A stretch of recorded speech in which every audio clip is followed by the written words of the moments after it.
Spiritual Perspectives. Maharaj Charan Singh Answers Questions, 1960 to 1990, Volume 1, Understanding the Basics, Chapters 4 to 6. Chapter 4. The Soul Has No Religion. Give him any name. Question 349. What is the name of the Supreme Being? Answer. Give him any name. Call him God if you like.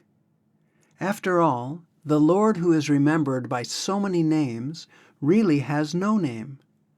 He is also called the Nameless One, and his abode is also known as the Nameless Region.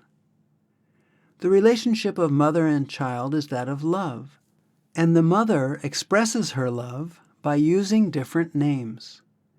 But it is the love and not the names which form the link between the mother and the child. All these words are just expressions of the mother's love. She may call him by any name or by 100 names. The link is love. It's the common blood they share. Similarly, you may call the Lord by any name. We have so many countries, and every country has so many languages. In one language alone we remember him by different names. Every name is good. Out of love and devotion you may call him by any name. It is the love and devotion that count, not the name. You can give him any name. It makes no difference. Question 350. Master, you always talk of the Father, and Christ also spoke of the Father. Who is the Father? Is he a person? Is he an entity, or is he a power? I thought a power must be owned by a person or by an entity. I don't understand it. Answer.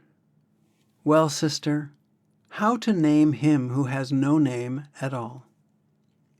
You call him Father, because the relationship of the soul and the Father is that of love, and the relationship of Father and Son is that of love.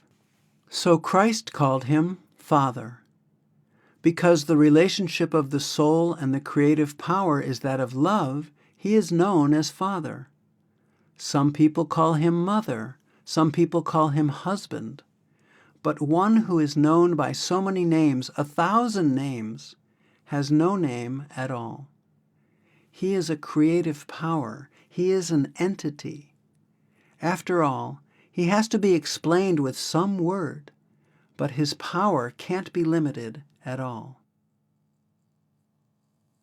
Question. Can he be seen inside? Answer. You have to experience him. He is a being. When you cannot see yourself, how can you see the Creator? Seeing is what you see with these outside eyes. Hearing is what you can hear with your outside ears. Neither can he be seen with the outside eyes, nor can he be described with this tongue, nor can he be heard with outside ears. That is why Christ said, "Having eyes you see not, having ears you hear not."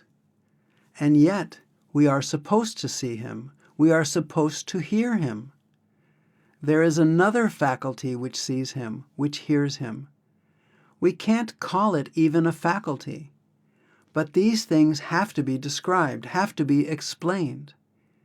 When we cannot explain the faculties of the soul, how can we explain the faculties of the Lord, the Creator?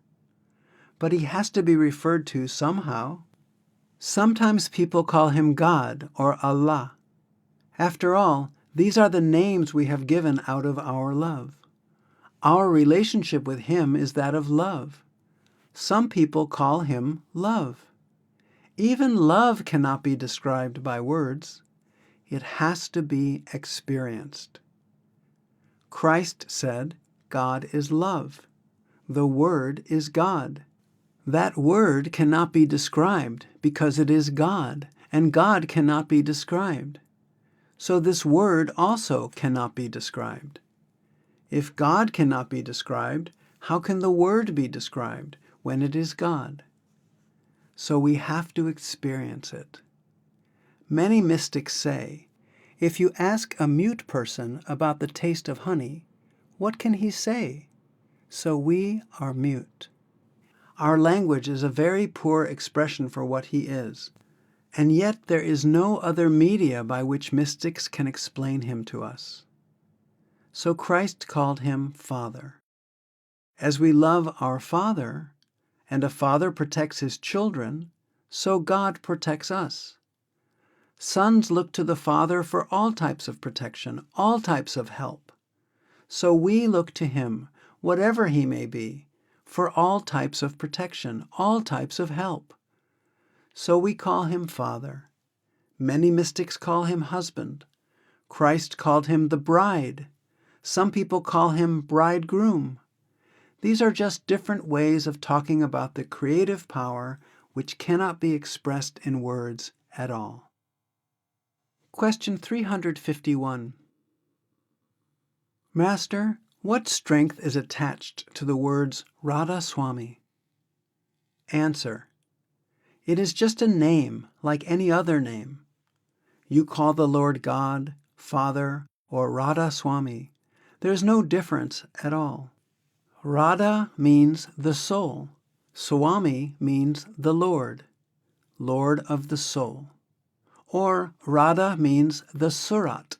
Soami means the Shabad. Surat, Shabad, Yoga. It's the same thing. It's just a name for the Father. You see, the Father, who has been given so many thousands of names out of love and devotion by his devotees, actually has no name at all. A mother calls her child by so many names. The relationship of the mother with the child is not that of words, but that of love, that of affection. These words only express her love for the child. So similarly, the Father has no name at all. He is nameless. But devotees have given so many names to the Father out of their love and devotion for him. So these are just a means to that end. And in the same way, the words Radha Soami have no special significance at all. As you have given so many other names to the Father, so this is also one of the names of the Father. The soul has no religion. Question 352. Did our forefathers and ancestors also have religions? And to find God, they would have gone on changing their religions? Answer. I don't know, sister. That's why I asked you what your concept of religion is. If by religion you mean you follow the rituals and ceremonies of that social, political religion, then of course that is something different. If by religion you mean a way to find that path inside, within your body, which is leading back to the Father, then you don't need to change any religion at all. There's only one religion in this world, the religion of love. Love of the soul for its own origin, for its own Father. To follow that path which can lead us back to the Father, that is our religion. When you arrest that path into organizations, and that path is forgotten and not tread by anyone, then we have so many divisions. Then we are worried about changing religions. But it is immaterial then what religion we follow. Saints neither create any religion nor do they condemn any religion. They only point us to that path which leads back to the Father. You can give any name to that religion. They're not very anxious to give it a name. But followers do give some names to that organization, ultimately, when it grows. We all know that the Lord is one, that the Lord is within every one of us, that the path leading back to the Lord is also within every one of us, and that we have to seek that path within us in order to find our destination. That is our religion. You can follow that path as a Zoroastrian, a Christian, a Muslim, or a Sikh. It's immaterial. If you're just sitting in your meditation in your skirt, in a sari, in a suit, or in any other clothes, it's immaterial. These religions have become just like clothing. They don't change your essential human values. They do not improve you, nor do they deprive you of anything. Our real religion is within us. It is to follow that path which ultimately takes us back to the Father. And that religion is that of sound and light, which you'll find is given by all mystics of the world if you go deep into their teachings. It is immaterial whether you follow that path by becoming a Christian or a Hindu or a Sikh.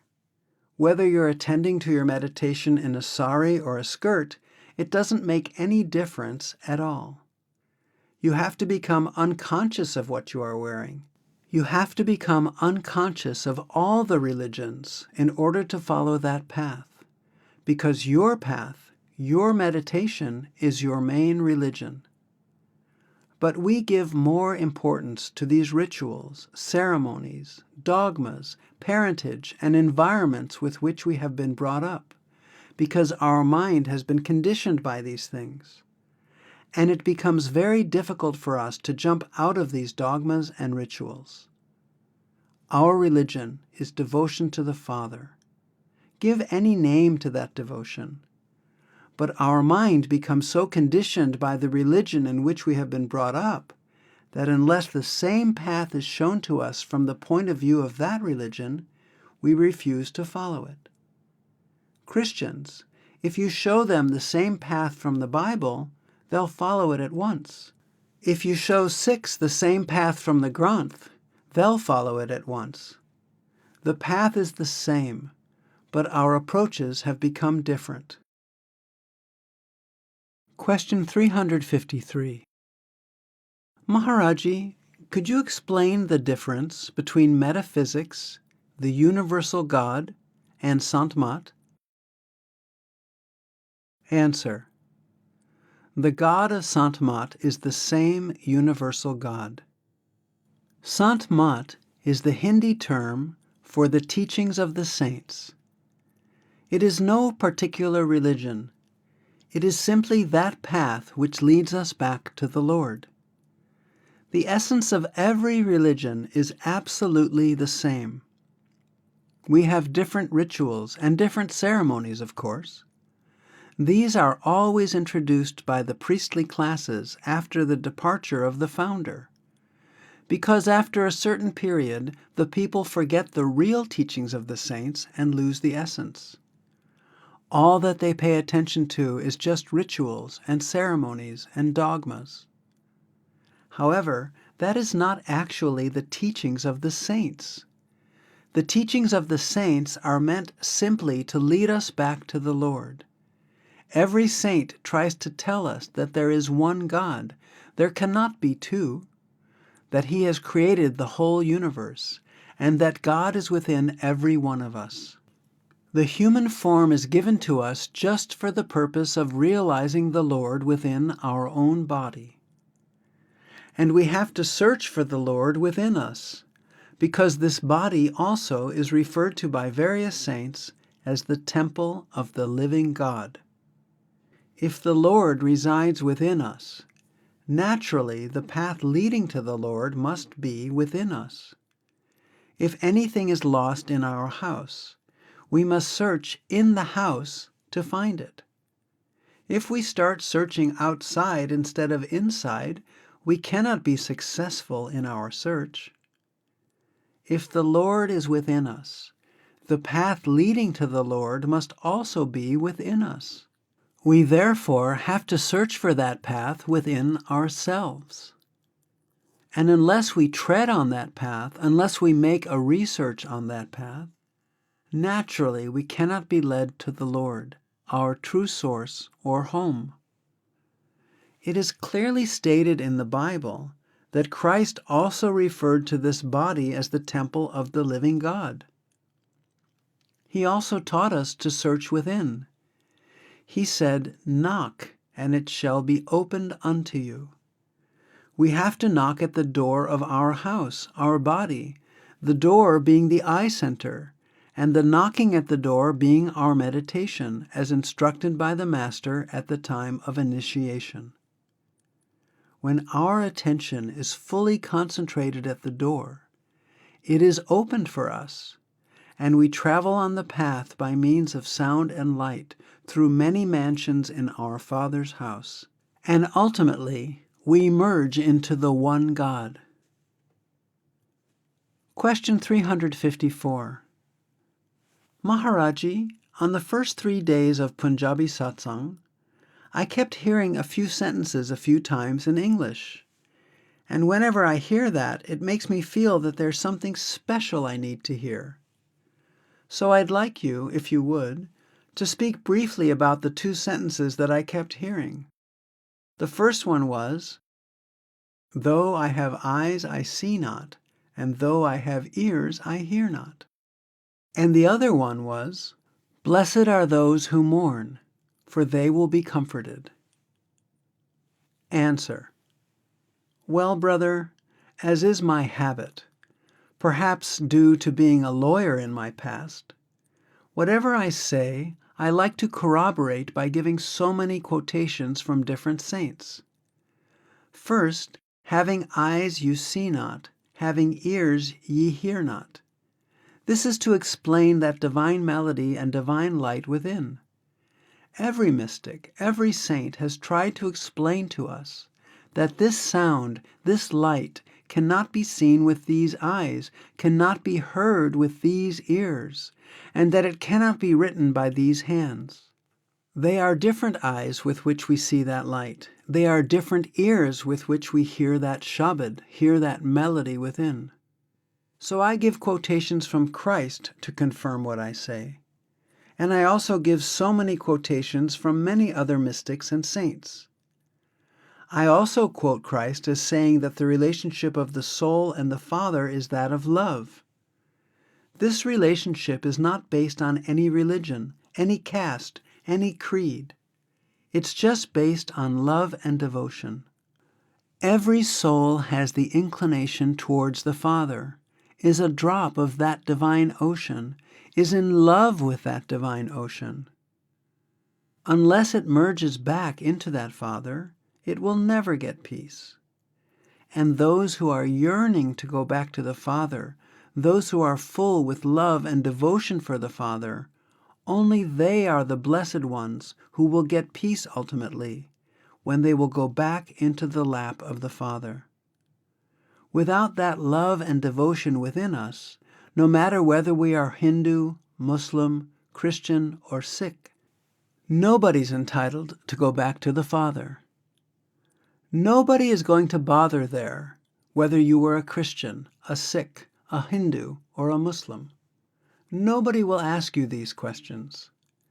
There, what is judged is our love, the intensity of our love, our desire to go back to the Father, how strong our inclination is to go back to the Father, how much we have been able to withdraw from the senses, withdraw from the riches of the world, withdraw from this creation, and how anxious we are to go back to the Father.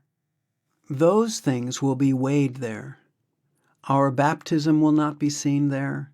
Our religion will not be considered there.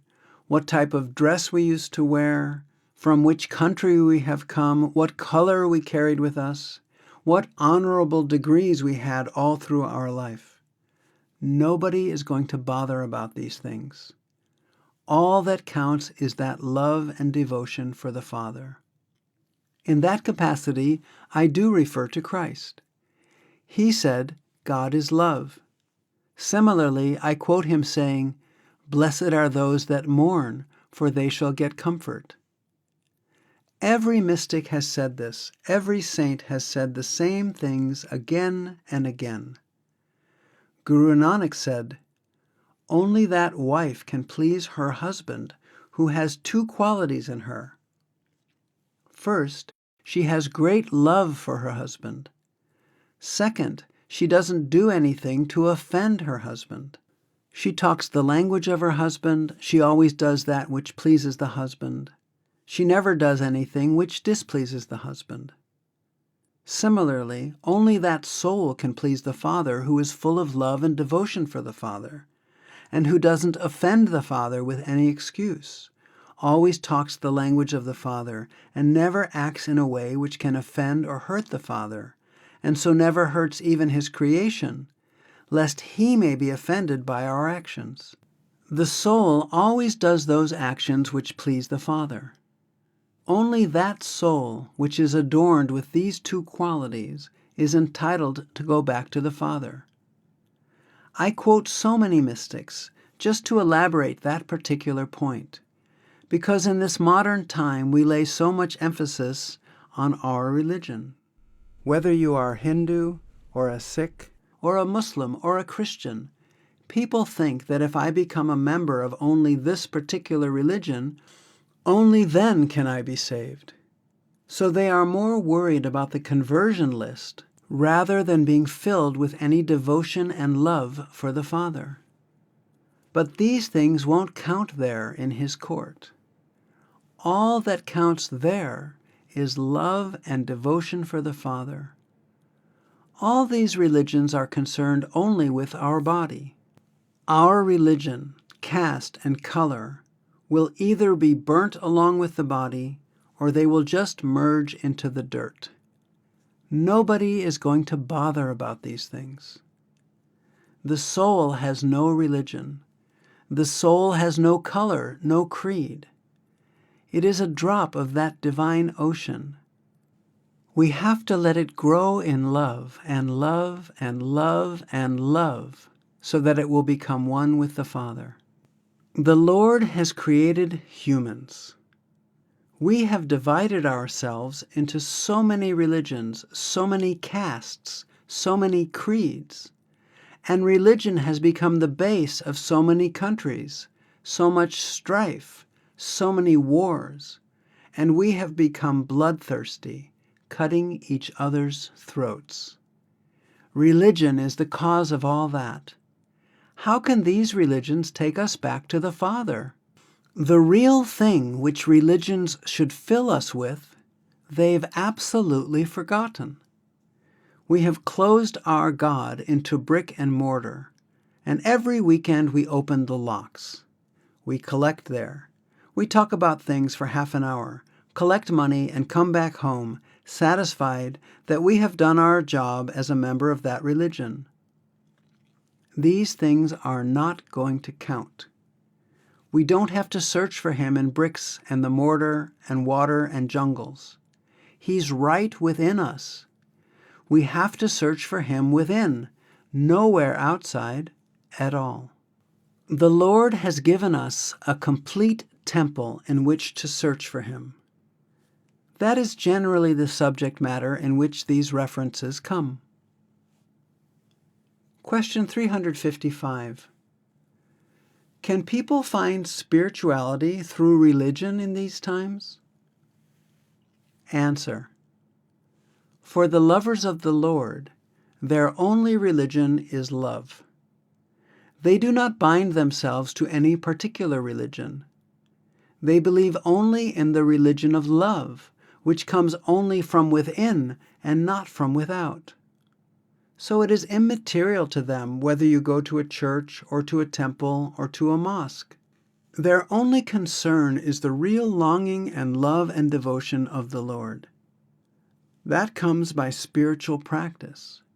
That is what they want, and that is what is required of us. That is the only thing which will lead us back to Him. And that longing, that love, that desire we should always entertain. It is not by becoming a Christian, or that from a Christian you become a Sikh or a Muslim. This conversion, this change of religion, does not entitle us to go back to the Lord. The love, the longing, the desire to merge back into Him, our spiritual practice, that alone entitles us to merge back into Him, regardless of one's religious denomination. Saints give absolutely no importance as to what religion you belong to. They do not believe in conversion.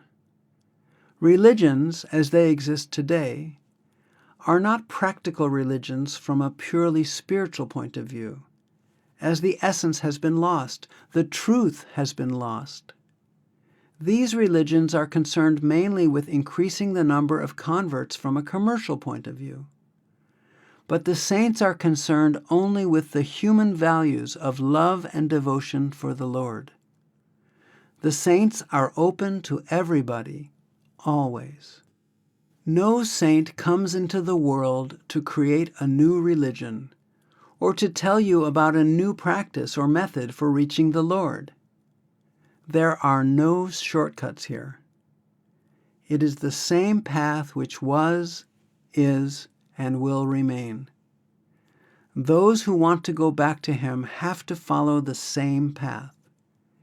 It is as old as the human race, and is only for those who long for Him, desire to go back to Him, want to seek Him within.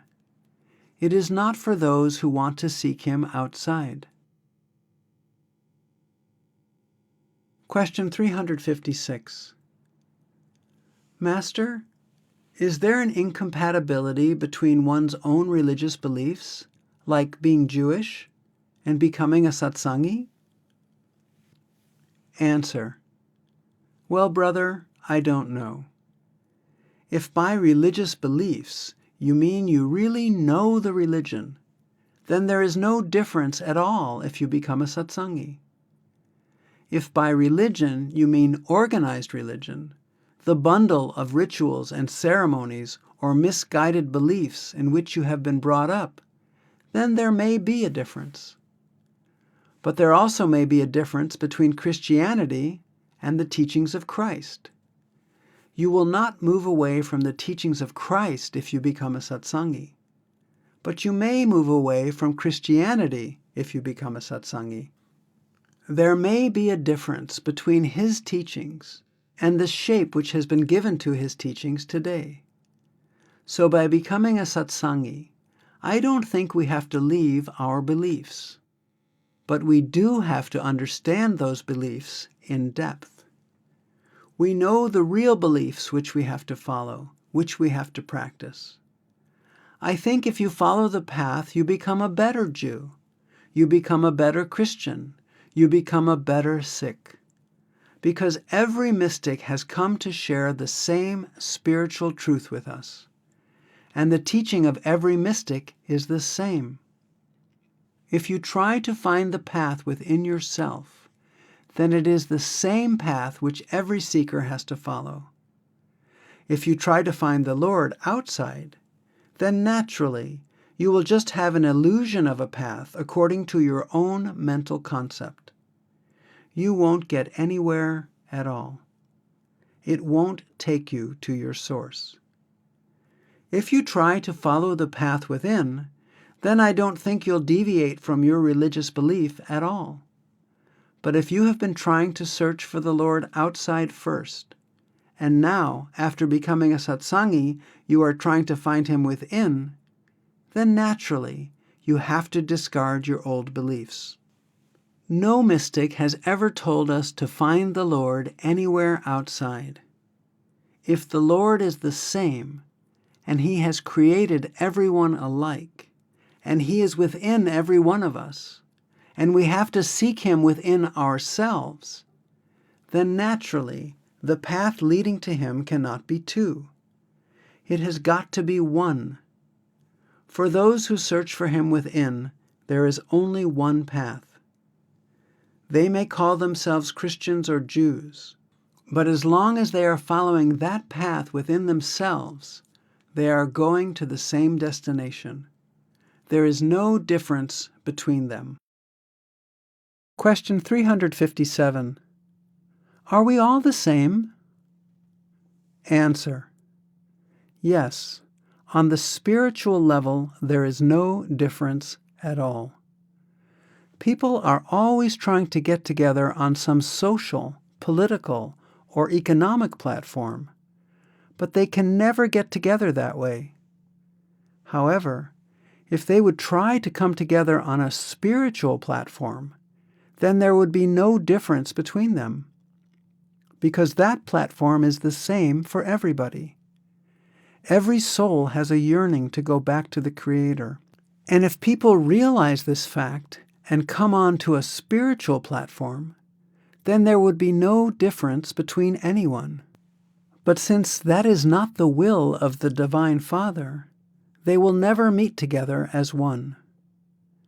Even on a religious platform, they will never be able to come together as one, but they can come closer to each other. They can only become one on a spiritual platform, and not on a religious platform, because organized religion has distorted the teachings of the mystics and saints, and has exploited their teachings and given them different names, which we call Christianity, Hinduism, Buddhism, Islam, and so forth.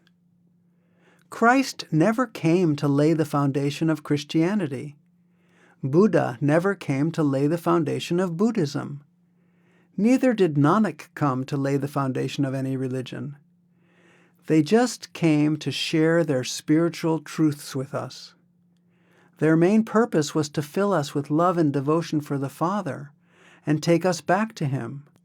They didn't come to found religions, but after their death, people forgot their real teachings and established religions and started fighting and quarreling with one another. So how can we come together on the basis of any religion? But if we try to grasp the real teachings of those mystics, we can all come together on one platform.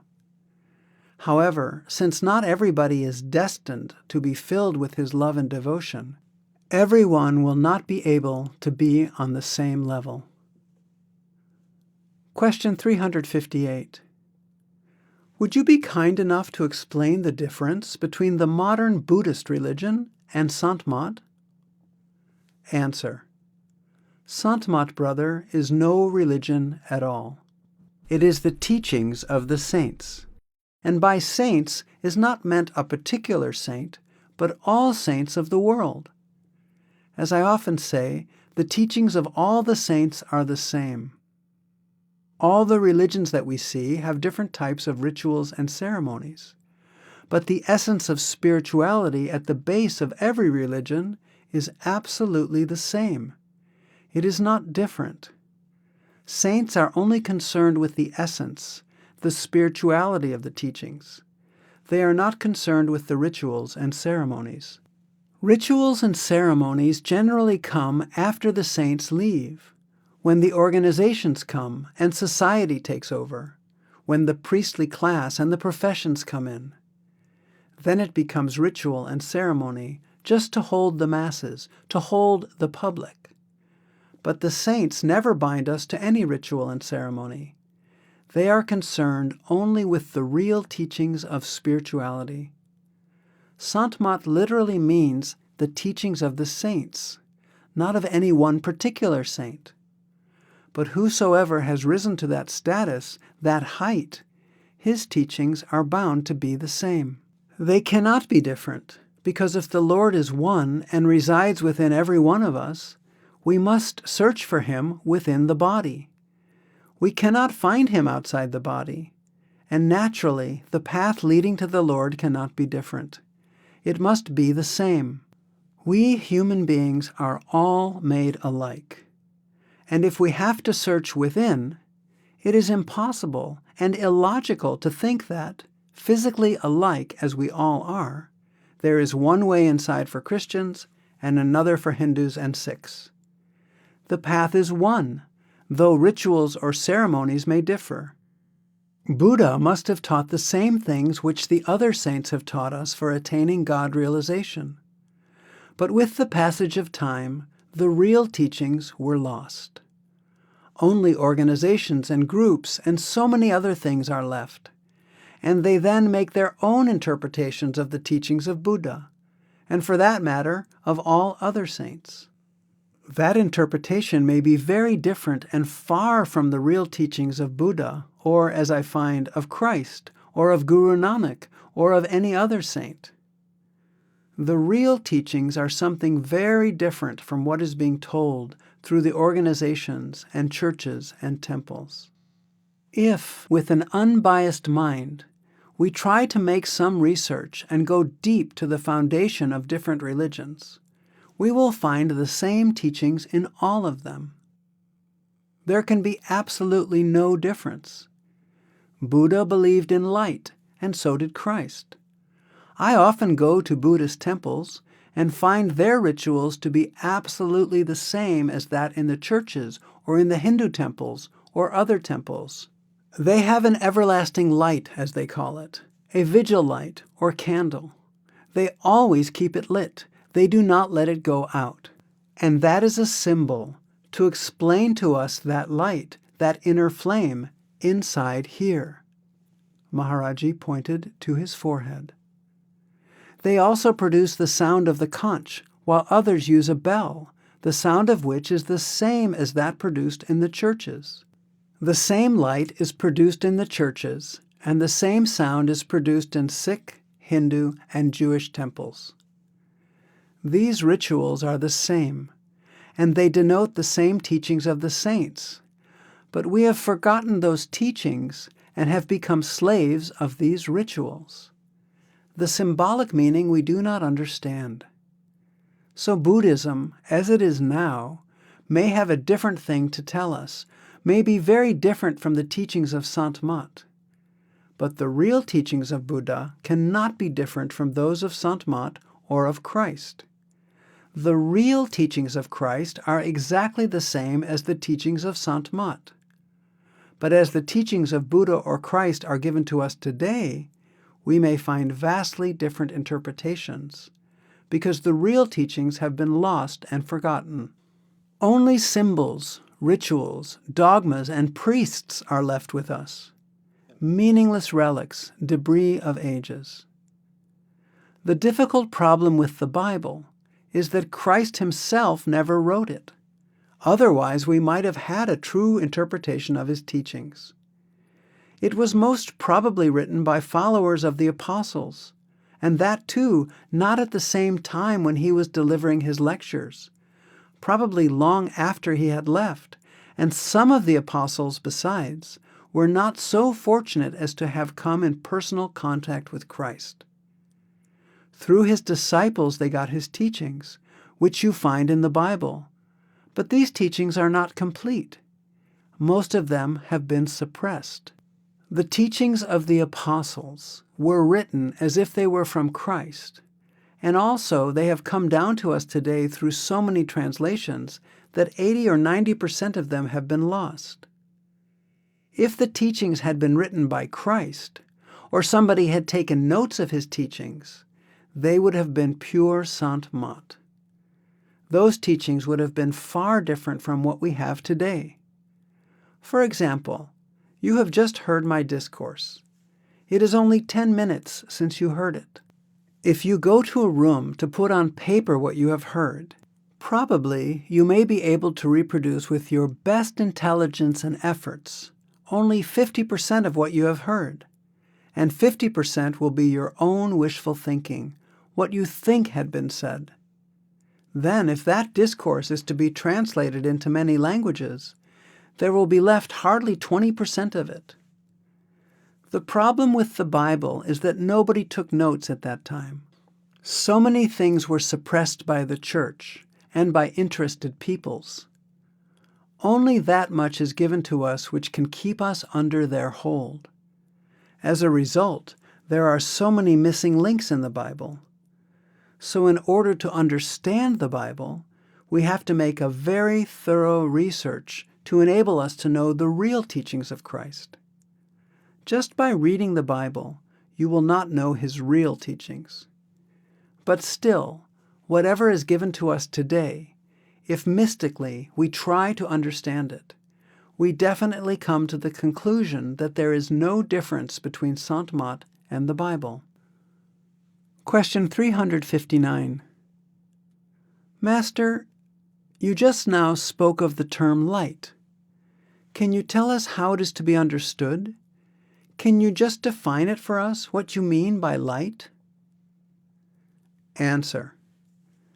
With the help of the sound, we have to find the direction of our house. With the help of the light, we have to follow that path back to our house. For example, let's say from your house you go out for a long walk in the evening, and it becomes pitch dark, and you forget the direction of your own house. What do? You try to hear some sort of sound or voice coming from your house. Hearing that voice, you try to locate the direction of your house. And then when you try to go back towards your house, there may be signposts, a fence, a barn, maybe another house and a yard. If you have a flashlight in your hand, with the help of that light, you can see the way and go back to your own house. So similarly, we have forgotten our real house, the house of our Father. Father has kept a sound within every one of us. Father has kept a light within every one of us. When we come to this eye center, we hear that sound. By hearing that sound, we will know the direction of our house, and we will also see the light. By the help of that light, we will follow that path. The soul has two aspects, the power to hear and the power to see. The power to hear is known in our Indian language as surat. The power to see is known as nirat. Surat hears the Shabad. Nirat sees the light. So we will hear the Shabad and we'll also see the light. You read in St. John where he refers to that sound. He says, the Word has created this whole universe.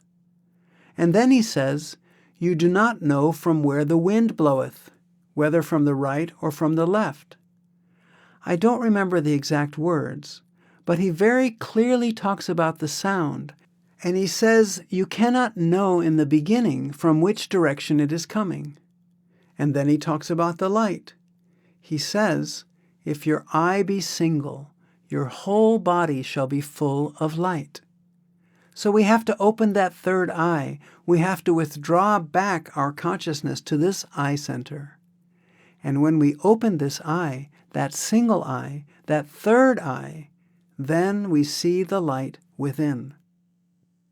Every saint has talked about that light, that Shabad or word. You go to a church. At the top of a church there is a bell. You always ring that bell before you start the service. And then you go into the church, and what you see are candles. You will find the same thing in our temples. Every temple has a bell. You strike the bell, and you go in. You will find candle lights inside, lamps being burned inside. You go to a mosque, and you will find the same thing there. You go to any Sikh temple, you will find the same thing there. The idea behind all this is that this body is a real temple, and we have to search for the sound and the light within this temple. Unless we make a search within this temple, we can never hear that sound, we can never see that light. Ultimately, we have to go back to our Father with the help of that sound and light. And that light, that sound, is within every one of us, irrespective of caste and creed. Arresting the Teachings. Question 360. Master, 2 days ago, when you were in Satsang, you were speaking about the golden frame, or words like that. Can you tell us what you were talking about?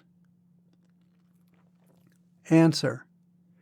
You see, there are two aspects of every religion: mode of living and spirituality. Spirituality is at the base of every religion. Then, slowly and slowly, when it takes the shape of a religion, it also takes the shape of a mode of living. You can always distinguish a Muslim from a Hindu, from a Sikh, just by their mode of living. But the spirituality at the base of every religion is the same. I was trying to emphasize a point, that this mode of living has been made by us, and spirituality is imparted by the teaching. The teaching of every mystic is the same, but the mode of living differs with every religion, because we are the makers of that. And the mode of living is meaningful only when the spirituality is there. Without the spirituality in that religion, the mode of living becomes meaningless. Say a painting or a picture is very beautiful. It's only then that the frame looks beautiful. Without the painting or a picture, a simple golden frame just looks ridiculous. It is nothing. It has no value. Its value is only along with the painting, along with the picture. Or you have beautiful jewelry. Generally, you keep it in beautiful cases. But without the jewelry, however beautiful those cases are, they are meaningless. So if the spirituality is lost in any religion, and only the mode of living is left, it is meaningless. It's useless. It is only useful as long as the spirituality is there at the base of the religion. When the spirituality is lost, then simply following the mode of living leads you nowhere. Question 361. Master, what was the golden frame that you were talking about in Satsang this morning? Answer. Our organizations, our religions, our rituals, our traditions have meaning only along with spirituality. If the spirituality is lost, then they are just shells, just ceremonies. If the real teaching of Christ is lost, the whole religion becomes a shell. If Guru Nanak's teaching is lost, then that atmosphere which he tried to teach us and that path which he wanted us to tread is forgotten and is not followed. Then we are just following the rituals and ceremonies, trying to arrest his teachings into a religion. The ceremonies we perform by going to gurdwaras, temples, and churches, they all become meaningless. They have their place along with spirituality if we follow the real teachings, if we live the real teachings. Otherwise, all our religions become meaningless, and that spirituality is lost, that atmosphere is gone, and only rituals are left. Then I have to go to church once a week on Sunday, and for rest of the week we lock Christ and his teachings in the church while we come back home. The next Sunday we open it again and close ourselves in there for 20 minutes, and again we come back out and are lost in the world. That's all meaningless. It is the same with every religion. I'm not referring just to Christianity. People think it is their duty to go every day to a gurdwara, to a temple, and to read one book every day, and then forget about it for the rest of the day. We don't know what the real teaching was at all. The ritual and our social traditions have become the reason for us to go to these places of worship. My father goes, my mother goes, so I have to go. And what the meaning is behind it, we don't understand. The value in a mystic's teaching is to follow the teaching of the mystic. Its value doesn't increase by arresting his teachings into a religion. Their teaching is for everybody, for the whole creation. No mystic has said, my teaching is just for Christians, just for Jews, just for Sikhs, just for Hindus, just for Muslims. They gave their teachings to everybody. We arrest their teachings into small organizations and then limit them in those rigid organizations, and in order to hold people, we have them practice outer ceremonies. Do this, do this, do this, do this, hold to this dogma, hold to that dogma, just to keep them in the organization. The spirituality is lost. We are cutting each other's throats. We are deceiving each other, betraying each other, hurting each other. Where is the teaching? Religions are fighting with each other. Where is Christ's teaching when we are cutting each other's throat? He said, if anybody slaps you on this cheek, turn the other cheek to him. Where is that teaching? You know the history, what is happening in His name. There are so many schools of thought which are cutting each other's throat in the name of Christ. Has Christ taught us to quarrel, or to fight, or to kill each other? He never taught that. His teaching has become ritual, ceremony, tradition, organizations, and dogmas. They have no meaning without spirituality.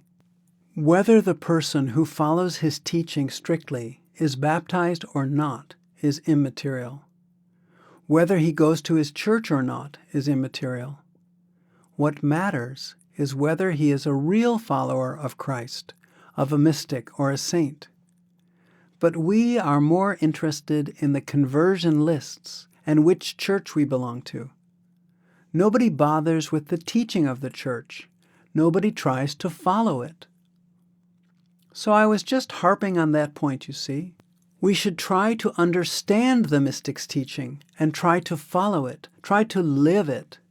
Don't arrest it into organizations, religions, communities, or countries. Their teaching is for everybody. Nobody has a special right to claim that only he is in charge of a mystic's teaching. It belongs to everybody. It belongs to the whole creation. When we try to limit the teaching of the saints, we pull them down. We are not coming up to their level. We are pulling them to our level. Real followers try to go to their level. Question 362. Master, so many saints have come into the world, and when they've left the world, their followers have started a cult or an organized religion. Will this happen to Sant Mat one day? Answer: why not?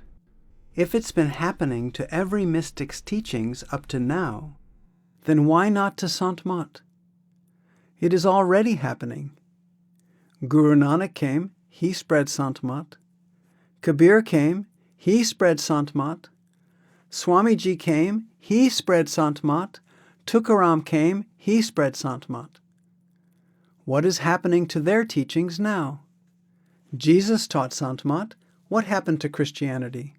So slowly and slowly, only the rituals will be left. The reality will be lost. Spirituality is not the heritage of one particular place or of a particular clan or a particular line. It has to diminish at a certain point. Question: but is this through a breaking of the line of masters? Answer: no, it's not a question of breaking. It finishes there and starts from somewhere else again. It's not a question of breaking that line. You see, a river may be flowing in a great spate. Day and night the water is flowing. But if you cut its source, it will dry up eventually. As long as it is connected with the source, it's getting water, it will go on flowing. Once you cut it from the source, slowly and slowly the river will dry up. So the same thing happens with the spiritual line. When the source is cut, slowly and slowly it diminishes. It's not essential that every master must leave a successor. If he doesn't, then people try to hold on to each other. They try to organize that group into some sort of a society and have their own laws and bylaws and rituals and ceremonies, just so that people can cling to that group. So they go on like that. The reality is lost. Only temples or books are left to worship. It is not essential that once a line starts, it will go on forever. It has its own limitations. It can happen to any line. It has been happening to every line, practically. A seed is sown, and slowly a tree sprouts. It grows and grows and grows and grows. It becomes a huge tree. So many people sit under its shade, enjoy the shade of that tree, save themselves from the heat of the sun. But that tree has its own lifespan. Howsoever old it may be, it still has its own lifespan. 500 years, 1,000 years, 2,000 years. It has to wither, and then the shade will go. Question 363. Maharaji, how does a line of masters come to an end and take up someplace else? Answer. Lord knows best. You see, waves always don't remain the same. The waves in the ocean, they're always shifting. Sometimes here, sometimes there. They come and go in the sea.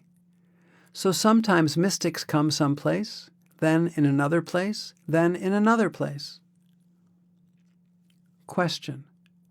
Is it true that as the organizations of the mystics' teachings begin to take root, dogma sets in, and the mystics tend to go off to some other place? Answer.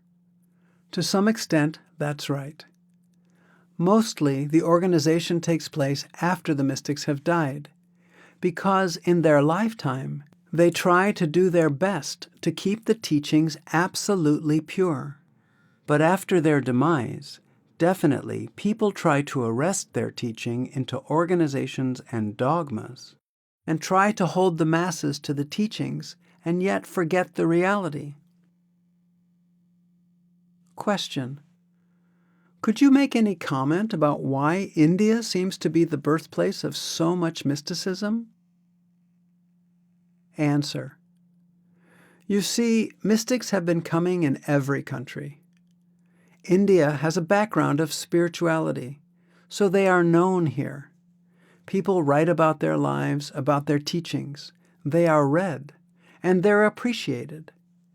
In other countries, they may have gone unnoticed, unknown. Mystics have been coming everywhere. Question 364. I have a question about worship and worshiping. Answer. What is the meaning of worship? What is your concept of worship? Worship means complete submission to another being, losing your own identity. To become another being is worshiping the other being. Or to develop that height of love which eliminates your ego and makes you one with the being. That is worship. So the worship of the Guru means eliminating our ego, becoming one with the Master. As Christ has said, I will come unto you, and you will come unto me. We both become one. Then he says that we will become one with the Father, because I and the Father are one, so then you also become the Father. That is worshiping the Father through Him, the Master. That is worship. People's concept is that you go to a temple, you take some present or gift to the altar, and give that money, and take some sweet things from there, and put something on your forehead, and come out of the temple, and you think you have worshipped the Father. That is people's concept of worship. And the same things are being done in synagogues and churches. That is not worship of the Father at all. To attend to that melody within, to merge yourself into that divine light within, that is worship of the Father. No other worship pleases the Father, because only that worship pleases the Father which eliminates the ego, your individuality, and makes you one with the Father. Ritualistic worship doesn't lead us anywhere. Guru Nanak says just what Christ has said. Christ said, worship of the Spirit is worship of the Father. No other worship pleases the Father. It is the same as what Guru Nanak says. There's no worship of the Father without attending to your meditation, without attending to that divine melody within. Question 365. In Sarbachan and The Path of the Masters, one reads about the various deities that one must meet on the way up to Sat Purush. Are these deities also attempting to return to the source whence they have come? Answer. No. Certain deities have certain functions to stop you in the way. They are the agents of Kal, tricks of the mind. You have read in the Bible that Christ also had the same experience inside when he said to Satan, Get thee hence, Satan. Certain obstacles do come in our way. We have to cross them, and we need the help of a master to do that. Question: are these deities souls which have originated from the same source? Answer: yes. Everything is soul, so to say. The whole creation is his creation. They are there for a certain object or purpose.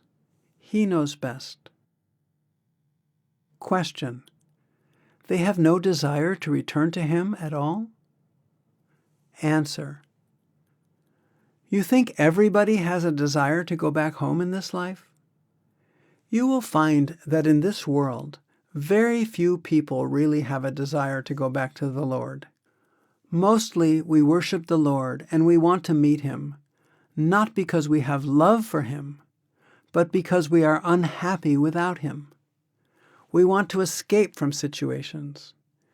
We have become miserable in this world, or we have certain longings and desires which we think only the Lord can fulfill for us. We worship him not for his sake, but for the sake of his gifts. Very few people have real love for him. We love people. We love objects of the world. We want the Lord to fulfill our desires, to give us those things. We think that if we do not worship him, perhaps we will lose in business. Perhaps we will lose in our love affairs. Perhaps we will not be honored in our society, so we worship him. These are very strange motives for worshiping him. Actually, we should worship him because we want to go back and merge into him. The real longing, the real devotion, the real faith in him should be the basis for our worship. Some people worship snakes, not because they love the snakes, but because they want to avoid their bite. They worship a snake out of fear of its poison. Similarly, many of us worship the Lord from that point of view, out of fear that if we do not worship him, perhaps we will lose a son or some near and dear one, or perhaps we will lose our health, fame, honor, business, or wealth, or we have a desire to gain these things. God is not cruel. Even if you do not worship him, he will not make you lose anything. Perhaps he will give you much more. But we do want to worship him, to meet him, and to go back and merge into him. I often say, the basis of religion is love, not fear. You should never worship the Lord out of fear, but out of love. Question 366. My Christian background merged beautifully into Sant Mat. But there's one thing I do not understand. When Christ initiated his disciples, he connected them with Nam, or the Word, or Holy Ghost.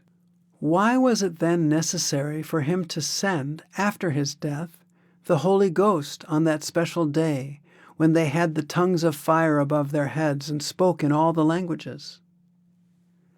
Answer: actually, you see, this is something misunderstood and misinterpreted. What Christ means to say is that when I leave my body, I still will be there. My presence will be there in the form of the Holy Ghost. And the Holy Ghost speaks the language of every individual. It is not the language of Christ that he speaks when he's in the body. The Holy Ghost speaks all languages of the world. It is the language of love between the Shabad and the disciple. But that is how they try to interpret it, that he spoke in so many languages. And everybody, all of his disciples, whatever language they may have spoken, they understood the Holy Ghost in that language. And that fire is nothing but the light which is in that Holy Ghost, which is in that Spirit. That Holy Ghost, Spirit or Nam, consists of that light and that sound.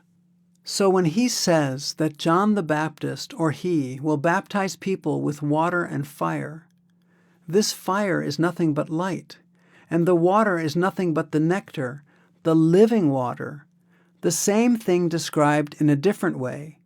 Not that he spoke different languages. Everybody in his own language understood what the Holy Ghost had to say. There's absolutely no difference in the teaching of Christ and the teachings of other mystics of the East or of the West. All mystics speak the same language. They harp on the same tune. They may come anywhere, in any country, at any time. They will show you the same path leading back to the Father.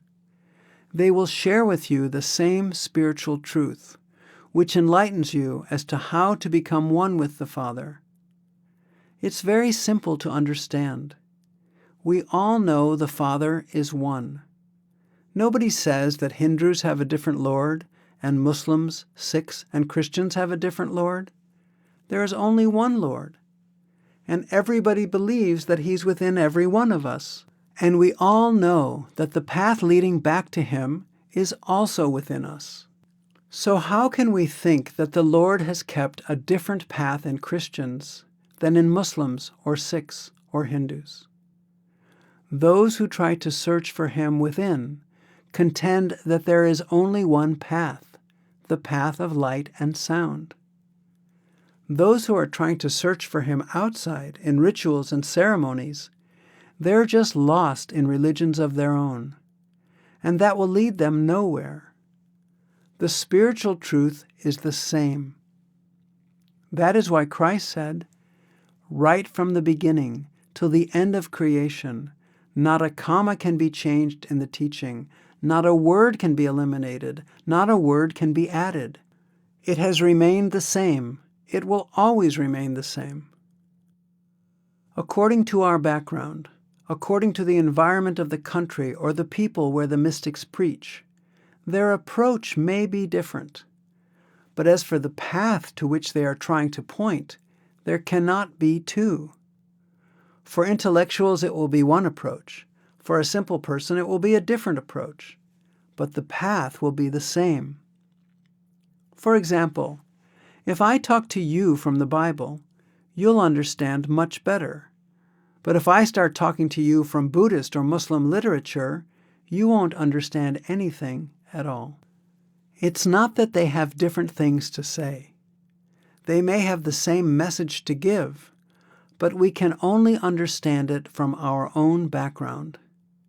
Then, once we understand, we are above all these differences. Christ talks about that sound, word, Holy Ghost. He says, "The wind bloweth, we know not from where it cometh." We hear it at the eye center, but we don't know from where it is coming. We don't know its source. We don't know if it comes from the right or left. Then he says, "If thine eye be single, thy whole body shall be full of light." So we see that light at the eye center. He talks about the sound and light. His parables are just to explain to us according to our background. And he says that you can find the Lord only within yourself, nowhere outside, and that you have to repent for your past deeds and seek forgiveness from the Lord. You have to take a new birth. The mystic message, though very simple, is difficult to understand because we are more concerned with the rituals and ceremonies. We don't try to find the real teaching of any mystic. These rituals and ceremonies are just like nursery school. When a child is sent to a school, for the first 2 or 3 years, the teacher doesn't start teaching that child. Teachers just tell them how to pack their lunch, how to play, how to sit, how to clean their shoes, how to clean their knives and forks. The teachers want just to create interest in the child so that he will be happy to come to school. When they win his confidence, then they start teaching him the ABCs, and the child drops what he has been doing in nursery school. So these rituals and ceremonies are nothing but nursery school classes, elementary things to create the love of God in our heart, so that we may get into the habit of worshiping the Lord, so that we may be filled with His love and devotion through these practices. Once you are filled with the real love and devotion, you don't stick to those things. You go way beyond that. The mystic's teaching is way beyond that, but we spend our whole life in the ritual and ceremony. We don't try to go beyond it. Question 367. In the Ten Commandments, Moses commands us to remember the Sabbath day and keep it always. In Sant Mat, isn't every day a Sabbath day? Answer. You see, these commandments were meant for those people in those times. He must have been explaining to them that at least one particular day you must keep for remembering the Lord and doing charity and other good works. But if you can make every day a Sabbath day, there's nothing like it. That doesn't mean that he preached meditation only on that particular day and no other day. We have Sunday, but we work every day, we rest every day.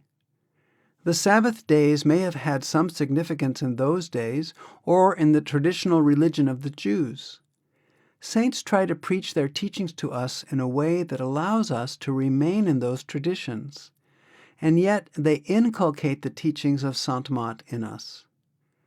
They don't try to come in conflict with those traditions, but they put life in those traditions, spirituality in those traditions. For example, there is a custom in India that on the first day of every month, people go for holy baths to the rivers or holy tanks or the temples, and read and think that it is a very pious day, a good day. People were used to those traditions.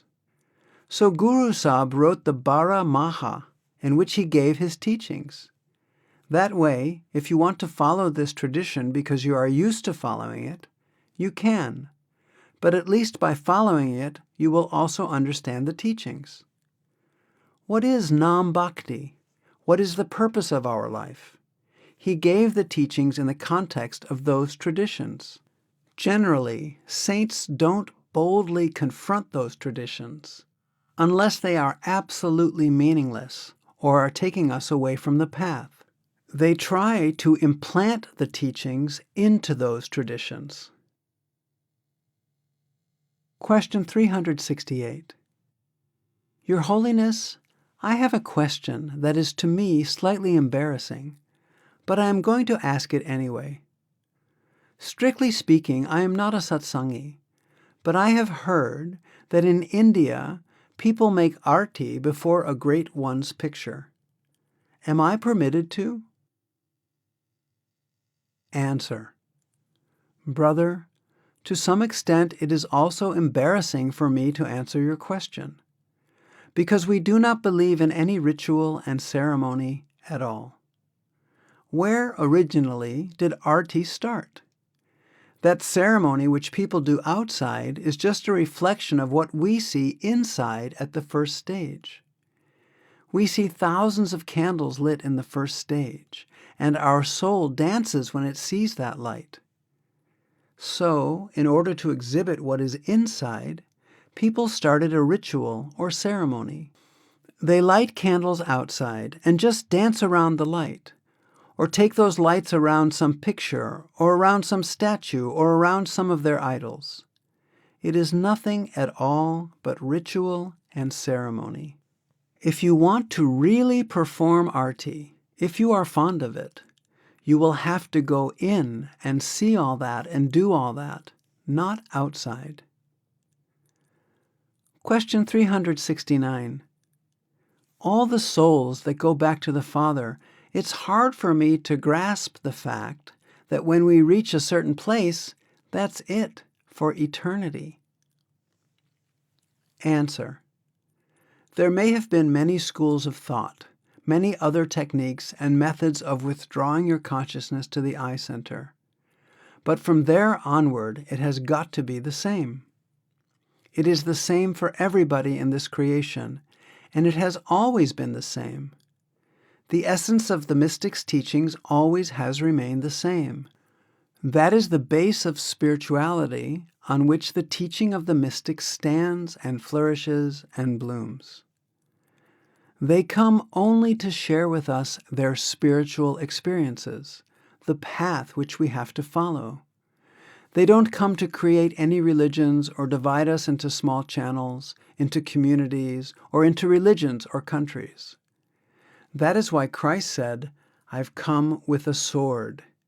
Their only purpose is to cut our attachments from this creation and take us back to the Father. Give it any name, call it any religion. We generally don't understand the essence of their teachings and give ourselves to the rituals, ceremonies, and dogmas, and try to arrest their teachings into small organizations, small institutions, until slowly and slowly the teaching takes the shape of a religion. Any teaching of any mystic, when it comes to the hands of paid preachers, is bound to become a religion sooner or later, because it becomes a question of bread and butter for them. That is why Christ warned his disciples, "I've given you these teachings free, and you should give them to people free. Don't fill your pockets with gold and silver." He didn't want any paid preachers at all. Question 370. In this modern age, science and technology have made strides, and there are various religious groups and movements preaching the Word of God, and their intention is to bring about peace in this world. But we do agree that we are far from peace. Despite the fact that all these teachings have been preached to our people, there is strife, discord, disharmony, and a great deal of unpleasantness in the world. How do we reconcile this in this modern age? Answer. You see, when any teaching is commercialized, discord is bound to come. In commerce, in commercialism, there is always jealousy, always discord. In love, there is no discord. I'm sorry to say that most of the cults and religions have become commercialized. They are commercial shops, political shops. Their spirituality is lost. They're only holding on to the shells, and the reality is lost.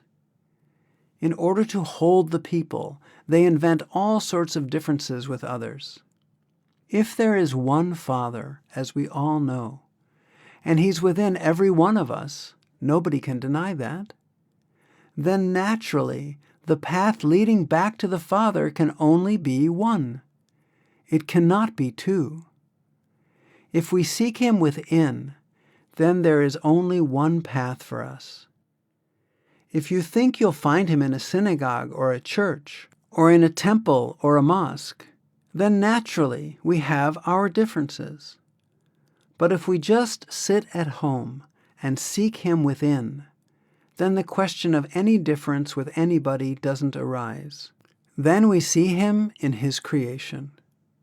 And if we love Him, we love His creation. If anybody hates anybody, he hates the Creator who's within every one of us. So if we are filled with love and devotion for the Father, the question of discord or hating anybody doesn't arise, because He's within everyone. Whom is there to hate? Then we love the Father, not the people. We love the Father who's within every one of us. Only if we see Him within ourselves can we see Him everywhere outside. But we don't search for Him within. We try to search for Him outside, and outside we do not find Him. In order to have followers and to keep them, the priestly class always creates differences, pitting one sect against another, one religion against another, just to keep their list of conversions, nothing else. There's no spirituality left in those things. They're just empty shells. Religions have become social and political. So much blood has been shed in the name of God. Two nations fight. They pray to the same God only to kill each other. This is not believing in Him at all. We just deceive ourselves, and we are deceiving Him in whom we say we believe. They are just trying to justify their weaknesses by cutting each other's throats. If we really love him, the question of discord with anyone doesn't arise at all, because he shines within every one of us, and there is nothing in which he doesn't exist. So how can we hate anybody?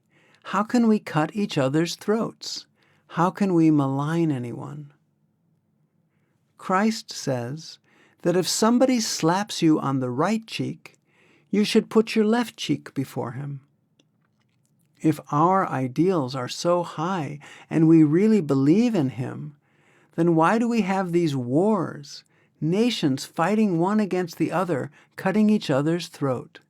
Why? We are just trying to either deceive him or deceive ourselves. We don't believe in God at all.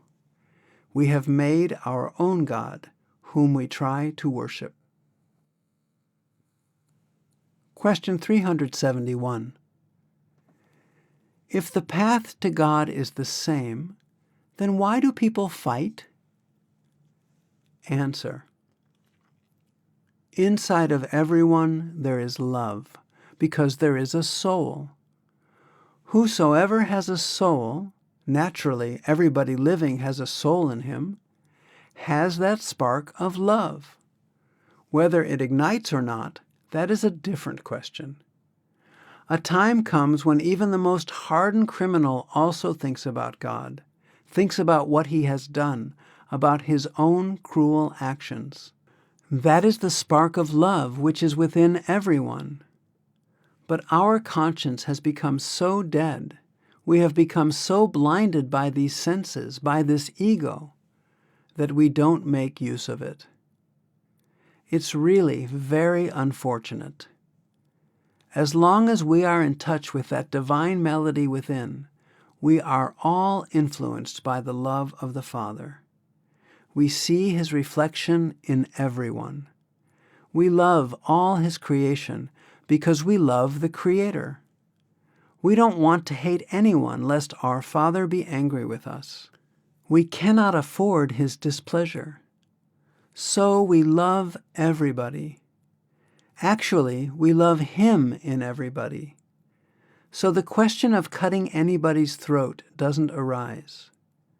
But when that spirituality is lost, that love for the Father is lost, and we give ourselves only to rituals, ceremonies, and dogmas, and try to arrest the teachings of the mystics, try to give them the name of an organization, a religion, then we become so rigid in those organizations, in those rituals and ceremonies, those so-called religions, that we become fanatics. We cannot tolerate anyone else at all, so we take pleasure in cutting each other's throat. No mystic comes in this world to divide us, or to create hatred, turning one against the other. When our mode of living becomes rigid, the reality is lost. We are all holding on only to the shells. And when we're just holding on to shells and we lose the reality, then we cut each other's throats. That is why there are so many killings in the name of religion. It's really a shame. In the name of the Lord, we kill each other. Actually, it is our ego. Nobody bothers about God at all. It is just our ego. God has been coming in a human form, and we have been killing him also, taking pleasure in killing him, because we are always dominated by ego. Otherwise, if anybody is really in love with the Lord, the question of killing anybody doesn't arise. The question of hating anybody doesn't arise. Question 372. Why is it that the hatred is there for all of the great saints? What was so offensive that made them be persecuted? Answer. You see, their teaching touches the pocket of the organized priestly class. Why was Christ court-martialed by the Romans? Why were the Jews perturbed by him? When he went to their synagogue, he turned out their tables. He said, "You have made the house of God a place of merchandise. You have commercialized this house of God." Naturally, it touches their pocket. So they won't tolerate that. Nobody will tolerate it. It is their business. No organized religion tolerates the mystics. They're crucified on the charge of corrupting the public, corrupting the masses. Questioner: Yet they're so loving and so giving. Answer: Yes. What was Christ's fault? He didn't want to rule the world. He didn't want to become a king. He didn't want any money. He didn't want any power. Why didn't they like him? What was his fault? In the same way, what was Sarmad's fault? In what way was he coming into conflict with the Muslim priests? People started following Sarmad, and the priests could not tolerate that people weren't coming to the mosque, but were running after him. This is the fate of every mystic. Question 373. Why are saints persecuted? Answer: You see, we always persecute the living and worship the dead, because it is so easy. And that is the history of all religions. While the mystics and saints were alive, nobody heard them. But when they leave this world, when they die, then we all worship them. Suddenly they become great for us. People were just like us when Christ was living, but how many heard him? There was no dearth of good people even then in the world, but how many heard him? That is the fate of all the mystics. Question 374. Master, in the United States, I read an article about this group in California that is taking groups that are not Christian to the courts. They attacked Scientology. The next group was Eckankar, and now they're going after some scientists. They talk about God, the soul, and the spirit, and accuse these groups of infiltrating the minds of children and taking them away from Christianity, away from Jesus. So I feel in the United States there is this large movement against anything Eastern now. When people come to my house and look at your picture, unless they know me, I don't really say what I'm doing, because I don't want them to think I am strange or weird. And I feel funny about that, because I don't want that kind of energy attached to me, people thinking that I'm weird. Answer: You are frightened of persecution or of public opinion? Questioner: Not of public opinion. I feel that when I'm doing something I believe in, answer: Then believe it. Face the consequences. Questioner: And I am aware of all the other things that are going on. Voice: I think Christ said, if they persecuted me, they will surely persecute you. Answer: You see, if you read the Bible, Christ has made it very clear.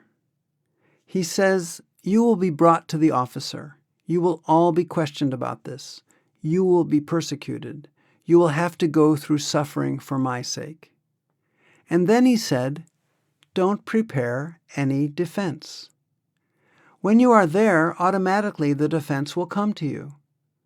So we have to face all sorts of things in life, and we should always be prepared for it.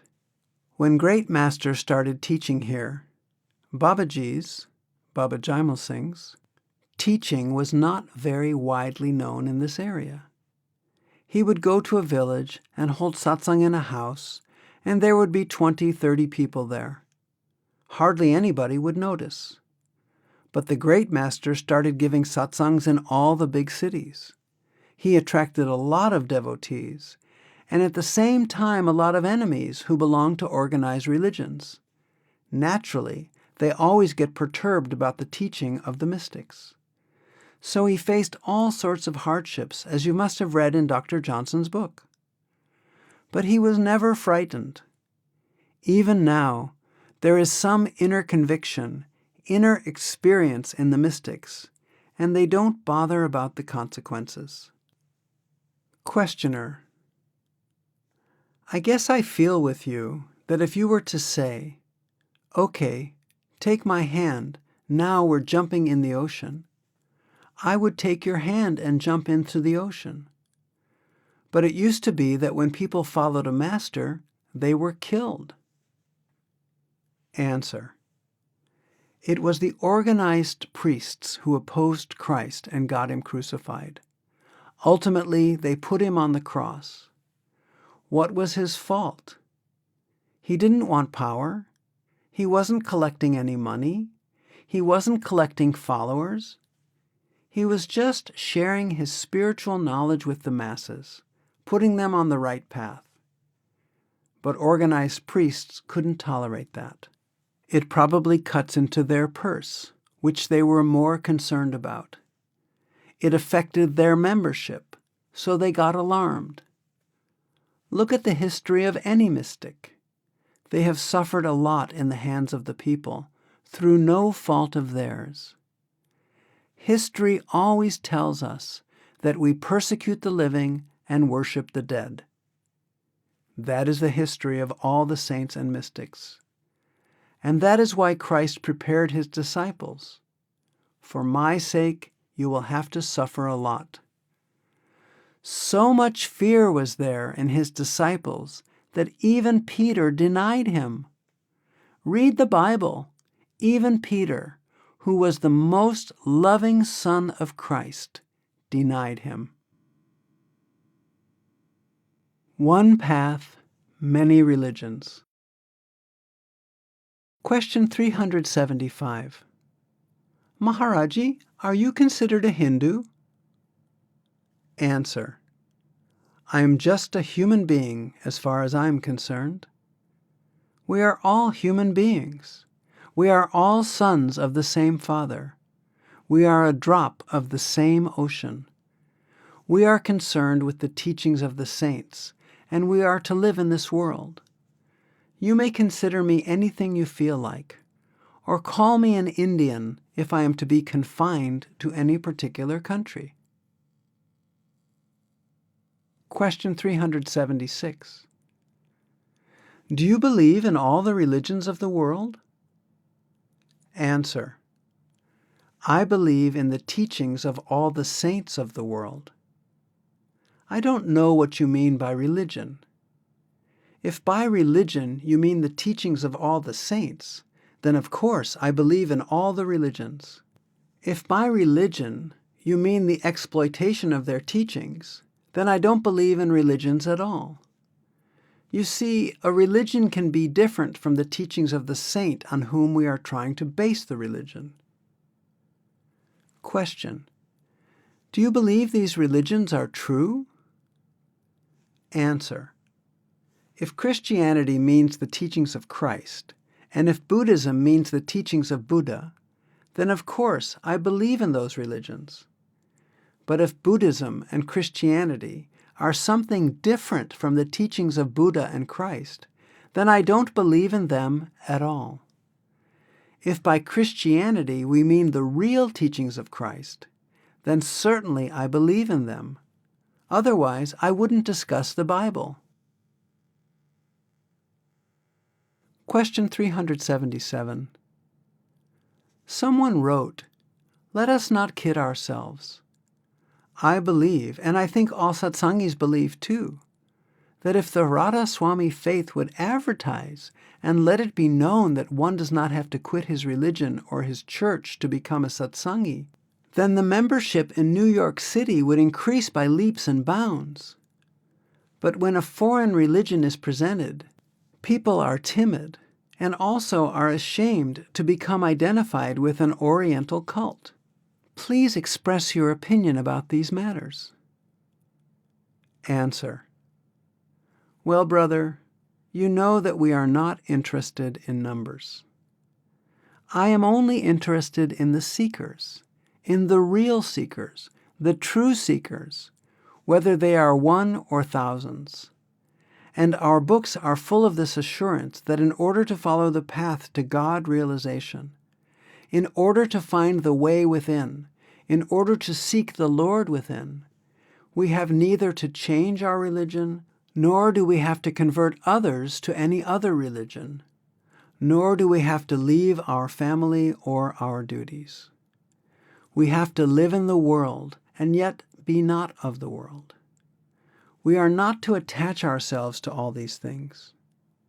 Actually, I personally feel if we know the real teachings of the saints, the spirituality, the mysticism which they come to preach, and we follow that, we will become better Christians, we will become better Muslims, we will become better Hindus, and we will have deeper faith in our own religion if we just learn or understand the real teachings taught by those saints. Generally, we give importance to rituals and ceremonies and dogmas. Perhaps we think those things are the be-all and end-all of religion. The real essence of religion, the real teachings, the truth of such religion is lost. Saints always come to remind us of the truth and reality which is the basis of every religion. The question of changing from one religion to another religion does not arise. Every discourse, every book is full of the assurance that in order to meet or go back to the Lord, what is required is devotion, practice, spirituality, and the love of the Lord, not conversion from one religion to another religion. By converting ourselves, by leaving one religion or adopting another religion, we do not become entitled to meet Him. It is the truth, the reality, the spirituality which will take us from here to the Lord. So saints always give importance to that truth, that reality, that spirituality. They never try to convert us. And the question of advertising does not arise. We do not believe in advertising, as there is nothing commercial about these teachings.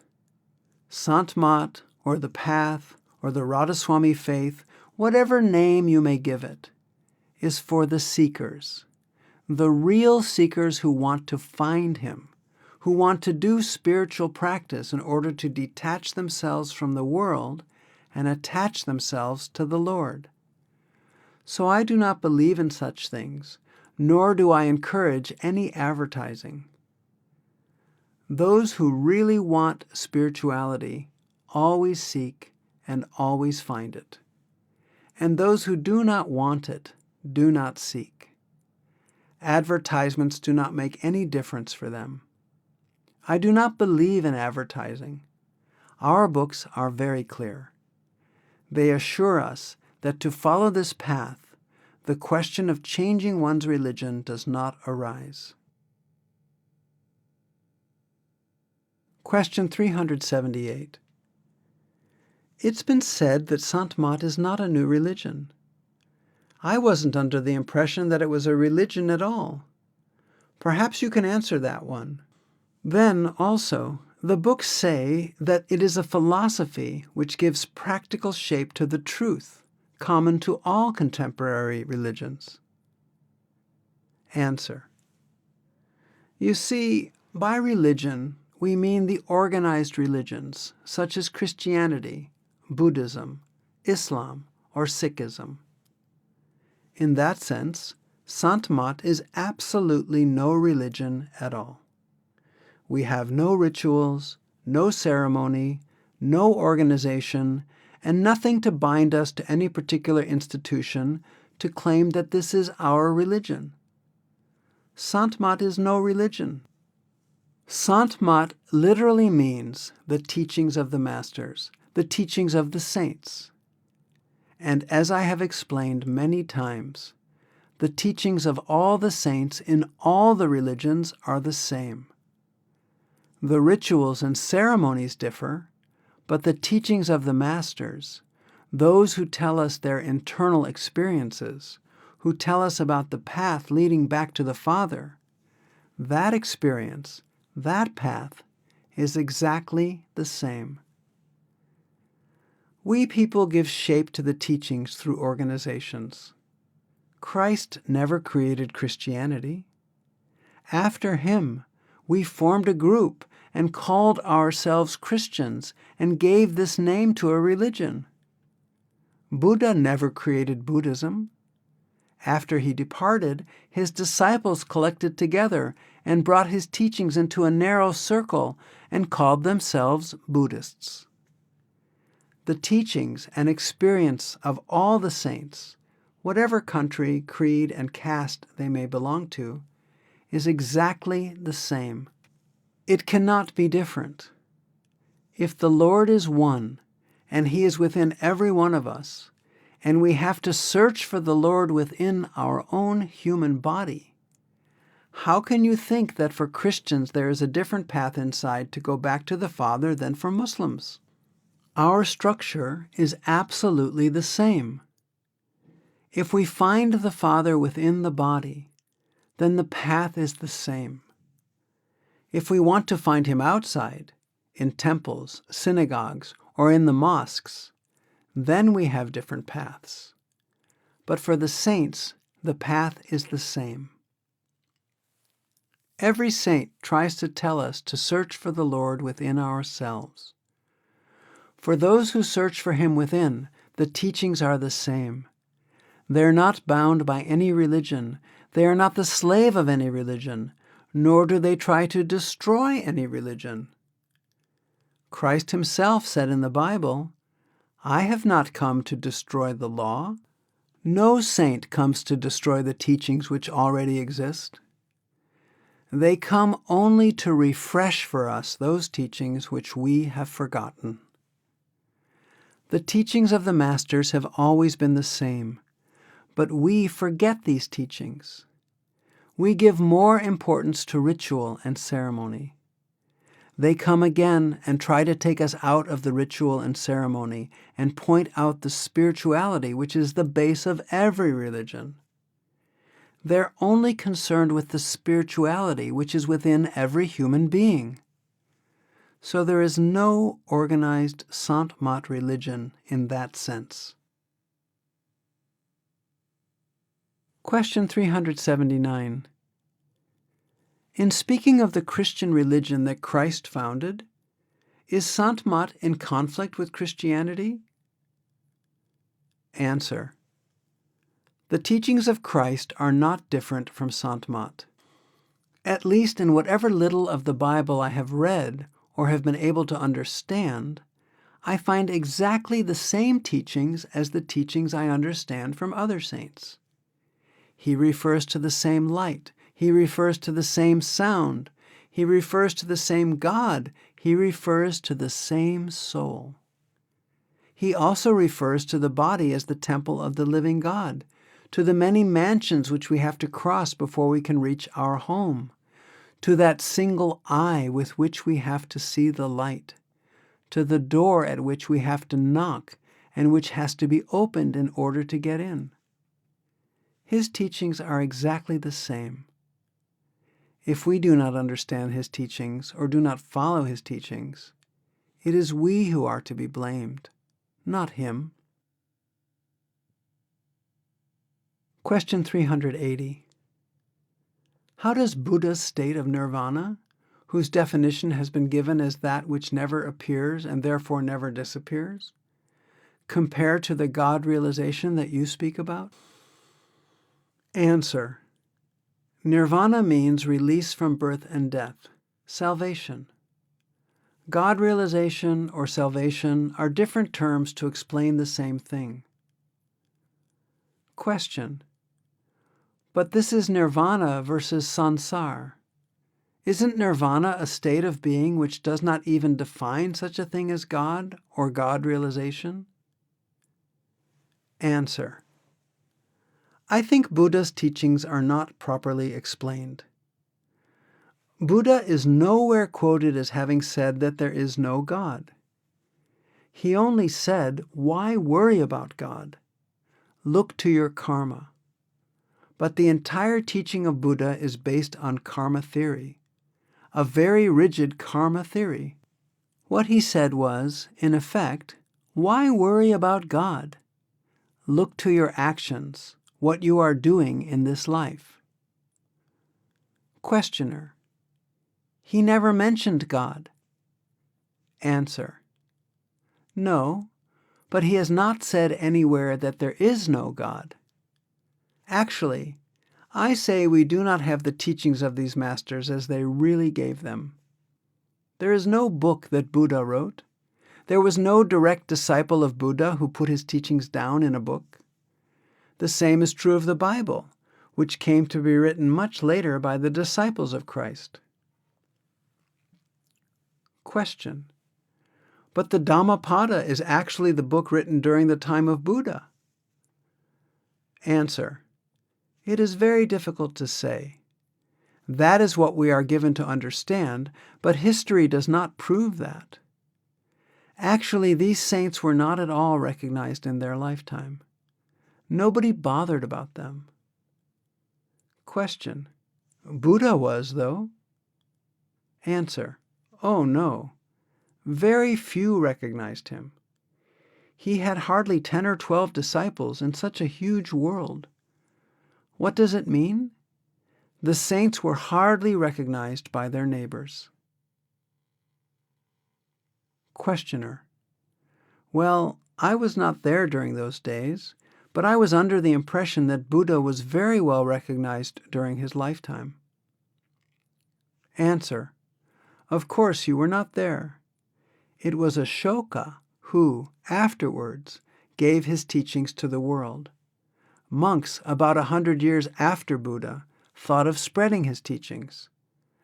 Not to say of Buddha, you take the case of Christ. How many disciples did he have? Questioner: well, Christ had a poor following, I must admit.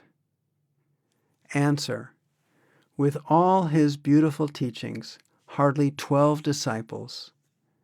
And some of the apostles did not have the privilege of being with him, though of course they were conversant with his philosophy. So what could they do? People do not recognize such great souls in their lifetime, and later on they try to determine what the teachings are, according to their own way of thinking. There is no history about these things. Questioner: I do not think there is any contradiction in Buddha's teachings. Answer: there are different schools.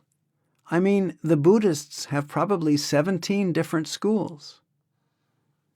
Question: yes, I understand that part, but insofar as Buddha's teachings, or his system of relieving suffering, working out one's karma and entering nirvana, I wonder if it is understood.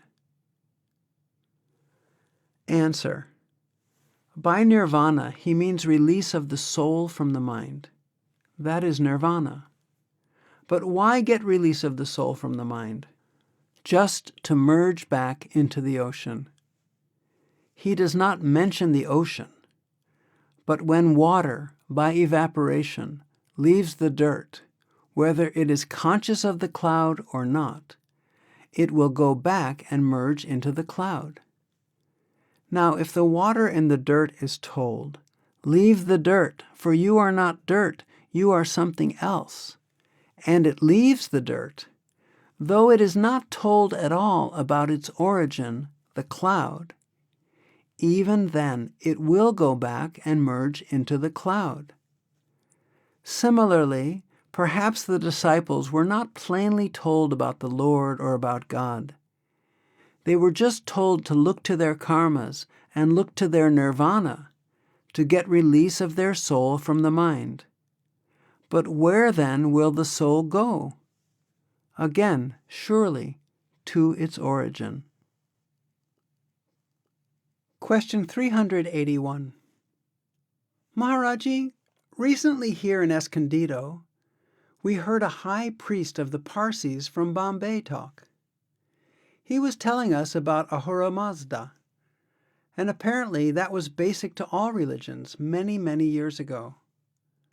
I bought one of their books, and in it is stated that the last remnants of these ancient Persians went right down into the Punjab and into Bombay, there in India. And the rest of them, or the other religions, sort of took the main points and changed it around. Would Sant Mat possibly be one of these through Guru Nanak? Would that be direct from the Ahura Mazda? Answer: No, sister. The saints never take the teachings from another saint and give another shape to it. I will tell you. Those people who travel on the path and reach their destination, all of them have the same story to tell. Whether the saint is born in the 20th or the 18th or 19th or 16th or 17th century, in India or America or any other country, he has the same story to tell. So regardless of who has written the story of that path leading to the ultimate destination, the teachings will always be the same. There may be a difference in explaining, keeping in view the background of that particular nation or particular country or particular people. But essentially, the teachings will be the same. The kernel will be the same. Supposing from America you went to India, and whatever countries came in your way, whatever obstacles you had in your way, whatever formalities you had to go through, whatever difficulties you experienced, and whatever enjoyments you had in the way, you write all that in a book. Another person goes and also writes what he sees and experiences in a book. A third person goes and does the same. Whosoever has taken that route to India, the experiences will be the same, but there will be a little variation in description here and there. Some will give a little more importance to Bangkok. Some will give more importance to Burma. Others will give a little more importance to Hong Kong. But actually, they have to explain the same things leading to the destination. There cannot be two different basic explanations from those who have gone there. So it is not that the other writer takes from the teachings of the one saint and tries to make it his own religion. They have traveled the same path, and they have told the same thing. After their departure, the people gave shape to those teachings in the form of religions, and they became the victims of organizations and such shells. If anyone with an unbiased mind will make a research, he will be told the same teachings. There cannot be two. We have a lot of Parsis in our group from Bombay. In fact, in Beas we have a cosmopolitan colony.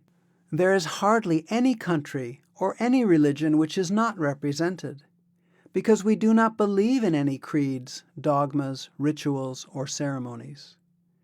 We believe only in the teachings of the saints and in putting them into practice.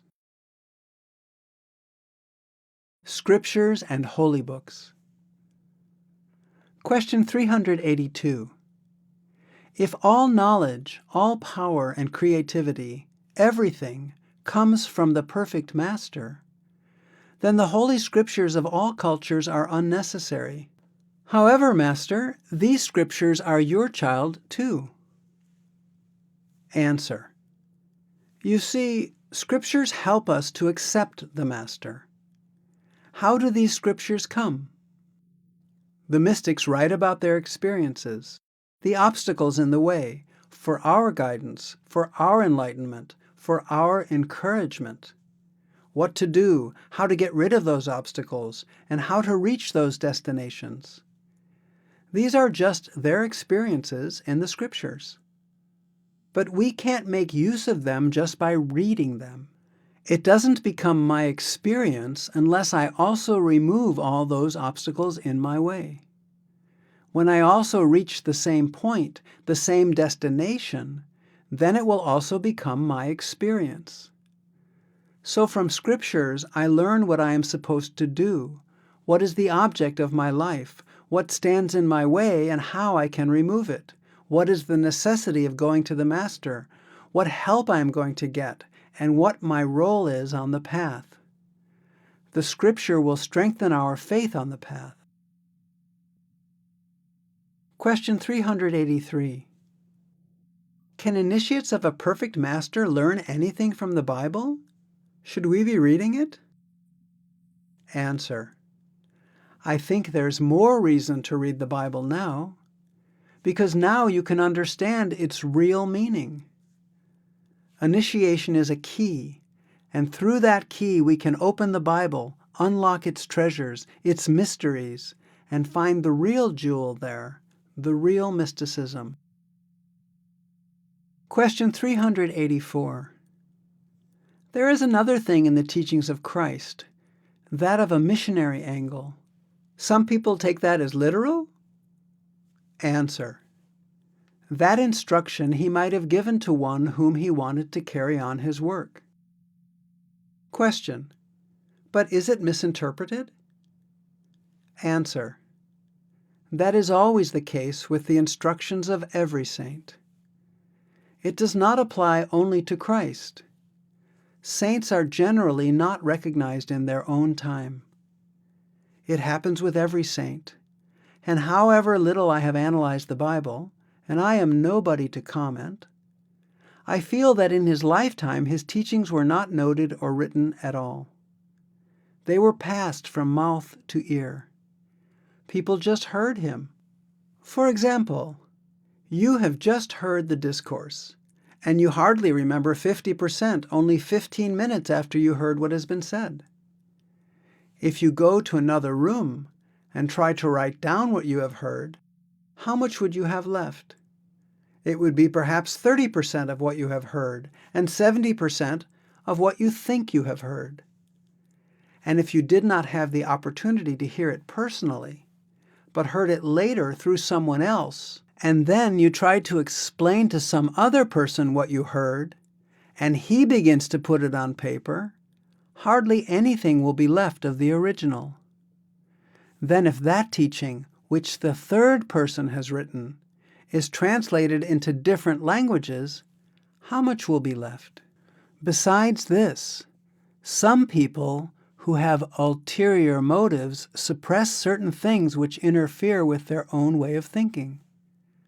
How much of the original will be left ultimately? That is the fate of the Bible, as far as I can understand. Nobody noted down Christ's teachings at the time he spoke.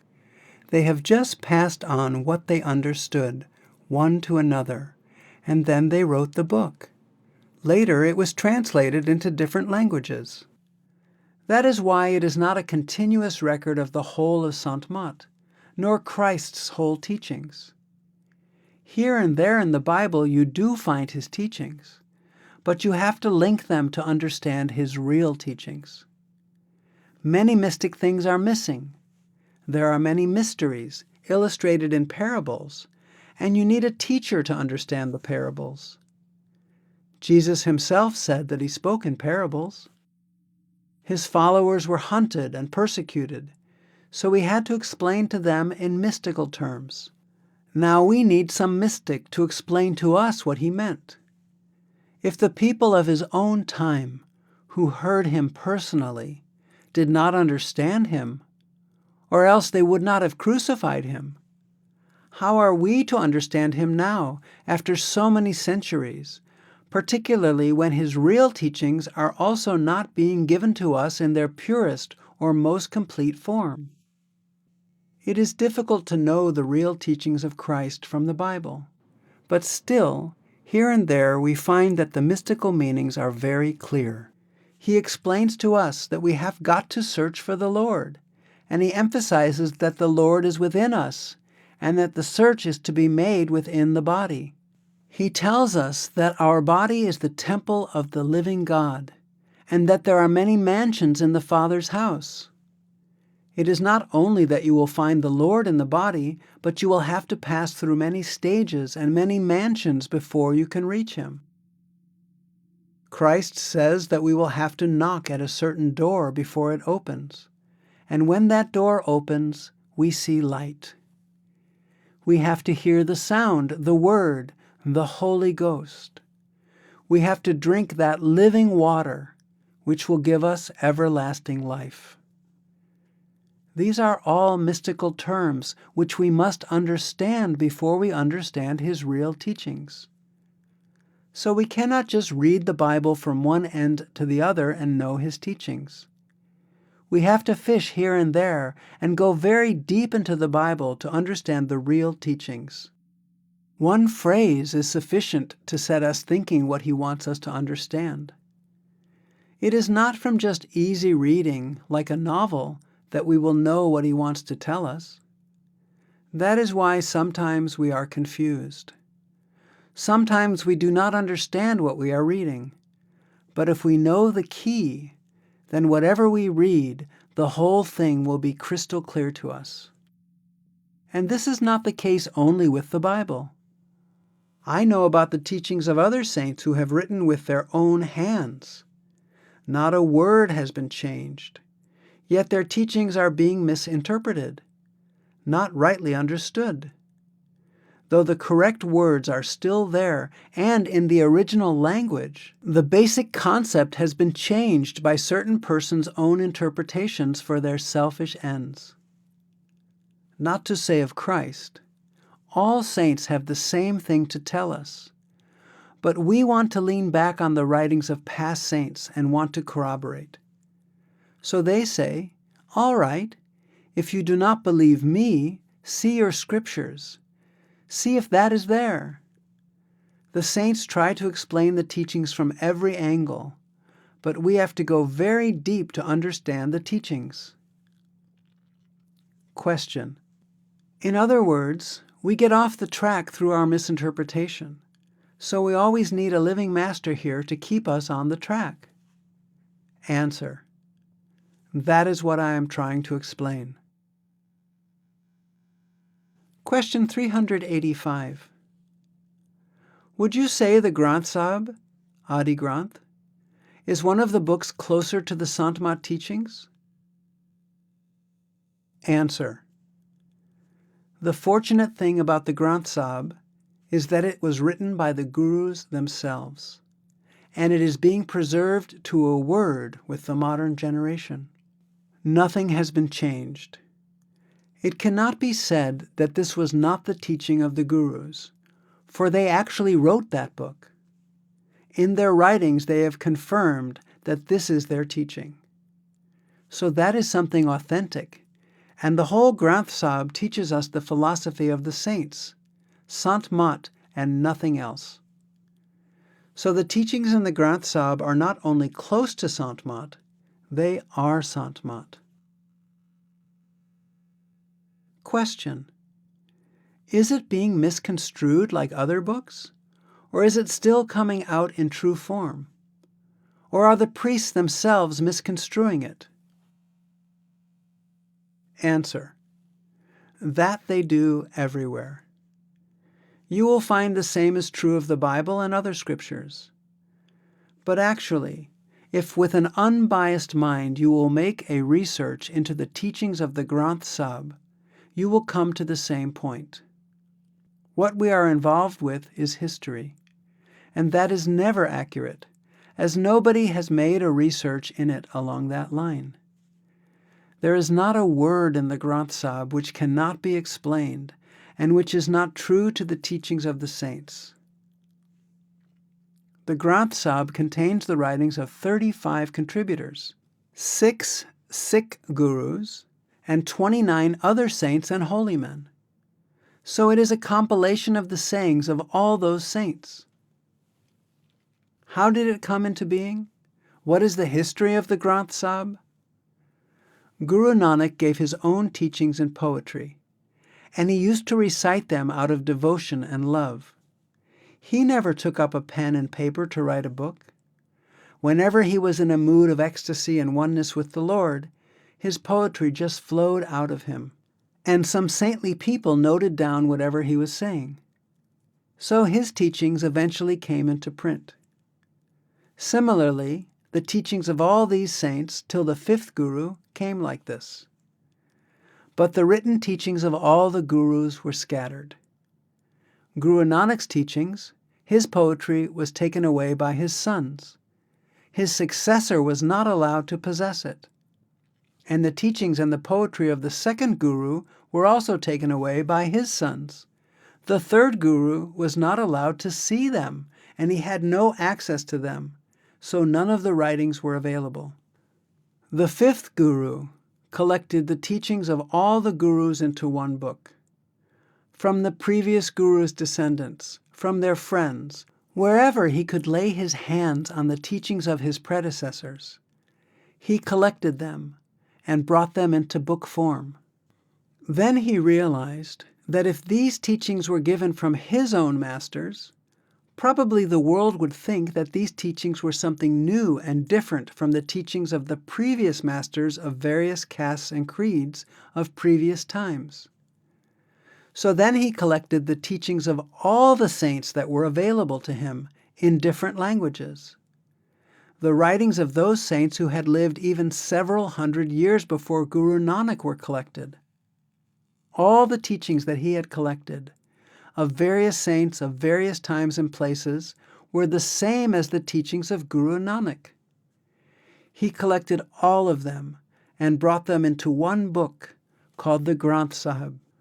So the Granth Sahib contains not only the teachings of the Sikh gurus, but also the writings of 29 other saints and holy men.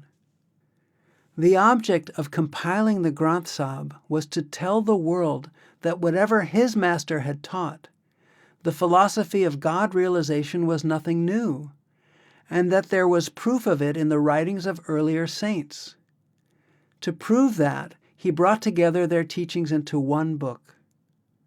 Despite the fact that everything is there in black and white, people do not understand the teachings. Question 386. How can we know, before we ourselves can see the inner worlds, that Swamiji's descriptions are correct? And can you speak about your own personal experiences verifying these descriptions? Answer. Sister, that way we can challenge even the existence of God. How can we know that He exists? Physically, there is no proof that God exists. But we take the corroboration from the mystics and saints when they speak the same language, describe the same experiences, give the same teaching, give us the same guidance and same signs and the same path. That shows what they tell us is right. That is why when we discuss the teachings in our meetings, when we hold satsang, we quote so many quotations from different saints to emphasize that point. Whatever one mystic tells us from a certain point of view, we try to give so many other quotations corroborated by other mystics, other saints, just to tell the truth. We try to show that whatever is being taught to us by one particular mystic, mystics have existed in different countries. They have taught in different languages. They have come in different times. They had no means to meet each other, and yet they speak the same language, share with us the same experiences, have the same truth to tell us. So naturally we trust them, trust what they say. Question. It seems to me that it would help if one could hear from a living person that he also has seen these things. Can you, Master, tell us that you have seen? Answer. How would you trust him if you don't trust the other saints and mystics? How would you trust him? Where is the surety of our trusting him? When we have no faith in the past masters, in their teaching, their philosophy, how then do we trust the living? We test the living by the teaching of the past masters. We cannot trust the past masters through a living master. It has to be the reverse. As we read in the Bible, how many people trusted Christ? 12? One betrayed, another deceived, and everybody denied. How many people put faith in him? He told them, the kingdom of God is within you. How many people believed in him? He told them about the path of light and sound within. He told them, if thy eye be single, thy whole body shall be full of light. Who believed him? Now we believe him. His contemporaries never believed him. He had to quote John the Baptist. He had to quote Moses to impress upon us the truths which he wanted to share with us, because we had faith in Moses and John the Baptist, but not in him. Question 387. In that vein, Master, has anybody done any study to determine whether or not Confucius was a master of any degree? Answer. It's very difficult to sit in judgment on anybody. We can only know and take advantage of their teachings. They talk about the path. They talk about the general aspects of Sant Mat. And that corroborates our belief, our faith, and strengthens our faith. And then we have to make use of all that by meditation. That is the only advantage of reading the books or works of other mystics and saints, just to corroborate our convictions. Otherwise, a few simple words of the mystic are enough to explain to us the whole teaching. But since we are intellectuals, we need so much corroboration from different mystics, different saints of different times, different countries, different religions, different nationalities. Then the mind gets convinced. They're all harping on the same tune, singing the same song, so they must be right. I also should try to experiment with it. That is the only advantage of books, nothing else. If a simple man can understand the straight teachings of a mystic, he doesn't need to refer to any book at all. He doesn't have to look to any other mystic at all. All books and literature are just to satisfy our intellect. All meetings are just to satisfy our intellect, convince us, and then to create an atmosphere for meditation. That's all.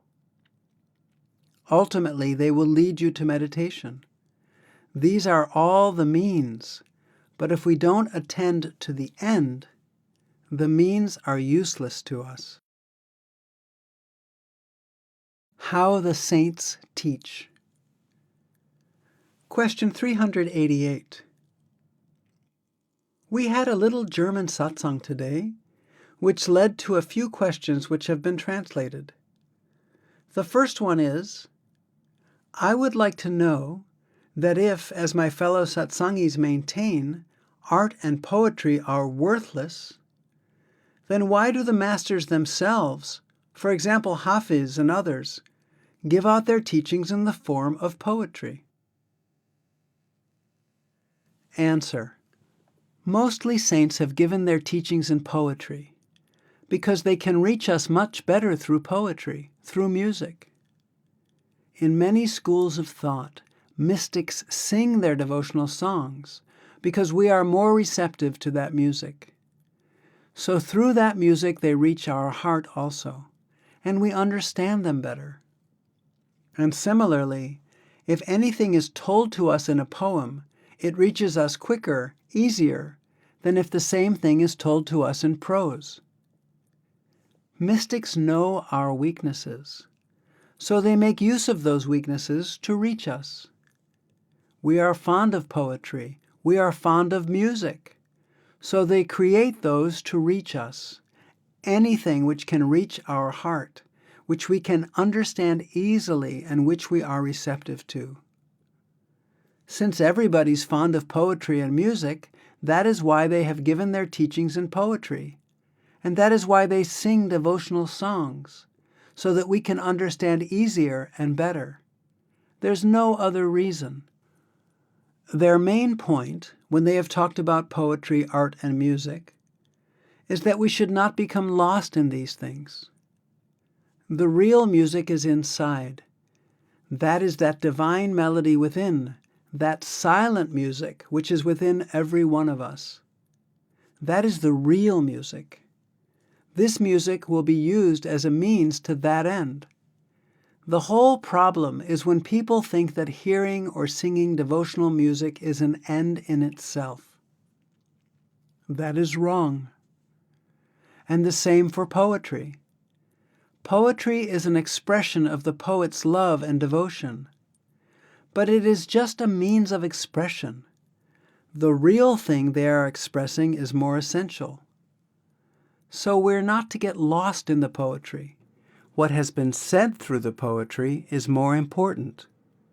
Many mystics have even given their teachings just in straight prose, and it has the same effect, but we are less receptive to straight writing than to the poetry.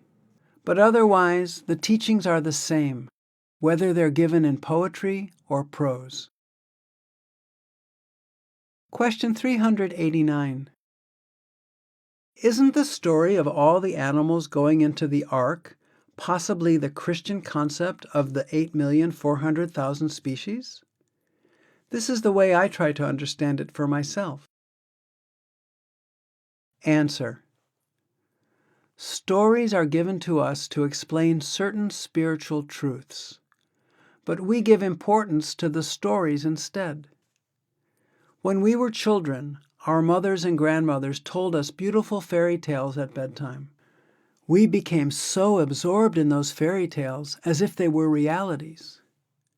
Now we have all forgotten those fairy tales, but the truths our mothers and grandmothers wanted to impress upon us, the lessons they wanted to give through these fairy tales, those last forever with us. That impression becomes part and parcel of our life. If we think of those fairy tales as reality, that was not their purpose. The purpose of those fairy tales was not to convey reality, but to impress upon us certain spiritual truths, spiritual values. Now we are just giving importance to those fairy tales, not to the spiritual values or truths which they impart. Similarly, the mystics and saints, also by using fairy tales, are trying to impress certain spiritual truths in our mind, trying to impress a certain spirituality in our hearts. For example, take the Bhagavad Gita. With a story, the author has tried to say so much about karma theory and so many other spiritual values. But nobody worries about the spiritual truth. People worry about Ram and Krishna and their personalities, and they think they're real people and try to worship them. But nobody bothers about what spiritual truths their stories convey. So we are all giving importance to these fairy tales, which we heard as children, and have forgotten the spiritual truth which is behind them. Similarly, read the Persian literature by Shamsi Tabriz or Maulana Rum. At every step they have a story to tell. They try to give us the spiritual truth through stories, because through stories we always remember the spiritual truth. And that was the approach the Great Master also took in Satsang. To elaborate a certain spiritual truth, he would tell a beautiful tale, and we would remember, word by word, all those stories. And now, naturally, we think about the spiritual truth which he wanted to impress upon us through a particular story. Otherwise, if a mother starts telling a child a spiritual truth without a fairy story, he will not hear her at all. While hearing a fairy story, he's also slowly getting the truth which the mother or grandmother wants to impress upon the child. So similarly, mystics and saints have always been fond of stories and parables to explain certain spiritual truths. We remember those truths very easily with the help of those parables. Without parables, we would not be able to grasp as much. But as simple as we are, we give more importance to the stories and characters and have absolutely forgotten the teachings behind them. Who knows now what spiritual truths the saints meant to explain to us by their stories? We are not worried now about what they wanted to tell us. We are only worried now about where the ark is and such things. It happens with every religion. Question 390. Master, whenever we are attracted by a spiritual way of life, whether it be Catholicism or something else, there usually are some guidelines or religious concepts in each of these religions. Now the question is this. You have a concept such as the Ten Commandments to give guidelines for a better way of life. And yet we don't have 10 commandments, say, in Sant Mat. We have the concepts of lust, anger, greed, attachment, and ego or vanity, and the vows. My question really is, if we were to be given the original concepts of those other spiritual guidelines, wouldn't they be about the same? Answer. People forget the teachings even 40, 50 years after a mystic gives them, and they twist them to suit themselves. And how can you expect the absolutely pure teachings of Christ to be conveyed to us today? I see, right under my nose, in the Dara, in spite of my saying that everything is covered by meditation, that no ritual is required, that no place is to be worshipped, still people go to many houses here and prostrate here, prostrate there, drink water here, drink water there. They can't help it. They are twisting Sant Mat right under my nose, right under the mystic's nose. The teaching is being twisted here, and after 2,000 years, what is going to become of it, you can imagine yourself. Already, houses are being turned into shrines. This is the human mind. We don't like to know the real teaching of a mystic. We like to know what appeals to us, what we want him to tell us. We want to follow that teaching, not what he wants to tell us. Even if the real history or the real teaching of Christ were to be revealed today from some old manuscripts, or even if scientists were able to catch the real words of Christ from the Sermon on the Mount, I think people would never follow it. They would never be able to leave what they are doing now. They would say, "No, you are not our Christ. This is what your teaching is." We want to twist the history in our own way. We want to accept what we like to accept. Our minds are not open at all. So God knows how much has been twisted in 2,000 years, how many interested parties have given us his teachings, what shape it has taken today. And we think and accept every word in the New Testament as a word of law, and we interpret accordingly. It is wrong. Question 391. Maharaji, last night Professor Bhatnagar shared so much with us. And one thing that stuck in my mind was about the 2 brass kettles in the room, in terms of the relationship between 2 people and how they clang together, and about how hard it is in relationships since Adam and Eve.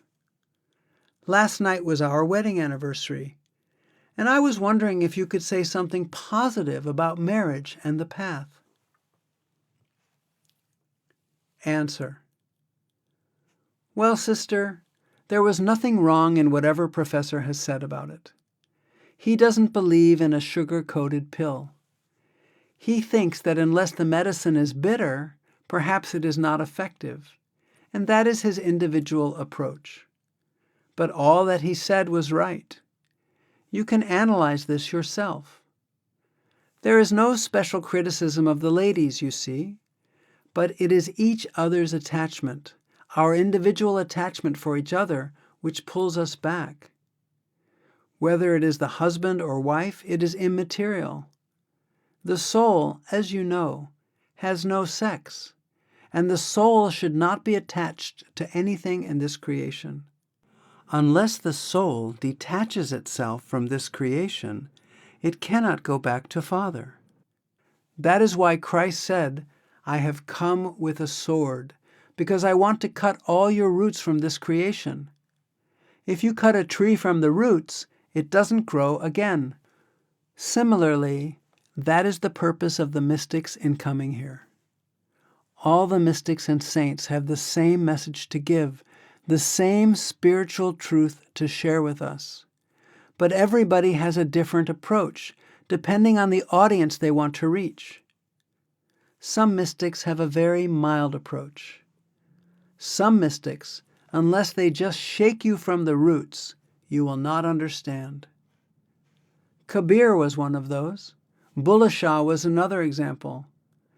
People are so tied to their traditional beliefs, superstitions, and traditional religions that unless they are shaken from the roots, perhaps they won't understand at all. So some mystics have to just shake them before they can realize the importance of Sant Mat. And others may need just a hint to understand what the mystics or saints have to say. But all mystics have the same message. There's no difference in their spiritual experiences which they want to share with us, or the spiritual path they want to show to us. They have to see the audience whom they want to reach. Kabir, for example, had to preach in Benares, which was traditionally a priestly class stronghold of exploitation. So unless he shook people from the roots, they wouldn't have understood him. Bulleh was born into a very aristocratic family and was very proud of his caste, of his tribal background. Unless he shook his own people from the roots, they wouldn't have understood him. Other mystics have taken a very soft, very mild approach. Probably their audience was quite enlightened, so to say. Each mystic has his own individual approach, but each has the same spiritual truth to share with us. Yesterday I said that Kal is just. Whatever you do, so shall you reap. Justice brings us back to this creation after every death. Justice means that whatever actions you have done, you have to come back to collect that harvest, which will keep you tied down to this creation. Another approach is, Kal is deceitful and always wants to keep us attached to this creation. It amounts to the same thing. There is no difference. Everybody has an individual approach. Question 392. Master, we have heard you talk a lot about cutting off one's head. Professor Bhatnagar a few nights ago gave some examples. How do you make such a sacrifice? What does it mean to do this? Answer. Cutting off the head means eliminating your ego. You don't have to physically cut off your head. Don't be frightened about it. You see, generally, when we're egoistic, we always raise our head, and when we are humble, we always bow. So cutting off your head means that you have to become humble. You have to eliminate your ego. And meditation is nothing but cutting off your head. That's the very strong phrase that's sometimes used. Every mystic has his own approach, but the teaching is the same. Mystics' approaches sometimes differ according to the people whom they're trying to teach. Kabir lived in Benares, which is the citadel of very orthodox traditional priests, the Brahmins. They make people do all sorts of rituals and ceremonies and austerities. Unless he shook people up, they would not leave all those traditional beliefs. Only after he shook them could they understand his teachings. The deeper your roots, the more you have to water the field to loosen those roots before you can pull out the tree. Benares is still a citadel of the Orthodox priests. People think that if you die there, you will go to heaven. And if you don't die there, you will go to hell. And if you don't do this, you will go to hell. And if you do this, you will go to heaven. People there have all sorts of beliefs. So Kabir had to shake them terribly. His language was very strong for those people. With milder language, he could not teach them. The more asleep you are, the louder one has to shout to wake you up. If your sleep is not very deep, just a little knock will get you up. But if you're in a very sound sleep, very deep sleep, you have to be shaken before you can get up.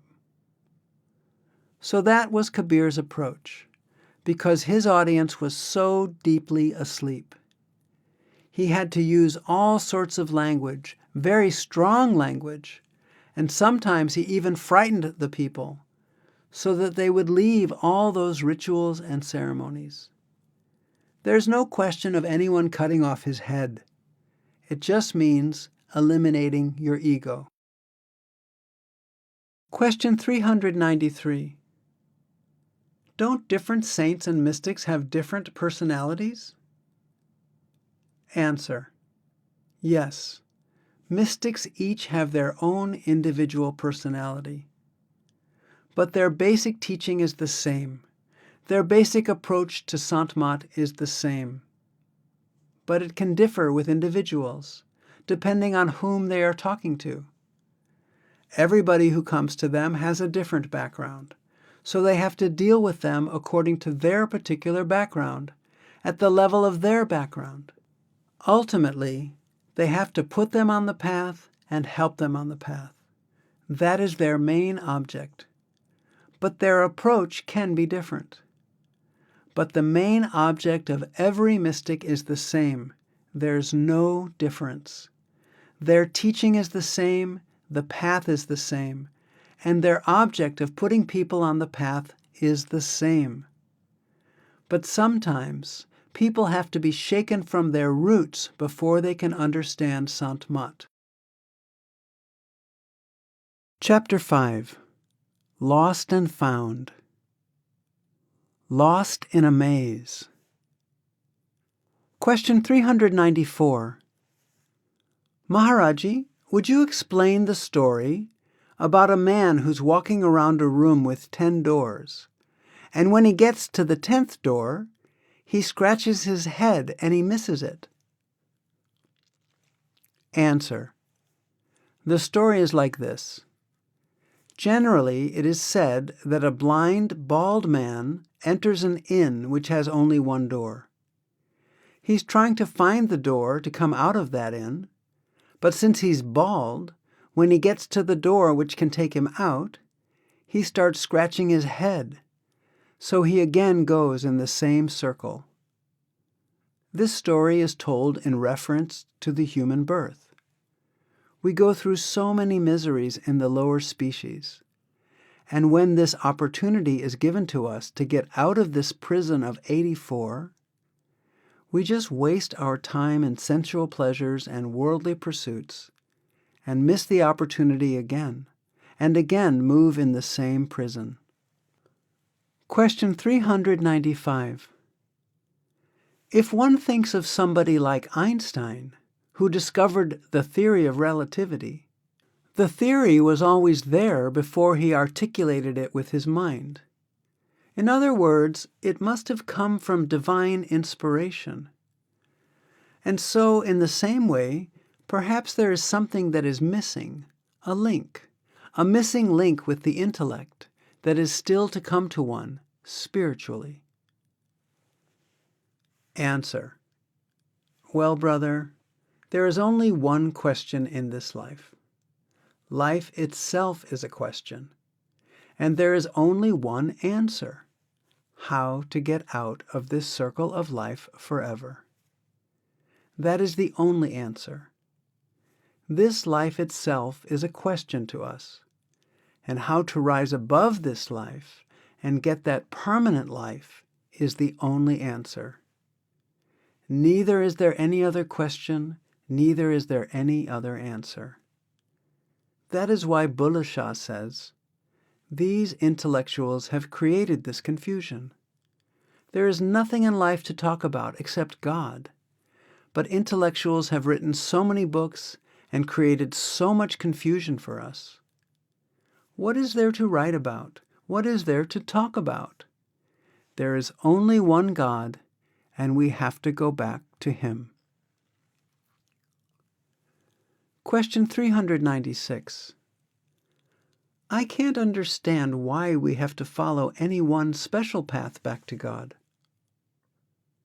Answer: we have to follow a special path because the Lord is within us, and so there must be a special path within us leading to Him. God is everywhere, but we cannot see Him outside unless we realize Him within. He is living within us, and since we are all created alike, the path leading to Him must be the same. Christ says that to worship the Spirit is to worship the Father. If you want to worship the Father, you must worship the Spirit. You must withdraw your consciousness to the I center and be one with the Spirit within. Then you will be able to go back to the Father, and that is the path.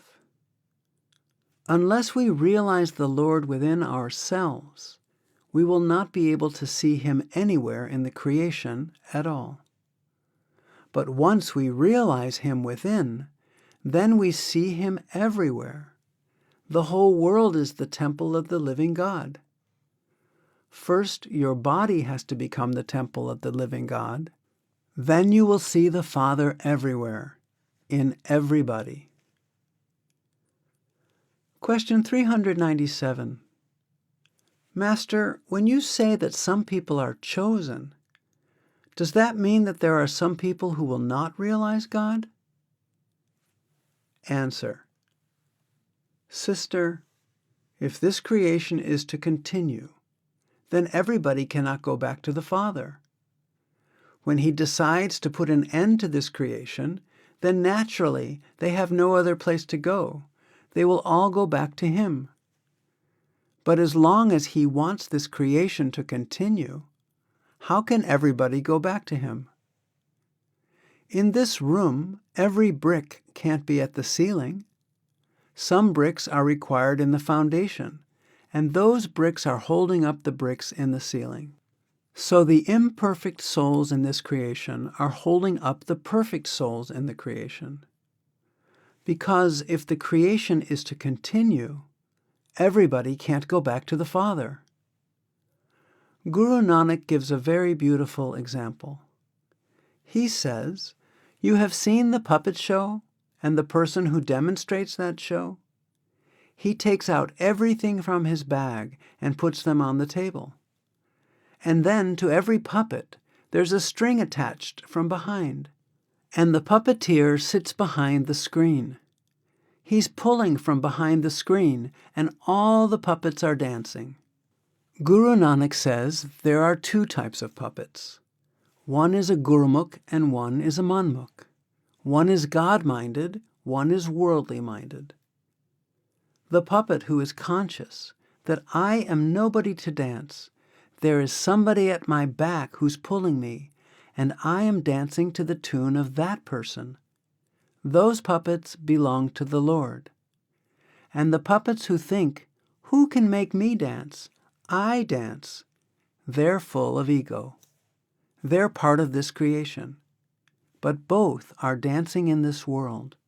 When that puppeteer finishes the show, he collects all the puppets, puts them in the bag, and goes away. The puppets have no other place to go. Their real place is in the bag. But as long as the show is there, the puppets have to dance. But when he puts an end to the show, the puppets have to come back to the bag. So long as the creation is to continue, it has to be imperfect. It can't be perfect. The moment anybody becomes perfect, he merges into the perfect being. Say there is a raindrop, and when it merges into the dirt, it stagnates. It gives off a very foul smell, and it remains part and parcel of the dirt. The moment that with the heat it becomes pure, it leaves the dirt. It goes back to the clouds at once. So the soul is here only as long as it is imperfect. It is a drop of that divine ocean. The moment it becomes pure, it merges back into the Creator. The soul is immortal. The soul doesn't die, but it can be caged, it can be imprisoned, it can be kept in captivity, but it doesn't die. You see, a diamond is precious, and it has so much luster. But when you throw it into the mud, you neither know its price nor can you see its luster.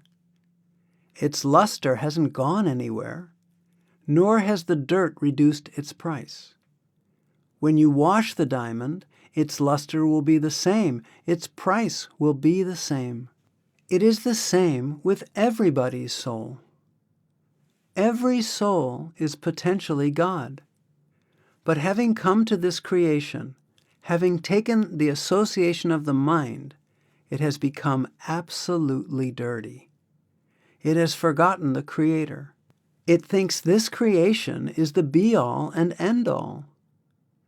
The moment the soul gets a little light on its own origin and gets help to leave the dirt, it at once goes back to the Creator. That is why everybody tries to seek the Father, whether in the right way or the wrong way, because the inclination of the soul is always towards its origin. So the search is there with everyone. Whether we know the real path or we don't know the real path, that is a very different thing. But everyone is always seeking in some way, because the inclination of the soul is always towards its origin. You can never overcome your loneliness unless you allow the soul to go back towards its own source. You may have the whole world at your command, but you can't overcome the feeling of loneliness. There is a time when you feel that you're absolutely lonely in life. Nothing belongs to you. You try to deceive yourself by thinking that this belongs to me, or that belongs to me, or I belong to him, or he belongs to me. It's just a self-deception.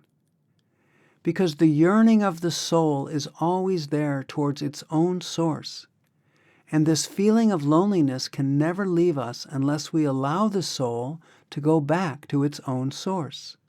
So that is why there is no perpetual happiness in this world. There can never be happiness in this world as long as we are part of the creation. We can only be happy when the soul goes back to its own Creator. Otherwise, these kings should have been happy. Rich people should have been happy. Healthy people should have been happy. Nobody is happy in this world. They all have transitory, temporary happiness for certain periods. But the reaction is so much that we become more unhappy. The real happiness can only be when we allow the soul to go back to its own source. That is why we search for the Father. That inclination is inherent in everybody. Question 398. Master, when we are separated from the Creator and part of the creation, we seem to feel lonely. And then to fill this loneliness, we create attachments. And the only way then to go back to the Creator seems to be to wait our turn until we know the futility of this mechanism. Is that our story? Or would you like to tell us? Answer. You see, it is a very simple thing. Once we are separated from the Father, we are part and parcel of this creation. Then we try to think this creation belongs to me, and we start putting in efforts to own our attachments or to be owned by them. It's a natural instinct to feel lonely within yourself, because the inclination of the soul is always towards its own source, and this feeling of loneliness will never leave you unless the soul merges back into the Lord. So that feeling is in every one of us, irrespective of caste or creed or religion. But in order to overcome that loneliness, sometimes we think, my wife belongs to me, my children belong to me, my friends belong to me, My country belongs to me. We just try to place our fingers on one another, and we try to think that they belong to me. Then we are attracted to other bodies, so we become attached to somebody else. We are always trying to put our fingers here and there, and we deceive ourselves that probably I was wrong in that attachment or wrong in that love. Probably I'm right in this attachment. Probably I'm right in this love. And though that never belonged to me in spite of my best effort, now this belongs to me. But all this is just a self-deception. Actually, nothing belongs to us here in this world. Whatsoever you may have in this world, this feeling of loneliness will never leave you unless the soul merges back into the Lord. But for that feeling, but for that instinct of the soul towards its own source, nobody would find the Lord at all. If we don't miss Him, if we don't feel the separation, if we don't feel lonely in this world, we will never think about the Lord at all. This is a natural instinct which the Creator has created in us. In His making us a part of this creation and remaining away from us, He has kept that link between Him and us, the feeling which He has created in us to go back to Him, the natural urge we have to go back to Him. That urge forces us to find Him, to seek Him. But we try to satisfy that urge by putting our attention into the world, to worldly attachments, thinking that perhaps I will be able to fulfill the feeling of loneliness by belonging to these people, by owning those people. But we are disappointed and come back again, and again we try to go there into worldly relationships. Then we start drinking. We start giving ourselves to sensual pleasures just to overcome that feeling of loneliness. We go in a wrong direction. But by His grace, the same feeling of loneliness, the urge to be one with Him, may turn us towards the Father to overcome that loneliness. The feeling is the same. That urge is the same within every one of us. With His grace, this urge can be diverted towards Him. And without His grace, this urge can lead you to the vices, to the sensual pleasures, and you may be lost in the creation again. But the Lord has kept that urge within every one of us. It is a natural instinct of the soul towards its own source, which forces us to seek Him or to find Him, which tells us that whatever in the world may belong to you, you are not satisfied there. You are not contented there. You are not happy with them. You are not at peace with them. You have everything of the world, but still you want something more. In spite of everything that you need in this world, that feeling of loneliness does not leave, and will not leave us unless the soul merges back to its own source. That is a divine law, you see. Question 399. How should we best deal with loneliness? Answer. Deal with it? We are all lonely in this world. It is a self-deception to think that somebody belongs to us, or we belong to somebody. It's just a self-deception. The time comes when we all realize the self-deception, when we wake up from our deep slumber. We are lonely because soul is the essence of that divine ocean. And this feeling of loneliness will never leave the soul unless it merges back into that ocean. This very feeling of loneliness is forcing us to follow the path which leads back to Him. But for this, nobody would bother about the Lord. This feeling of loneliness is forcing us onto the path and keeping us straight towards the Lord. So it is only a question of time until we realize that we are lonely.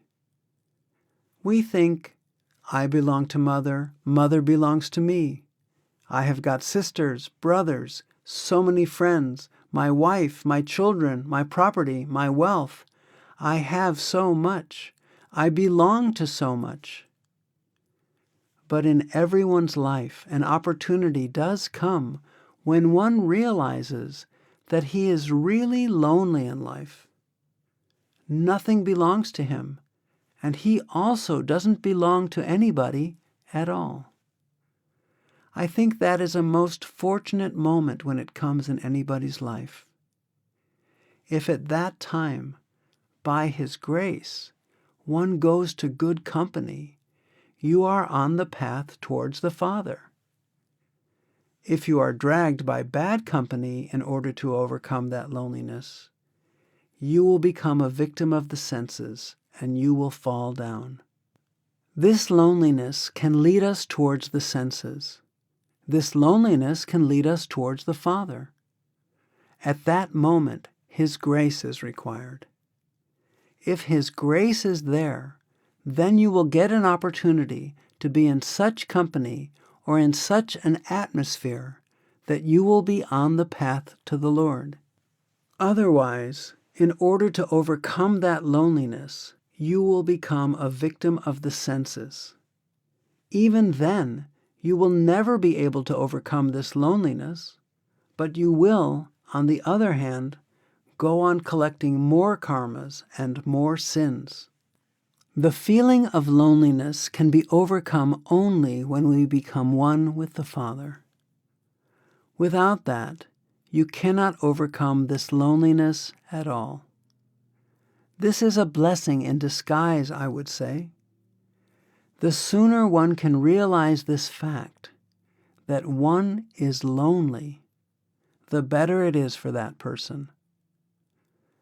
Then we will try to belong to the one who belongs to us and to whom we can belong, and that is nobody but the Father, the Lord. He belongs to us, and we can own Him. Besides Him, nothing belongs to us, and we cannot own anything at all. That is just a self-deception. The sooner one can rise above it and realize it, the more fortunate one is, I would say. Question 400.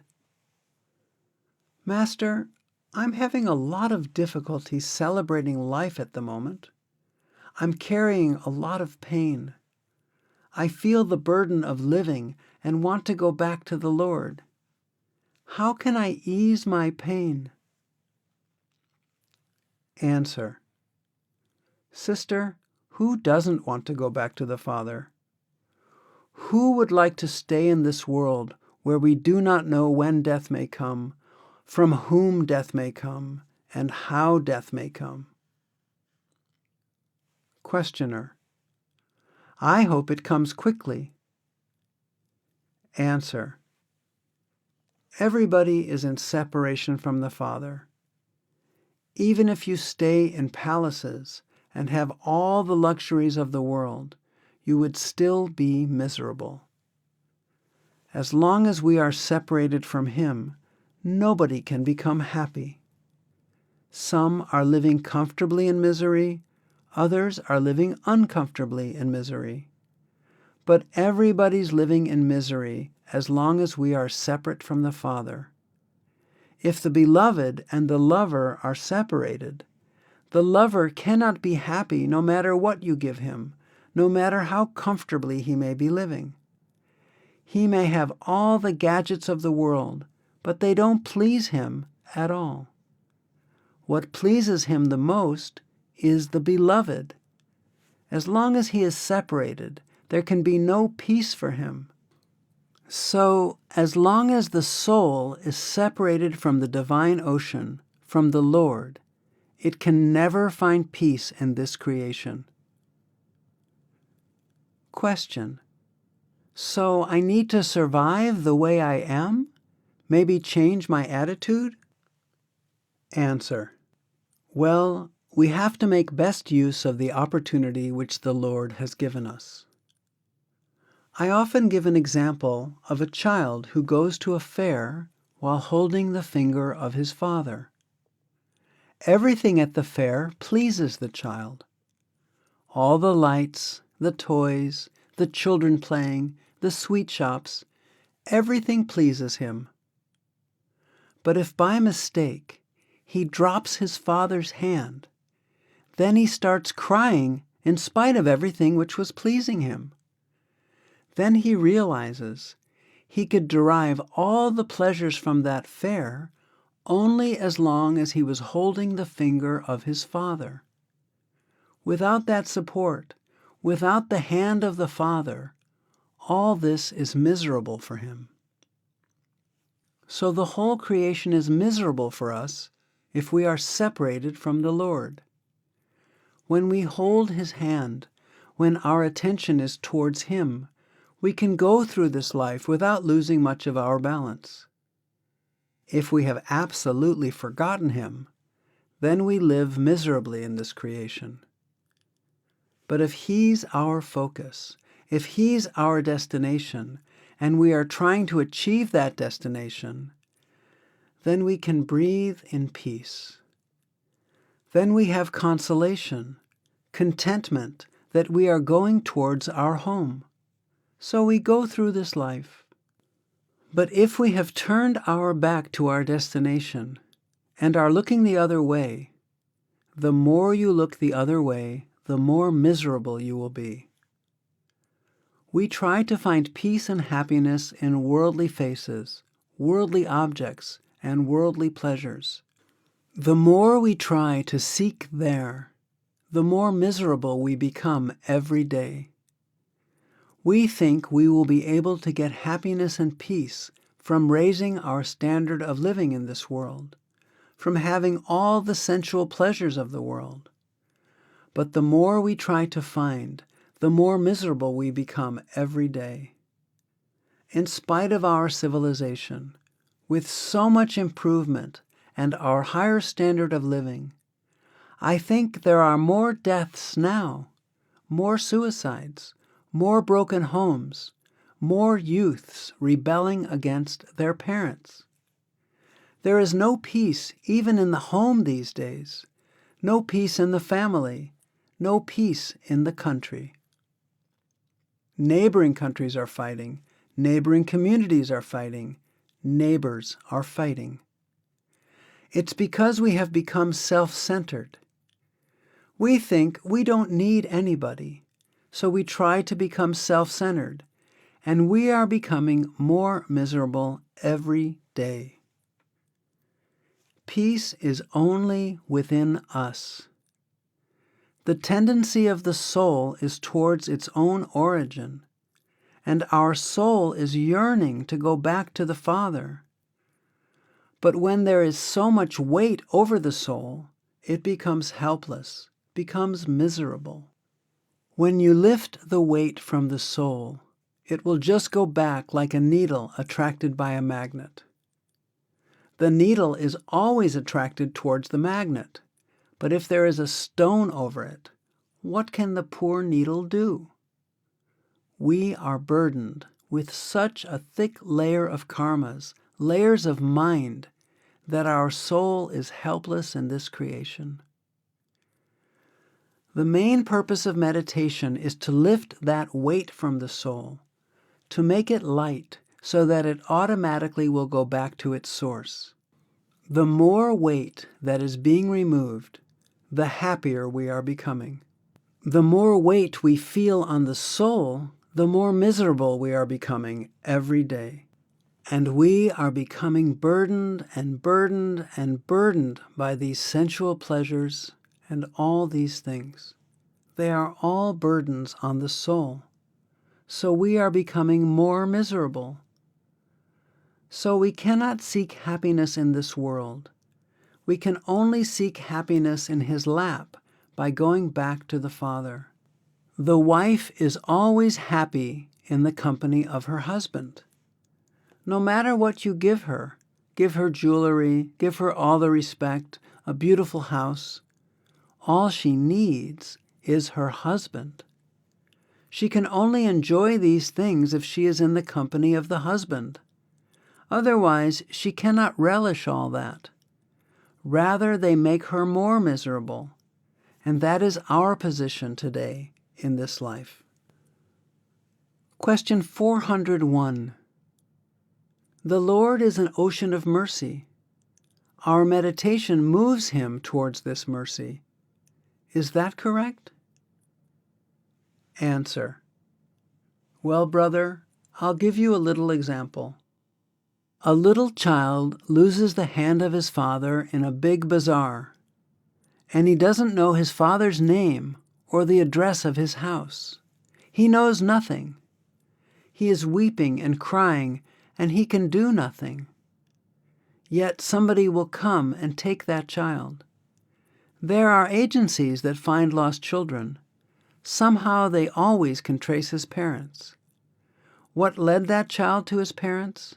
His weeping and crying. He wept and cried without his father, whose address he doesn't know, whose name he doesn't know. We also weep and cry without knowing our Father, without knowing his address, without knowing our home address or how to reach there. But this cry, the anguish within ourselves to go back to the Father, the longing within us to go back to the Father, the tears we shed in separation, ultimately will lead us back to the Father. Somehow people will find out from the gesture of this child the parent's home, and the child will find his parents. So unless we cry within, unless we have that feeling of separation from the Father, unless we have that longing and love to go back to the Father, how can we go back to him? If we are sincere, if we are full of love and devotion, then we can throw all the burden on the Father to find out the ways and means to pull us to his level. What else can the child do who is lost in this creation, who has lost his father, except cry? If he is playing with games, playing with other people, then nobody will even look at the child. Nobody will bother about the child. Only his cry will attract people's attention. So if we are lost in this creation, nobody bothers about us. But if this creation doesn't entertain us, and only the cries for the Father are heard, then he pulls us to his level.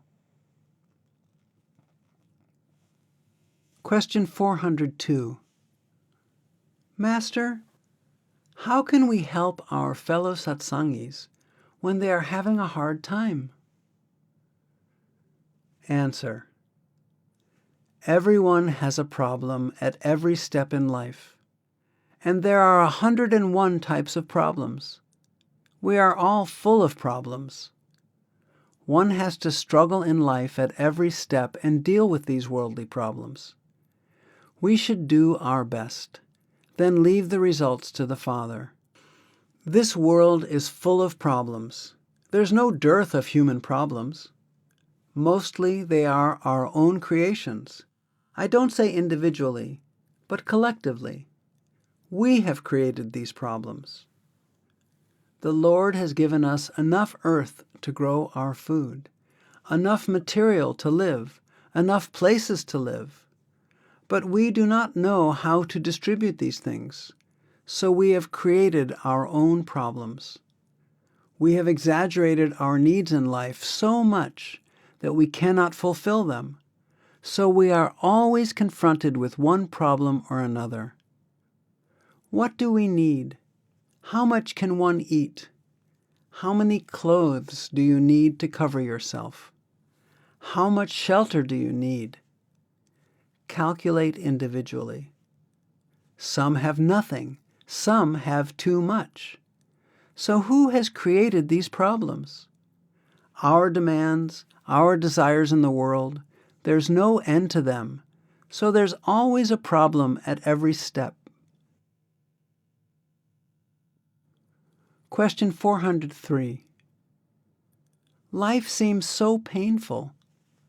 Why must we suffer so much? Answer.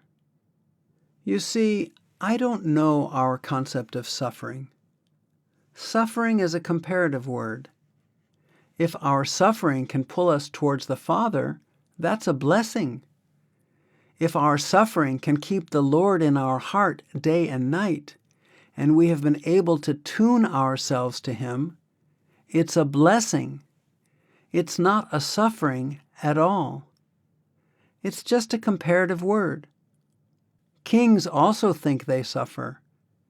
They have a whole country to rule, but still they think they are suffering. The beggar, if he gets just his bowl of rice, a little thing to eat to fill his stomach, on that day he doesn't think that he's suffering.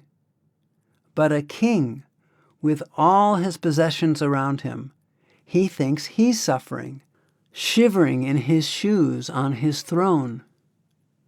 So it just depends on your point of view. It's just a comparative word. Otherwise, we're all suffering in this creation, suffering in separation from the Father. Separated from the Father, nobody can remain happy in this creation at all. Some are comfortably miserable, other people are just miserable. But we are all miserable in separation from Him. We can never get peace within unless the soul goes towards the Father. Unless the soul becomes one with the Father, we can never be happy. No matter if the Lord gives us the whole creation at our feet, we can never be happy. Question 404. Can you give me an example of what is suffering in life? Answer. Well, brother, look around. The whole world is suffering in one way or another. You go to a hospital and see individuals suffering. Just search within yourself and see how much we are suffering every day, how much we are in agony. If something is not achieved according to our heart's desire, we become frustrated and start suffering, start crying and weeping. All of that is suffering. And what more suffering can there be than when the soul is separated from its source? Question. But I accept that as suffering. Is it not enough for me to come to a higher plane? Answer. There are two things. First, we want to escape from this world because we are suffering. Second, we want to go back to the Father because we are in love with the Father. If we miss Him and are so much in love and so full of devotion for the Father that we cannot live without Him, that is one approach. Another is to escape from this world because we are suffering so much that we cannot stand this suffering, so we want to go back to the Father. Whatever the approach is, it is good so long as we are trying to go back to the Father. But the basis of spirituality is love and not fear. We should not try to escape from this world because we are suffering. We should try to seek the Father because we cannot remain away from Him out of pure love and devotion. Love and devotion should pull us towards Him. But if we do not have that love and devotion and that approach, the other approach is also not bad. There is so much suffering in this world that we must escape from it and go back to the Father. Whatever approach you may have, ultimately, the result is the same. Question 405. To be without love in this world, would that be considered a type of hell? Answer. What is the definition of worldly love? This love itself is a hell, because it ties us down to this creation, to hell, our so-called love. It's nothing but lust, a justification. We have very flowery words to explain our weaknesses. That's all. There's only one love, and that love is for the Father. There is no other love. That is everlasting love, eternal love. This other love is here today, and tomorrow you are standing in the courts accusing each other. What is that love? There is only one love. The soul can have no other love at all but for the Father. All other types of love are just self-deception. It's a question of realization, which everybody gets in life sooner or later. How much I have been deceiving myself and how much I have been deceiving others. We neither belong to anybody, nor does anybody belong to us. We have come alone. We will go alone. And inside us, we are always lonely, no matter what we have in this creation. When we cannot overcome this feeling of loneliness from within, then what is this love? Love should pull us out from this loneliness. Love should make us feel that somebody belongs to me and I belong to somebody. But where is that feeling? In spite of all we have around us, this feeling of loneliness doesn't leave us at all. It is the inclination of the soul towards the Father. Unless it is pulled to the level of the Father, you can never overcome this loneliness. That is real love. Otherwise, you can give it any name. Question 406. You told my friend not to worry, that we were all alone in this world, and I wanted to know what exactly did you mean by that? I thought that you were always with us. Answer. That is what I'm trying to explain. We are born alone. We will go alone. And the one who belongs to us is the Father. Unless we go back to Him, we will not be able to overcome this feeling of loneliness. That is why, no matter how many friends we have, how many good relations we have, how much wealth of the world we have, when you sit alone, you will feel you're all alone in this world. Having everything, you are all alone. There's no contentment within you. Still, you're yearning for something which you do not know, which you cannot account for. That is the natural inclination of the soul towards its own origin. Unless we let it go to its own source, we will not be able to overcome this feeling of loneliness. Question 407. Is it true that the soul that truly yearns to go back to the Father will go back? Answer. That urge is always in every soul towards its own source. The inclination of the soul is always towards its own source.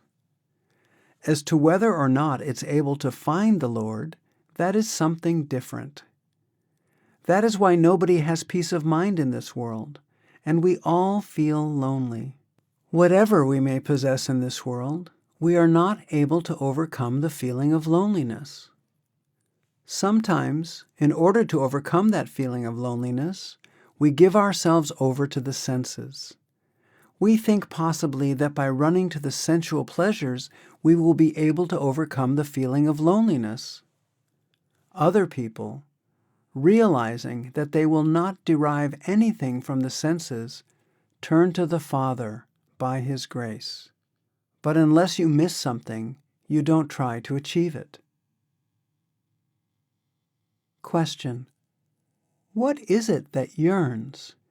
Is there something that does yearn to go back? Answer: that is the soul. The soul is trying to become active. It can never be at peace unless it merges into its own source. Question 408. Maharaji, the phrase, no pain, no gain, what does that mean?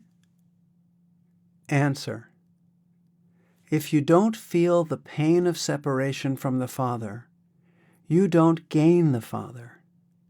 First, you have to feel the pain of separation from the Father. When you feel the separation from an object, you naturally try to find the object also. So then you gain the Father. Question 409.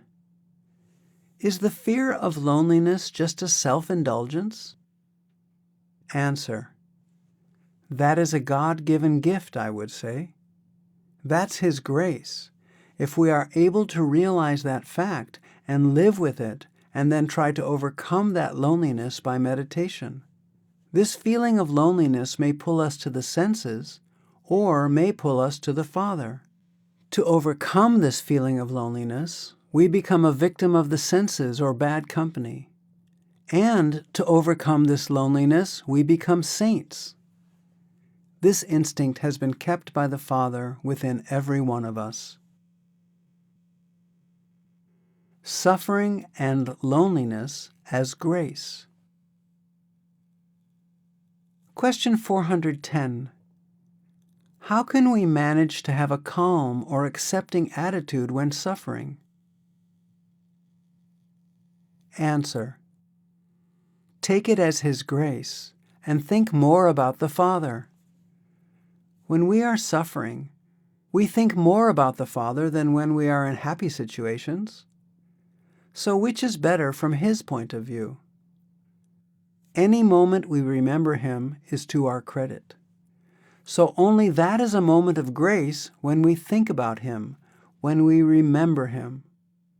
And when we forget Him, that is not a moment of grace at all. So if worldly happiness makes us bow down before Him and makes us remember Him, that is grace.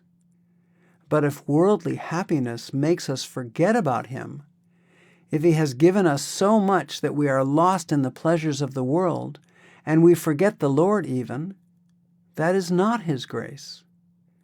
So grace may not be to our liking. You see, when the child is sick, howsoever he may cry, the mother will never give him a chocolate or a toffee. She knows that it will aggravate his fever. The mother will put a bitter quinine in his mouth. Not that the mother doesn't love the child. The mother loves the child the most. But the child doesn't know what is best for him. He's unnecessarily crying for chocolate and doesn't want that bitter quinine because he doesn't know what is best for him. The Lord knows what is best for us. So He will only give us that which pulls us to Him. The Master will not give us those things which make us forget the Lord and attach us to the creation. That is not His grace at all. Not that He wants us to suffer. He wants to save us from suffering.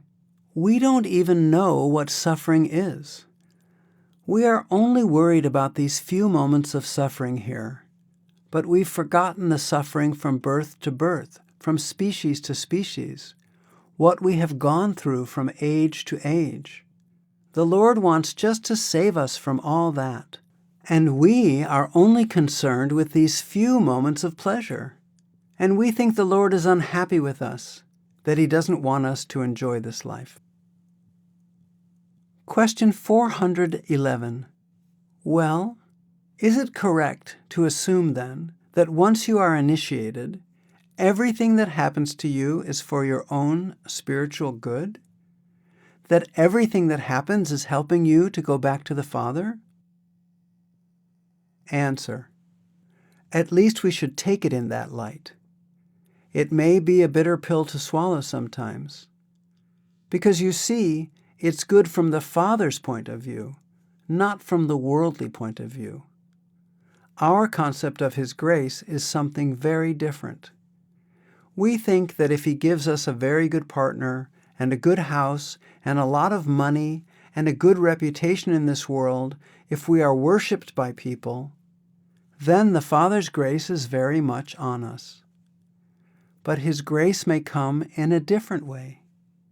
He may take your wife from you, or your child, or your friend, and you may become frustrated by this world and turn back to the Father.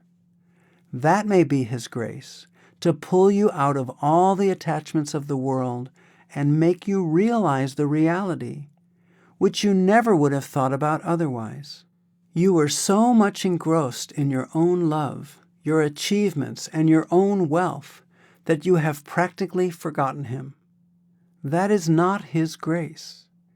His grace is what pulls you back to Him, and that may be a very bitter pill. Our concept of His grace is something very different. It is always from the worldly point of view. Question 412. Master, if you ask the Master before you meditate if He can do what He can, if it's His will, is that wrong? Answer: that is right. Of course, we are all beggars. What is grace? Grace is that which detaches us from the world and takes us back to the Lord, our true self. That is grace. Grace doesn't mean asking the Lord to fulfill worldly desires or worldly ambitions. That is not grace. If He gives us worldly things, worldly wealth, or we get attached to those worldly things and those attachments keep us back from the Father, that is not grace. It's very difficult, actually, to accept the grace of the Father. His grace is that which detaches you from one another, detaches you from worldly objects, worldly faces, and attaches you to Him. But our concept of grace is if He gives us wealth, a good wife, good houses, a good job, and a good atmosphere to live in. We think that is His grace, but those things may make you forget Him. That may not be His grace at all. His grace is that which takes you back to Him, which keeps Him always in your mind, which creates His love and devotion in your heart. That is His grace, what we call a blessing in disguise. For example, we may be attached to someone, and we suddenly know the reality, and we try to detach ourselves from that person. That may be His grace. From the worldly point of view, we feel the separation. We cry about the separation. We don't accept it as grace. But actually, that's His grace, because we are remembering the Lord now, and we have realized the reality of the world, and now we are detaching ourselves from the people and objects of the world, and are now trying to find Him, to lean on Him, rather than on the world. That is His grace. But our concept of grace is always what looks pleasant in the world. And it's no doubt good to think positively, but that may not be His grace at all. Anything which takes our mind away from the world and creates His love and devotion and yearning in our heart to go back to Him, that is His grace. But they may not be pleasant incidents, pleasant events. Question 413. Master, has this loneliness anything to do with the marking of the Lord? Answer: you see, when He has marked you, He creates that loneliness, the intensity of that loneliness in you, the intensity of that urge in you, and gives you a better company, better society, better atmosphere, better environment, which turns your direction towards Him. The feeling is already there. It was dormant, but when He marks you, when He allots you to come back to Him, then that urge becomes more and more intense, and you get a certain environment, certain facility, certain opportunity. And in that atmosphere, you turn towards the Father. This is how He molds you, molds our direction towards Him. Question 414. If this life is a dream, then why is the pain we feel so very real? Answer. Well, sister, in dreams also you feel pain. You cry, you weep, you also feel happiness. You feel so many things in dreams. You may have nightmares as well as pleasant dreams. So this is why we feel miserable here. Dreams are not always pleasant. Question 415. Well, if life is a dream, why is it so necessary to make a great effort? Answer. You want to be one with the reality. We are miserable here, being separated from the Father, so we want to escape. If we were happy here, we wouldn't think about the Father at all. They are the fortunate ones who, having come to the creation, are missing the Creator. They're missing the Beloved. They're the fortunate ones, the blessed ones. So the teachings are always for the blessed ones, for the fortunate ones. Those who are happy in this dream, they will remain part and parcel of this dream. And those who are the blessed ones, who realize the transitory nature of the world and want to go to their everlasting home, their permanent abode, they will feel His separation. They will miss Him. They will try to get to Him. Happiness. Question 416. Master, I had an uncle who was a millionaire, and there were very few millionaires, and he had everything anyone could want in a material way. But he drank himself to death. Answer. Yes, materialism doesn't give any happiness to anybody. If it did, the kings would have been happy. The people at the top would have been happy. They are even more miserable than us. We get normal sleep. They have to sleep by pills and injections. Happiness is something different. That we get from within. That we don't get in outside things at all.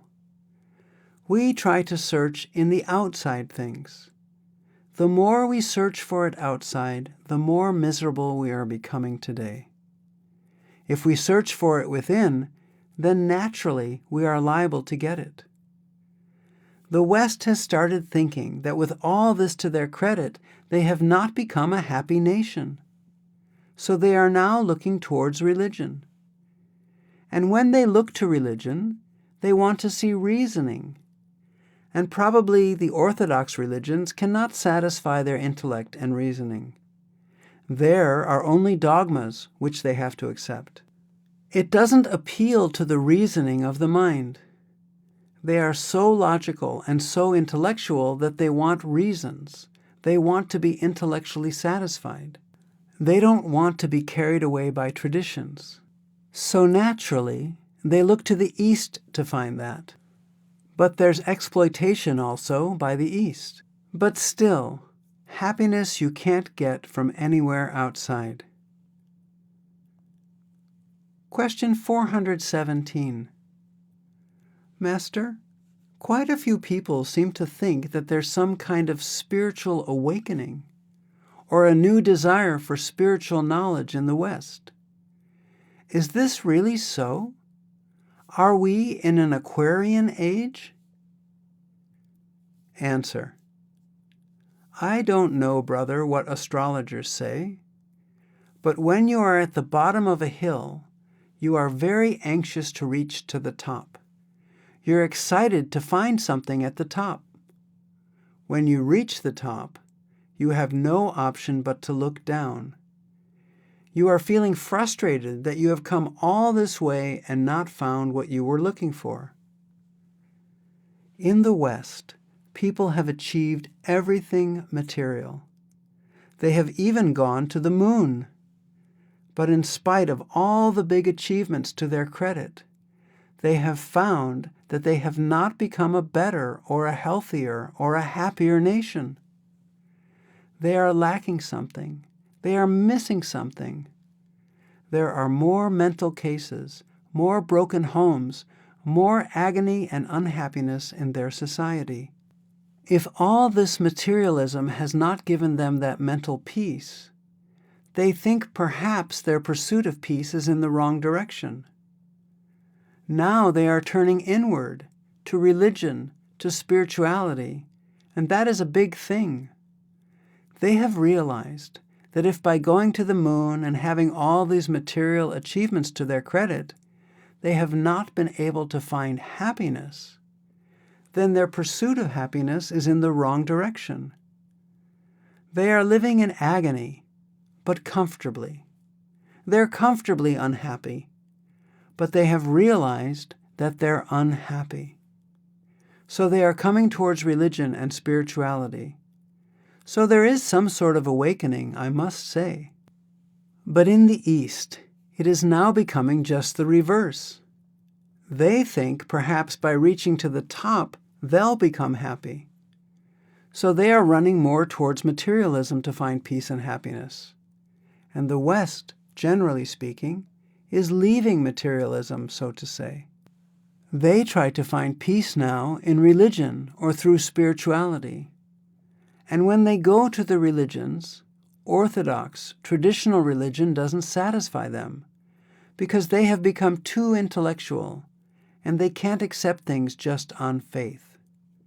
Reasoning is there. The scientific mind is there. They aren't satisfied by the dogmas, by the traditional approach of a particular religion. So they run here and there. They try to go deeper. And when they try to go deep, then they come to these spiritual movements here and there and try to know everything. There is definitely a type of awakening taking place.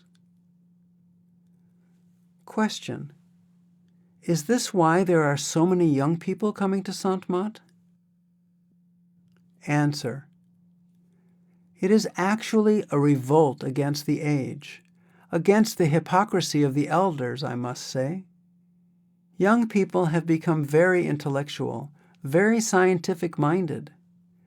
They must satisfy their reason, and probably traditional religions and the elders' way of life does not satisfy their reason at all. They think there is more hypocrisy in their way of living. So they are a little more truthful and honest, I must say. But they do not know where to go. Sometimes they are also misled or exploited. They might do drugs. They might live a free way of life. But definitely there is a revolt. They want something. Sometimes they don't know what they are wanting, but they are not satisfied with their old way of living. So they may find their way to the right path someday, but there's definitely an awakening in the youth. Question 418. Master, is it the attachments to the material world in the West that's resulted in there being more satsangis in India than there are in the Western world? Answer: well, brother, I can tell you, there's absolutely no difference between East and West. We are all in the same world. I don't think that the West is more attached to material things than Eastern people. I sometimes feel that probably they have reached to the top, and they have started looking down now. They have achieved every possible human comfort and even reached to the moon, and they're disillusioned with all that. Now what? Even after reaching the moon, you've not become happy, or a better people, or a better nation? There is something missing in our approach. so they have started looking towards spirituality. But the East, due to its hunger and poverty, probably think that they will get something by reaching to the top. So they're running after those things which the West is discarding now. So there's no difference between East and West. Seekers are seekers, and the Lord's grace can be anywhere. It is not bound by the East or West. I don't think that Western Satsangis are more attached to material things than Eastern people. Eastern people may be hankering more for them than Western people, I would say. It depends upon the individuals. Question 419. Maharaji, the mind keeps asking questions, but perhaps you would explain to us briefly why, in the past, it has been so difficult for even masters to find the path, it would seem. Whereas recently it almost seems like Sant Mat has been thrust upon us, as the whole program seems to be so rapidly accelerated in the last 50 or 100 years perhaps. Answer. The person who is miserable, he would like to find peace and happiness and try to get out of that misery. If somebody is drowning, naturally he will put out his hands and feet to get out of that water. So perhaps we have become more miserable with this modern civilization by becoming self-centered or by being possessed by all these modern gadgets. So naturally we want to get out of our misery, and so we are searching, seeking. Moreover, we have realized that we are unhappy in spite of all the modern comforts, having even reached the moon. So that is to our credit. We have not been able to find peace anywhere in the comforts of the world, so we have started searching within now. Perhaps, having pursued peace in the wrong direction, we are turning back and trying to search for that peace within ourselves. So that is why more people are turning towards spirituality now. A man thinks that if I have a beautiful house or a good wife and something good to eat and a big bank balance, perhaps then I'll be happy. But after achieving all those things, if he still remains miserable, then naturally he feels frustrated. What have I gotten all these things for if I am still miserable like this? So then he realizes that his search for peace has been in the wrong direction. And I think that stage has come with us. When we are at the bottom of a hill, we think perhaps we are going to get something at the top of a hill. And after tiring ourselves and toiling so hard, when we reach to the top of a hill, we feel frustrated if there's nothing there. Then we look down again. So I think now we are looking down. We have achieved all the comforts in modern civilization. We have practically everything now that we can think of. When we find that still we are not happy, naturally we realize that perhaps our pursuit has been in the wrong direction. So we have started searching now within, in religion, in other things. So now everybody is searching here and there. Question 420. A man named Walter Russell once said that God said to him, "All men will come to me in due time, but theirs is the agony of waiting." Is this a correct statement? Answer. Do you not think there is agony in waiting? We are all going through that agony of waiting. Every soul is the essence of the Lord. Unless we go back and merge into Him, we cannot escape this agony. Just analyze the people here in the States. You have all the material objects to your credit. What have you not got for your comfort? But still, you have not been able to say no to agony or unhappiness. I think you have perhaps added to it. Question 421. Maharaji, do you sometimes have feelings of nostalgia for the past or the old days, which are so different from the way it is now? Nostalgic feelings for simpler times? Answer. Well, we always want change. I have seen people living in very big cities. They run to the villages for weekends. And people living in the villages, they run to the big cities for the weekend. People in the villages think probably, God knows what we are missing by not staying in the big cities. But people in the big cities are so tired of the pollution and noise that they run to the small villages just to have a quiet weekend. We always want change. We are never satisfied with what we have. That is human nature. We used to have candles in our houses.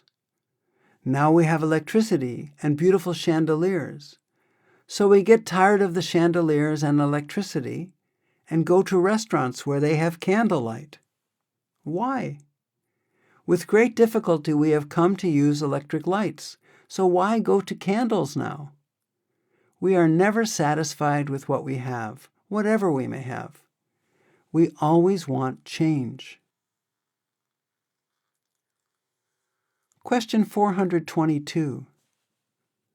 Nobody in this world is really happy. But you can see that a person can find happiness simply by doing their duty, or staying at home or at work, particularly if the work is something which helps other people, such as being a nurse or a doctor. I've met dedicated people who seem to derive a lot of satisfaction from the type of work that they do. Answer. Well, brother, no doubt mystics try to depict the darkness of this creation. But for that, we wouldn't want to escape from it. We wouldn't want to go back to the Father. But as I said a few days ago, why curse the darkness? Light the candle, and then there will be no darkness. No doubt the world is unhappy. We see misery all around us, but we can build our own happiness within ourselves. And then wherever you go, you radiate happiness. Happiness is within. It is not in sensual pleasures or anywhere outside. You will never be able to achieve happiness outside at all. No matter how much job satisfaction you may get, how much social work you may do, whatever professional work you may do, you will never get happiness in these things because the soul has a yearning for its own source. Unless you let the soul go to its own source, it will never be happy. No matter what we have in this creation, how comfortably we may have been placed in this creation, how devoted a wife you may have, what beautiful, smart, loving, and obedient children you may have. You may have all the wealth of the world, but you will never get happiness from these things. Still, you will find something missing, and you will always feel, what am I missing? I have everything in this creation. Still, you will find that feeling of loneliness within you. You are not happy within yourself in spite of all that you have. This is the inclination of the soul to its own source.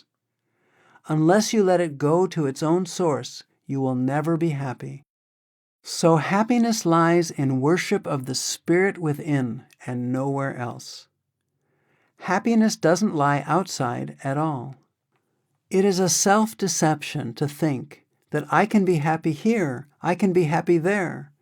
If I have this, I'll be happy. If I have that, I'll be happy. It is a self-deception. And the moment comes in everyone's life when we do realize that nothing belongs to us, and we don't belong to anybody at all. So unless we belong to the one to whom we really belong, and who belongs to us, we can never be happy. And that one is the Father, the Lord. The mind tries to seek happiness in the senses, in worldly achievements, worldly fame, worldly authority, worldly wealth. The more you try to seek happiness there, the more frustrated you become every day, because your pursuit is absolutely in the wrong direction. You are running away from your goal. In order to achieve the goal, you are actually going away from the goal, so you become more miserable. If you run towards your real goal, only then can you be happy. So the more we try to seek this outside happiness below the eye center, the more we are running away from our goal. When you try to seek it above the eye center, you are running towards your goal, and you are becoming happy. Unless we try to achieve the goal, we can never be happy. And seeking happiness outside is running away from your goal. So how can we be happy? Question 423. I don't understand when the verse says we are never happy here. It seems that we are definitely happy sometimes. Answer.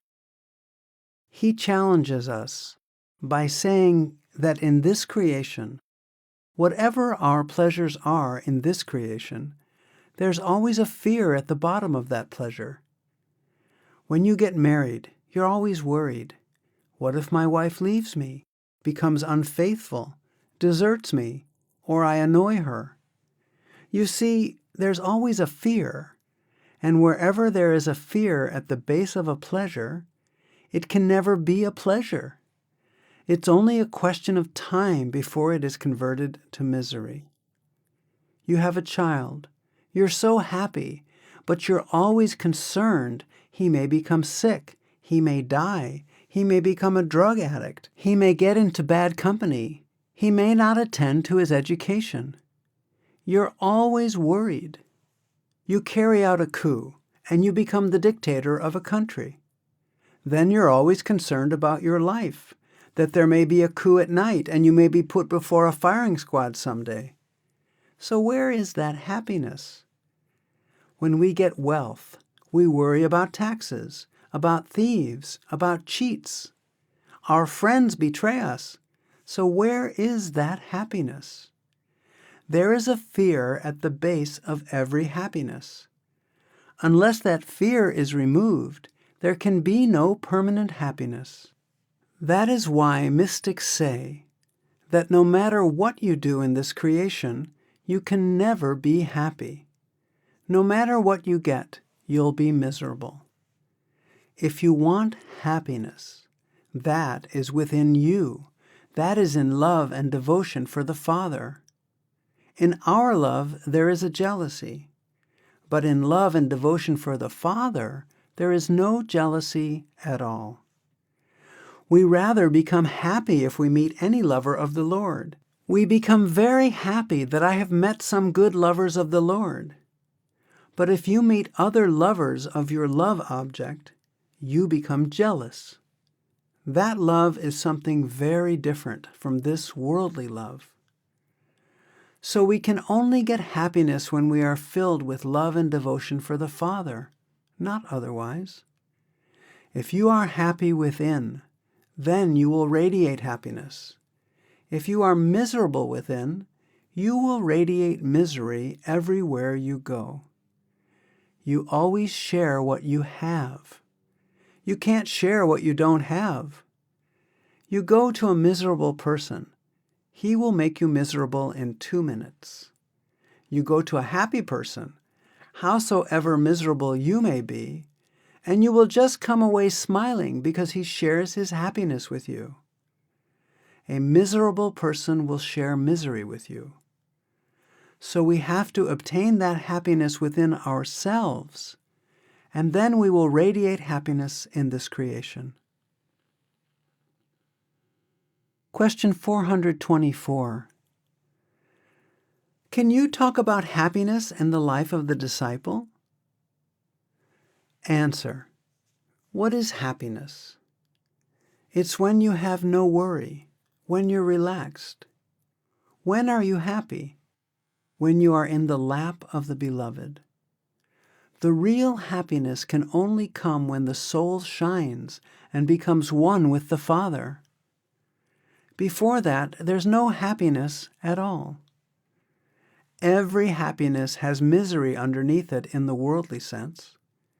There is no constant or permanent happiness in this world at all.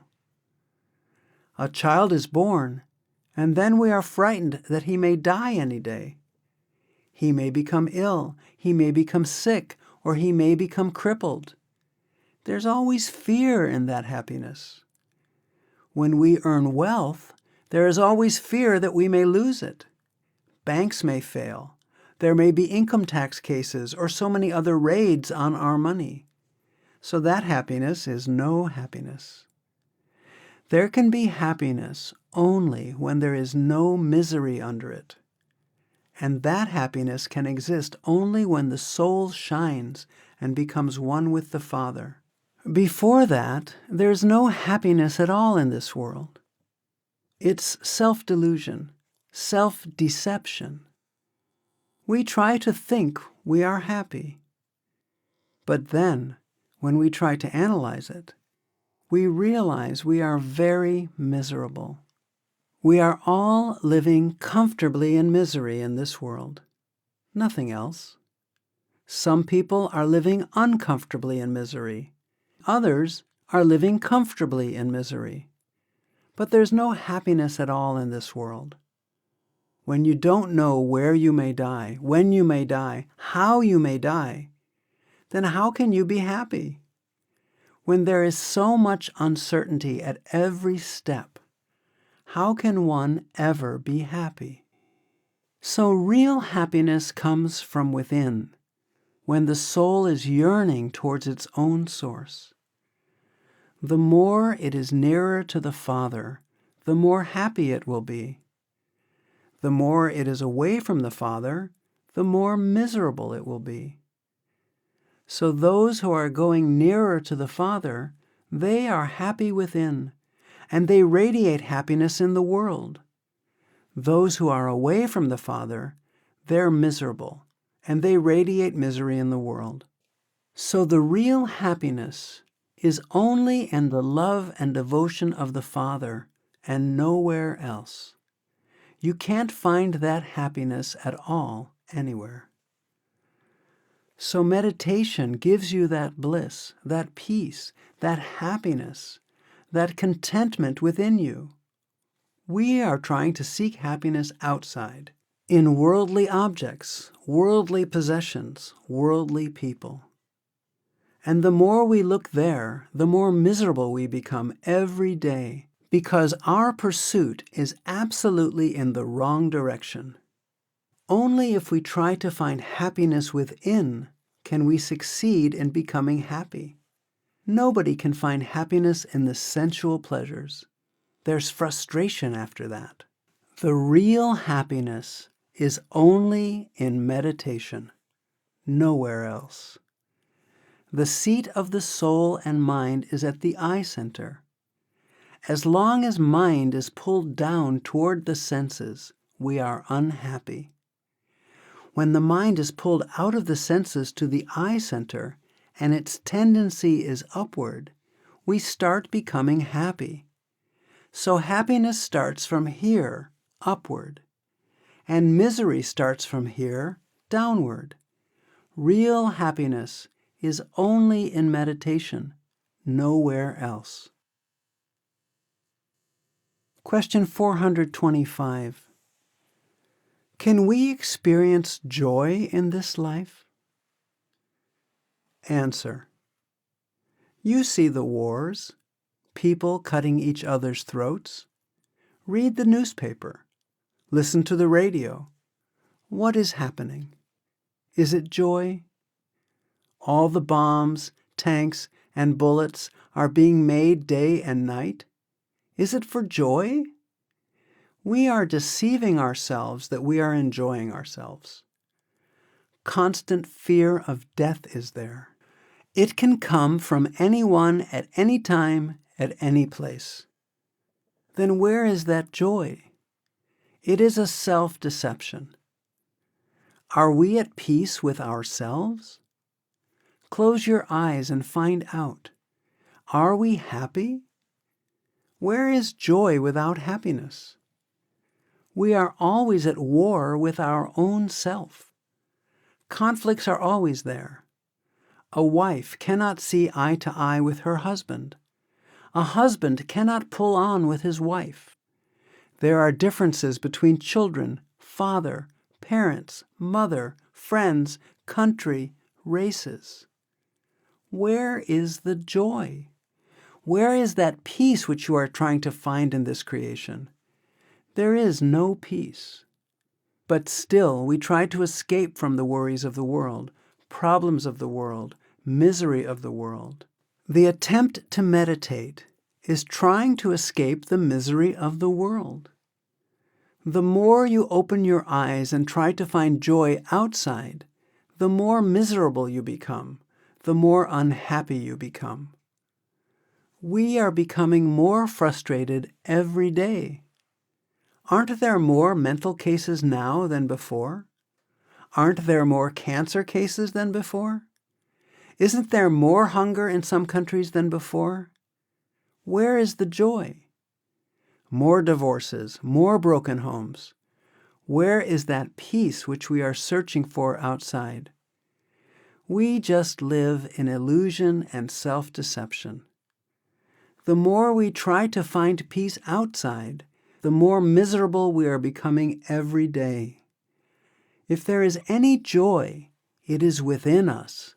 It cannot be outside at all. Question 426. You have spoken of happiness, becoming one with God. But what about accomplishments in this world? There are a number of people who have done great things, but who have ended up being very unhappy. How do you feel about that? Answer. You mean people who have achieved great things and yet are unhappy? Questioner. Yes, well, take someone like Voltaire, who undoubtedly was miserable all his life, yet he made a great contribution. Answer. Well, brother, you are proving my point, that whatever we may do in this world, we can never be happy. We will get the deserts of the good deeds that we do, but we will have to come back to reap the fruits of those good deeds. At the most, you can go to heaven. You may get a much richer birth, a better birth, but true happiness you will claim or can get only when you go back to the Father. Worldly achievements can never give you permanent happiness. You may be a king, you may be a ruler, you may do good in the world, but your good deeds alone will never take you back to the Lord. However, you will definitely get their fruit or reward. From a C-class prisoner, you will become an A-class prisoner. Instead of iron chains, you will be bound with golden chains. From small huts, you will be taken to palaces.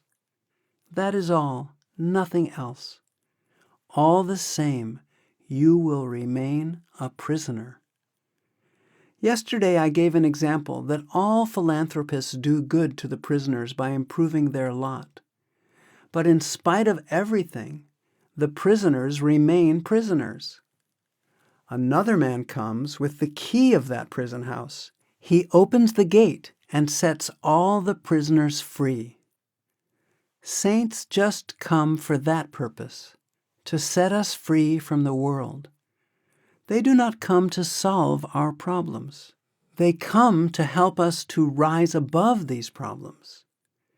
You can never clear the thorns of the world, but you can definitely put strong shoes on your feet and the thorns will not affect you. Saints give us the faith to live in this world and yet not to be affected by this world. There are great philanthropists in this world, great people who have come and gone. Spirituality is something completely different. Question 427. After one has reached a civilized human level, is it possible for the consciousness to lose all of this and to be born again as a monkey or something of lesser consciousness? Answer. I do not think this modern civilization has made us better humans. Certainly, I do not agree with you. Compare ancient history with modern civilization, and you cannot say that we do not fight now, or that there are no bad habits in us, or that we do not slander anybody, we do not murder anybody. First, people used to fight with swords, with their hands. Now, with one bomb, you kill thousands. I do not consider that modern civilization has made us better humans at all. We do not have better human qualities because of this civilization. The object of civilization and of a better standard of living is to make us happy. That should be the main criterion of civilization, health and happiness. You cannot say that we are happier and healthier than our forefathers were. They were living just under the shade of a tree, but perhaps were much healthier and happier than with all this steel and concrete, where we are prisoners now. Question 428. Would you say, Maharaji, that we are moving from one type of civilization to another type of civilization? That we are now farther away from oneness? Answer. Yes. People are more miserable now than our elders used to be. We have more anger in us than they had. Their problems were confined within 30, 40 miles of this universe. Our problems are spread throughout this whole world. Question. Hasn't communication brought us closer to one another? Answer. Closer together for what? For hating each other? For jealousies? For becoming miserable? We have not become happier by becoming closer to each other. In earlier times, people's problems were few because they were only concerned with 30, 40 miles around where they lived. Our problems are worldwide now. You get up in the morning and you read a newspaper. There is a war on the other side of the world in which so many people have died. There is an earthquake somewhere in which so many people have died. A river has washed away so many villages. There is an air crash. There is a train crash. Right when you start the day, you have all this news before you, and you are bothered by the problems of the whole world. But in that civilization, where there were no newspapers at all, hardly any news reached from one person to another, and they were only concerned with what was happening within an area of 30 or 40 miles. We are more aware of the world situation, but that doesn't mean that we have become happier. We are more aware of each other's problems, but that has not made us happier. The question is whether we are happier than our elders, healthier than our elders. Question 429. I would like to understand your logic, sir, but I am overwhelmed by the number of humans with intellect equal to my own who prefer the modern progress to the old-fashioned peace and happiness. Answer. That is what I say. But it is for us to think whether we are improving or are going down. I do not say that they do not prefer it. Everybody likes to be a better human, but whether we are or have become better humans or not, that is what we have to find out. I think the day will come when we will realize that we have to say goodbye to this modern civilization, and we will have to go back to the natural way of life to get more peace and better health. I think that consciousness is coming within every one of us, that we have reached the top, and now we feel disillusioned with this civilization. With all this material achievement to our credit, are we happier than before? Healthier than before? Rather, we are so frustrated that it is agony for anyone to analyze oneself. Question 430. But I also think that more people are now aware of mysticism or spirituality than in olden times. Answer. That is right. You can give credit to the modern civilization for this, because this modern civilization has made us more frustrated and unhappy. So we try to seek peace and lean more towards mysticism, more towards spirituality. In this way, you can give modern civilization credit, as it is the cause of our seeking real happiness now. Improving the world. Question 431. Man has to redeem man. So what part does man play in this evolutionary process? Answer. Brother, man is only to help himself. We can help others only when we have helped ourselves. If we are not in a position to help ourselves, we cannot help others at all. If we have nothing, how can we give anything? Sometimes we try to help others, but instead of helping others, we are making ourselves miserable. We mix with them so much that we share their misery instead of sharing our love with them. We do not have anything within us, so we cannot give what we do not have. By trying to be helpful before we are able to help, we find that we have made ourselves miserable with their plight. We must help ourselves before we can help anybody else. We must have something within us to give and to share with others. If we are empty, how can we give?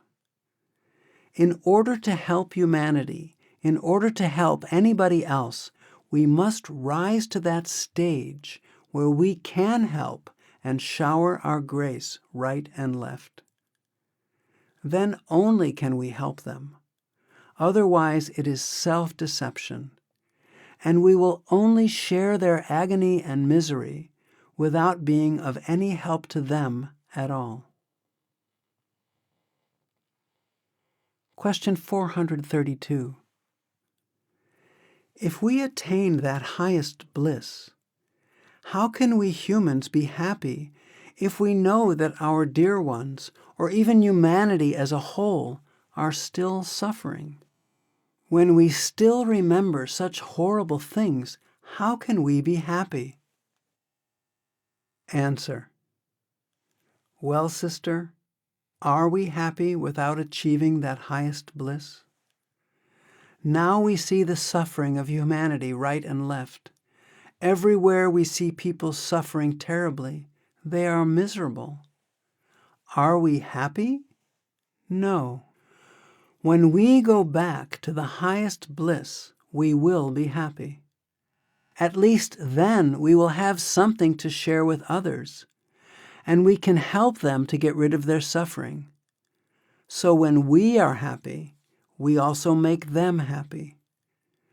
But when we do not have anything within us, we cannot share anything with them. And if we do try to help them before we are able to rise above these things, then instead of helping them, we only succeed in sharing their miseries and worries, which helps neither them nor us. We only make ourselves miserable and torture ourselves.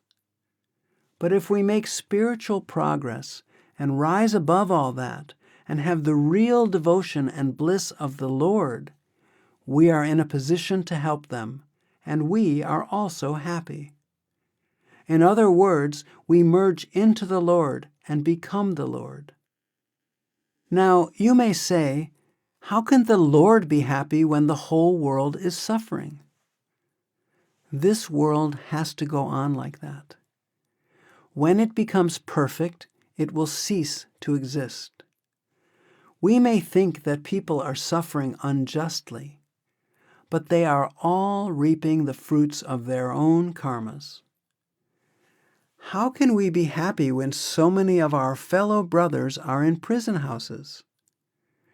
We do not feel concerned about them at all, because we think they have done something for which they must pay. But we would like to improve them so that they may not do these things again and may not have to go to the prison house again. So we help them from a practical point of view. Similarly, when we get the bliss of the Lord, at least we will be happy, and then we can also share our happiness with others and make them happy. We can lead them to the path of bliss, of wisdom, and they also can become happy. Question 433. Master, how can we share our teachings with leaders of the United Nations? Answer. Sister, we should worry only about ourselves, not about others. We must help ourselves. You cannot solve the problems of the world. You cannot clear all the thorns of the world, but you can put shoes on your own feet, so the thorns of the world won't bother you. As Christ has told us, we can rise above these problems. We cannot explain anything to these politicians, or to the world, or to the public, but we can explain to ourselves. We cannot make other people pure, but we can make ourselves pure. We must make ourselves pure first. We must be a burning and a shining light instead of worrying about other people. Why should you worry about others? Questioner. Because they are my brothers and sisters. Answer. You will be able to help them when you become an example for others. Then they will automatically be influenced by you. You can help them only when you are in a position to help yourself. For example, there are 5 or 6 students in a medical college. One student always studies and reads and confines himself to his room. The other students continually play on the grounds and complain that he is selfish when he won't play with them. They taunt him. But that student is working hard. Then that student becomes a doctor. He has helped himself. Now he is in a position to help them also. If he had simply thought, if I study they will call me selfish, I must be one of them, he would not have helped himself, and he would not have been in a position to help them. However, he never worried about the criticism of his friends. He helped himself. He became a doctor. He became qualified. And once he had helped himself, he was then in a position to help them also. So we must help ourselves. As Christ said, be a living example. When the candle is on a rock, it gives light to everybody. When it is under a bushel, under a basket, it doesn't give light to anyone. If you become a light, automatically other people will benefit from you. You cannot improve the world, but you can improve yourself. The relationship of the soul with the Father is individual. It is not a collective relationship. Everybody has an individual relationship, a direct relationship with the Father. Just try to develop that relationship within yourself. Improve yourself. Why worry about others? So many civilizations have come and gone, and we are still a part and parcel of this creation. We should think about ourselves. Question: but we are always watching everything that happens. Can't we help in some way to give the truth, since people are so anxious for it? Answer: experience the real truth first, and then share that truth with them. You can't share the truth without first experiencing it. Question 434. Maharaji, this question is about world affairs. I would like to point out that man has accomplished quite a lot in limiting poverty. Answer: well, brother, eliminating poverty is different from making people happy. Does social welfare make people happier than before? Questioner: there is an expression, man does not live by bread alone. But bread comes first, Maharaji. Answer: yes, bread comes first, but you can't live by it alone. You also need something else. If only bread is given to you and nothing else, then you are living comfortably in misery. If only bread could give us peace and happiness, then it would have been very easy to achieve it. Then I think all Americans would have got it. Our problem is that we are trying to find that peace outside. We think that by having all these worldly comforts, perhaps we can be happier. The more we try to find peace in those things, the more miserable we are becoming today.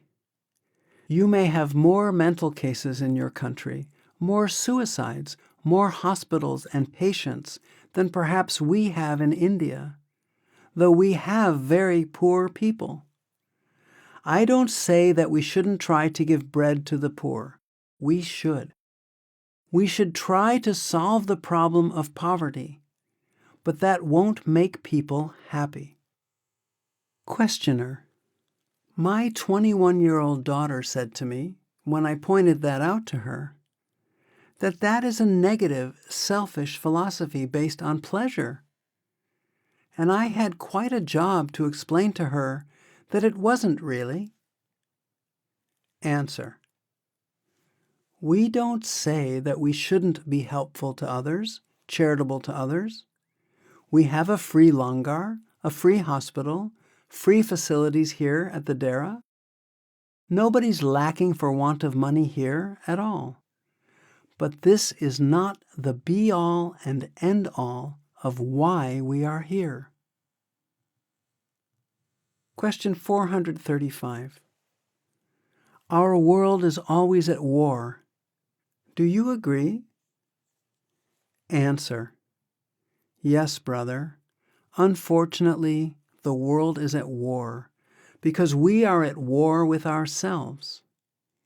If we are able to obtain peace within ourselves, wherever we go, we'll radiate peace.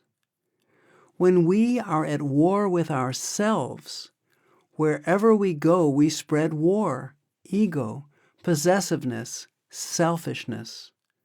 So we are not happy with ourselves. We are miserable due to these weaknesses, and we make other people miserable by declaring wars and battles and all that, being victim of these weaknesses. So we cannot pick up the thorns of the world, but we can definitely wear strong shoes so as not to be affected by them. No matter what you do, people will always be at war. History doesn't encourage us. We read the history of 5, 6, 7,000 years ago. Before that, we don't know anything. We see that tribes have always been fighting with each other. Countries have always been fighting with each other. People have always been fighting with each other. Families have always been having family feuds. This has always been going on, and this will continue. You cannot reform the world, but you can reform yourself so that you are not affected by people's fights, their quarrels, because everybody is being dominated by the mind. As long as the mind is ruling us, there will always be war. This is ego which puts us against one another. And due to that ego, we are part of this creation. So how can we avoid this? This will continue. We have to rise above all that so that we are not affected by these things. We should try to obtain peace within ourselves. If we are able to get peace within ourselves, we will radiate peace wherever we go. You go to a miserable man, and in 2 minutes he will make you miserable. You go to a happy person, and in 2 minutes he will make you forget all your worries and problems and make you happy. Because you always radiate what you have. Because people have nothing but conflict within them, they are always at war. Everybody prays to the same Lord. Both sides are fighting, and they are praying to the same Father to help them kill each other. What more mockery can there be? We are praying to the same Almighty to kill each other. So we can't improve the lot of the world. That is why Christ said that I have not come to create peace. I have come with a sword. Don't think that by my coming, this world will become a place of paradise. This world will remain as it is. I want to cut all your roots which pull you back to this creation, so that you may never come back to this wretched creation. Christ says, that is my purpose in coming to this world. So mystics don't come as social reformers, economic reformers, political reformers, or to improve the lot of the people. They come to take us away from this creation. That is their main mission. Question 436. In the past, it seems like political powers have been threatened by saints and their followers. Do you think there's any danger of that in the foreseeable future? Answer. Saints don't interfere in politics. They're not interested in any authority. They're not interested in the politics of any country. Saints belong to the whole universe, to everybody. They're interested only in the marked souls, regardless of their country, nationality, or creed. They only collect them. They're not interested in anybody else. Question 437. Some people seem to think that they can say and do just as they like and justify it by saying, "It's my karma." Answer. Every nation justifies war. Every nation justifies killing, knowing very well that they are deceiving themselves. They talk about peace. They are preparing for wars. So far, no nation has admitted it started a war. Read the history. Every nation justifies declaring war, fighting, bombing, killing. This is human nature, sister. We all justify our actions. Otherwise, we can't live with ourselves. We become miserable within ourselves. We get a little consolation by justifying our weaknesses, our follies. But that doesn't mean that we get rid of them. We are just fooling ourselves. Question 438. Now I want to come back to the topic of the 10 Commandments. The Israelites were wandering aimlessly, and were the 10 Commandments not meant to put the people in check? Answer. Then why are we fighting in this world? What have the 10 Commandments done for us today? Have we improved? Have the 10 Commandments been obeyed? Without a living master, it is impossible to obey the first 2 commandments, for he alone can give us the key and teach us how to love God and worship him, and how to love our neighbor as ourselves. Question. It brought us a little way. I mean, we went one little step. Answer. I ask, have we improved? Question. Not a notch? Answer. Brother, I'll tell you. I have already told you that so many saints have come into this world. Not only Moses, but so many other saints have come. Have we improved as human beings?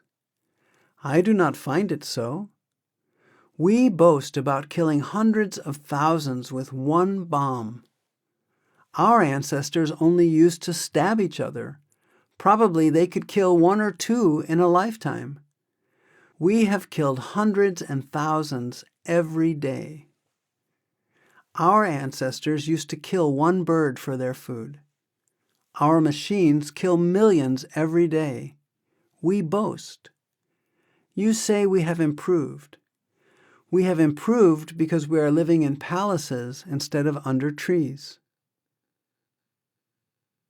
Question 439. Master, it seems like there's more temptation and immorality in the world lately.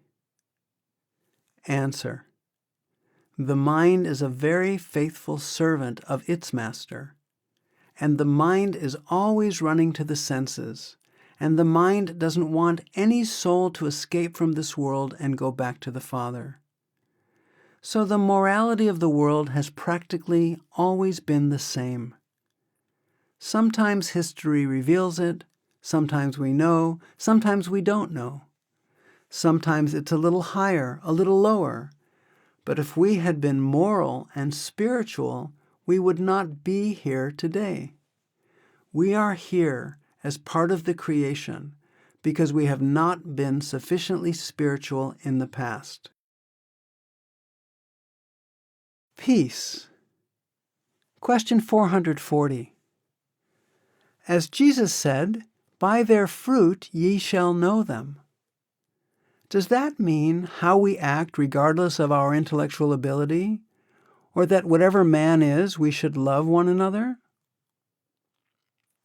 Answer. Brother, when do we love each other?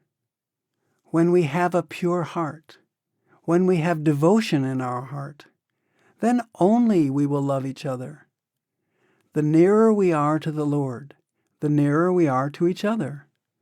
The more that devotion and love of the Lord is within us, the more we find we are closer and nearer to each other. The more we are away from Him, the more we drift away from each other. When Christ said, "Love one another," we forget the real essence behind that. We can love one another only when we see the Lord in one another. When we have love of the Lord within us, we will love one another. Then we do not love persons, but love the Lord within each one of us. We are not lost in individualities and personalities then. We are lost in our love for the Lord.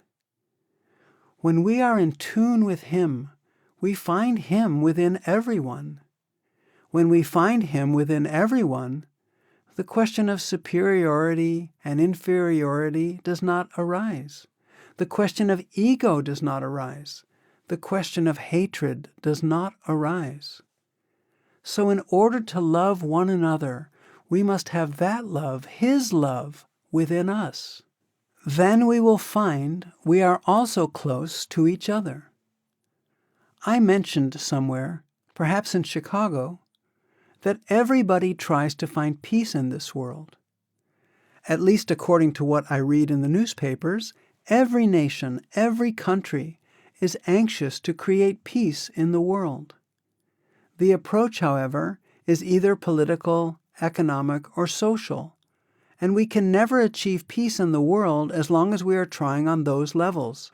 We can never convert all countries and nations to one ideology along those lines. If, on the other hand, our approach becomes spiritual, we can come much closer to each other. But the difficulty is that we do not try to approach each other from the spiritual angle.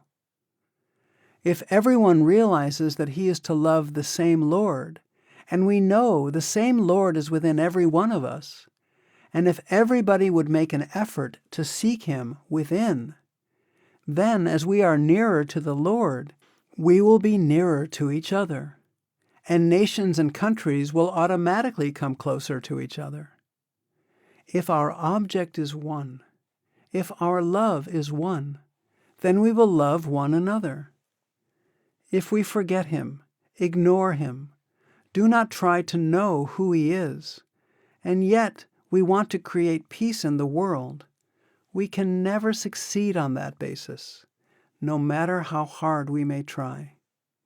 History, at least, does not encourage us from this standpoint. In order to have this outside peace, we must have peace within ourselves. And we can have peace within ourselves only when we are in tune with the Lord, when we are nearer to our destination, when we are nearer to Him. Then there will be no ego or hatred or malice against each other. Rather, we will find love in every one of us, and we will be much closer to each other, as we will be on the same spiritual platform. Now we want to create peace with the help of arms, with the help of superiority, with the help of social reform, by changing the political structure of the world, converting people to the political ideology of our own way of thinking. We can never achieve it that way. Politicians may try their way during their whole life, but they will never achieve it. To even think so is just a self-deception. We are talking of peace and preparing for war. We are not living at peace in the world, nor with ourselves. If we want real peace, we must search for it within ourselves. The nearer we are to our destination and home, the more we will find that peace within our own selves, the more we will find peace in the whole world, and the more we will be closer and nearer to each other. Generally, when you meet satsangis, those who are traveling on the same path, you do not need an introduction. You feel so close to each other. You just meet, and you feel that you have known each other for ages. Why? The objective is the same. Love is the same. The destination is the same. You are all nearer to the Lord, so you are all nearer to each other. In order to find peace, we must look for it in the right direction.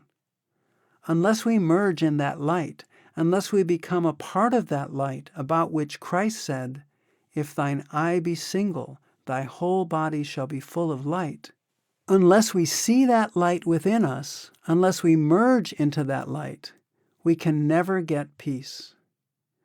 But nobody tries to open that eye. Nobody tries to see that light. We are ignoring. Rather, we ridicule and mock anybody who talks about that light or about that single eye or third eye. So how can we get peace in this world? Question 441. Do those who hanker after happiness and peace require a guru equally, the same as in mystical work? Answer. As I said in one of my lectures here, Everybody wants happiness. There is hardly anybody who does not want peace. But the question is whether the place where we are trying to search for peace is the place where peace can be found. If we want peace politically, economically, socially, we will never achieve it. History does not encourage us. We will always be at war with each other. So many social reformers have come into this world. So many statesmen and world politicians have been here. But we are not better humans, nor are we enjoying more peace. We are always fighting against each other. I think our approach is wrong. If we try to find peace spiritually, on the spiritual platform, we will get peace within ourselves and we will radiate peace everywhere we go. If we are to find peace, we have to seek peace within our body. Unless you seek peace within yourself, you will never find peace outside. The nearer we humans are towards the Lord, the closer we all will be to each other. The more we forget Him, the more we are deviating from each other, the more we are hating each other. So if we really want peace, let us go back to the same goal, the same source or origin, the same destination. The closer we come to Him, the closer we come to each other. That is why Christ said, "Love one another." And we can only love one another when we love the Lord, when we love our own destination, when we stand on the spiritual platform. But in our search for peace, we are ignoring the spiritual platform. Even our politicians want to use the spiritual platform, not from a spiritual point of view, but from a political point of view. They are interested only in power and votes, and not in you and me. They do not mind killing thousands and hundreds of thousands in order to gain power. Not that they are spiritual, but that they want to use the name of religion for their own selfish ends and means. But who listens to you and me? We can find peace only within ourselves. Unless we seek that peace within ourselves, we can never be happy even in this world. Sometimes you are in agony, you are at war with yourself, you are unhappy, even if you live in a palace. You may have 1,000 dishes before you, you may have many happy people around you, but you are not happy. Nothing appeals to you. But when you are happy within yourself, then you find love and joy even from anything you pick up, every step you take. You just dance with happiness. I often give an example. A child goes to the World's Fair, holding on to his father's hand. Everything in the fair appeals to the child. Somewhere children are playing, somewhere there are trained porpoises and whales performing, music, electric lights, and so many other things to enjoy that the child probably thinks that he is getting happiness out of all that he sees and hears in the fair. But the moment he loses hold of his father's hand and is lost in separation from the father, then he begins to weep. The same things are still going on in the fair, but nothing appeals to him. Then he realizes that he could get peace and joy from this fair only as long as he was holding the hand of his Father. Similarly, we have only one Father, as is mentioned in the Bible. As long as we remain in His will, we are holding His hand, we love Him, we are devoted to Him, we are in communion with Him, or we are trying to seek Him or are on our way to Him, we will be happy, and we will also find peace while in this world. The moment we forget Him or lose hold of His hand, this whole world will be nothing but an agony.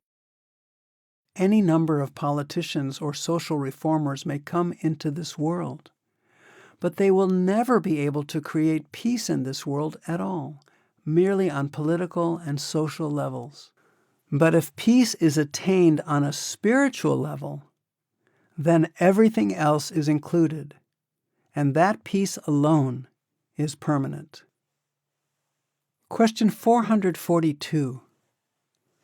I wondered how mind can kill the ego in me and still continue the contribution to making the world a better place to live in. Answer. You see, if you are able to obtain peace within yourself, you will be able to radiate peace wherever you go.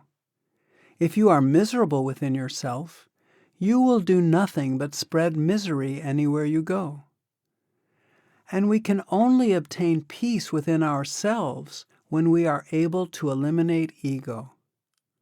As long as we are in the realm of ego, we are all miserable. Whether we are living uncomfortably in misery or comfortably in misery, we are all in misery. We can never get peace. No matter what you have in this world, what you possess in this world, you can never be happy. You can have the whole world at your command, but you can never be happy in this world. Otherwise, these kings would have been happy, these Maharajas would have been happy, these rulers and dictators would have been happy. We sleep 6-7 hours at night, but they have to depend upon these injections and tablets to sleep.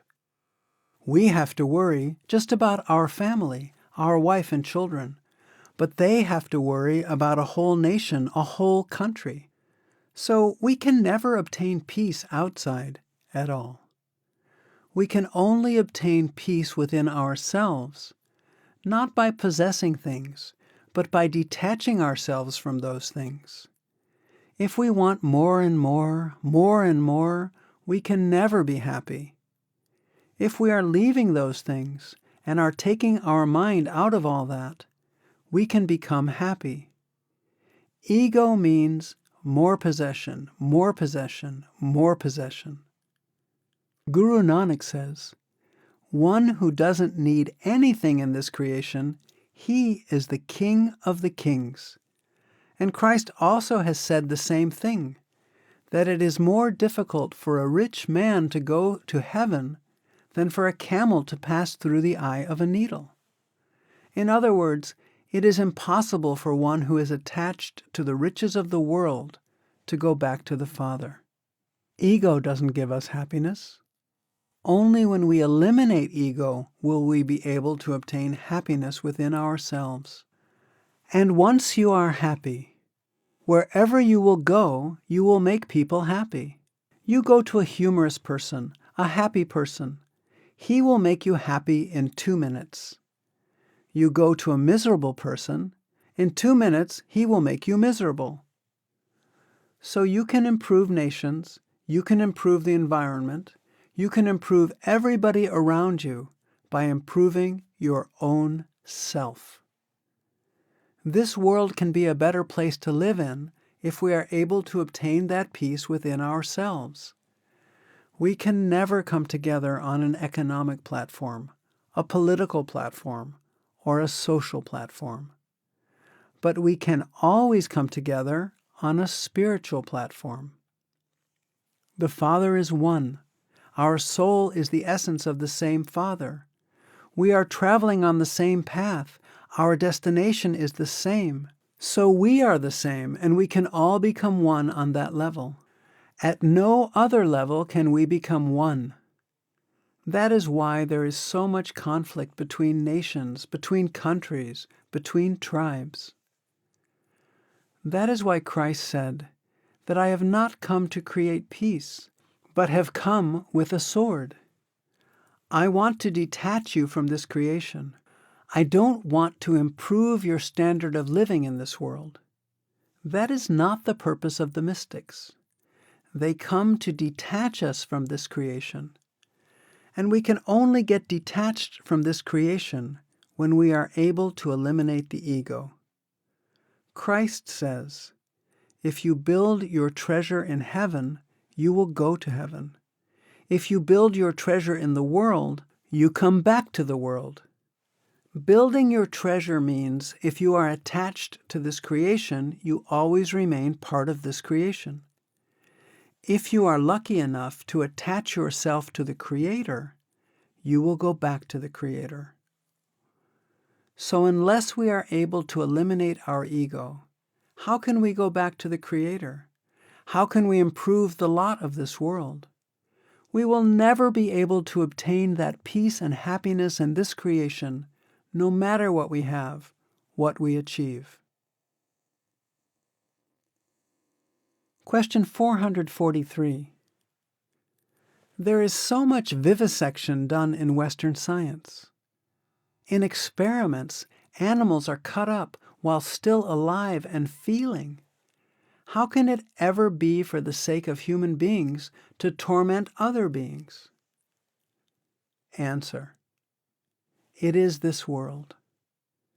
For everybody, there's a struggle for existence. We are all cutting each other's throats. The bigger insects eat the smaller insects. Fish eat all the insects in the water. The big fish eat the small fish, and so on.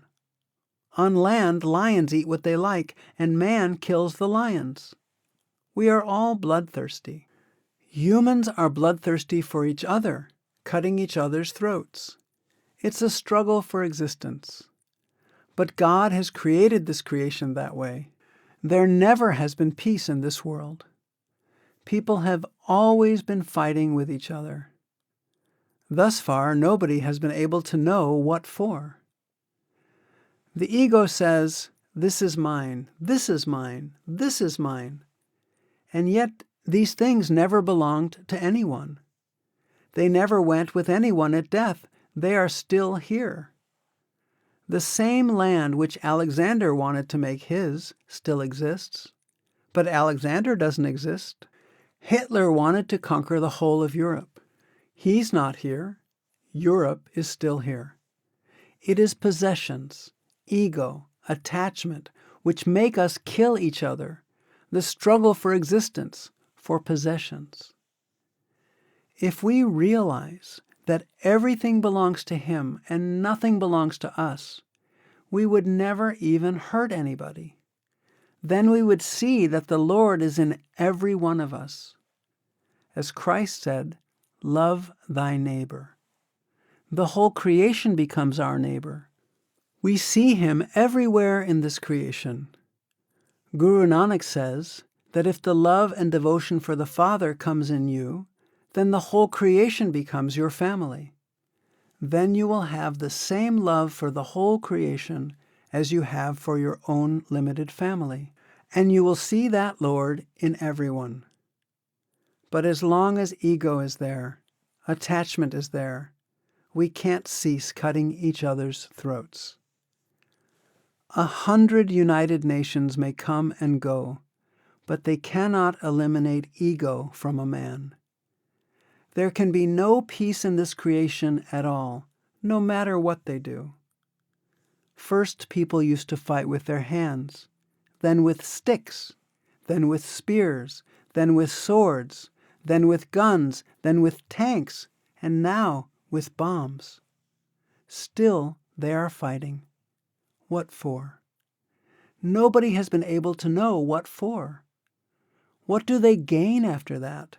Nobody knows. It is ego. That same ego makes us kill animals for our food. And that same ego makes us kill each other. We just want excuses to kill each other. This belongs to the Muslim. This belongs to the Hindu. This belongs to the Sikh. This belongs to the Christian. Each thinks the other has no right to exist. We have become bloodthirsty. Yet nobody gains anything in this creation. People come and go, but the creation still exists. There's no answer to why. It's only ego. So unless we eliminate ego from within ourselves, there can be no peace in this world. We can have peace within ourselves, but we cannot create peace in the world. We cannot pick up the thorns of the world, but we can definitely wear shoes and not be affected by them. We can rise above these things, but we cannot stop people from killing each other. I said that even humans are cutting each other's throats. What to say of animals? Whom will you stop? Everybody is killing each other. This whole creation is such. That is why saints say that this world is not worth living in for you. This place has not much worth for you at all. Leave this creation. We should go back to the Father. We will not find peace in this creation at all. Nobody knows who kills whom, when, where, how. Nobody knows. Question 444. Master, I have a question. It's not mine. Somebody told me to ask you. There is a lot of talk of nuclear war now, that the end of the world will come soon. Can you comment on that? Answer. Well, if the Lord wants it, who can stop it? You see, there has never been peace in this creation. We read history and see that countries and people have always been fighting. Our method of wars or battles has become different, but otherwise we have always been fighting. This is human nature. We have always been fighting. If we are not fighting with anybody else, then we are fighting with our own selves. We are not at peace with ourselves. We are always at war with our own selves. There can never be peace in this world, no matter how much the United Nations or any other organization may endeavor to create it. There can never be peace in this world because people don't have peace within themselves. Unless we are able to develop that peace within ourselves, there can never be peace in this creation at all. At least history does not encourage us. Human conflicts are always there. There is no peace in our family life, no peace with our children, no peace with our neighbors. That is the human mind. That's why Christ said, "Blessed are the peacemakers." Those who have been able to obtain peace within themselves will radiate peace. Go to a miserable person, and he will make you miserable in 2 minutes. You go to a happy person, and he will make you happy in 2 minutes. So unless we develop that peace within ourselves, how can we radiate peace? We are full of war within ourselves, and we are talking about creating peace in this world? It's impossible. Just a self-deception. Question 445. Is there any purpose to life on this planet Earth, other than just to get out of it to find happiness? I mean, is the whole history... Answer. All other things are secondary to this happiness. If you are unhappy, you may have a whole kingdom at your disposal, but it's no use to you. Ask a sick person. If you give him a lot of wealth, if he lives in luxury, what use is that wealth to him if he is crying day and night because of his physical pain? What use can he make of it? If somebody has no digestion at all, and you tell him that you have brought him so much delicious food, eat as much as you can, what use is that food to him if he can't feel hunger and has no digestion? The main purpose of this life is to obtain that peace and happiness within ourselves. That is the purpose of every religion. That is the purpose of every society. That is the purpose of every home. The husband wants to make his wife happy. The wife wants to make her husband happy. The mother wants to keep her children happy. Children want to give peace to their parents. The foundation of nations and societies and religions is based on that, to find peace, to live in peace and happiness. Question. Well then, why are we going to the moon? Isn't there an objective? Are we not reaching for something more abstract as a society? Aren't we going to reach the stars physically? Answer. Because we are not searching for peace in the right direction. We are searching for peace in the opposite direction, so we are becoming more miserable. Question. You mean we won't discover a better world one day? Answer. The one who can give us peace, the Lord, we ignore him. We have turned our back to him. That which makes us miserable, this creation, the love of this creation, for that we are hankering day and night. So how can we obtain peace? Everything is subordinate to peace. No matter what you have in this creation, if you are miserable, it is no use to you at all. Questioner. I am miserable because I don't know the truth, not because I'm poor or anything, but because I don't know the truth. I don't know the truth about life. Answer. That's what I say. We are miserable because we don't know the truth. And truth is only one. All other things are perishable. There's only one truth, the Lord. Everything else is just an illusion, just perishable. We are living in illusion, hankering for this illusion, and not trying to find that truth. Saints give an example drawn from traditional Indian family life. If a wife is separated from her husband, no matter how much wealth you give her, how many ornaments you give her, or what a beautiful home you give her, no matter how much you respect or humor her, she can never be at peace. All she needs is her husband and his love. Other things are meaningless without her husband and his love. She can enjoy all these things only as long as she has her husband's love and his company. Without that, these things make her miserable. The soul is the wife, and the Father is the husband.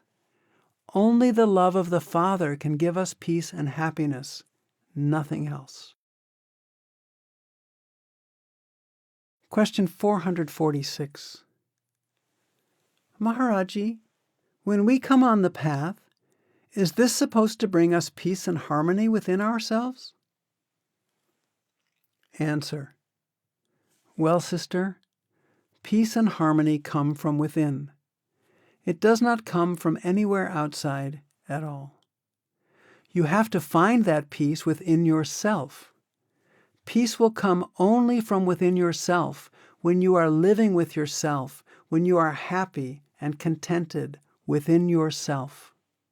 Then naturally you will be at peace.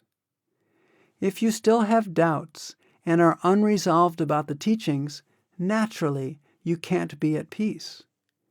When you know this path is meant for you, you are going to practice it, you are going to achieve it, then you will build that peace within yourself. Peace has to come from within you, nowhere else.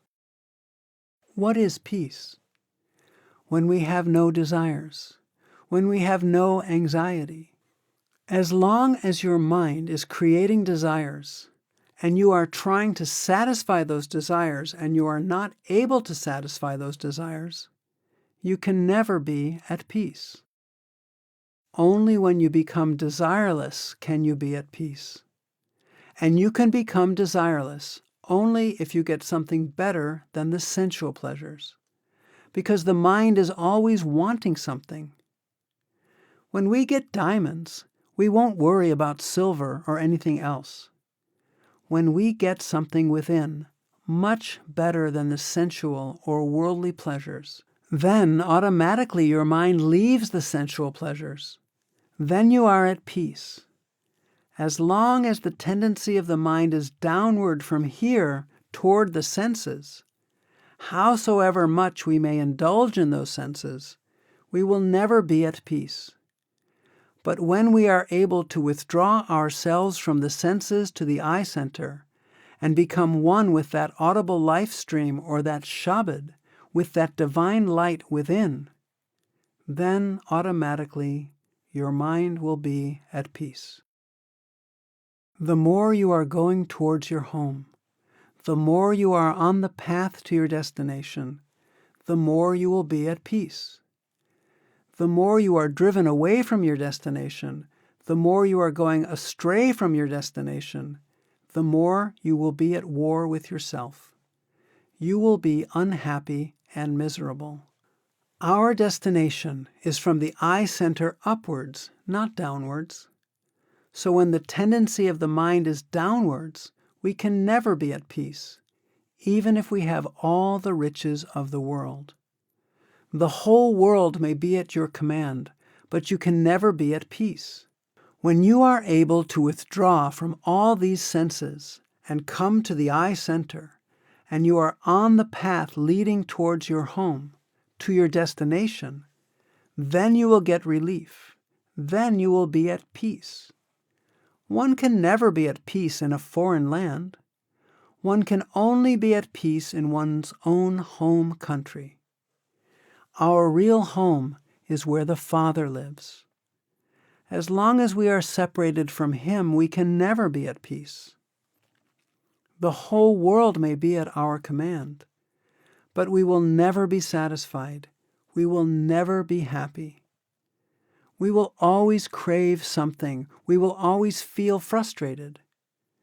That is why Christ has said, "Come to me, and I'll give you rest." A man who's always moving, always walking, he can never be at peace. Only a man who can rest can be at peace. When we are always shifting from one flesh to another flesh, from one birth to another birth, from one species to another species, when we are always moving, always a slave of one body or another, then how can we be at peace? We can only be at peace when we escape from this moving or transmigration of the soul and are able to go back to our own source. Only then we can be at peace, not before. Question 447. The Bible says, "A merry heart is a good medicine, but a broken spirit dries up the bones." Answer. Sister, the Bible is full of mysticism, full of spirituality, but nobody tries to make a research about it. Christ very beautifully said that your prayer will never be accepted by the Lord if you do not first forgive everybody. As long as you have malice in your heart or hatred against anybody or ill feelings, your prayer will never be accepted by the Lord. If you want to pray to the Lord, first go and ask for forgiveness from the one you have injured. When He forgives you, then your prayer will be heard by the Lord. Only the pure-hearted can reach Him, and only a pure heart can be a merry heart, can be genuinely happy. When we are always thinking of cutting each other's throats, nation against nation, religion against religion, country against country, tribe against tribe, how can we have peace and be really happy or merry? We should not have hatred or malice towards each other. There should be no thought of revenge, even if we feel that we have been injured. Did not Jesus say that if someone smites you on one cheek, you should turn the other? We have to develop that love and devotion for the Lord within ourselves. Then we will follow these teachings automatically, which will give us peace within ourselves. And when we find peace within ourselves, we will have it all around us. If such is everyone's approach, we can all, on a spiritual platform, become one. We are all one. But if you think you will be able to convert another nation to another ideology of living, you can never do it. If you think you can convert the whole world, you can never do it politically. There has never been one ideology in this world politically. Read the history of the world. So our endeavor is to try along the spiritual line. First, we have to reform ourselves. If you try to pick up the thorns of the world, you can never succeed. But if you put strong shoes on your feet, no thorns will bother you. Similarly, we can never solve the problems of this world, but we can always rise above them. The saints just give us the strong shoes. They give us the essence of spirituality to help us find peace within ourselves and radiate peace wherever we go. When we have joy within ourselves, we find joy and beauty all around us. And if we do not have joy or peace or happiness within ourselves, even the most beautiful thing does not appeal to us. So we have to reform ourselves rather than reform the world. Question 448. Maharaji, do you foresee that there will be a time in the world when there will be so much love, there will be so much of Sant Mat, that there will be no more wars? Answer. Sister, if this creation is to continue, we cannot get rid of these wars, because if creation has to continue, it has to be imperfect. The moment anybody becomes perfect, he goes back to the perfect one. That soul doesn't stay in the imperfect world at all. We are only here because we are imperfect. If he doesn't want this creation to continue, then of course we all become perfect and go to the perfect one. But if this creation is to continue, then you can't help it. Mind has to be here. It has to be imperfect. As long as we're imperfect, there will always be feuds and wars. You can't help them. At least history doesn't encourage us. Whatever history we have been able to trace or know, it has always revealed one against the other in one form or another, because that is the mind. The mind has always been at war.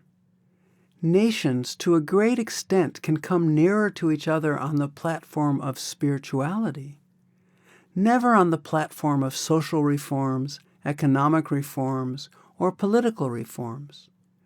We can never have the same way of thinking economically, politically, or socially. We can never all think alike. But on the spiritual platform, we are one, and we can become one. We can come nearer to each other because our pivot is one God, and everyone looks to Him. On the platform of spirituality, we are one. Then we don't appear as belonging to certain races, countries, social orders, economic orders, or political orders. We just appear as all lovers of one beloved, and then we are all nearer to each other. So if we really want peace in this world, we have to come together on the platform of spirituality.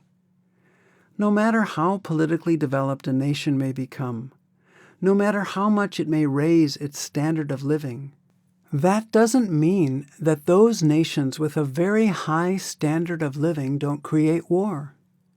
Rather, they are responsible for creating more wars because they want to keep their own standard of living high. And how can they keep it unless people fight? So their standard of living is high at the cost of other people's loss. They always want to sell their goods so that their standard of living remains high. So they always like other nations to fight. Actually, nobody is sincere about creating peace in this world.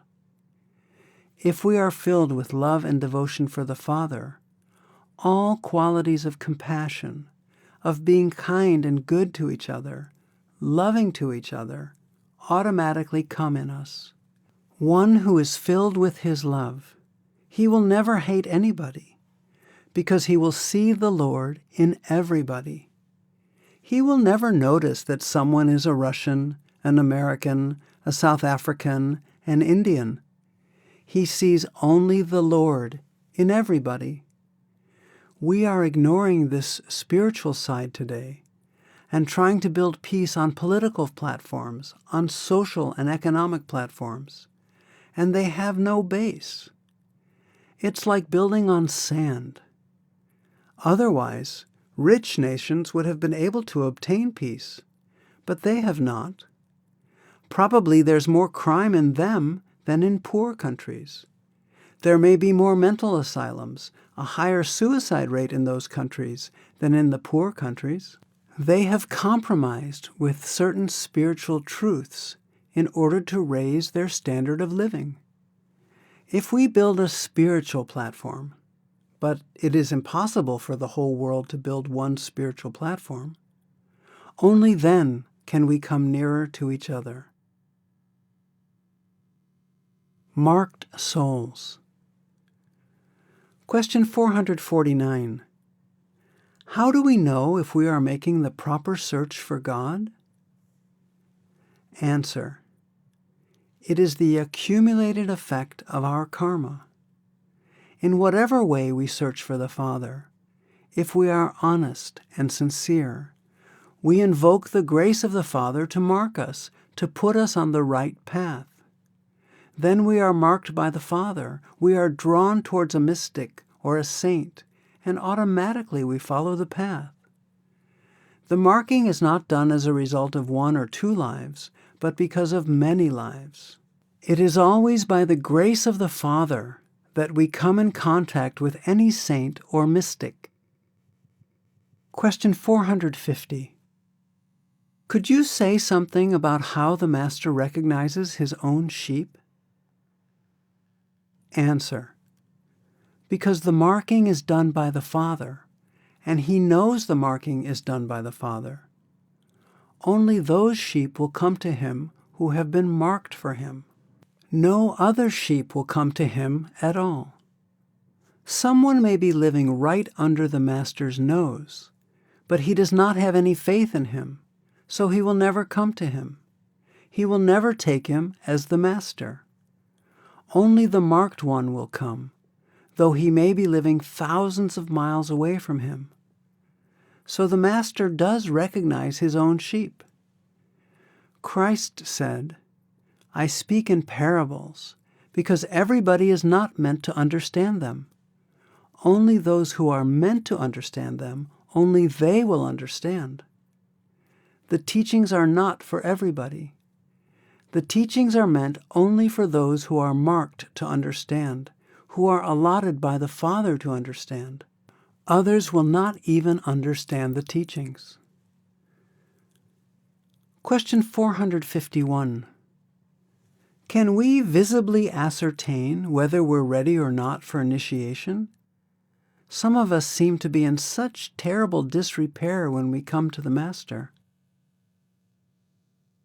Answer. Nobody is initiated unless he has to be initiated. Neither the disciple has any choice, nor the Master has any choice. All souls belong to the Father, and the Master is engaged only to collect those souls, to bring them back to the Father. They don't belong to the Master.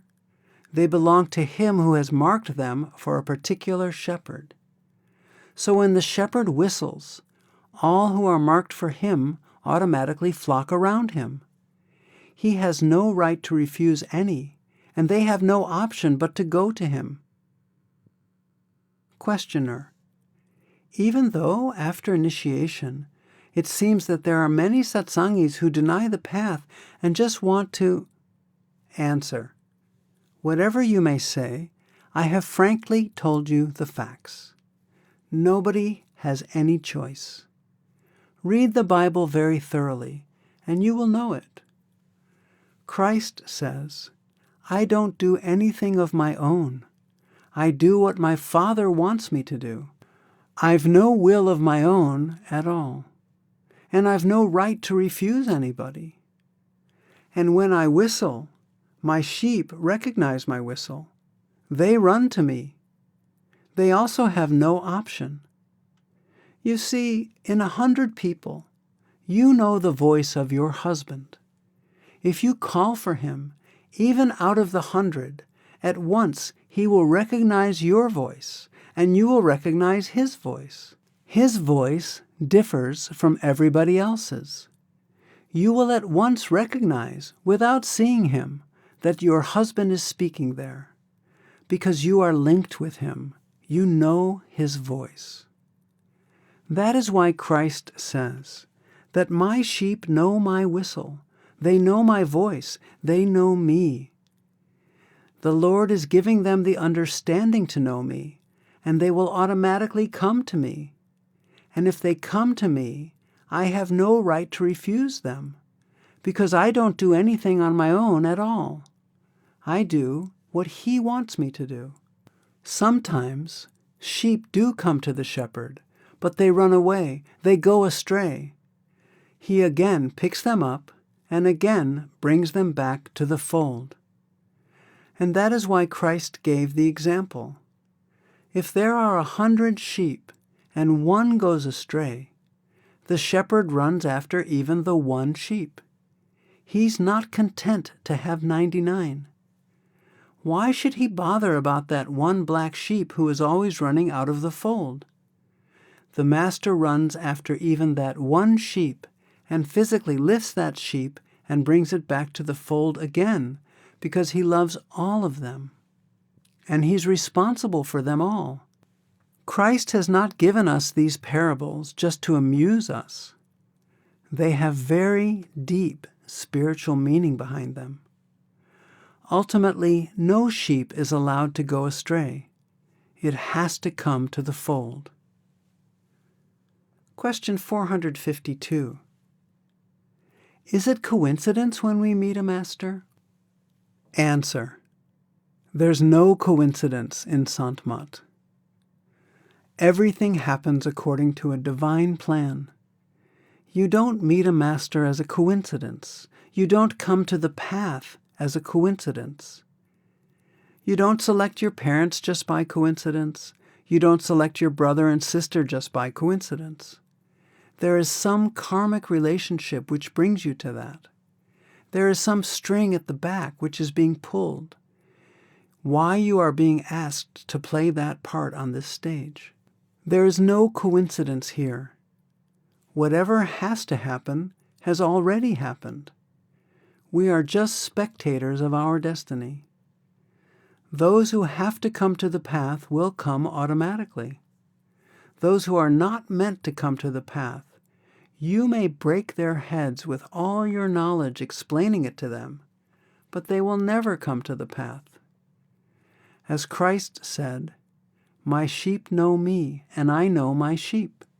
When I whistle, they all flock to me because they know me." So when the mystics come, all allotted souls automatically flock around them. They know their master, and he knows them. They don't gather by coincidence. Christ said, "I pray for them, not for the world," because he's responsible only for those allotted sheep who have been entrusted to his care by the Father. It's a very beautiful example Christ gave, you see. The sheep always belong to the landlord, who engages a shepherd to look after the sheep. The shepherd is responsible to the landlord for all his sheep, to look after those sheep. So similarly, souls belong to the Father, and mystics or saints are his shepherds. They are sent to look after those allotted sheep who belong to the Father. So the Master is responsible only for those allotted to his care, not for everybody. When Christ knew that he was going to leave his disciples physically, that he would be no more with them to guide them in this world, he prays to the Father. "According to your instructions, I have put them on the path. I have looked after them. Now, Since you are calling me back, I pray to you to look after them. He is responsible only for those allotted sheep, and those allotted sheep won't come to him just by coincidence. The marking is done somewhere else. We only listen to his whistle and flock around him. If you have a little experience of seeing shepherds grazing their goats or sheep, you will see that there are 2 or 3 flocks and 2 or 3 shepherds. When a shepherd whistles, only his particular sheep will go to him. They will not go to another shepherd. There are maybe 5,000 sheep brought together, and they may belong to 3 different folds and 3 different shepherds. When one shepherd whistles, only those sheep which belong to him will come to him. The other sheep won't even listen to his whistle. That is why Christ says that my sheep know me and I know them. So when I whistle, they all flock around. There is no coincidence on the path at all. Question 453. If a soul is initiated in this life, the soul is with the Master. But if the soul has to come back a second time, then from birth, even before initiation, the Guru will be with the soul? Answer. The Guru will always be guiding that soul, and ultimately will bring that soul to the path. The Guru will not leave that soul. The Guru will be with that soul right from birth.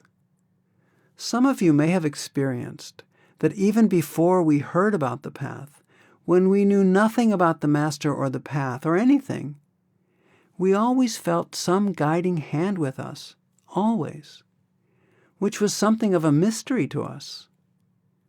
And then, suddenly, we find we have come on the path without searching, without any intellectual research, without reading, without ever having felt the necessity for a master or a desire to go back to the Father. Suddenly, in a few days, circumstances develop, and we find that we are on the path. For us, it is sudden, but for the Master it is not sudden. We are not allowed to go so astray that we will not come back to the path. So Master has to take care of that soul right from the beginning. Actually, right from the initiation, Master never leaves that soul so that it may not go astray at all. He's always there in one form or another. As you have often seen, a boy flying a kite lets out the string as much as he can, but he always keeps hold of the string. When he finds the kite is flying out of control, he just pulls it back. When he starts seeing that the kite is probably coming down too fast, he starts pulling it tight, and again it goes up. So similarly, Master always holds the string in his hand, and will never allow us to go so astray that we may not be able to come back to the path again. Even if we go astray, there's always a limit. We are brought back. The guiding hand is always there, right from birth.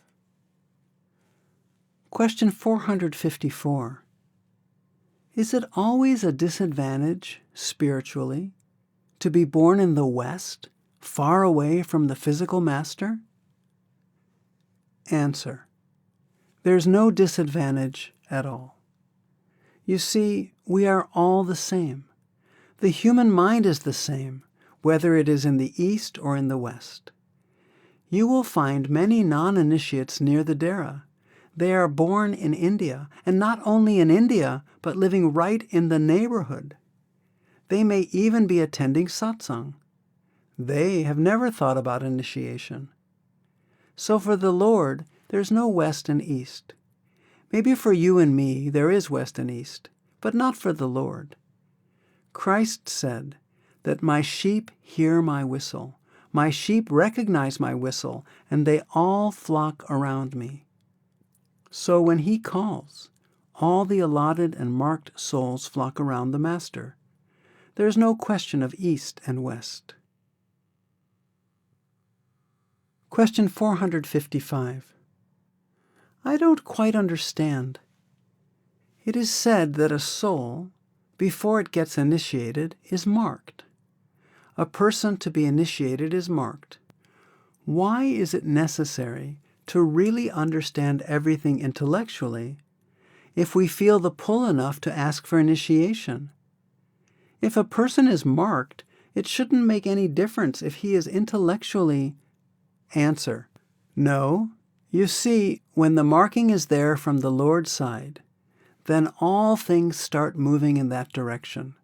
And then you realize suddenly that you know everything. There is nothing new on the path.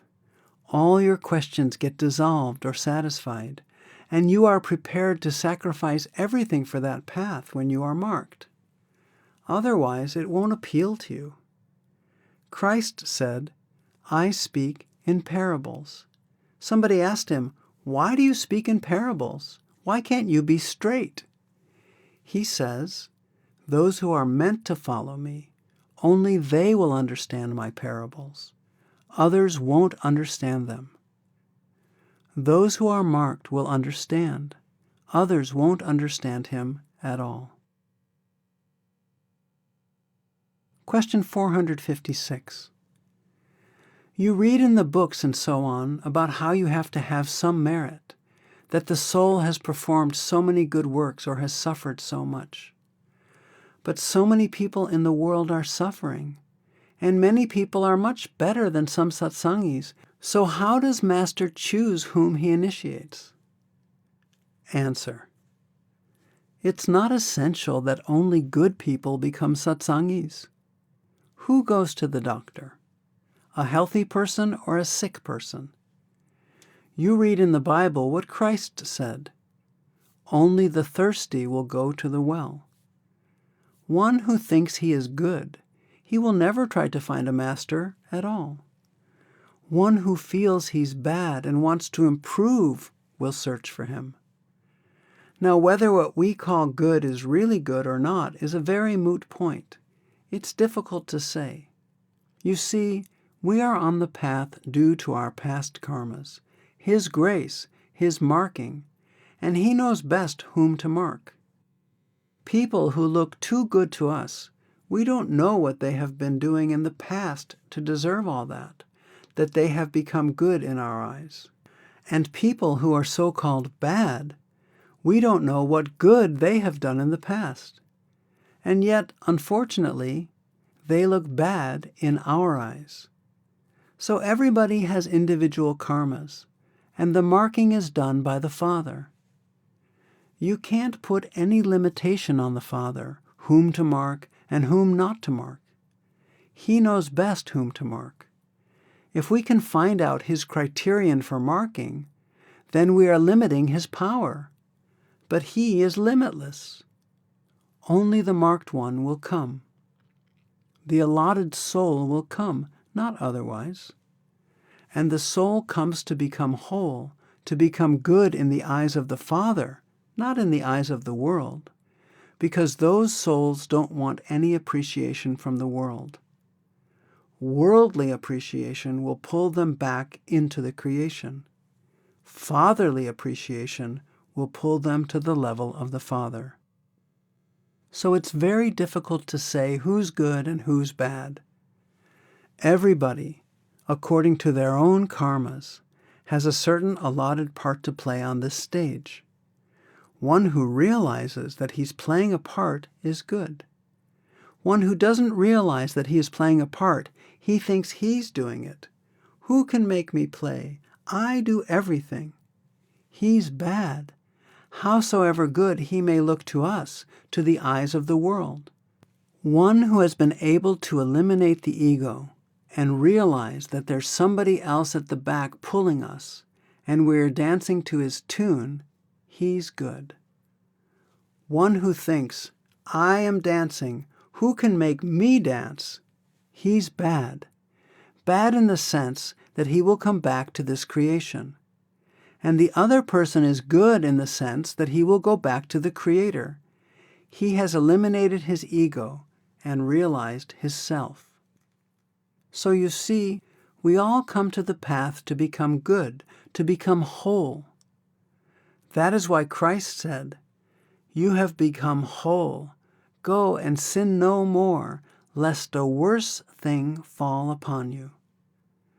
You have become whole since you have been put on the path. You are now in the process of becoming whole, provided you don't sin anymore, don't add more to your karmas, lest a worse thing happens to you. What kind of worse thing can happen to a soul? Taking another birth, coming back to some other body, that is the worst which can happen to a soul. Remaining separated, condemned to be separate from the Father. That can only happen if we don't become whole and go on adding to our sins, adding to our karmas. So when He puts us on the path, He puts us on the path to becoming whole, to becoming good in His eyes. Whether the world crucifies you, or condemns you, or shoots you, it's immaterial. They can't crucify your soul. They can't shoot your soul. They can't put your soul behind bars. They can destroy the body, that's all.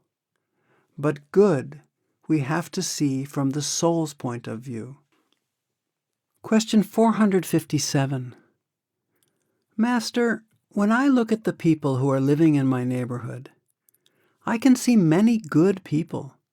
People who do their duty smilingly, who are full of love and devotion, and so on. And then when I look at myself, I see so many weaknesses.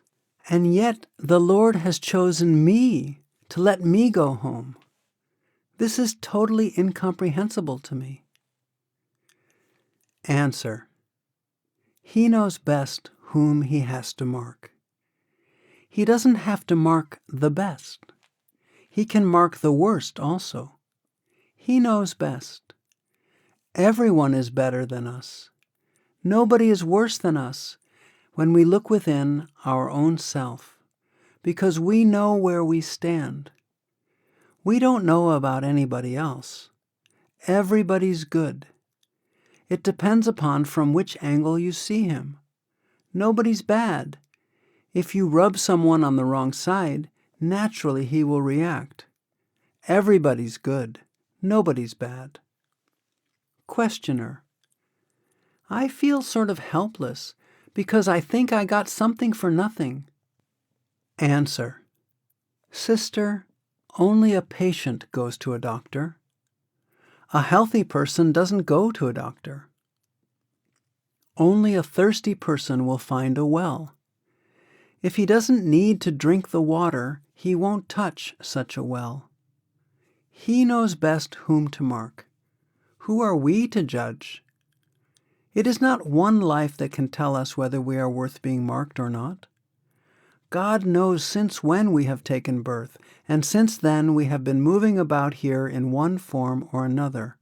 So it is grace that He has put that seed of love and devotional pull within every one of us. Let us respond to it. Let's make use of it. What do we know about other people? We know nothing about anybody. We need to be concerned only with ourselves. Question 458. When you met your master, did you know right away when you saw him that he was your master without a doubt? Answer. I was born in the family. I didn't have to select him, to choose him. I knew him right from my birth. Question. And you just accepted that?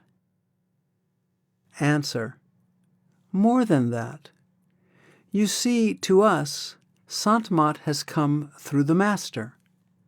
To you, the Master has come through Sant Mat. It makes a difference, a lot of difference.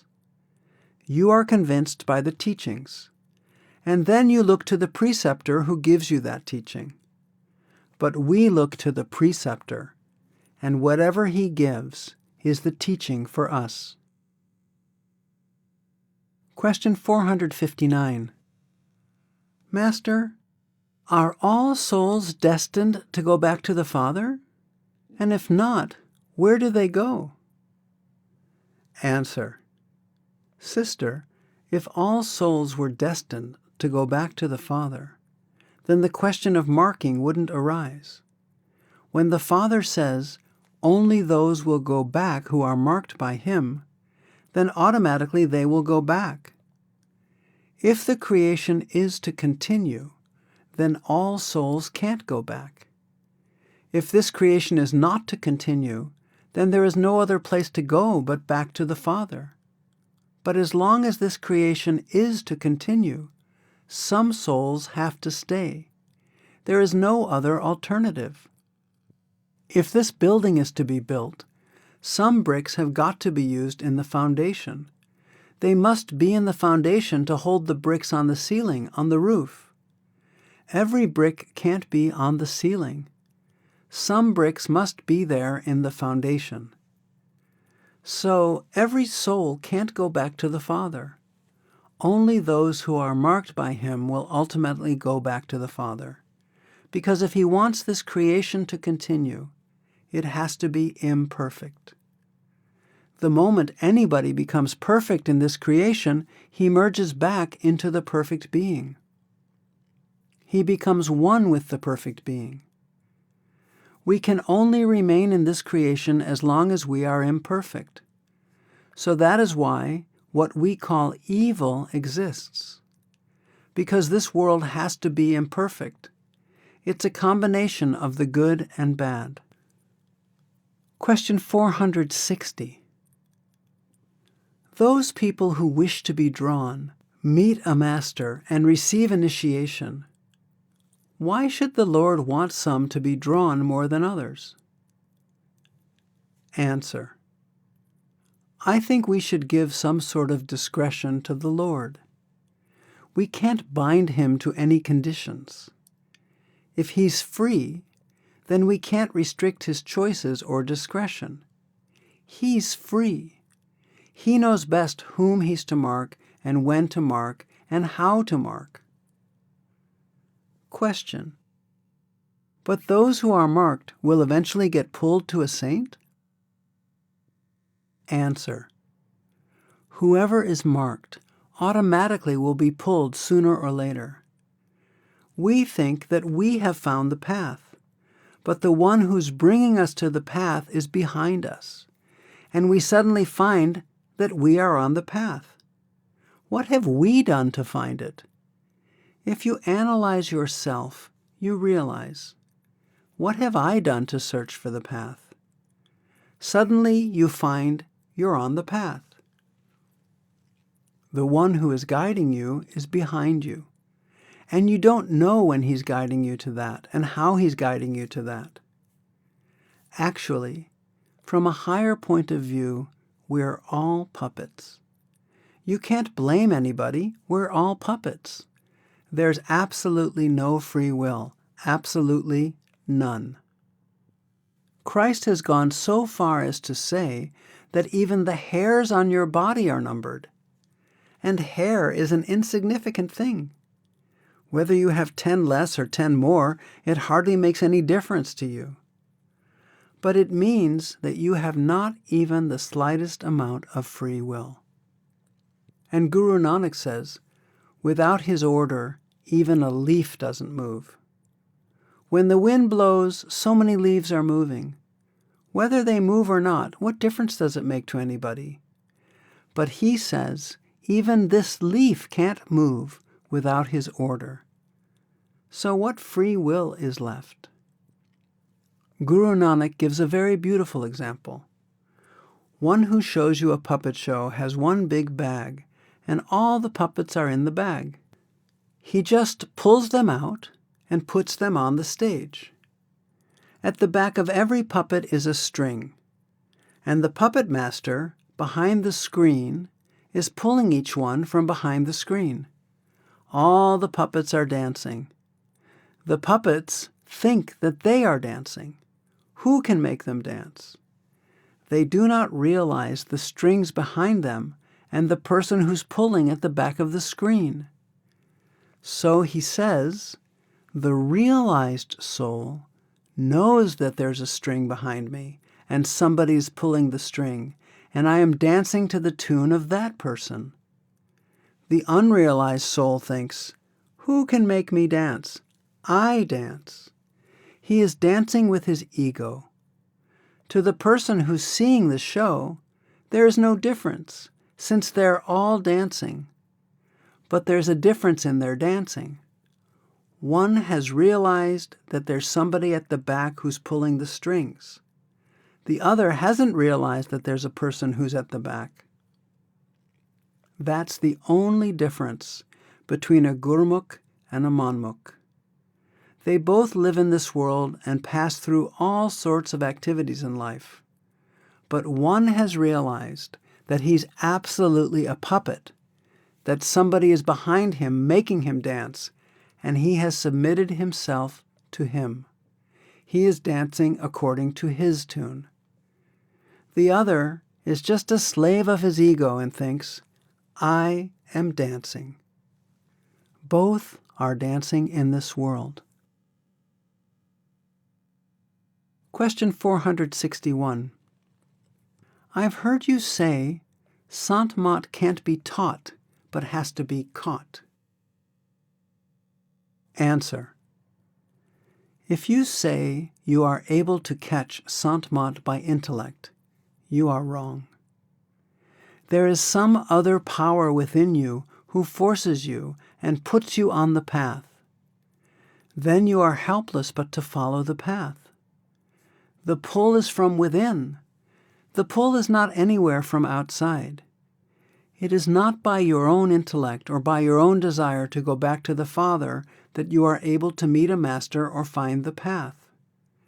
That hidden power is always working from behind, and you get such circumstances that you find that you know the path, and everything becomes so clear to you that you want to follow it. Questioner. Then what you are saying is that Sant Mat catches you. Answer. Sant Mat catches you. You don't catch Sant Mat at all. We don't worship the Lord. The Lord creates that feeling, that desire within us to worship Him. That is why every day we discuss that marking is first done by the Father, and that marking creates that desire to follow the path, to go to the mystics, to live in their teachings, and to change our way of life. That marking is responsible for all this, and that marking is not in our hand. That is in the Father's hand. Question.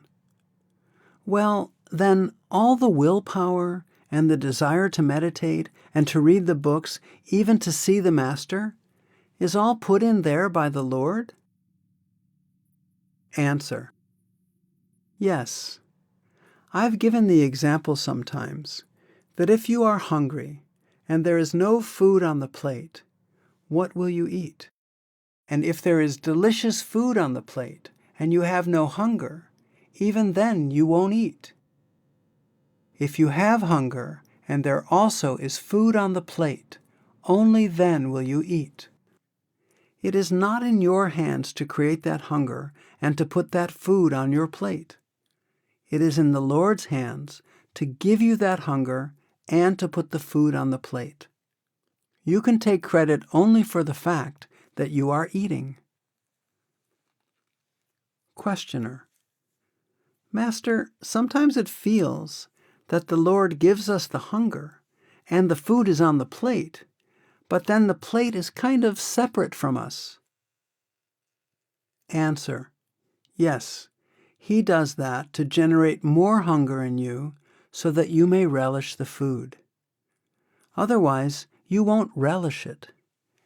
If a man is not hungry and you bring delicious food before him, he will find 100 faults with the food. But if the real hunger is there, he will never find fault with the food.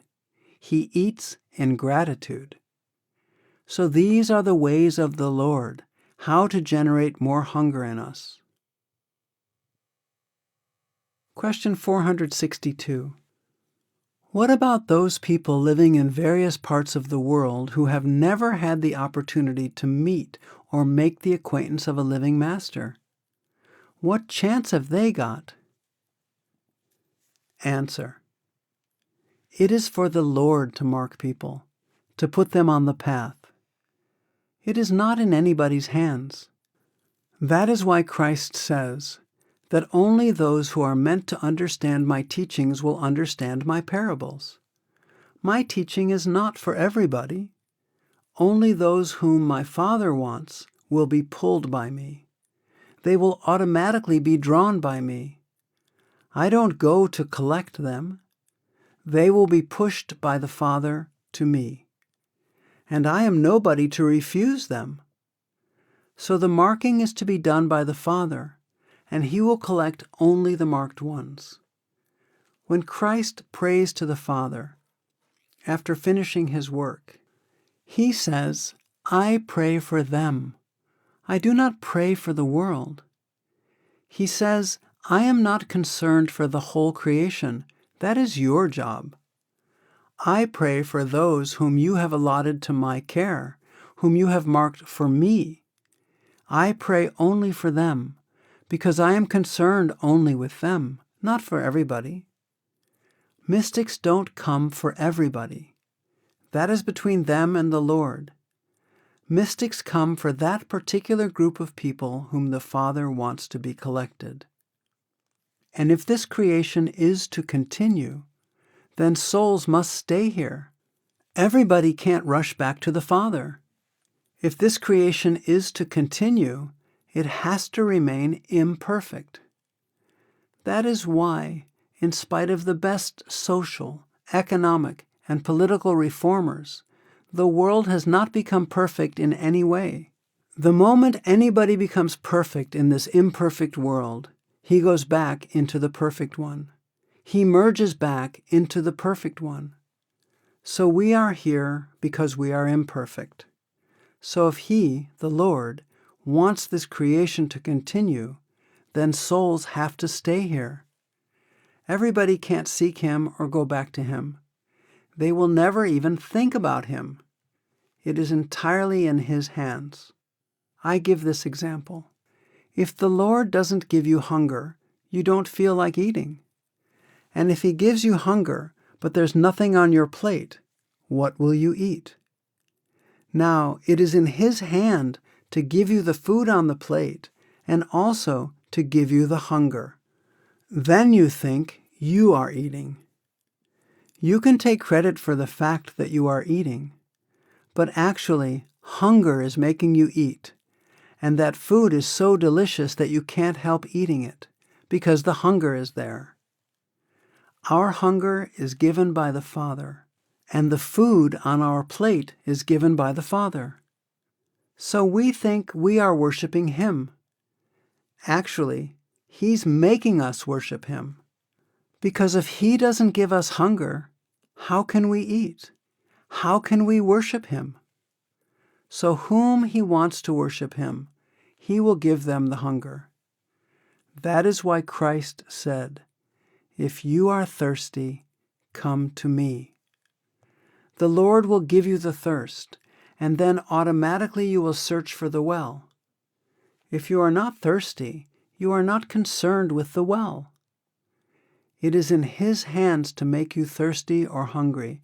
It's not in your hands. So everybody can't worship Him. Even if you have hunger, if there is nothing to eat, what will you eat? So it's entirely in His hands. If He wants this creation to continue, then there is no option. The souls must stay here. Everybody can't go back to Him. Everybody can't worship Him in the right spirit. Question: but eventually everyone worships Him? Answer: I can't say everybody will worship Him, but eventually everybody may go back to Him when He dissolves the whole creation. When He finishes the whole play, then the souls will have no other place to go. Guru Nanak gives an example of dissolution. A person comes to put on a puppet show. He takes all the puppets from his bag, he puts them on the table, and then he pulls all their strings, and they are all dancing, and people are amused. But when he finishes the show, he puts all of the puppets back into the bag and walks away. So we are all puppets and we are dancing. But when the show finishes, the puppet has no other place to go but back into the bag. In dissolution, we have no other place to go but back to the Father, whether we worship Him or not. Question 463. Maharaji, if the Master knows our karmas and our destiny, and yet we're initiated, if He knows that we're weak, but He gives us the teachings anyway, do we have any means of making an effort to follow the teachings? Is that when He helps us, if we make an effort? Answer. Master only initiates those who are marked. He is not concerned at all with how many karmas we have, how loaded we are under the weight of karma. He initiates only those who are marked by the Father for Him, not anybody else. There may be many souls more pure than the Satsangis, but they may not be initiated at all. The Father knows best whom to mark. Christ makes it very clear in the Bible. He says, I don't do my own will at all, because I have no will of my own. I live in the will of my Father. I do only what He wants me to do. I do not do what He doesn't want me to do. He's not concerned that He should select only the pure ones and reject the sinners. When a washerman washes clothes, he doesn't refuse the dirty clothes. He has to wash all the clothes given to him for washing. Some clothes may need more attention than others, but he has to wash them all. So the Master has to collect all the marked ones allotted to his care, whether they are good or bad. He has to look after the marked ones, and it is for the Father to see whether to mark them or not. Question 464. If we are marked souls, and this marking is due to our past good karma, do we have any reason to be proud of our past good karma? Why are we the marked souls? Answer. The marking is done by the Lord, and He knows best whom to mark and when to mark. Rather than feel proud, we should be humble and grateful for having been marked. If the Lord's grace is there, we should be more humble and grateful. As to why He marks certain souls, He knows best. We can't limit His power. We can't limit His discrimination. He can mark anybody He likes. We should only accept and do our bit, our duty. Questioner. There must be quite a difference in karma between being marked and not being marked. Answer. Naturally, there's a lot of difference. Once one is marked, naturally one becomes entitled to go back to the Father sooner or later. Others have to remain part of the creation until they are marked. So that is absolutely in the Lord's hands. If we can determine the conditions under which the marking is done, then we're limiting the power of the Father. But we can't limit His power at all. He's all-powerful. He knows best whom to mark and what pleases Him. He knows best. Question 465. The decision that makes us decide to accept the teachings, where does that come from? From the soul? Answer. No, that comes from our karma, the fruits of our association and sincerity in the past birth, to meet the Lord. It is due to our real and sincere longing to meet Him. Then it is for Him to put us on the path. What we have to do is to have a real longing to meet him. Whether we are following the right or the wrong path, if our longing is sincere, then the onus is not on us, but on him to put us on the right path. So all these things taken together shape our destiny on the path. That is what we call the grace of the Lord. It is through his grace that we get the opportunity to come on the path. Actually, we have worked our way, and thus invoked his grace to come on the path in our previous birth. And that is how we find ourselves on the path in this life. Question 466. Master, is it fair to say to a wife who is not a satsangi that she is a marked soul? Answer. Well, brother, the Lord knows whom he has marked. But we shouldn't push our way of thinking on anyone if one is not interested. We become very enthusiastic and start pushing too much, so much that people react and run away from us. It has to come from within for everybody. You can give them the means to understand the teachings if they're interested. You can give them books to read. You can answer all their questions. You can help them understand, but don't push too much. Our problem generally is that we start pushing too much. We become so happy that we want everybody to be like us, which is very wrong. We were also like them first. We can just give them the opportunities and facilities to understand, and not unnecessarily feel too worried or excited about it, or push too much. But if a seeker is genuine, we must try to give him all sorts of help. Then we should not hesitate. We shouldn't withhold anything.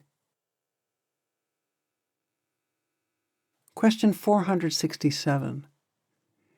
If we know somebody who is good, should we try to guide him to the path, or should we just let him go naturally? Answer. If you love somebody, you can lovingly guide that person.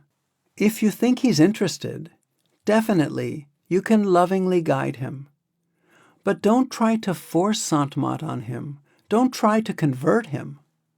It must come from within him. But you can definitely give assistance, give help, and offer facilities to him to know. Question 468. Maharaji, some initiates seem to think we are supposed to be perfect in this group, so they just get the wrong impression. I consider, in Sant Mat, the practice for spiritual development a personal responsibility. I am only responsible to myself. Is that correct? And it is up to me to realize that spiritual development. I have to see the best way that I can and act in the best manner that I can. I cannot tell anyone else whether they are on the right track or not. Is that correct? Answer. Brother, there are two things. With some people, we are so much attached, we are so much in love, as we call it, so much interested in them, that we cannot bear to have them go in a different direction. So we try to persuade them affectionately. The idea behind the affection and love for them is not to show off that they are wrong and I am right, or why do you not do as I am doing. That idea should not be there. We should be so interested in them that we can take the liberty to tell them that perhaps they are wrong, and that it would be more beneficial and helpful to them if they come to this side. But we should never force anybody, and we should try not to hurt anybody. If they want to go to any side, let them go anywhere. The conviction, the love, must come from within themselves, for only then will it be solid like a rock. Otherwise it is merely built on sand. In the latter case, the decision would be due to your emotional influence, your atmosphere. And when your influence is not there, they would again go astray. That is of no use. We simply should tell them the advantages of being on the path ourselves, and that it is up to them to make up their own mind about what is best for them. We are mainly concerned with ourselves, but we have certain responsibilities in this world towards our friends and relations and others, so we try to guide them. But if they do not feel like being guided, we should not feel perturbed about it. Question 469. I am asking this question for a brother who lives in West Africa. His family is rather like families in India, I think. He's got not only the father and the mother and the children, but also uncles, nieces, brothers and sisters, and he feels it's quite a burden to be the chief of such a family. So his question is this: in what way does the Master's grace help the family members of a Satsangi? This disciple knows, of course, that, as the Master says, it is the strength of his own attachment to the Master which could influence his family members. But as he feels that his own attachment is not strong or deep enough, this is the reason why his question is about Master's grace. Answer: well, brother, our relationship with the Father is an individual relationship. It is not a family relationship with the Father. It is the individual soul's relationship with the Father. So any soul can be marked, right in a big family whose members do not even care to know about the Father, and yet that soul can rise to the level of the Father. The relationship of the soul is with the Father. It is not a family relationship at all. As for helping the family members, actually, it is our attachments to family members that bother us, because we are so attached to them. We want them to take advantage of the teachings.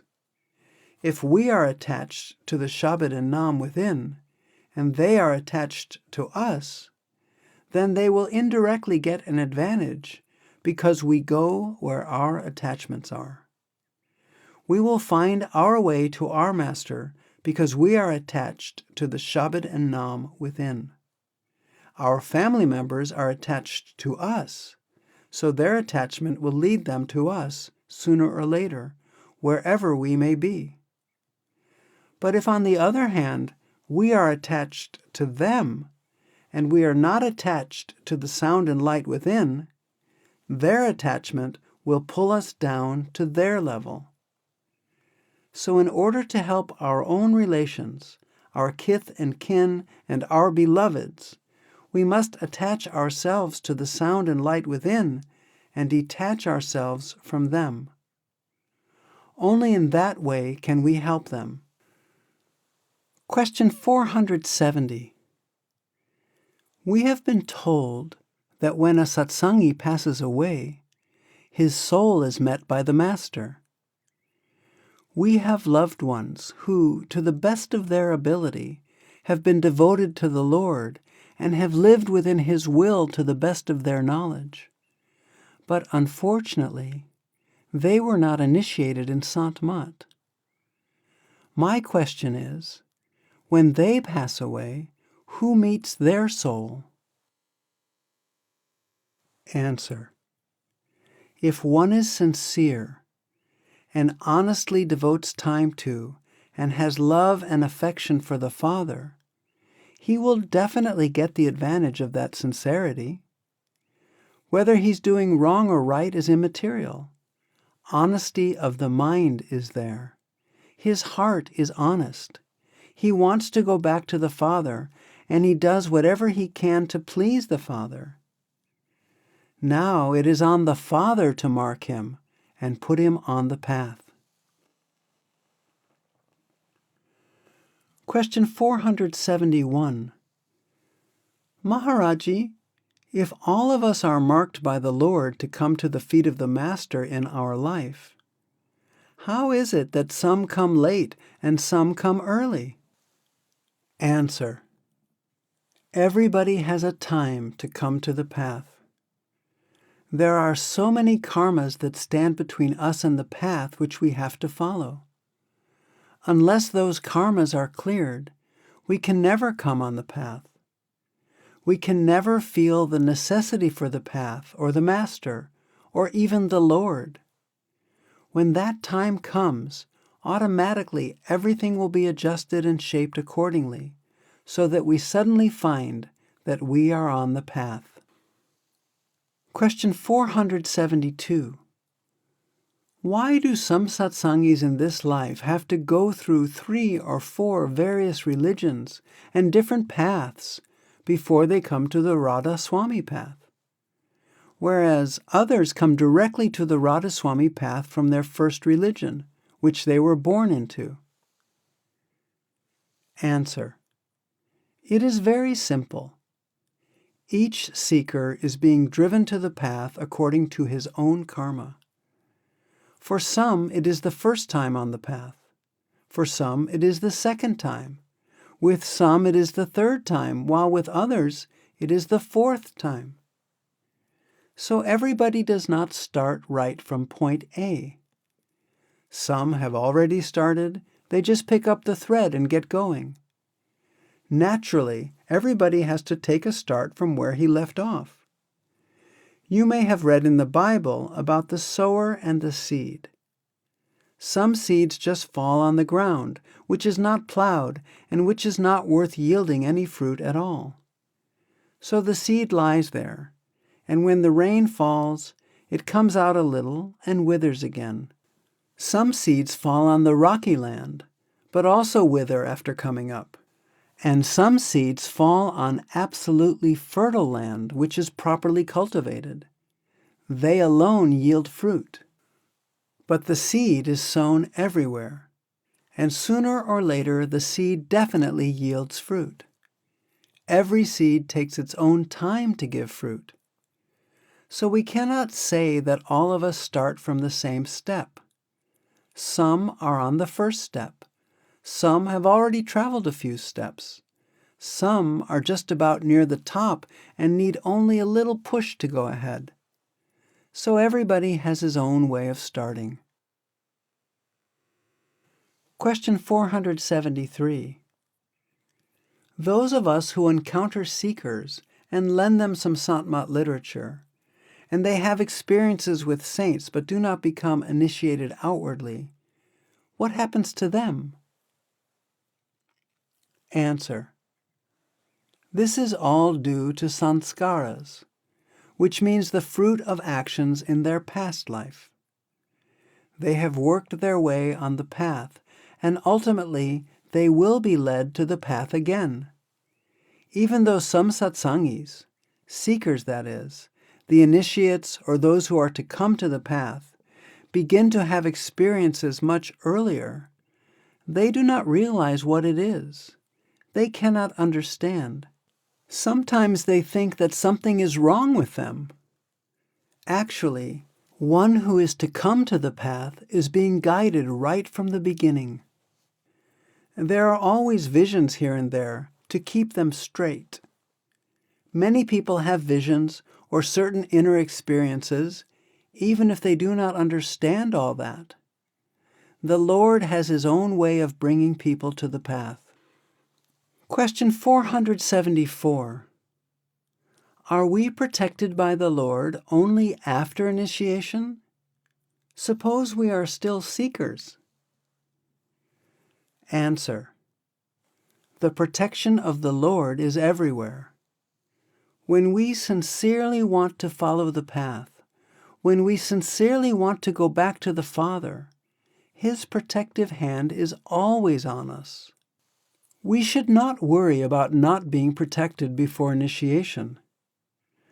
Those souls who are marked to be initiated, who are allotted to a mystic, are protected right from birth in one way or another. Protection starts right from birth. They are not allowed to go so far astray that they cannot come back to the Father. When you fly a kite, you always have its string in your hand. The kite is flying in the sky, but whenever the person holding the string pulls that string back, the kite is pulled back. Similarly, every allotted soul that has been given over to the care of the Master is always protected by him right from birth, even if that soul is not yet initiated. Question 475. Sometimes in the Radha Soami literature, or it may be in some of the discussions, we have been referred to as being prodigal sons, which indicates that we came down here by our own choice, rather than being sent down by the Supreme Lord. Will you comment on that? Answer. How could we have a choice when we were with the Lord? Choice comes through the mind, and there is no mind there.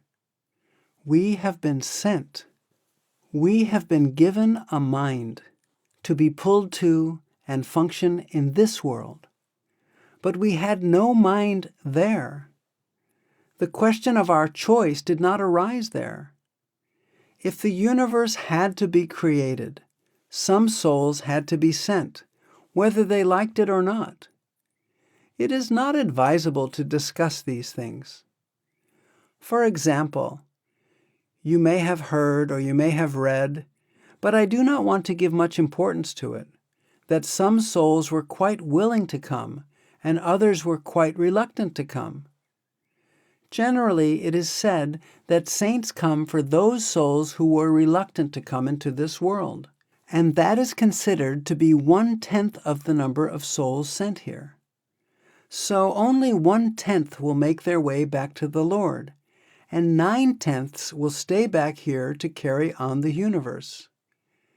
That is why everybody will not be attracted towards the Lord.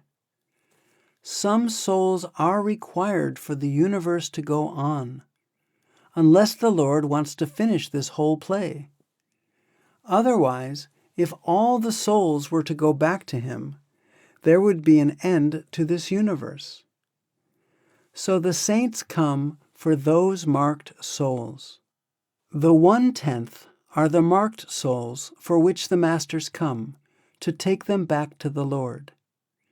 They are known as the marked souls. I did not want to discuss this question. Question 476. To what extent does a living master involve himself in the lives of non-satsangis, in the world of non-satsangis? Answer. I do not follow your point. Why should they interfere in the works of non-satsangis?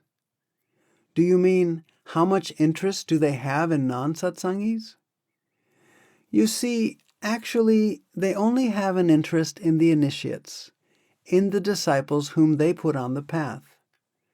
They're responsible for them, not only here, but also in the hereafter, as you read in the Bible. But non-satsangis who are attached to satsangis are also helped in many ways. Because a satsangi is attached to that spirit within, and with the help of the spirit, he will be able to make himself whole or make himself clean and bright.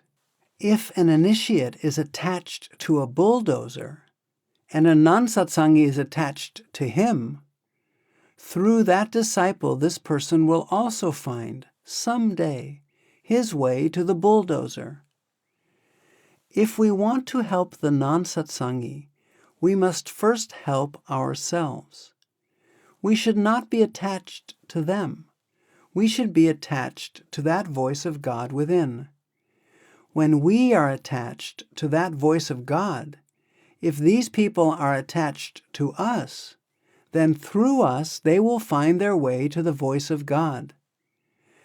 But if, on the other hand, we are not attached to the voice of God, if we are attached to them, their attachment can pull us to their level. Otherwise, our attachment to the Father and their attachment to us can pull them to our level. In that way, they are helped. Christ made it very clear in St. John. He says, "I do not pray for the world. I pray only for them whom you have allotted to me." He says, the world is not my concern at all.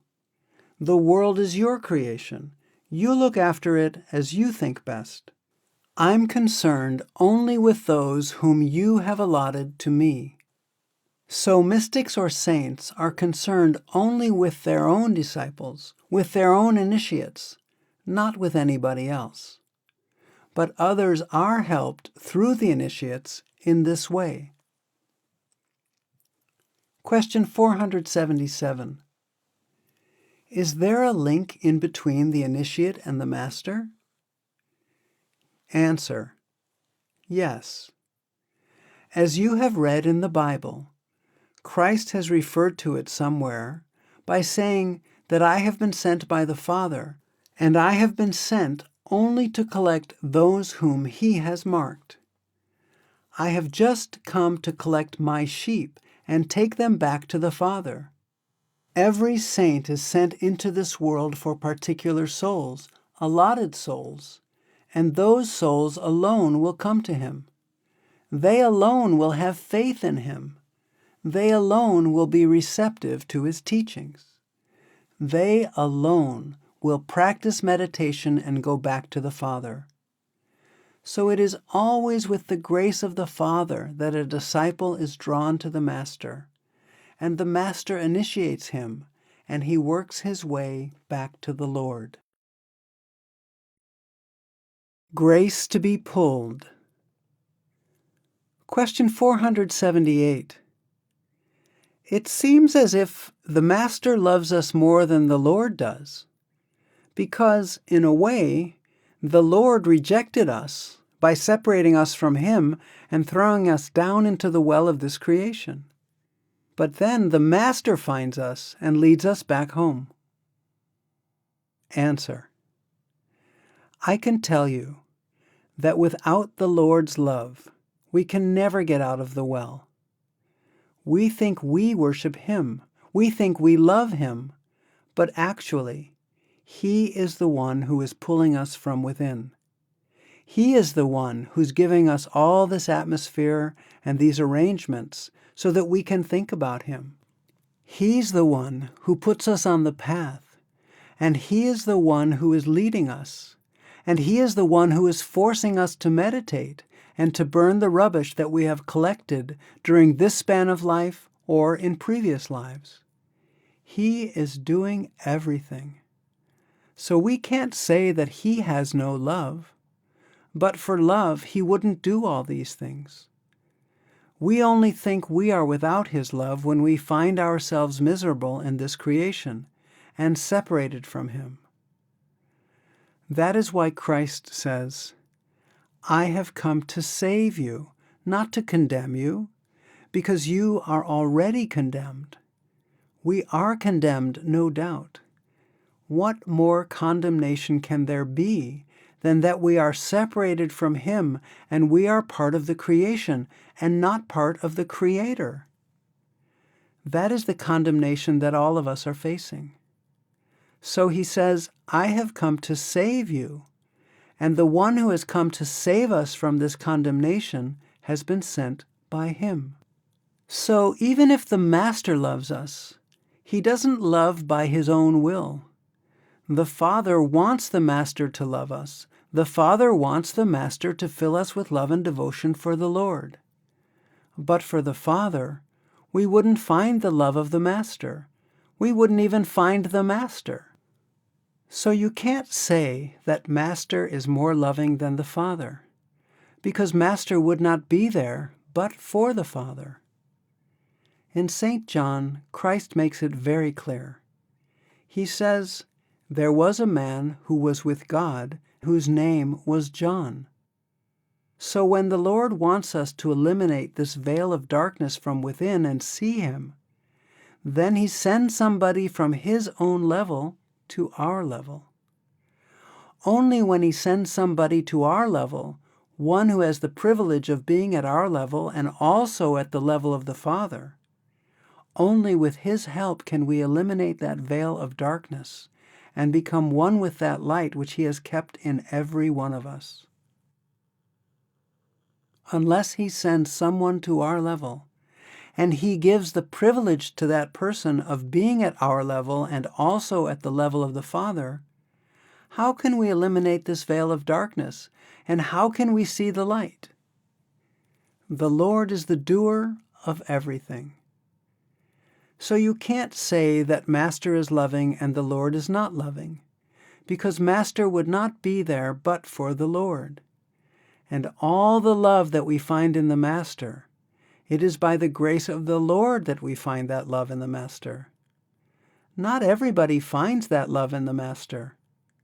People crucified Christ. People beheaded the saints. They put them into prison. They tortured them. They didn't find any love in those masters. If we find that love in the Master, it is all His grace. He has made us receptive so that we can feel that love from the Master. But for the Lord's grace, we would not feel that love even in the Master. It is all the Lord's doing. Question 479. Does everyone get the same amount of grace, each disciple?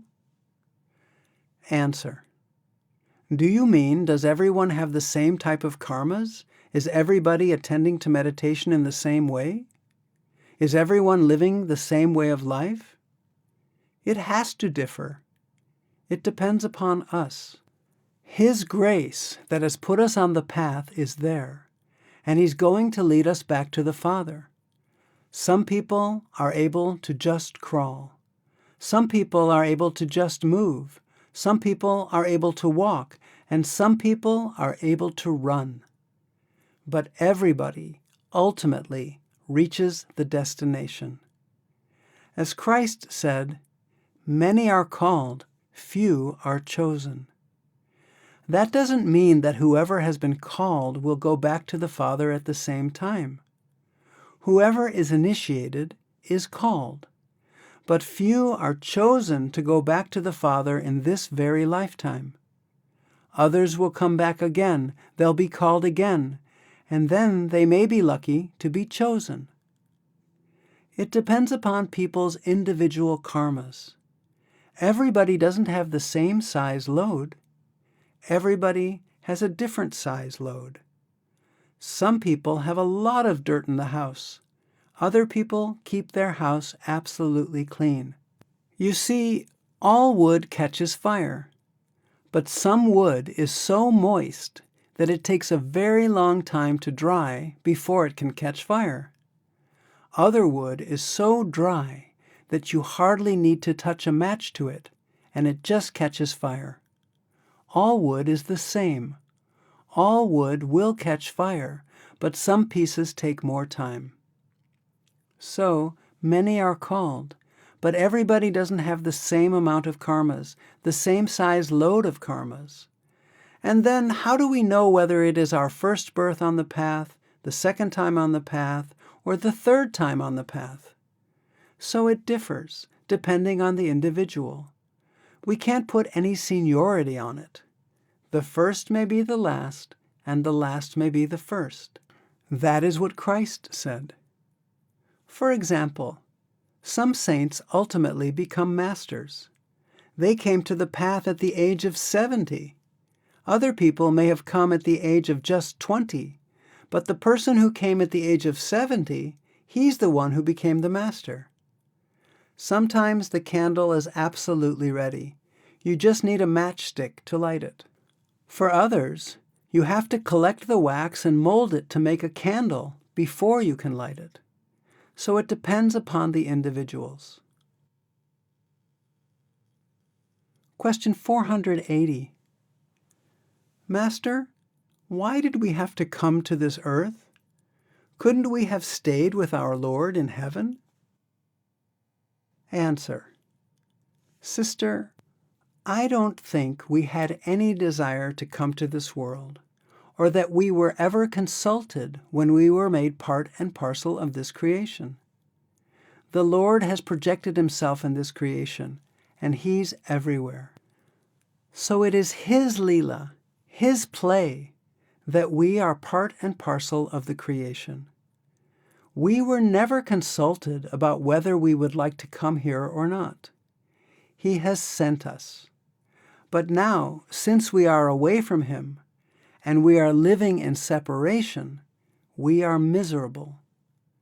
We are trying to go back to him and become one with him again. It is not in our hands at all. Becoming one with him is in his hands. Nobody can worship him unless he pulls us from within.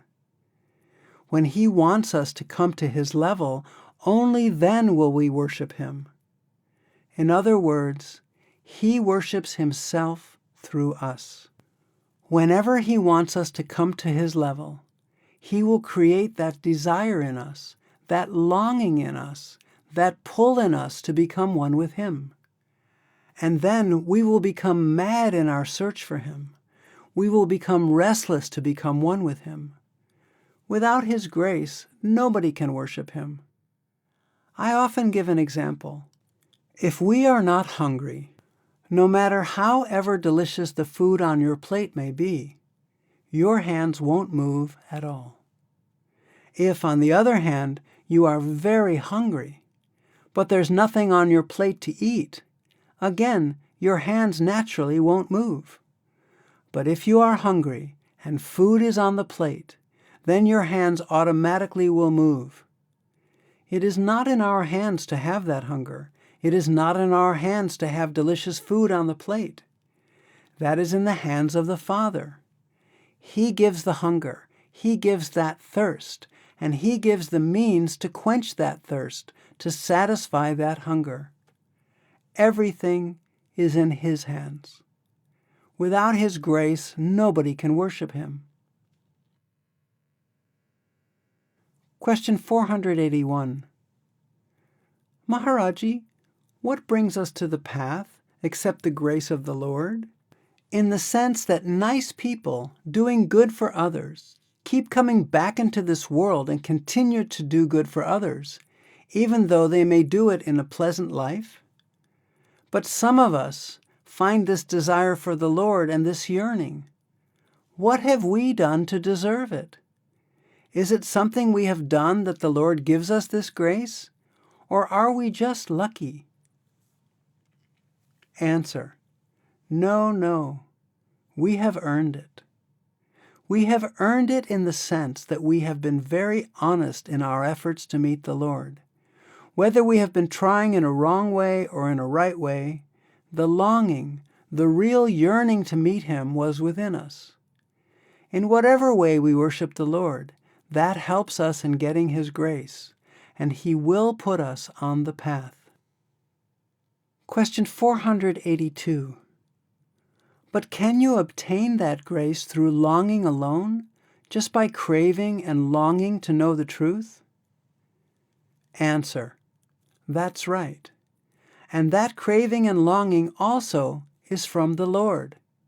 He's pulling us from within, and when he creates that longing and pull within, he will also give us the facilities, environments, and opportunities to put us on the path to satisfy that longing.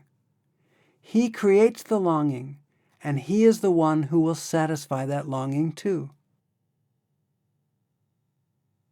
Question 483. Master, in your analogy, you compared the intellectual to a simple-minded person. Would you say the same thing if you were comparing an intellectual to a lover? Answer. Lover? Questioner. Lover of the Lord, compared to an intellectual. Answer. You see, an intellectual person can also be a lover of the Lord, A simple person can also be a lover of the Lord. Everybody can be a lover of the Lord. The soul yearns for its own source, so everybody can be a lover. Unless you're a lover of the Lord, you won't try to search for Him.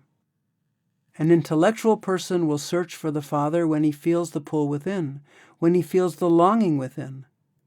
A simple person will also search for the Father when he feels that pull and longing within.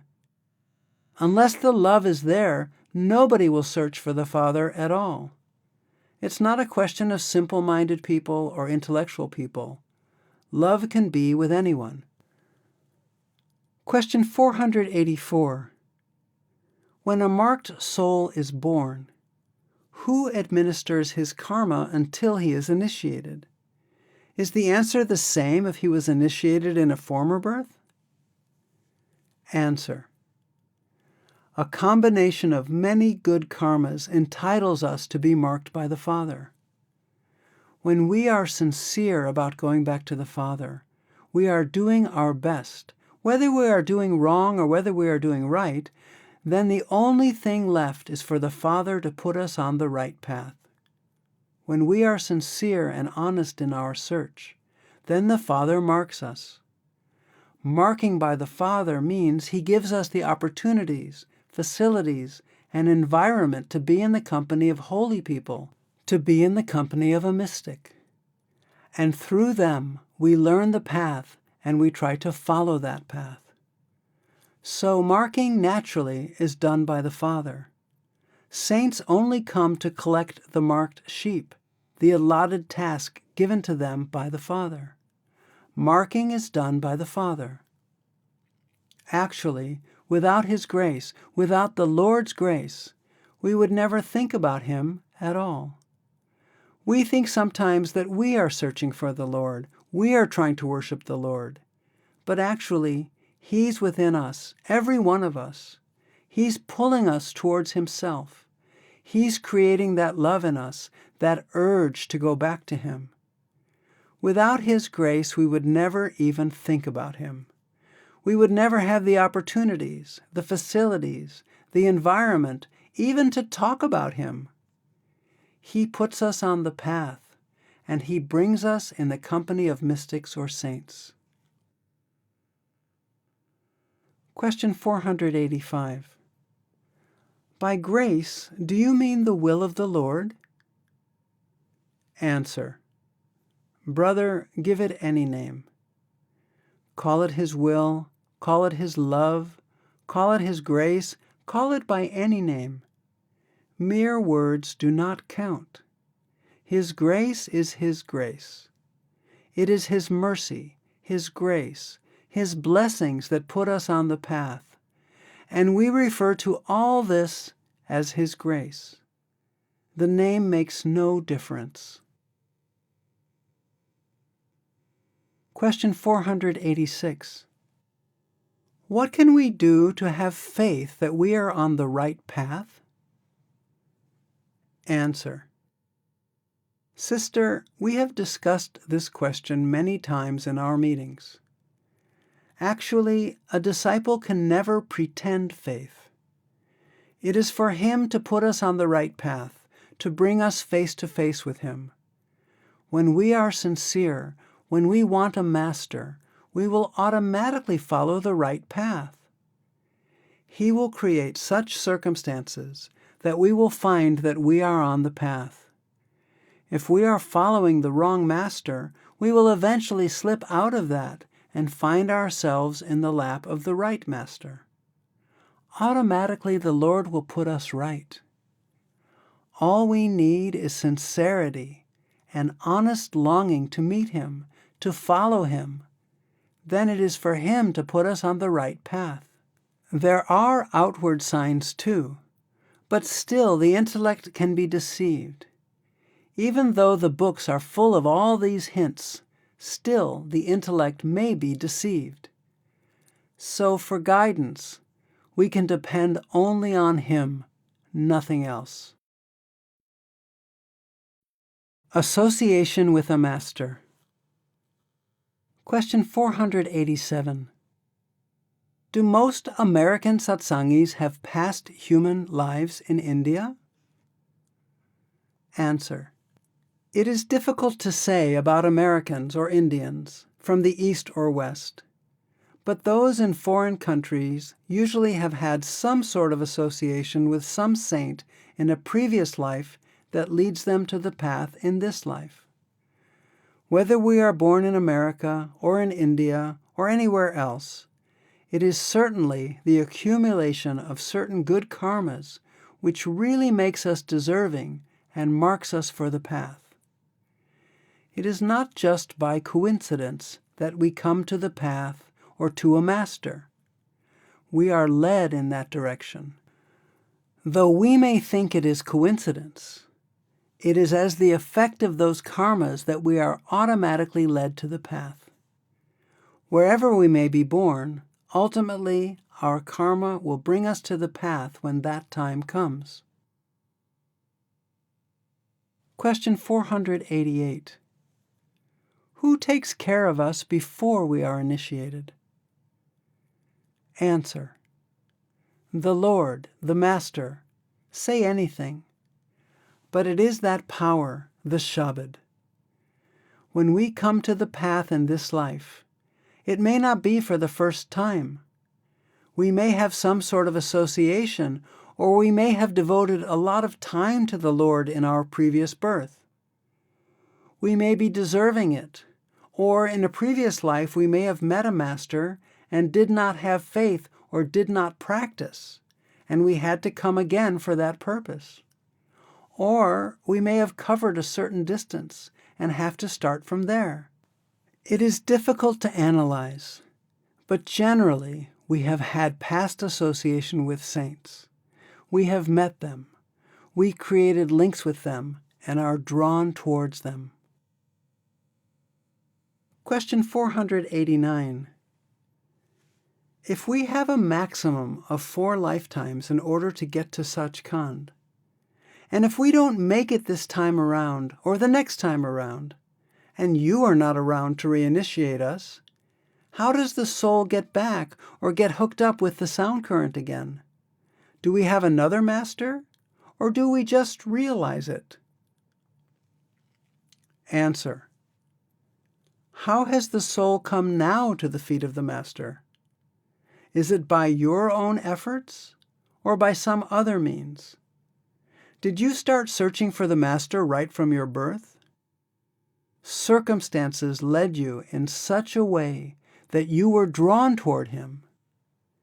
If the seed has been once sown, it is the master who finds the disciple. The disciple can never find the master. The master will automatically find his disciple wherever he may take birth. Question. Is it possible, then, that you could be picking some of us up another time around? Answer. All masters are the same. All waves of the ocean are the same. The body is not the master. Shabad is the master. The master will project from the Shabad in the physical form somewhere, and his allotted souls automatically will be drawn to him. Even in this life, there may be many souls who may be here for the second time or third time. They don't recollect anything about their past. They know nothing about any association with any mystic. The body of the mystic cannot be the same. Because the Shabad is the master, the Shabad automatically will pull the marked ones again. Question 490. Master, if a disciple, after initiation, let's say it's his first life, dies, and then comes back and has to live another life on the earth plane, how does that disciple come onto the path? Is that disciple initiated again? What happens when, at that point, they return? Answer. It is not in the hands of the disciple to come on the path. Automatically, he'll find himself on the path. He doesn't need to do anything at all. Question: will that disciple learn meditation from a new master in that second or third birth? Answer: he must come back to come in contact with some master. Once he takes birth, he must come in contact with some other master, and he must follow the path. But he doesn't have to do anything. He doesn't know even about his past. He will automatically find himself coming on the path. Question: but one disciple could presumably have 2 or 3 masters in a series of lifetimes? Answer: I'm not talking about the same lifetime. I'm talking about the next birth. Questioner: yes, later on. Answer: all masters are the same. There's no question of 2 or 3 masters. They're all waves of the same ocean. You can't differentiate one wave from another wave at all. They all have their roots in the sea. They're just part of the sea. There's no difference between the waves and the sea. The masters are all waves of the same ocean. Because the body is not the master, that creative power is the master. The creative word is the master. Question 491. Once a person has come in contact with a spiritual master in his physical form, will he come in contact with the master in every reincarnation? Answer: once he is in touch with that spirit within, that spirit is the master, and the spirit will never leave the soul until that spirit takes the soul back to its own destination. All masters are the same. Every wave rises from the ocean and settles down into the ocean. All masters are the same. If the soul is initiated, put on the path, and is not able to make progress back to the Father in this life, it may have to come back to this worldly environment, but it will automatically meet a contemporary master, and the same soul will be initiated again and be led back to the Father. The soul does not have to find the master again. The soul will automatically be drawn by the new master. Question 492. When you're born again, do you have to find a new master each time? Answer: well, sister, all masters are the same. The master will find you automatically. You don't have to find any new master. The new master will find you. All masters are waves of the same ocean. The Shabad and Nam is our real master. When that Shabad and Nam takes its abode in any flesh, he becomes our living master. And he also leaves that body, just as we leave. But through our bodies, when the soul creates that contact with the Shabad and Nam within, that Shabad and Nam will pull the soul back to its own source. So the real master is not the flesh. It is the Word which is our real master, that Holy Ghost or Shabad and Nam. That is our real master. Guru Nanak says, Shabad is your real master, and your soul is the real disciple. Footnote: Shabad Guru Surat Dun Chela. End footnote. This body is not the real disciple, and the master's body is not the real master. The word, or Shabad, or Nam, which has taken abode in the master, is the real master, because that Shabad or Nam pulls our soul back to its own source. This flesh we leave here, and the master's flesh will stay here too. The real master is that Shabad and Nam. Question 493. Master, it says in one of the books that if a person comes in contact with a master before initiation, for the purpose of initiation, that master is responsible for the soul if he happens to pass away before he was initiated. Can you explain this to me? Answer.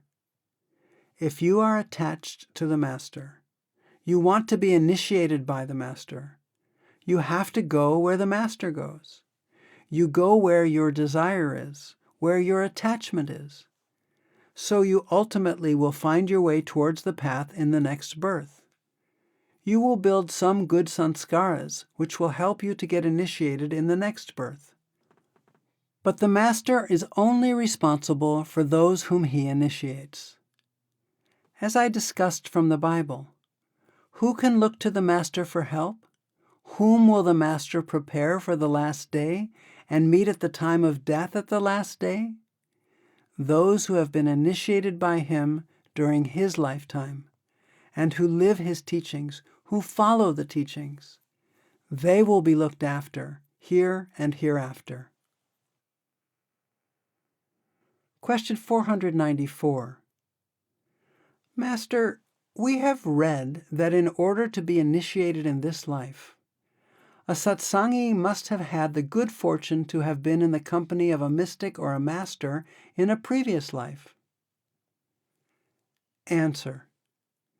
This may be one of the reasons for getting a human birth, but there may be other factors also. Question.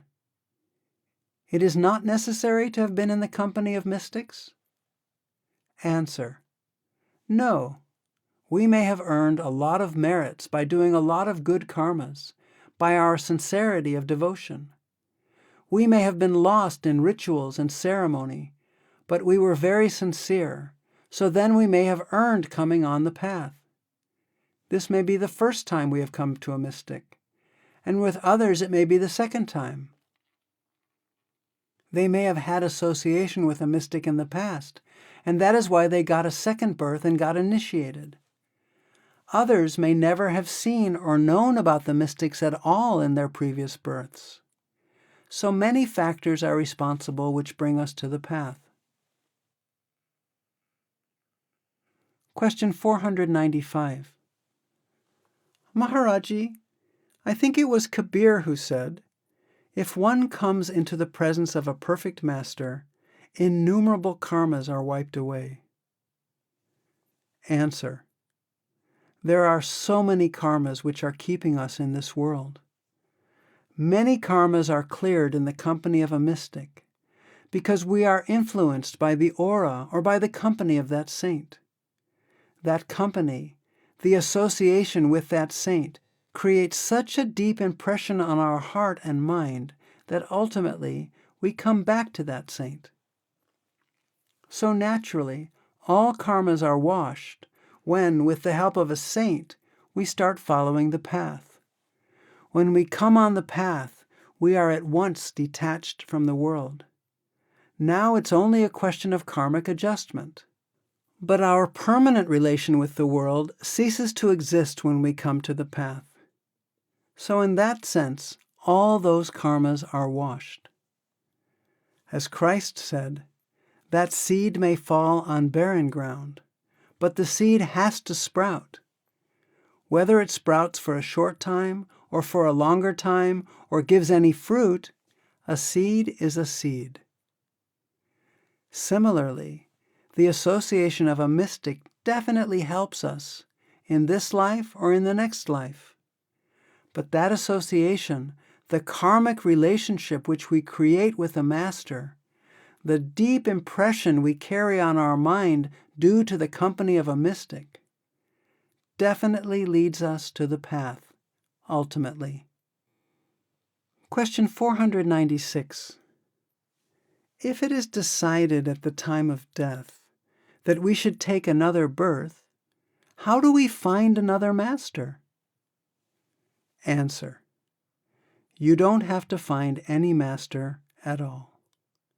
The master will find you himself. We never find any master. We are just pulled to a master. Question 497. How can we know for sure, when we first come to the path, that we will reach our destination? Answer. When you catch the first end of the road, you become pretty sure that you will reach the other end of the road, that your destination will be achieved. You'll be able to travel on the road and find your destination. You may not have reached it yet, but your hopes are always there, and you are happy that you have found the road at least, which leads to the destination. So, coming to the Master, seeing the Master, meeting the Master, is actually catching the road leading to the destination. Chapter 6. Role of the Master. What is a Master? Question 498. For the benefit of those seekers that may hear this tape, and for the benefit of us who find it hard to put into words the phenomenon of seeing the Master, would you be so kind as to give a small gist on who we have come to see, on who the Master really is? Answer. Our real Master is Shabad, that Holy Ghost, that Spirit, that Logos or Word, which is within every one of us. That is our real Master, that creative power which has created the creation. But unless we find someone in whom the Word has taken its abode, and he connects our soul with that Word, we cannot be brought in touch with that Word within. Our main object is to go back and merge into the Father. The relationship of the soul with the Father is that of love and devotion. This relationship is not based on any religion or any color or creed or any caste. It's based on pure love. Soul is a drop of that ocean. Only on the strength of our love and devotion can we go back to the Father. But we can only love whom we have seen, whom we have met, with whom we have mixed.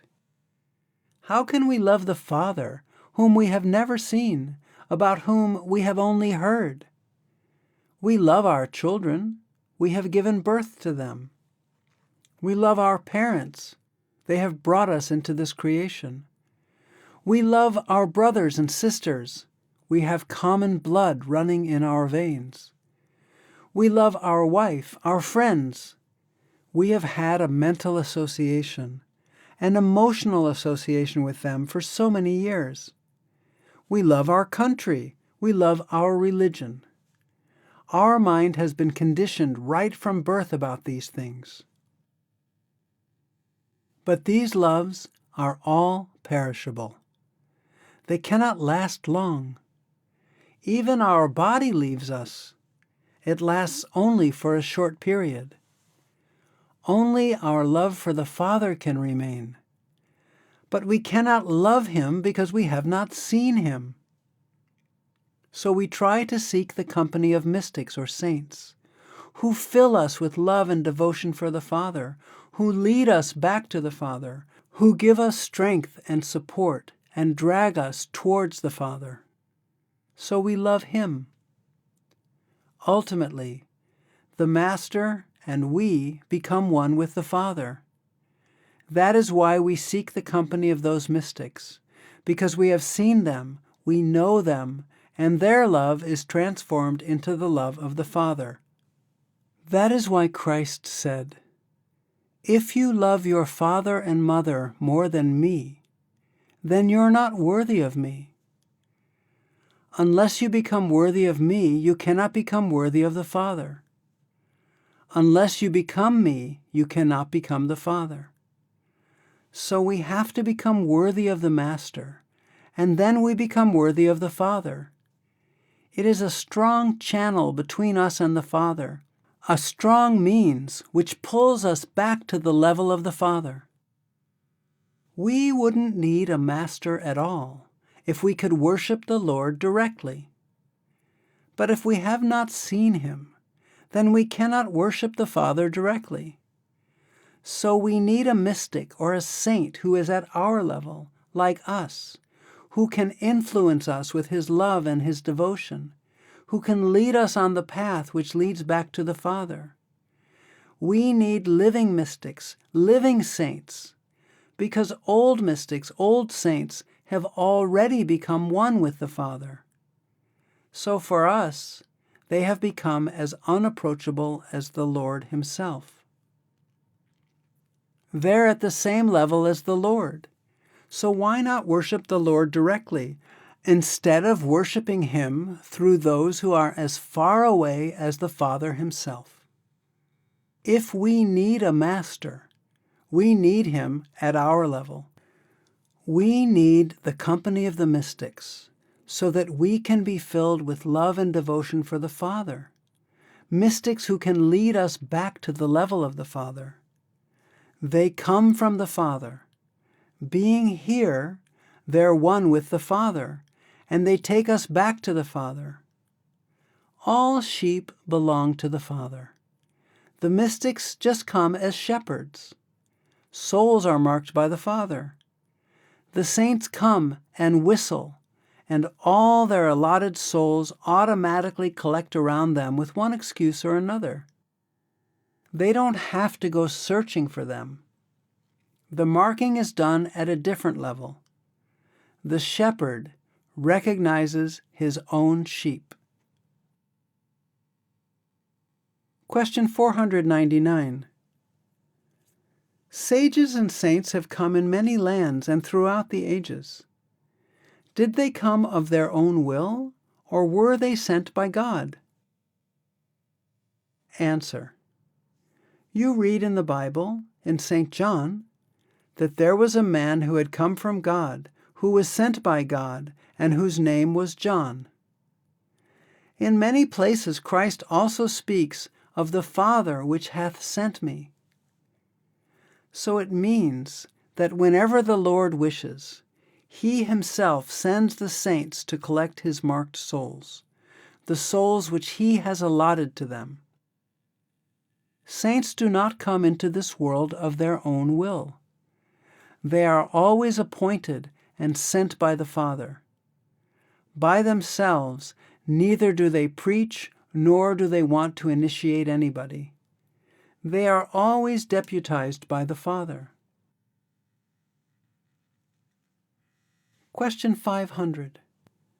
It is said that the Master doesn't function below the eye center at all, the way we function through the senses. Answer. Our real Master is Shabad. And Shabad is always here at the eye center. So Master functions here because Shabad is here. Everybody's Master is sitting inside, and everybody's Master is functioning in their body. Naturally, Shabad is here at the eye center, so it functions here and upward. Question. In the disciple? Answer. In the disciple. Question. What about the Master himself at the physical level? Answer. Of course, he has to come to the physical level also. Question. Below the eye level? Answer. Yes. Otherwise, he cannot work at all. As Christ said, I can take this body when I want to, I can leave this body when I want to. It's not physical death at all. It means I can withdraw my consciousness to the eye center when I want to. I can come into the body when I want. He says, my Father has given me this privilege, that I can function in the body and I can function with him. Then he says, through that Spirit or voice of God, I can descend into the body and ascend back to the Father. Like a ladder, you can come down to the ground level or ascend to the rooftop. So a saint says, I can descend back to the body when I want to, and I can ascend back to the Father when I want to. I have access there, and I have access in the body too. Question. But the master can be in the body and out of the body at the same time? Answer. Not only master. Every one of us is in the body and out of the body. We're hardly in the body. We're mostly out of the body. We're either thinking about sitting here or about England, about America. Your body doesn't leave here. You're always out of your body, even when you're here. Question 501. Maharaji, certainly perfect masters or great masters are above emotions.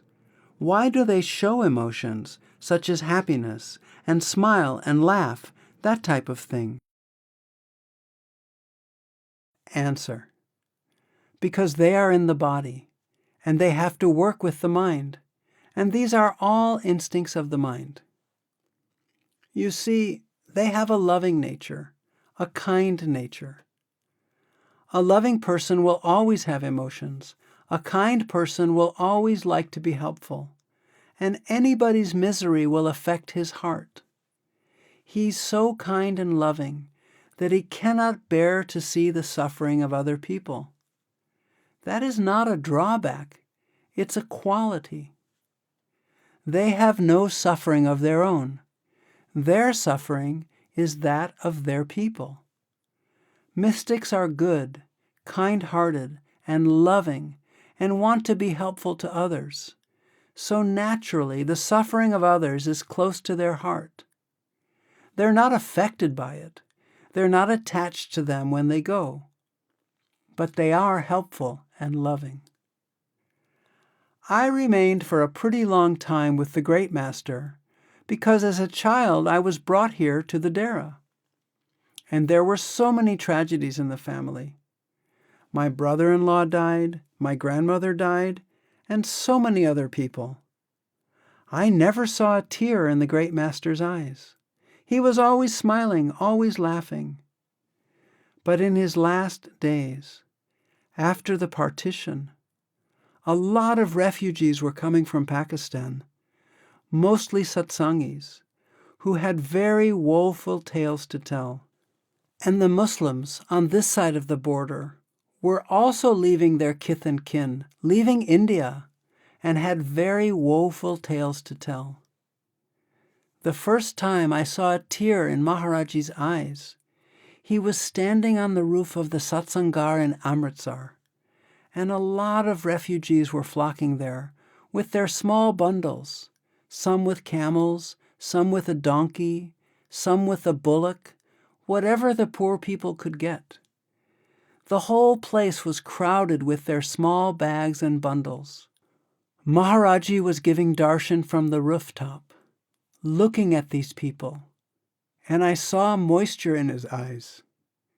In my whole life, I had never seen any tear in his eyes, not even a drop.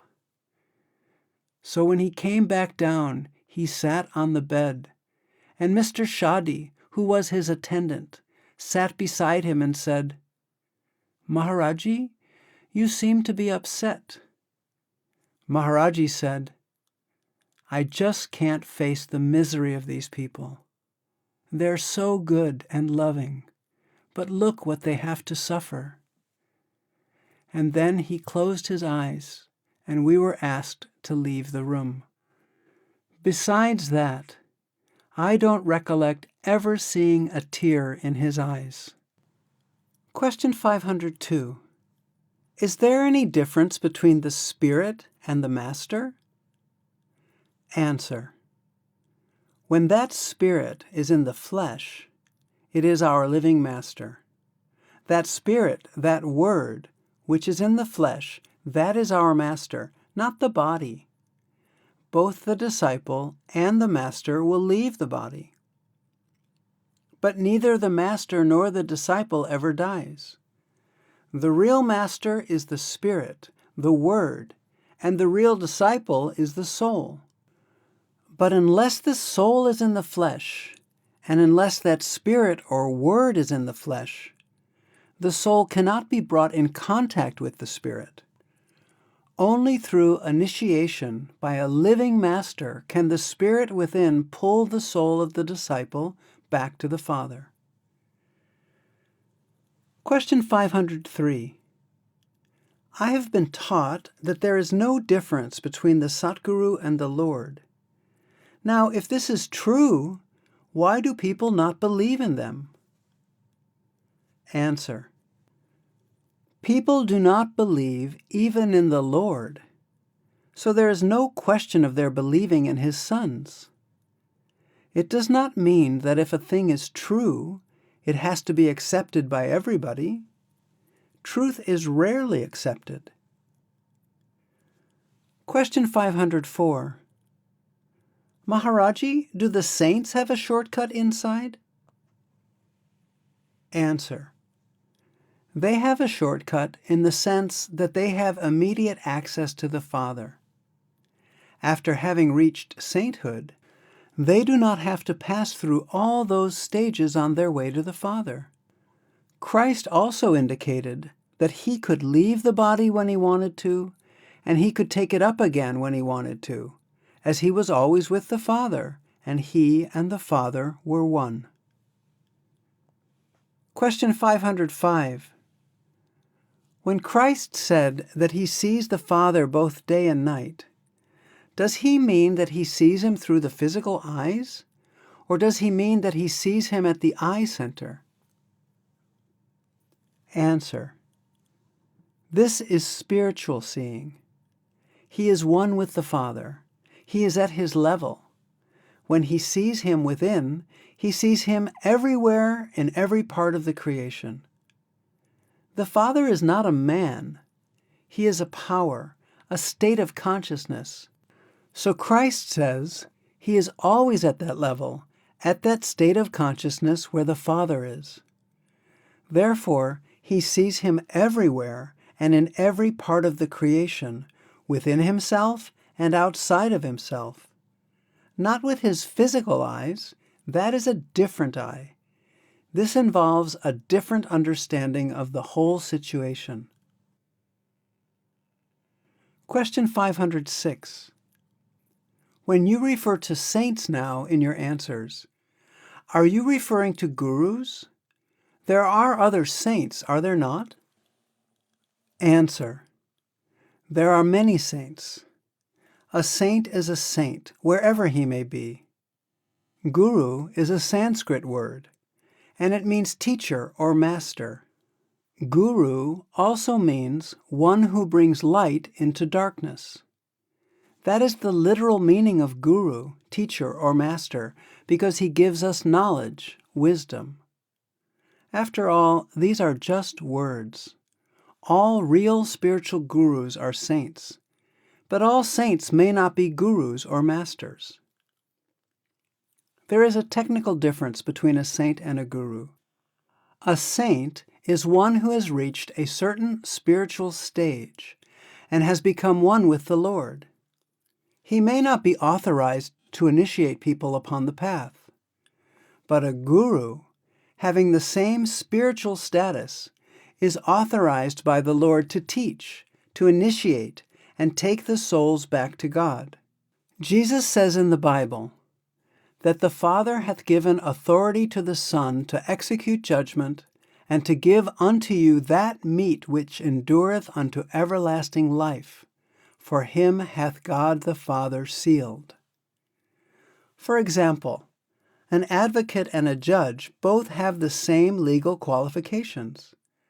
But whereas the judge is authorized to pass judgment, the advocate with the same qualifications has no such authority.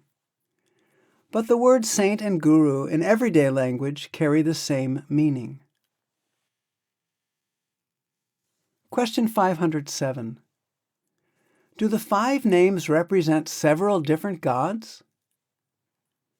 Answer. No, they are not gods. You can call them certain powers inside. As regards Moses, he makes it very clear that you should not worship anybody but the one Lord. Everyone's ultimate destination is that one God. All teachings are always given keeping in view the times and the people to whom these are given. In the time of Moses, people were worshiping many idols and images. Therefore Moses said that there is one God and only He is to be worshipped. He did not want to eliminate the masters.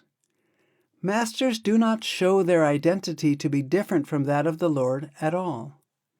They say, I and the Father are one. The Father is in me, and I am in the Father. So the Lord Himself establishes the contact between the soul and Himself through the masters. Question: But this image of yours, I mean no disrespect to you. I love you very much. Answer: I will tell you now what is the image of the Lord. It is not the body. Our real master is the Word, Logos, Shabad, Nam, the audible life stream, or whatever name you give it. The body we need in order to explain certain things. And after the saints leave the body, it does not mean that they do not remain our masters. Still they are masters. If the body were the master, then how could he remain our master after he has left the body? The body is not the master. The master is that power, that Shabad manifested in human form. But the form itself is not that power or Shabad, which is the real master. Through the body we are in touch with the Shabad. Masters are nothing but the waves of the ocean of the Lord. The relationship of the master and the Lord is the relationship of the wave with the ocean. Waves come from the ocean and merge back into the ocean. The wave and ocean are one. Christ says, I and the Father are one. He does not say that His image is different from the Father. He tries to explain that saints are the waves of the same ocean. The saints and the Lord are one. Question: We are all little awakened waves? Answer: Yes, that is right. All masters are one. Question 508. Master, I've heard that the discourse this morning was exceptionally beautiful. I wonder if you could tell us something about it. Answer: Sister, I was harping on the same tune. I have the same subject matter to discuss every day practically, in one form or another. You see, I often say that all mystics have the same spiritual truth to share with us. Their approach may be different, according to the background of the people, to the listeners whom they are trying to reach, trying to approach. But they have the same spiritual truth to impart to us. No mystic comes with any shortcut or with any new method. Everybody tells us the same thing. The Lord is within every one of us. We have to search for Him within ourselves. And the path leading back to the Father is also within us. That path you will only find when you come back to the eye center. This is the door of our real house, and you have to open this door, and then you have to follow that light. You have to know the direction of your house with the help of that sound, and you have to follow the path with the help of that light, and stage by stage you come back to your destination. You read the works of any mystic. You read the Bible. You read any Persian mystic, Arab mystic, Eastern mystic. They have the same spiritual truth to share with us. Nobody has ever said there are two gods. Nobody has ever said that you find Him outside the body. If He's one, and He's within every one of us, and we have to find Him within, then naturally the path leading back to Him can be only one. It cannot be different with different nations, different countries, different peoples. It has got to be the same. so every mystic is harping on the same tune. No matter what instruments they play on, the same music will come out. Question 509. I have heard it said in the books, and it is stated repeatedly, that all masters are one. Would you comment on that? Also, could you give us a guide, perhaps, as to what we can do to improve our ability to receive your darshan? Answer. I'll attend to your first question. You have seen the waves in the ocean? They all arise from the ocean. They merge back into the ocean. Every wave is different from one another, and yet they have roots in the same ocean. They are part of the same ocean, so they are all one. Anything you throw into any wave, the wave will take it to the bottom of the sea. The sea is the same. No matter which wave carries that article, it will carry it to the bottom of the sea. So all masters are just waves of that ocean. We submit ourselves to the masters, and they carry us to that ocean. They are all the same, and yet they are different from each other. They have their roots in the same ocean, and they become one with the ocean. Our real master is Shabad. It's not the body. That is why Christ referred to the Word made flesh. We search for that flesh where the Word has taken its abode, because ultimately the Word will pull the soul back to the level of the Father. It is not the body of the master which pulls the body of the disciple back to the Father. The master's body will stay here. The disciple's body will stay here. They will never go back to the Father. The soul is the real disciple. The Shabad is the real master, whether it comes in one body or another body or a third body. It is immaterial because the bodies will all stay back. But that Shabad, that creative power, is one and the same. So all masters are the same. That is why Christ said, ultimately, there will be one shepherd and one fold. Question 510. This is what confuses me. If the master is the Word, and the Word keeps coming, still there's reference in the literature to masters having some identity other than being purely infinite being. In other words, there's reference in some of the Radha Soami books to the fact that Great Master would be back in 200 or 300 years, and that he was going to be bringing certain souls with him. Answer. It would be very difficult for people to understand at this stage. Masters are waves of the same ocean. They are just like a wave which rises from the ocean and merges back into that ocean. There is no difference between the waves and the ocean. So those particular souls may come back again, and yet they are one with the Father within. They are sparks of the same fire. For example, you have so many sticks. Light the sticks and bring their ends together, and the flame is one. Can you differentiate that this fire belongs to this stick and that to another? You can't. The fire is one, though it has come from different sticks. So the masters are all one with the Father, and the real master is the Word. The great master coming again does not mean he will come in the same surroundings and in the same body. Question 511. Maharaji, in With the Three Masters, Volume 1, the great master is quoted as saying that the Satguru, after initiating an individual, hands him over to his own guru. He himself does not take the responsibility. Because the guru cannot help the individual, the guru's guru, or even the guru of his guru's guru, helps him. They are very jealous about the reputation of their ministry. Would you care to elaborate on that? Answer. The idea is that the whole line of masters is one.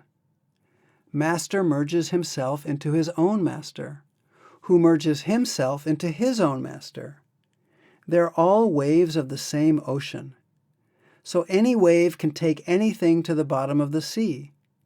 There's no difference at all. The master who initiates, he always hands over all his disciples to his own master, because he is only doing work at the command of his master, not by himself. He takes the responsibility on himself if he has himself initiated anybody. If he is initiating on the command of his master, then he just hands over everything to his own master, and they're all taken care of. Christ has said, "Not only must I look after my own disciples, I must also look after the disciples of my predecessors." Ultimately, he says, there will be one fold and one shepherd. Whether you come from the right or left, it doesn't make any difference. But as far as the disciple is concerned, he's only concerned with his own master. His own master will do everything for the disciple. What happens internally is not the concern of the disciple at all. Question 512.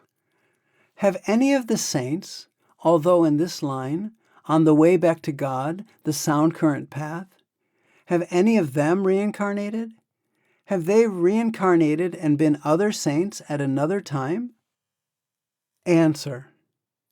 You mean to say when once a saint, he comes back again as a saint? Sister, all saints are one. They are related to God as a son to a father. Christ said, "I and the Father are one. He that hath seen me hath seen the Father." The relationship of a saint with the Lord is that of a wave to an ocean. Saints are all one.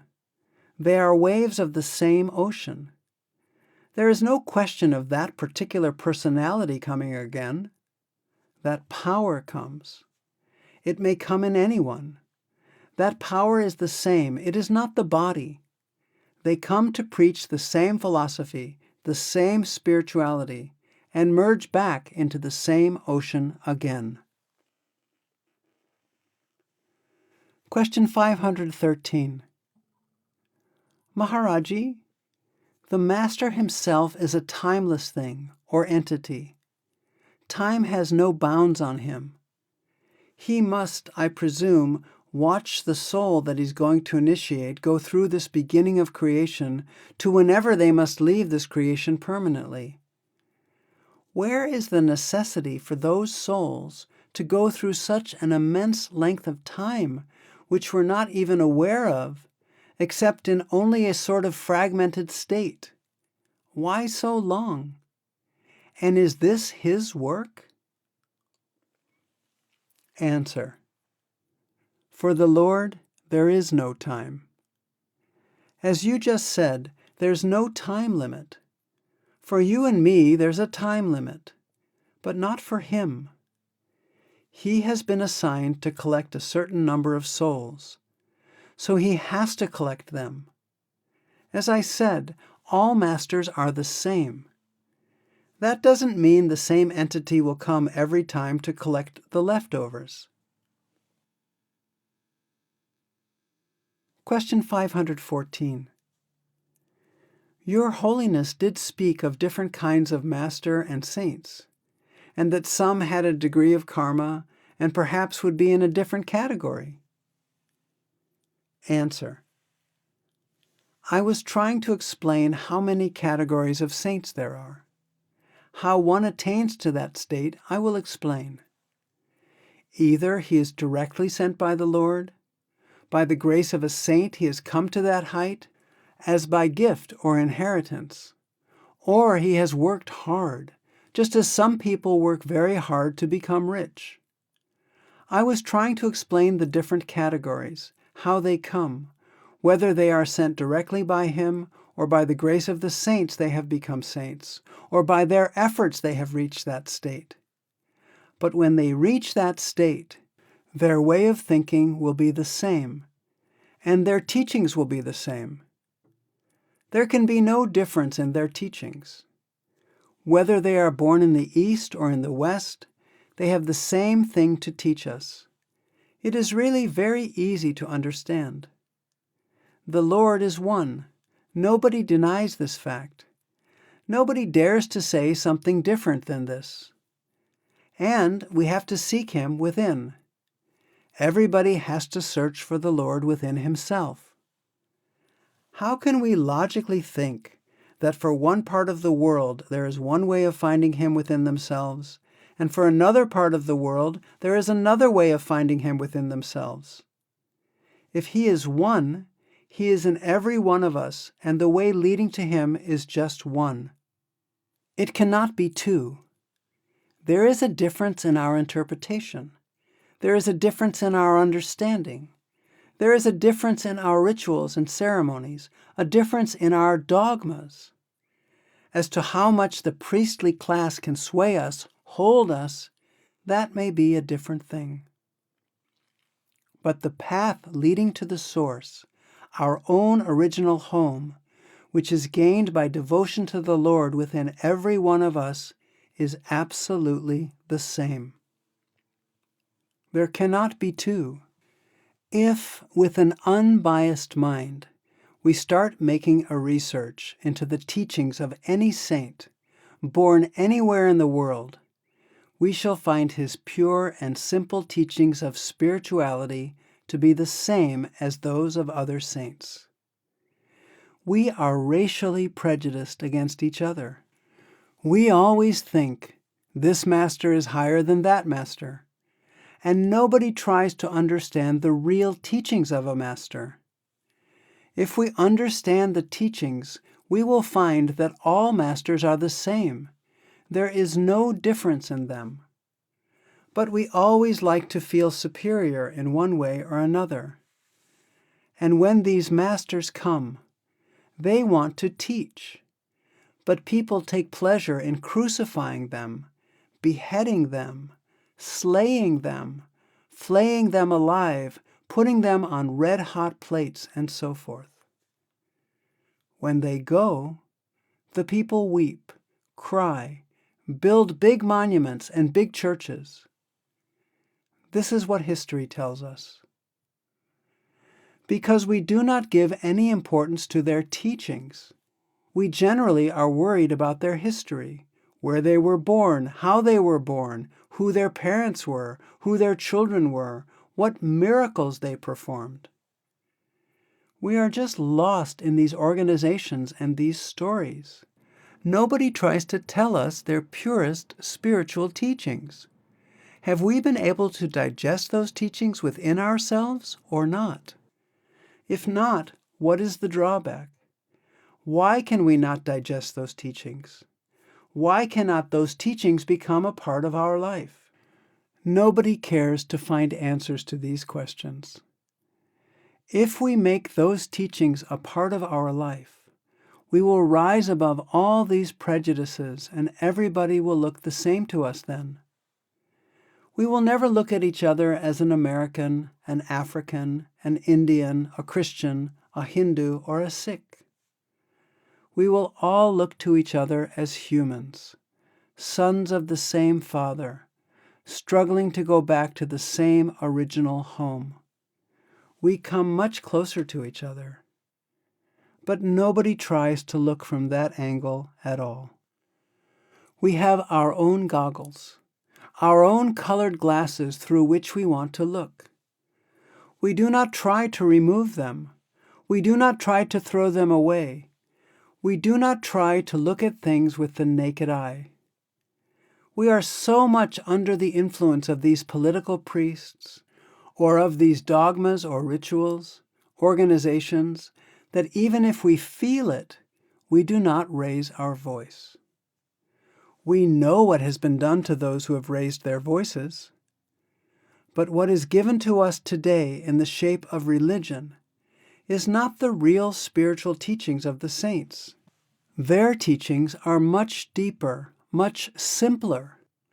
The teachings for realizing the Lord are so simple, so very simple, that we do not understand them. It is the habit of the human mind to create problems, and then try to solve them, and take pleasure in solving them. We cannot accept simple thinking in a simple way. The truths are so simple that we cannot accept them. If anybody takes 3 hours to explain the same simple thing, you say you have understood it. If he tells you in 2 words, you do not understand at all what he has told you. We have complicated ourselves so much with the intellect that we cannot accept simple truths. Question 515. Is there any case of a master being called to a country by an initiate who was deep enough in his sincerity to call the master on his own? Answer: I do not exactly follow your question. Question: In America, there might be people, a very select few, with an intense desire for the master, who could establish a relationship between themselves and the master in India. The master would be inclined to visit them rather than their going to India? Answer: I follow your question now. A master can be anywhere in any country. India is not the only heritage for masters. When we are really sincere within ourselves, we want to follow the path but are worshiping the Lord by a wrong method, not the right sort of meditation. It is for the Lord to put us on the right path. What we need is a real yearning and devotion for Him. Then it is His responsibility to work out how to put us on the path. He has His own ways and means of bringing people to the path, whatever country they belong to or in whatever country they take their birth. He knows how to draw those souls.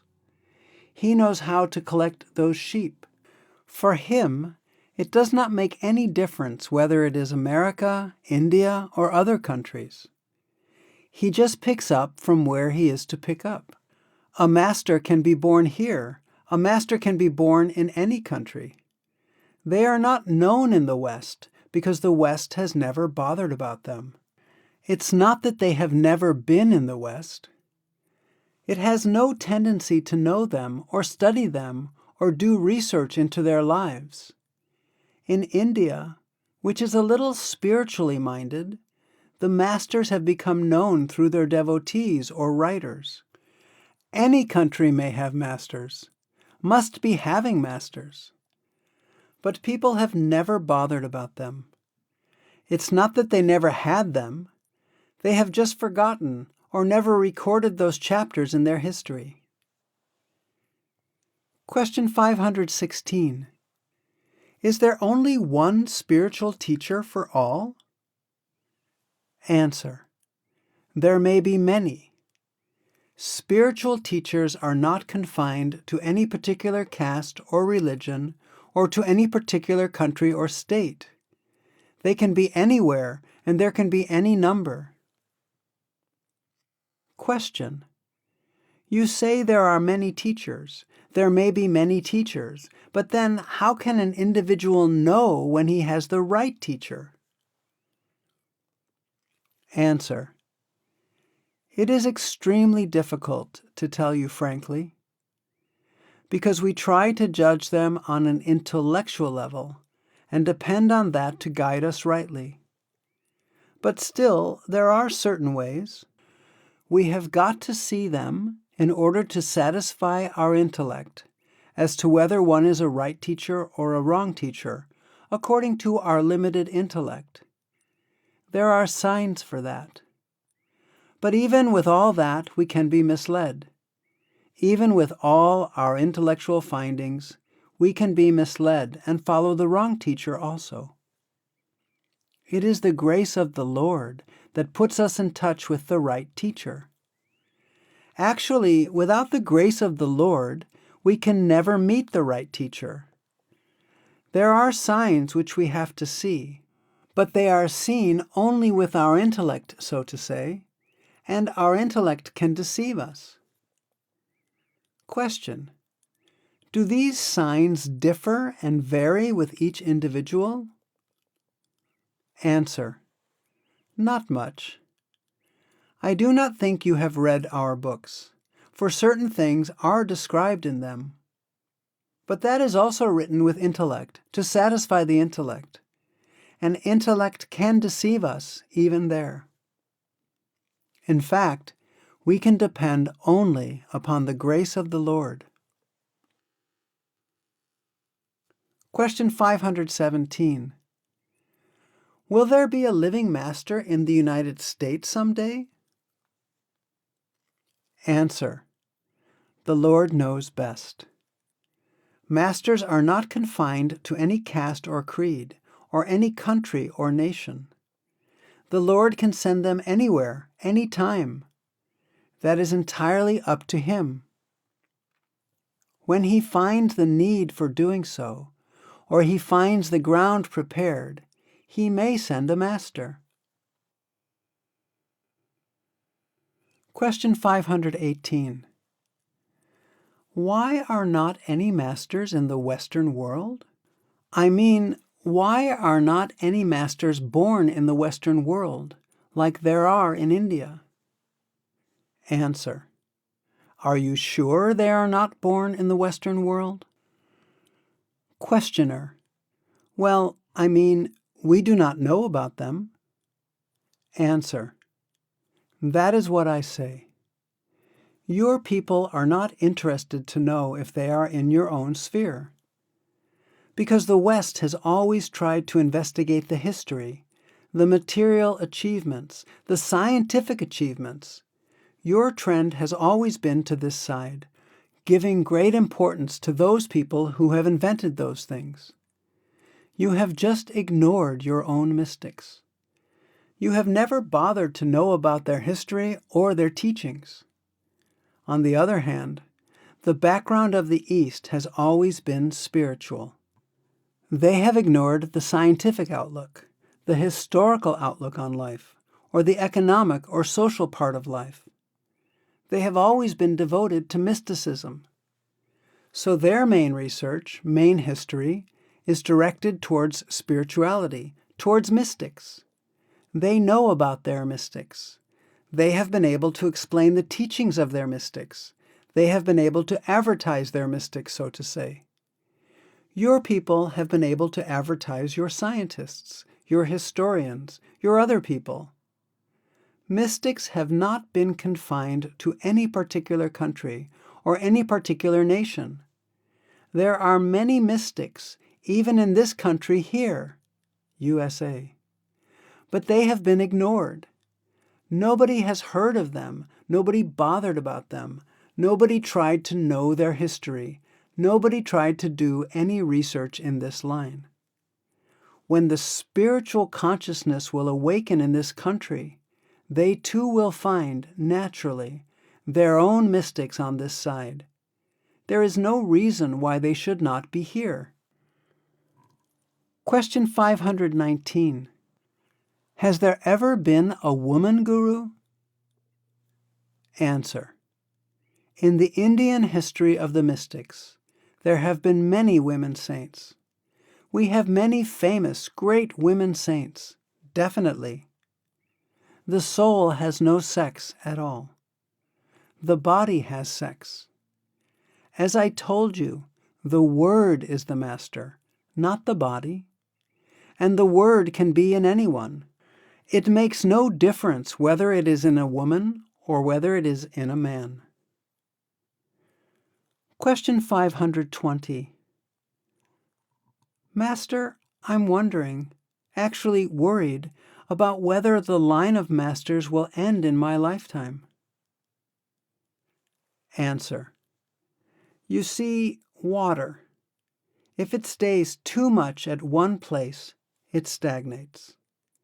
If it's always moving water, it's always pure.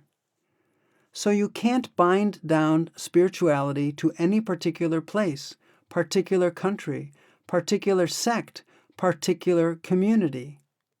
It shifts and goes from place to place. But there are always masters in this world, here and there. Question 521. Are masters aware of each other? Answer. To some extent, they are. Question. Are they aware of new masters? Answer. You mean when they reach that stage, do they know each other? Yes, they do. They are just waves of the same ocean, of that power. The body is not the master. We need a body to explain to a body. The master needs a body, the disciple needs a body. Question 522. Who, in your opinion, was the first master? And who was his master? Answer. You mean by first master, the first since the creation of the earth? The Lord himself. Question. A physical man, a physical man? Answer. Many masters have come to this world. Many masters will still come into this world. If we try to make a storytelling search, perhaps it would lead us nowhere. We are always concerned with our own master. He is the Lord to us. He is God to us. We have to look just to our own master and nobody else.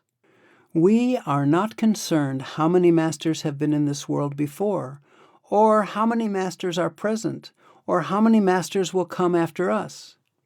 We are only concerned with our master, and he is everything to us. Questioner. I agree with you there, but you did not answer my question. Answer. But I do not understand your question. You are interested in the history of how the mastership began? Question. No, I meant this. If it takes a living master to bring you back to God, then how did the first master make it, if he did not have a master? Answer. The Lord was his master. He sent him. Need for a living master. Question 523. Maharaji, I understand that only love and devotion lead us back to the Father, to our eternal home. But we are told that we should love only the Creator and not the creation. And I don't understand. I also love my family and my children. Is it only an attachment, a karmic attachment? Answer. Well, brother, the relationship of the soul to the Father is that of love. What is love? To merge into another being, to lose your own identity and to become another being. That is love. Ultimately, the soul has to merge back into the Father, has to become the Father, and to lose its own identity. So that is why Christ said, God is love. It has the characteristic of a love, where you do not exist anymore. Only the Lord exists. That is love. When we are attached to worldly faces, worldly objects, then where is that love for the Father? Mind is the same. It cannot remain attached to so many people. Christ said in the Bible, if you are attached to your father and mother more than me, you are not worthy of me. Worthy of me means worthy to become me. Unless you become me, you cannot become God. We cannot love God because we have not seen him. How can we love him whom we have never seen, when we don't know what he looks like, when we don't know where he lives, what type of face he has, or if he has any face at all. We love worldly faces, worldly objects. We have common blood with our brothers, with our mothers, with our sisters. We have companionship with our wife, with our friends. We love our property that we have bought with our hard-earned money. We love our religions because we are born in those traditions.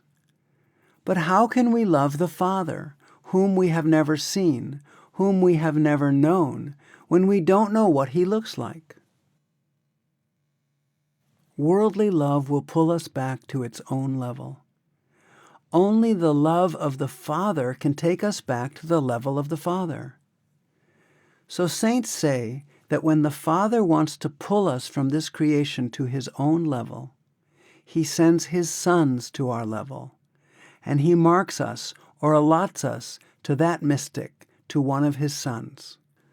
So when we are drawn to the company of a mystic or a saint, whom we know, whom we see, in whom we develop faith, from whom we ultimately learn love and devotion because he talks about the Father, then our soul's natural instinct is to go back to the Father. Christ said, "I and my Father are one."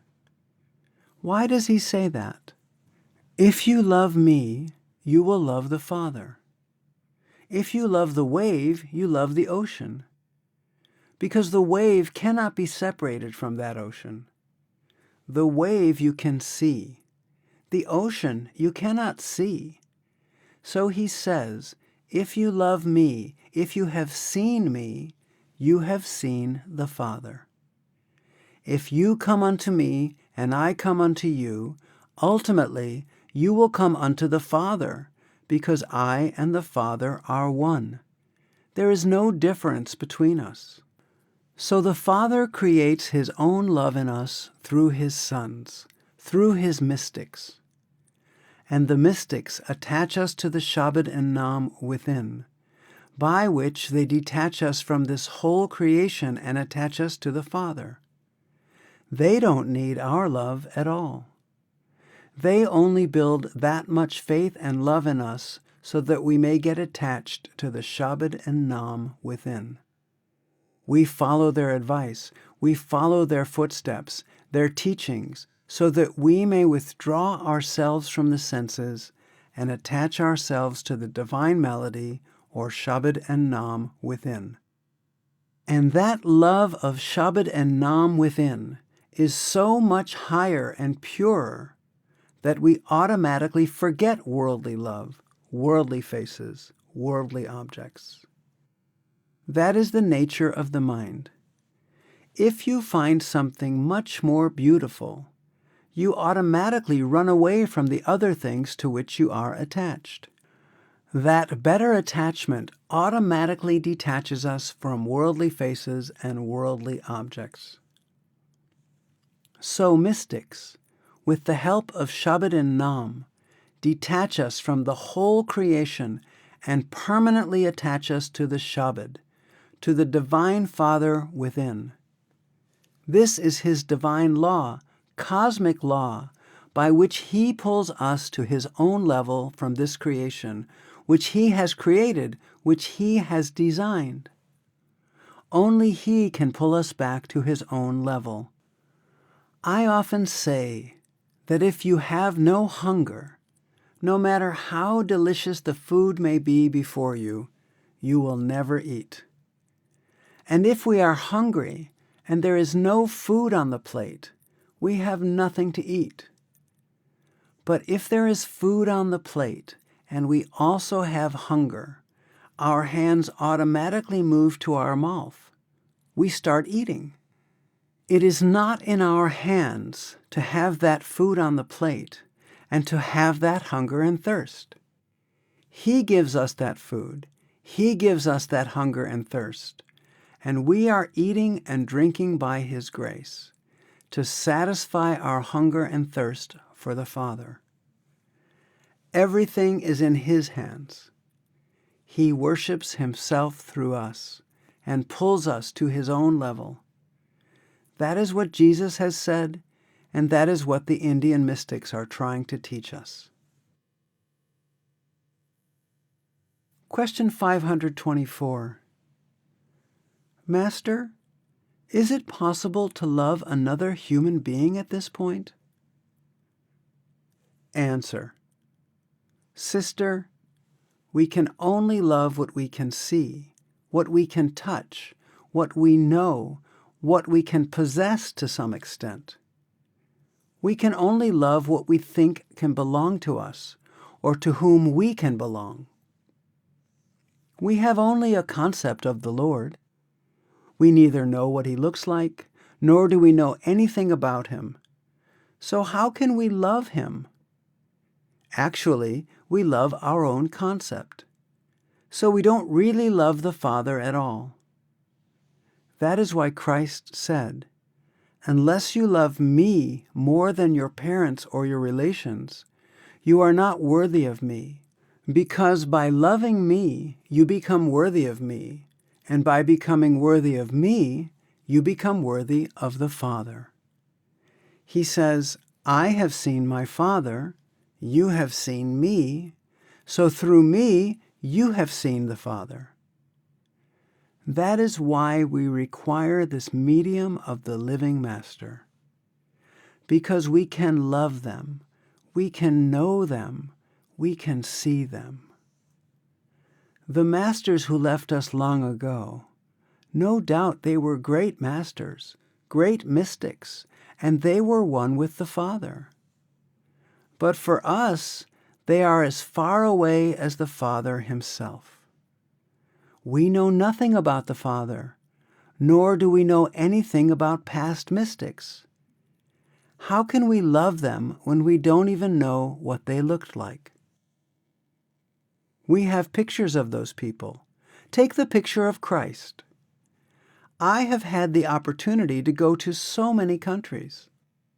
Every country has a different picture of Christ, a different concept of Christ.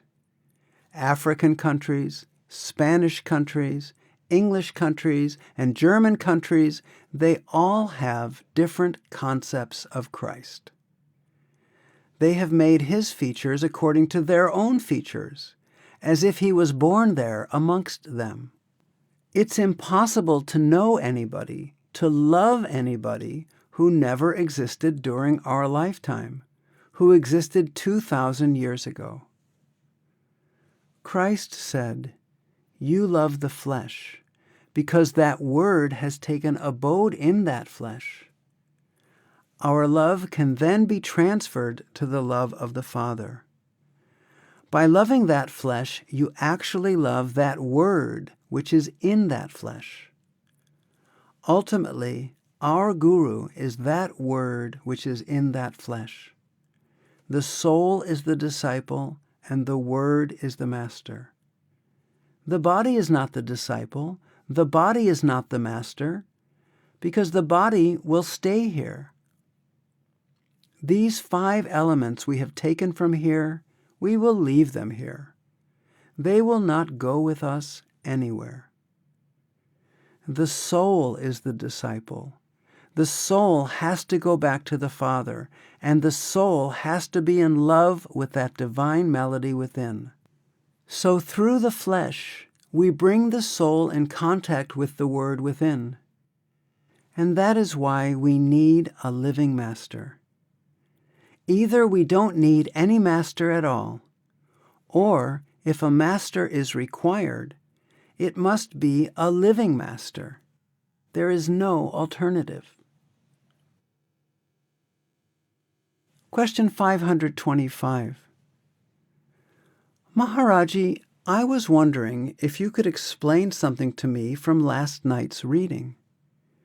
When you were reading from St. John, explaining the conditions when the Master would raise the disciples up on the last day, you said that they would have had to receive initiation, that, according to all of the teachings of the Masters, they would have had to have seen him. Answer. You can't receive initiation without seeing. Seeing means when he's in the flesh and you are in the flesh, and you are initiated by that master. Then you have seen him. And then you have to follow the teaching, live the teaching. Christ said, "Then I will raise them on the last day." So after initiation, even after the master leaves the body, your relationship is permanent. You have created that contact forever with the master. The contact never breaks. He's living for you forever. Now, Christ is not in the flesh, so we cannot make use of him. If we leave this body and the master is living, even then we can't make use of the master. So he needs to be living in the body, and we need to be living in the body. And then he puts us on the path. That is the first condition. Second, he said, you live in my teaching. You follow my teaching. He explains that attaching yourself to the Shabad and Nam within is living in the teaching. He said, "Those I will raise on the last day, and they are my disciples indeed. They are my real disciples." In the end, he prays only for them. He makes it clear to the Father that by them he means those whom I have put on the path, those who have been entrusted to me by you, who have been put in my care by the Lord. Christ says, "I pray only for those who are allotted to me, who are stamped for me. I am responsible only for them, not for others at all." He makes it very clear in the end, in his prayer to the Father. Question 526. Will you please explain the difference between a living master and a dead master? Because once you're a master, whether you are alive or dead, so to speak, you have ended your karma. Is it still very significant for you to care about or believe in your dead master? Answer. Well, brother, I follow your question. Once you have accepted a master and he puts you on the path, that master never dies for you at all. Your master is always living for you, provided you have seen him. That is, provided you are initiated by that master, put on the path by him. Then, even if he leaves the physical body, he never dies for you. At the time of initiation, he sits within you. He becomes part and parcel of you, and he always guides you back to the Father. But those past masters, whom we have never seen in the body at any time, cannot be our masters. If you read the Bible thoroughly, especially St. John, Christ very clearly shows the necessity of a living master. He says, "As long as I am in the world, I am the light of the world. Night comes when nobody can work. I must finish my work while it is day." While a saint is in the flesh, he can initiate us and put us on the path. He can guide us. But once the day ends, once he leaves the body, he can no longer help us. A master actually means a living master. Why is there a necessity of a master? Because we cannot be at the level of the Lord. Only somebody at our level can give us the way to go back to the Father, can fill us with this love and devotion, can put us on the path, can guide us back to the Father. It is necessary to go to a master because we cannot be at the level of the Father, and the Father in his real form, whatever it is, cannot come to our level. So that is why we need a medium, a master. Now, if our master has gone permanently to the level of the Father before we become his disciples, how can he guide us? Where then is the necessity of the master in the first place? Why not look to the Father directly for guidance? We cannot get the help of the Father because the Father is away from us. He is not at our level. That is why we want somebody who has come from the Father to our level, and who is also at the level of the Father. Only He can lead us back to the Father. That is the necessity of the Master. If we could reach the Father directly, we would have no need of a Master. But we cannot. So if the person whom we claim to be our Master is beyond our level, then how can He guide us? How can He take us back to the Father? Every mystic tries to impress upon us the necessity of the living Master. But often, after the death of a certain mystic, we just put our faith in that mystic who left the world long ago. That is why Christ is trying to impress upon us in St. John. You all look to Moses. You all look to John the Baptist to come and help you and guide you.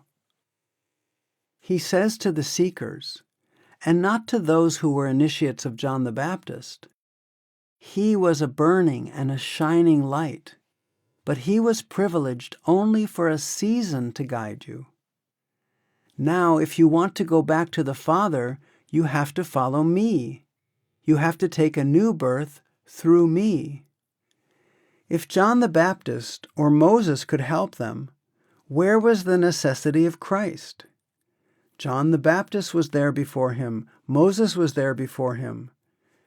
There was a need for Christ because John the Baptist or Moses was no longer with the seekers. That was why he gave them that sermon. The same holds true today in regard to Christ, because he is also not at our level. So if we want to go back to the Father, we must seek someone who is in the body now and also has access to the Father. Only He can help us to eliminate the veil of darkness and lead us back to the Father. Question 527.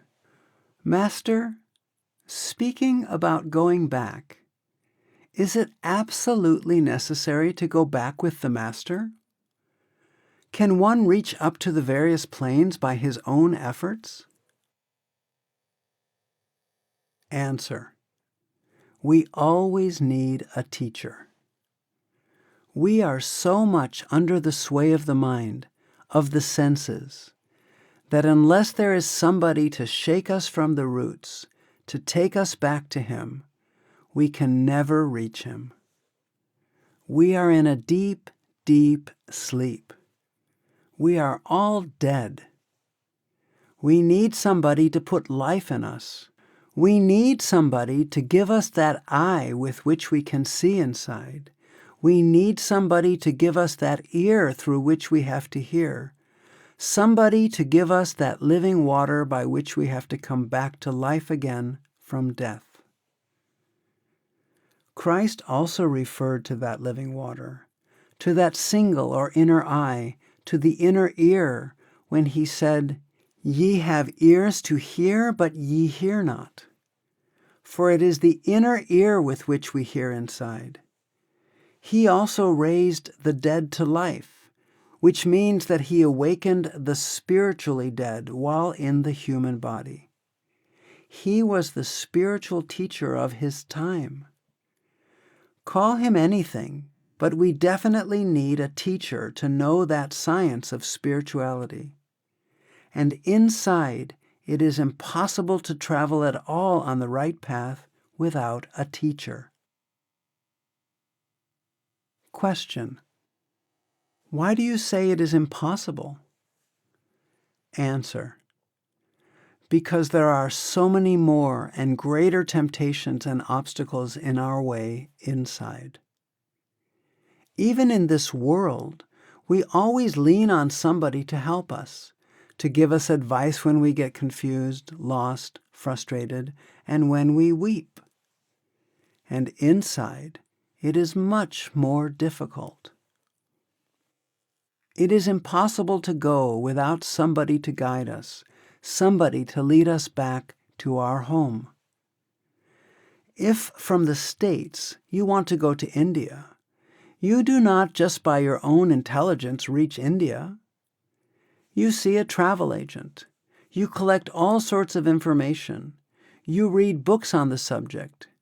You go to somebody who has been to India to get all the information you can and all the help you can before you start on your journey. Then you have to purchase your tickets and have to rely on a conveyance to get there.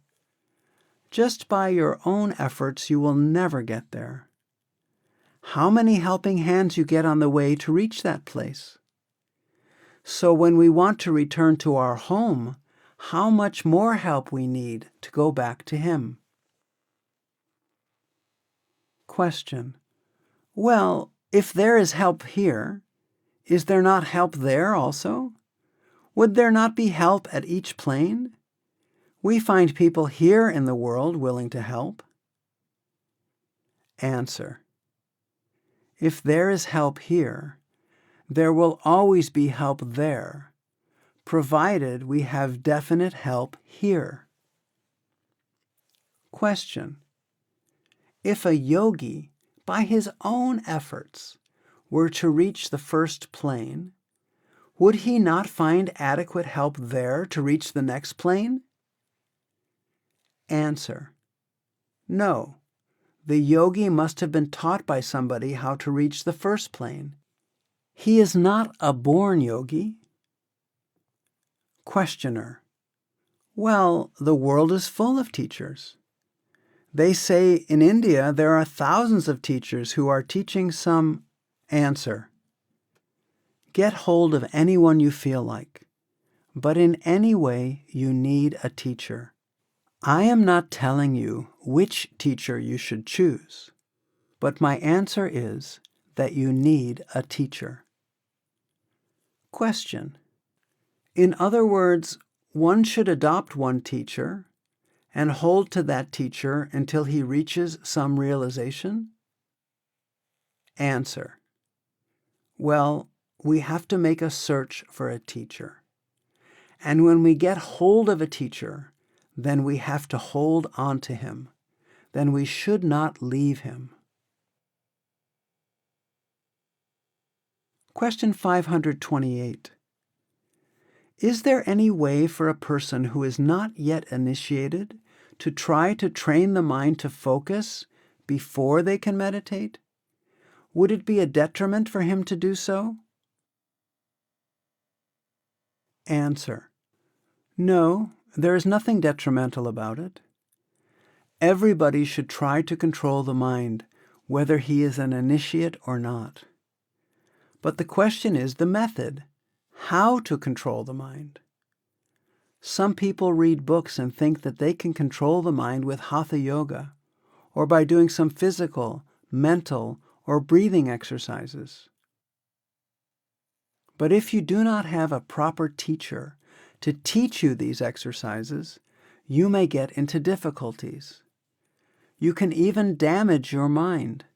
You may lose your mental balance because you do not know how to do them properly. You see, we start by reading the books. We try to do it. But there's nobody to guide us when some complication arises, and the book doesn't say anything about that. That is why it is always good to have a teacher. But that does not mean that without a teacher one cannot attempt to control the mind. When one attempts to do so, then naturally one will run to a teacher also. Question 529. Is there no other way to God realization except with the help of a master? Answer. Brother, for whatever we learn in this world, we always need some teacher, someone who has the knowledge of that subject. You have met so many doctors, so many advocates, engineers, and none of them have become doctors, lawyers, or engineers simply by going to the laboratory or by reading books. Even after spending many years in schools and colleges, they have to go for practical training before they can make any headway in that line. For this worldly knowledge, worldly gain, we have to go to teachers to learn from them. And spirituality is the most difficult subject. For this, we need a master, a teacher in spirituality.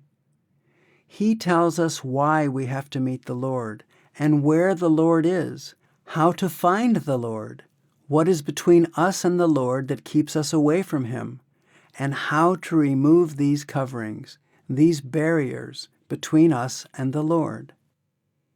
You may call Him Master, Teacher, Elder Brother, Friend. These are just names given to recognize somebody in this world. The word master should not confuse us at all.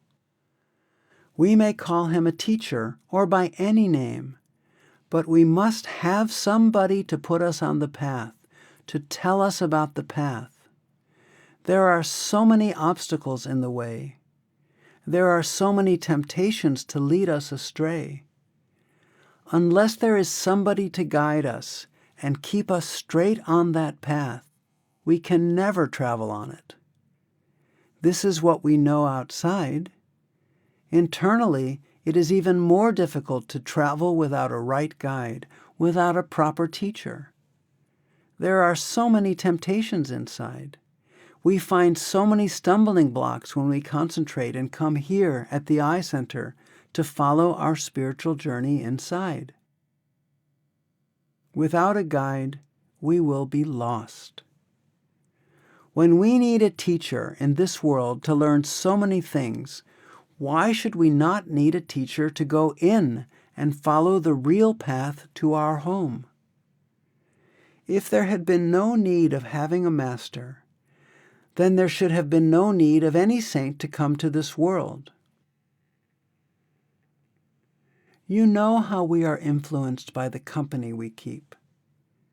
If we keep the company of good people, they influence us, as we also like to be like them. If we keep the company of bad people, we are influenced by their bad thoughts, and we go astray along with them.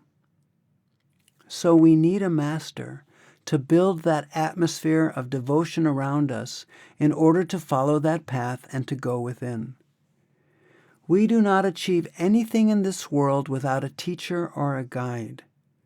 So how can we achieve God realization without an inner teacher or guide? Question 530. Master, I know that Professor L.R. Puri has written extensively comparing Sant Mat teachings to other religions and occult sciences and other forms of mysticism. A lot of us have read in theosophical writings that there is a world brotherhood called the White Brotherhood and a hierarchy of adepts or masters that are responsible for the evolution of the earth and the earth change. Could you say something about that? Is that true? Answer. I don't believe in masters who are hidden somewhere in the Himalayas, or in those who are trying to control our destiny or trying to help us from there. A master who wants to help us must be at our level, in the flesh. Those masters who have become one with the Father have become the Father. They are as far away from us as the Father Himself. Since the Father cannot be at our level, we must have a master who is at our level. That is why we need a living master, because a living master is at our level. But at the same time, he is at the level of the Father. After his death, the master becomes one with the Father and is as far from us as is the Father himself. If we can worship the Father directly, then where is the need for the master? The master must be living so that he can help us, guide us, and lead us back to the Father. So I don't believe in masters who are hiding somewhere in the Himalayas, trying to control our destiny from there. In the Bible and in the writings of other great mystics, they are always impressing upon us the necessity of a living master who is at our level. Unless the master is at our level, he's of no use to us, even if he's hiding in the Himalayas.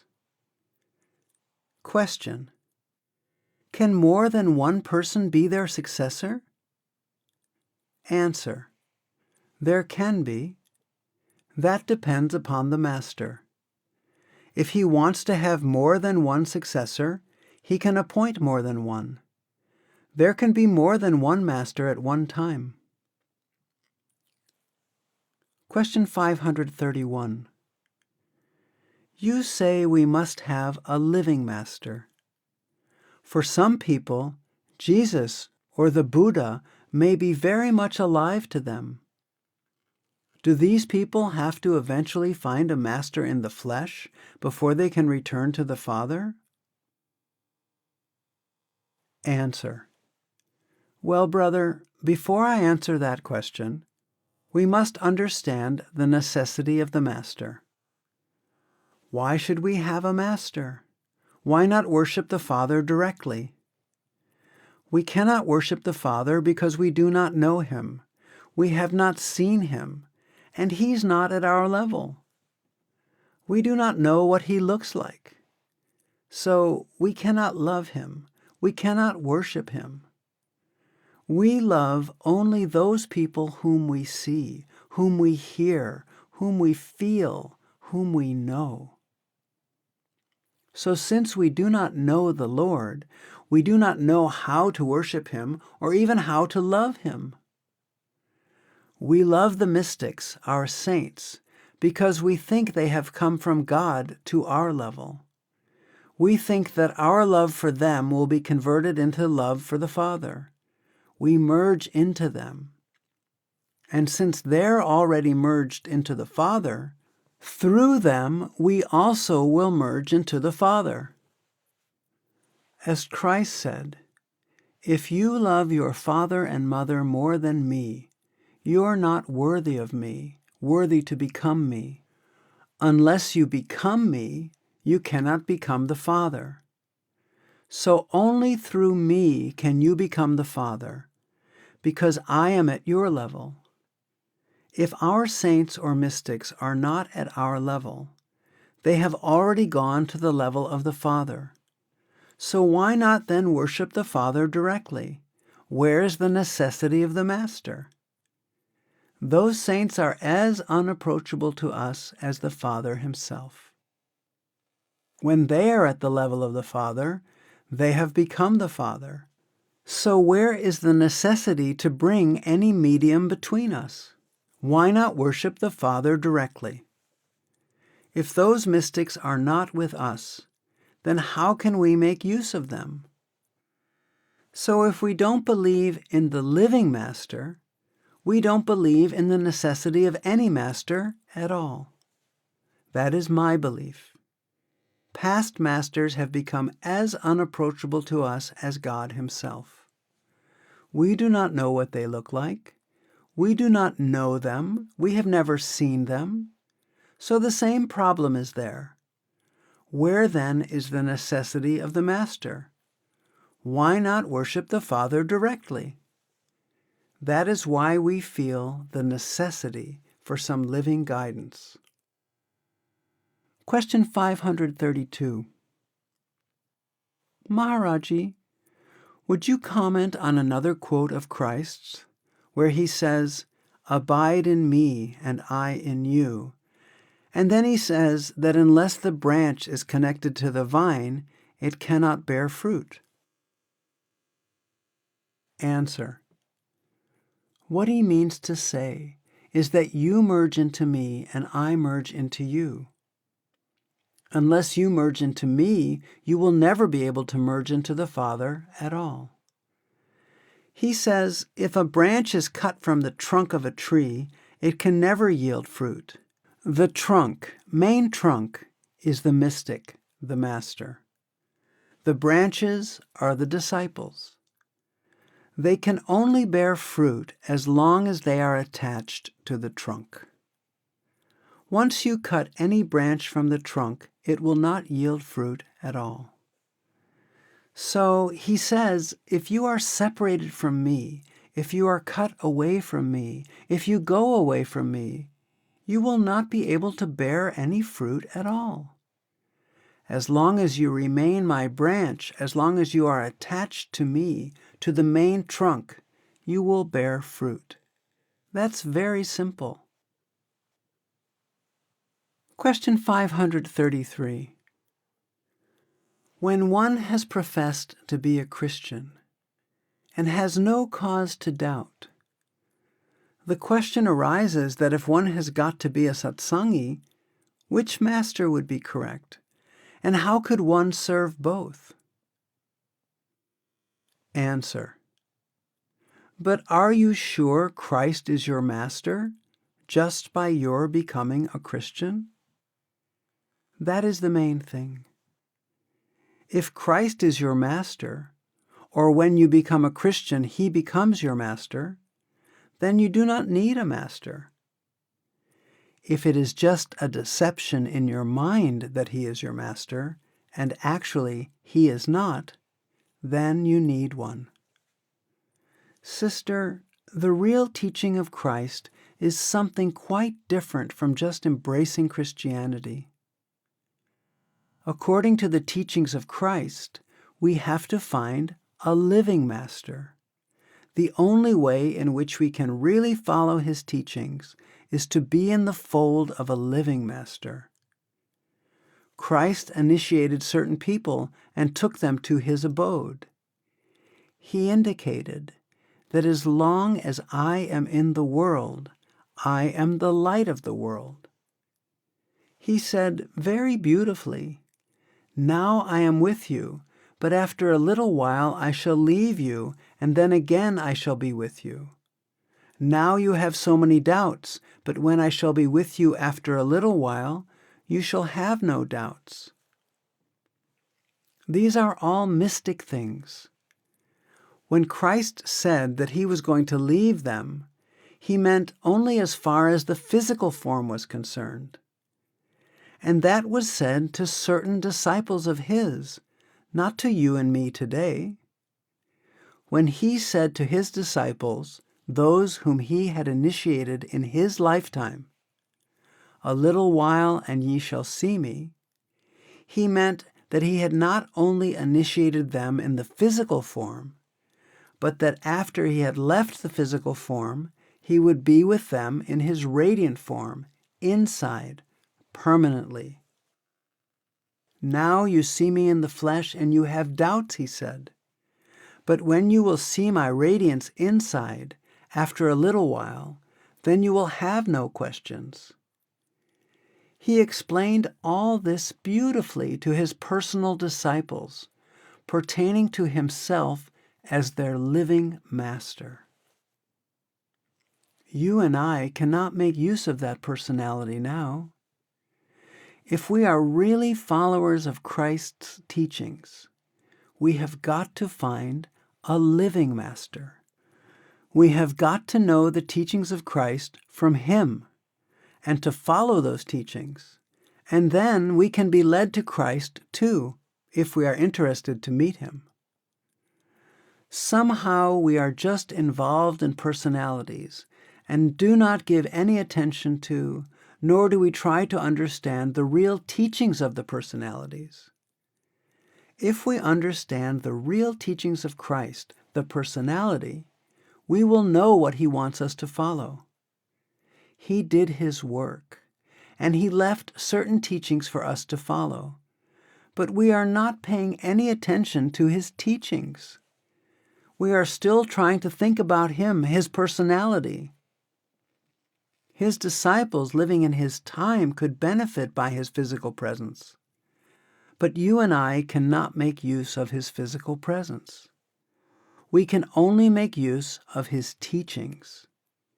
And in order to follow his teachings, we must have a living master. Then only can we be true Christians, and then only are we following His teachings. From what little I have read in the Bible, this is very clear. Christ also said that we have got to merge back into the Lord. I and the Father are one. I am in the Father, and the Father is in me. He indicated that our soul is the essence of the Lord. Unless our soul merges back into the Lord, it will not get released from birth and death. He also explained that the Lord is not anywhere outside, but that He is within the human body. Know ye not that ye are the temple of God, and that the Spirit of God dwelleth in you? Also, ye are the temple of the living God?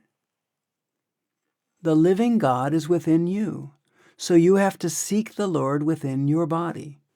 You have to make a search in this manner, not outside. Then He told us, "In my Father's house are many mansions." We have to pass through many stages before we can reach our destination. Then He hinted that we have to knock at the door of our house. Knock, and it shall be opened unto you. Seek, and ye shall find. You always knock at a door from outside, and the door is opened from inside. We are outside. The door is inside, here at the eye center. We have to withdraw the consciousness up to this door of our house and knock here. The method of knocking is to concentrate here, hold our attention here, and the door will be opened from inside. There we seek, and we shall find the path leading to our destination. Being on that path, we will find the Lord, whom we are seeking in the body. These are all mystical terms which we have to understand.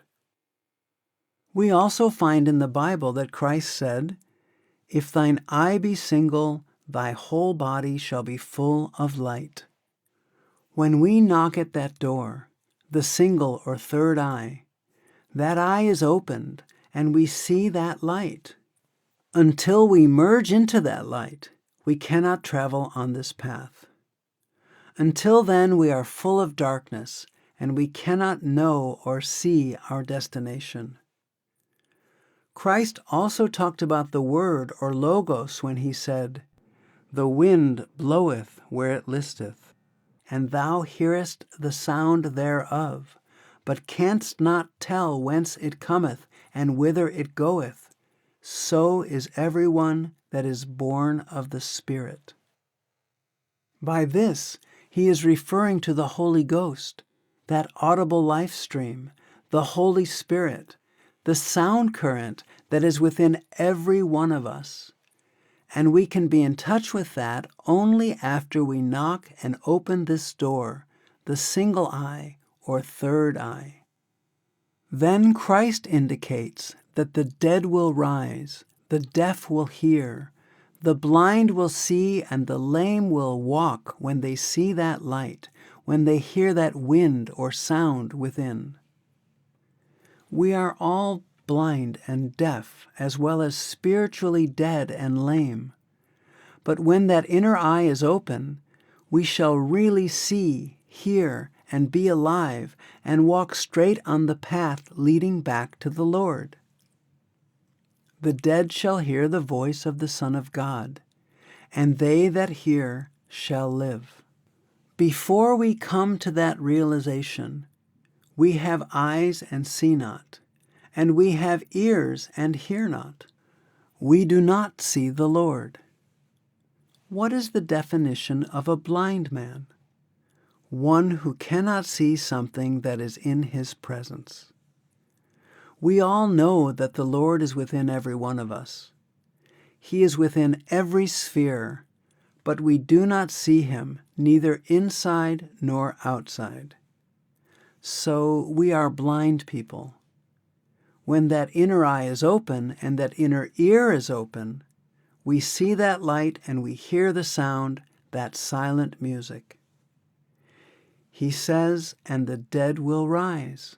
We are all dead. As far as the world is concerned, we are living. But as far as the Lord is concerned, we are dead. We have forgotten Him. We have given ourselves wholly to this world, so we are dead as far as He is concerned. But with that living water which He gives us inside, we become alive again, are raised from the dead. Then we are dead as far as the world is concerned, and we are living as far as the Lord is concerned. These are all mystic terms in the Bible, which we have to understand. Just by becoming Christians, you do not become Christ's disciples. You need somebody to explain all these mystic terms. The Bible is not just straight reading like a novel. In order to know the teachings, you have to dig deep here and there. So many things have been suppressed. So many things have been misinterpreted. So many things have been forgotten and lost. We have to link, take out parts from here and there, and knit the parts into a whole garment. Then we can know the real teachings. You do not become His followers merely by rituals and dogmas, running to the churches and being baptized. You have to do much more to become His real followers, to become real Christians. Everybody has to become a real Christian before he can go back to Him. Everybody is stranded here. We are all trying to be real Christians. You call His teachings Christianity, and others will call His teachings Sant Mat, or the science of the soul. But a true Christian is a traveler on the same path. They are all His teachings. True saints do not suggest differing ways of meditation.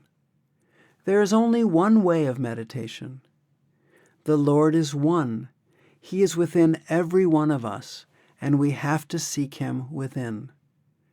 The path leading to Him cannot be different for you, different for me, or different for another person. The path must be the same. Those who follow the path are the real Christians, whether they are Hindus or Sikhs or Christians or Americans or Indians. Whoever follows the path is the real disciple of Christ, the real disciple of Nanak, the real disciple of the great Master, the real disciple of Kabir, and all true saints. These are only different names. Every saint comes and teaches us the same principle, gives us the same teachings of spirituality. No saint brings his own teachings to us. As Christ said, "The Father in me doeth all things." They just come to fish out the marked souls, to collect the sheep assigned to them by the Lord and take them back to the Lord, to do their allotted task. Their mission in life is to put these souls on the path, and those who come on the path become their real followers. It is just for our mental satisfaction that we say, "I have become a Christian," or "I have become a Sikh." These are just political religions, just ways of living in the world. You are what you are, and it hardly makes any difference what dress you wear, what clothes you wear, whether you dress Indian style, American style, or African style. Your body is the same. You cannot change. These are just coverings, which you call Christianity, or this faith, or that. As long as you are doing the real practice of meditation, searching within, these coverings make absolutely no difference. In these days, we are just lost in these rituals and ceremonies, forgetting the real teachings of the saints, fighting each other. Christianity against Hinduism, Hinduism against Sikhism, and vice versa, and taking pleasure in fighting. We think that by doing so, we are followers of the saints. but we do not question whether they own us or not. At that stage, we are just slaves of the mind and senses, nothing else, and are only deceiving ourselves in thinking otherwise. Question 534. Then what about the first of the 10 Commandments, sir? Thou shalt have no gods before me. Answer. Yes, there is only one God. We believe in that God and we worship that God. Questioner. But you seem to imply that one must have a master. Answer. Yes, one must have a master. Masters are sent by the same one God. The only difference is that in the past, people followed the instructions of the living master of their time, and we are under the guidance of a master of our own time. Perhaps you are a little confused. Can there be any master besides Christ? Is perhaps what you mean by your question. Am I right? Questioner. Well, yes, I sort of believe in one God. Answer. We all believe in one God. Question. Then we should not even worship Christ? Answer. We all believe in one God. The Master believes in that same God. We only need help, a living guide, a teacher, a master, give it any name, just to return to the one God. Otherwise, there is no sense in going to a master if we are not being led back to the Lord. Question. It is just a quick way to make contact? Answer. There is no question of a quick way. That seems to be the only way. If we believe that Christ was or is the only master, we must also have some consideration for the people who came before Christ. Who was their master? How could they go back to the Lord? The Lord could not be partial to those who lived during the life of Christ and not show anybody else the way to come back to Him. Questioner. I was not implying that. I think all the teachers had a place and had something to do. Answer. Yes, the teachings of all the saints are the same. There cannot be two different teachings. The Lord is one, and He is within every one of us.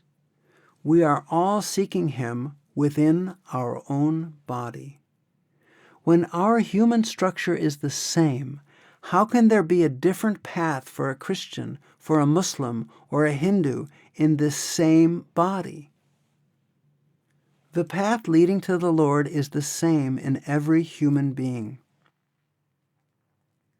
Our interpretation may be wrong, our understanding may be wrong, but there cannot be two paths for those who seek Him within.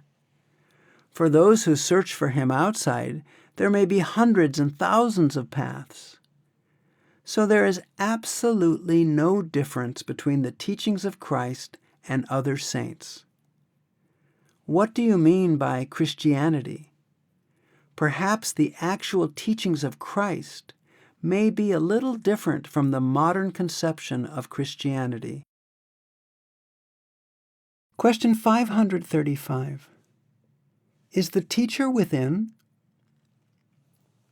Answer. The teacher is always within. But unless you meet him outside, you can never find him within. To find that teacher who is within you, you also need a teacher. But the real teacher, of course, is within. Our real master is within. He is always there to guide us. But to reach that teacher within, we need a teacher outside. Question. Why? Answer. Just to reach that teacher who is within us. Question. Is it possible without a teacher on the outside? Answer. No, it is neither practical nor possible. Question: is it possible to be unaware of that?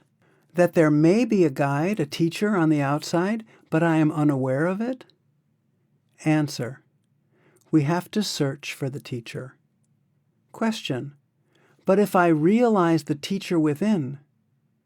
Answer: there is nothing like it if one can, but it may be self-deception. Question: how will one know that it is a self-deception? Answer: for that also you need a teacher to tell you. Question: I need a teacher to tell me that that is self-deception? Answer: that is right. Otherwise you can be misled. You can be deceived. Your mind may be playing tricks with you. Question: but the mind may not have anything to do with it. Answer: it may not, but also it may have. In order to differentiate whether the mind has anything to do with it or not, we need a guide. Question: how does one differentiate? Answer: that is why I say we need a guide to know that. Question: well, in our lives there are many teachers, you know, as we see them grow great and noble. Answer: that is right. That is right in every sphere of life. Question: and they are our gurus as we go along, so they are adequate in their way. Answer: that is right, in their own line. Question: to have one who is alive is better, of course. Answer: for our spiritual development, we have to find a living spiritual teacher. In order to become a doctor, we need a teacher who is a doctor. In order to get some other knowledge, you need a teacher in that line. In order to gain spiritual development within ourselves, we need a living spiritual teacher. Question 536. Can a chela, a disciple, reach Sahansdal Kamal without initiation? Answer: yes. I do not say up to Sahansdal Kamal, but with our efforts, our personal efforts without a guide, we can reach up to a certain stage. But then there is a block. We cannot go ahead. We can see a light, we can hear the sound to a degree, but by our own efforts or by just following the instructions given in books, we will be stuck there and unable to go ahead. Question: how far can one go without initiation? Answer: that again depends upon the karmas of the individual. Whatever little progress we do make without a master is due to many factors of our past births. This is very difficult to describe. We do make some, but very limited progress. Question: then we do not need the sound current to reach Sahansdal Kamal? Because you said yesterday that one could reach Sahansdal Kamal. Answer: no, I said that you could make progress to some extent by your own efforts. But you do not make much progress inside by your own efforts. You need a master. The master is nothing but the sound, and sound is nothing but the master. Our real master is sound, the word, the bani, the shabad, the nam. Give it any name. The master just takes the form from that sound and merges back into the sound. Question: now you say we cannot reach Sahansdal Kamal without initiation? Answer: Sahansdal Kamal is not as small as this universe. It is a big region. You may reach the rim of the lower portion with your own efforts, yet you may not reach Sahansdal Kamal itself. Sometimes you may see a reflection of what is there, and you think that you have seen the whole thing. Actually, it is just a reflection, as you see that of the sun in the water. Definitely, by your own efforts, you can make some progress up to a certain extent, but that too only with exceedingly great effort. Beyond that, you can make no further spiritual progress by yourself. And then by your own efforts, you have no way of knowing whether you are going in the right direction or in the wrong direction. You have got to have somebody to guide you. Purpose of the Master. Question 537. Do you know your disciples personally or impersonally? For example, when you see me, do you know everything about me? My troubles, my doubts, my past, my future? I'm asking this because I doubt. I don't know how to discriminate when people say Master knows everything. Could you please explain? Answer. You see, Master is a medium between the soul and the Lord, and he is concerned with the soul, to help it to develop, to reach to the level of the Father. The soul, being in the body, and being a slave of the mind, is ensnared in karmas. So it has to go through certain types of karmas. Otherwise, nobody stays in the body. That is known as destiny. Whether Master knows, whether Master doesn't know, it makes absolutely no difference. Master definitely helps the soul to develop spiritually, not from the material point of view. Our concept of grace and help is all material. Worldly ambitions, worldly achievements, worldly fulfillments. But that is not the purpose of the Master. That is already destined. We have to go through our destiny. Master is concerned with what way the soul spiritually develops. He gives the source of strength to the soul to spiritually develop within, so that it is transported to the level of the Father and gets released from the mind and thus from birth and death. That is his duty. Our real Master is Shabad, which is within every one of us, and there is nothing which is hidden from the Shabad. If he is the Creator, he is also all-pervading and all-knowing. That Word which has created the whole creation is our own Master, and that is within every one of us. So he is the Creator, he is all-knowing, all-pervading. Nothing is hidden from him. In the flesh, Master has realized that Word within, and we are connected through him to that Word. Question 538.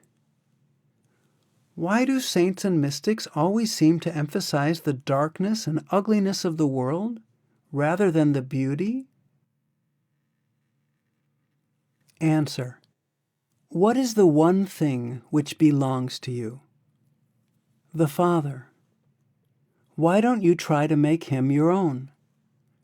When you get peace within, you'll get peace outside. That is their approach. They know the reality. It's not that they don't see beauty in this world, or that they only try to explain the backside of the picture, but they also have to show us the backside of the picture. These faces are so beautiful, but from the back, those pictures are nails and cardboard. The saints know both sides of the world. They know that peace within, and they know that misery within. They know the reality. Why do their teachings appeal to us? Because we need corroboration from them. They don't tell us anything new. We are miserable. The moment they describe the misery of the world, We always see it at once. This saint is right. We are miserable.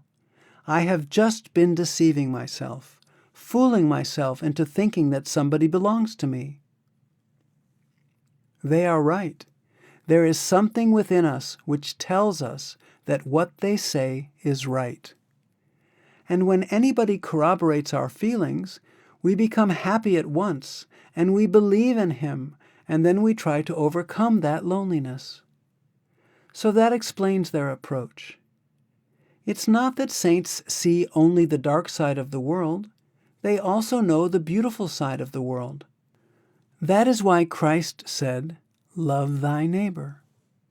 He never said, "Hate thy neighbors because they are miserable." Love thy neighbor. Love the Creator who is in everybody in this creation. He said that there are only 2 commandments. The whole teaching comes down to those 2 commandments. The saints' approach is different, but they're guiding us to the same goal, the worship of the Father, that only He belongs to you. Nothing else belongs to you in this world, so don't deceive yourself. It's just a question of time before we realize what belongs to us. They try to help us to rise above our self-deception. That is why they sometimes go a little far in condemning the misery of the world. If a tree has many deep roots in the ground, and you want to uproot that tree, you need a very strong wind. You also need to moisten the roots to loosen them so that a strong wind can easily do its work. We have so many roots in this creation, with all our past karmas. We are so engrossed in the pleasures of this world that unless the saints shake us from the roots, we'll never be able to uproot ourselves from this creation. So they sometimes use very drastic steps. Their approach is very, very strict, I would say, because they want to uproot us from this creation and take us back to the Father. A small tree, which hardly has any roots, can be blown down by even a little wind.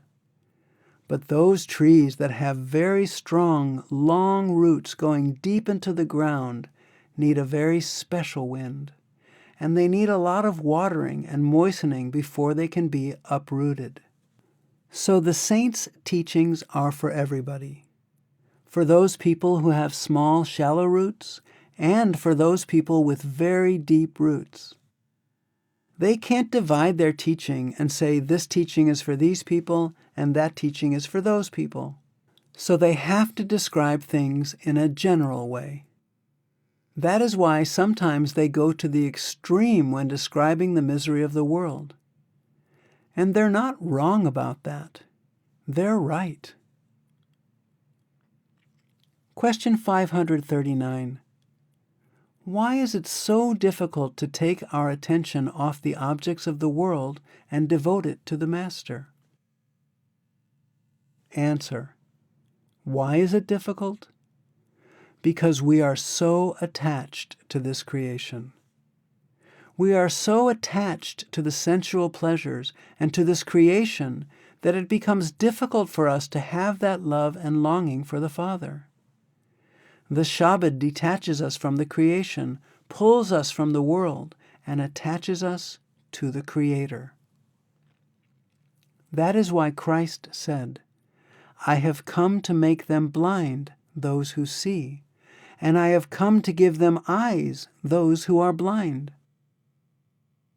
It seems contradictory, but it is not. Those who only see the world and do not see the Father, I've come to make them blind to the world. They are so attached to this creation that they do not look to the Father at all. My purpose for coming to their level is so that they may look within, so that they may become blind to this creation and see the Father. And I have come to those who are blind to give them eyes. Those who are blind to the Father, who do not see the Father, neither within or outside, I have come to give them eyesight. So the purpose of the mystic is to detach us from the creation and attach us to the Creator. And only Shabad can do that. When we attach ourselves to the Shabad, it pulls us by the roots, pulls us from the creation, and attaches us to the Creator.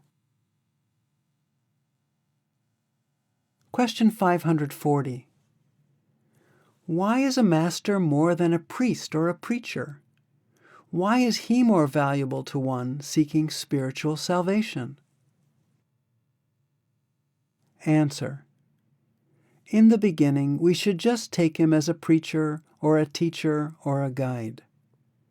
And when we go in, we will realize what he does for us. We automatically see what he is. In the beginning, we are just to take him as a guide, as a friend, as a leader, somebody to put us on the path. Then we ourselves will realize more and more why we need him.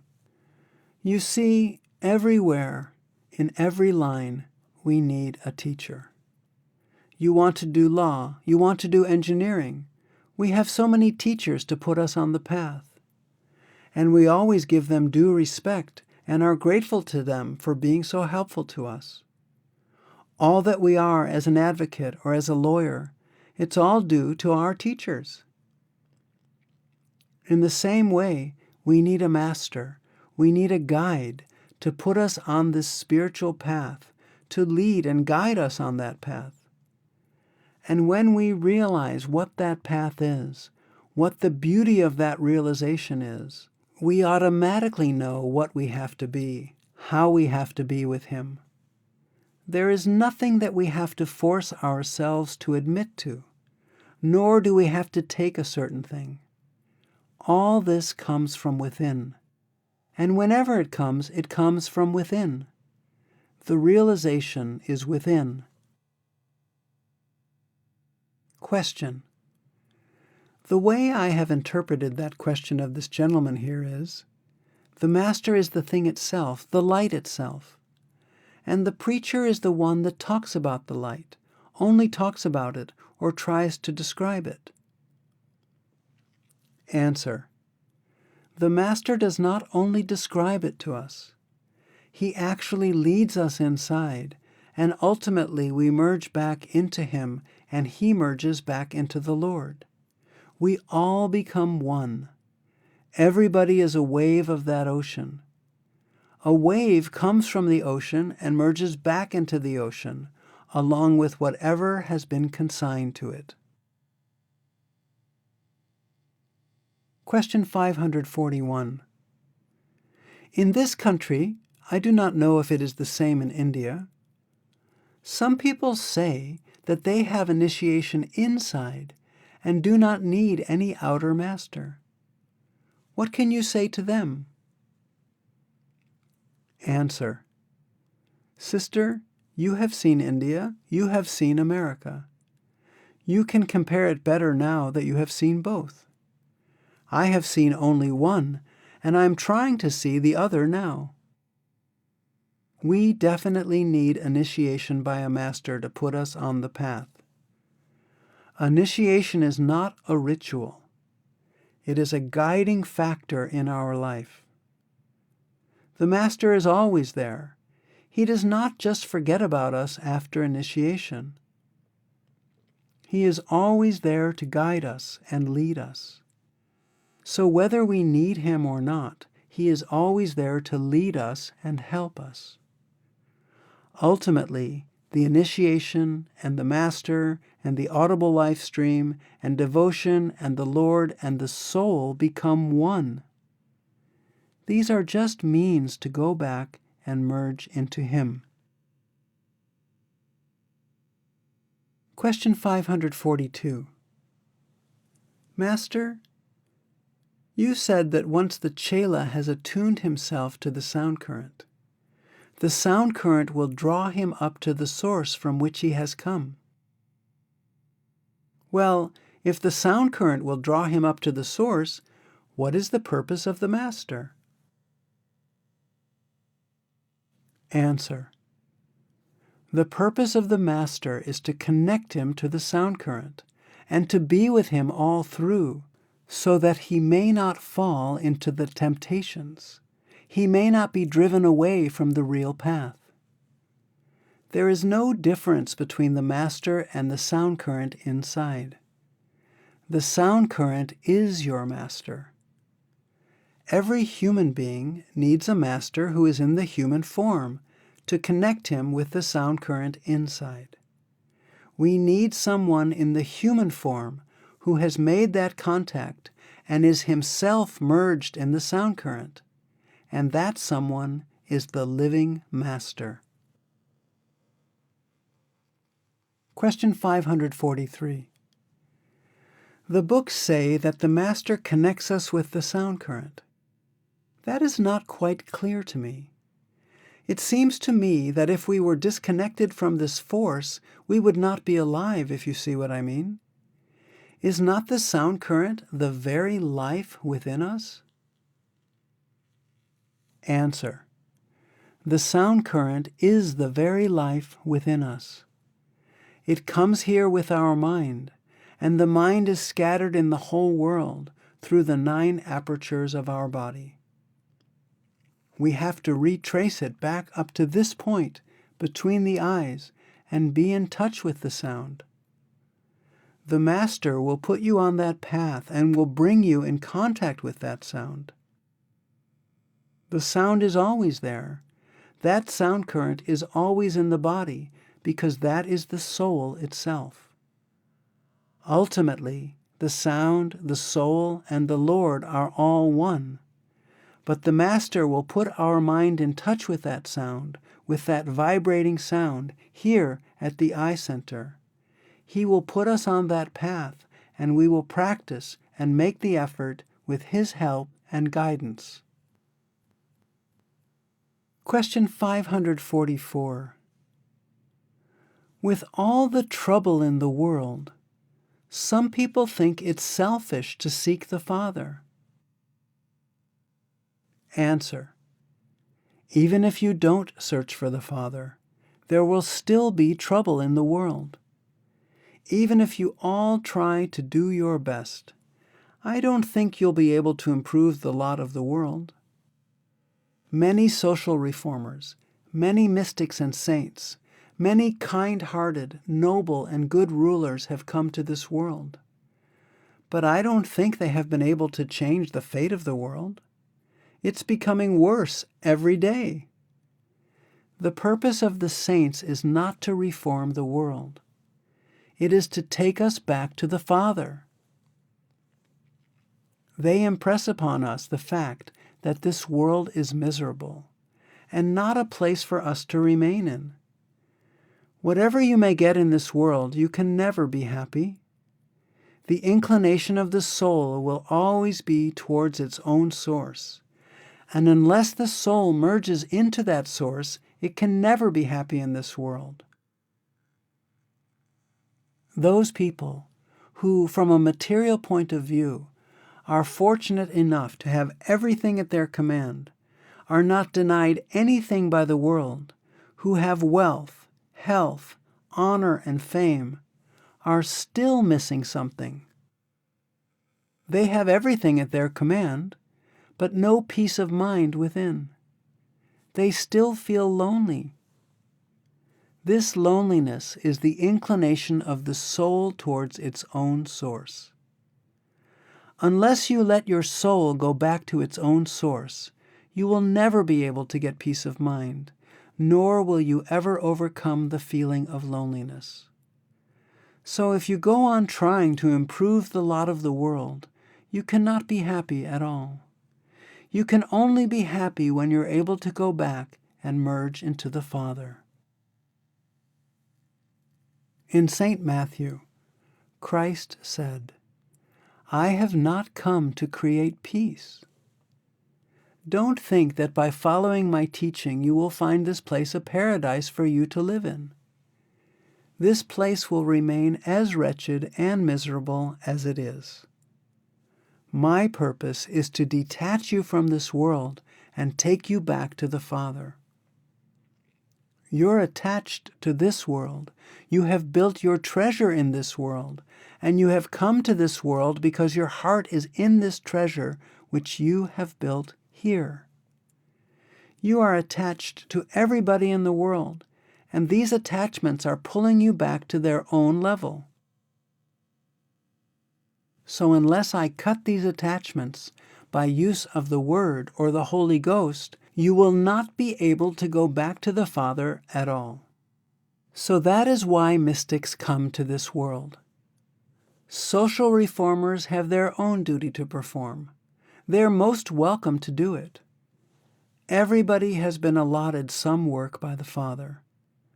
Let the social reformers do their best to reform the world. But the purpose of the mystic is to take us away from the world. The great master used to give us this beautiful story. He said, "There were many prisoners in a prison. It was summer and very hot. The prisoners had no cold water to drink. So a philanthropist spent money to give them sweet cold drinks. Another philanthropist thought that they were not getting enough good food. So he spent still more money and tried to give them delicacies and sweet dishes. He was also doing his best to improve the lot of the prisoners. And the third philanthropist had even more money. Winter was approaching, and it was very, very cold. He gave the prisoners woolen clothes. So each philanthropist tried to do his best to improve the prisoners' lot. But with all their philanthropy, with all their help and social reforms, the prisoners were still imprisoned in their cells. They couldn't get out. They were still miserable. Only their standard of living had risen. From Class C, they had become Class A prisoners. But all the same, they were still prisoners. Finally, a fourth person came who had the key to the prison. He opened the door and set them free. That is the purpose of the mystic.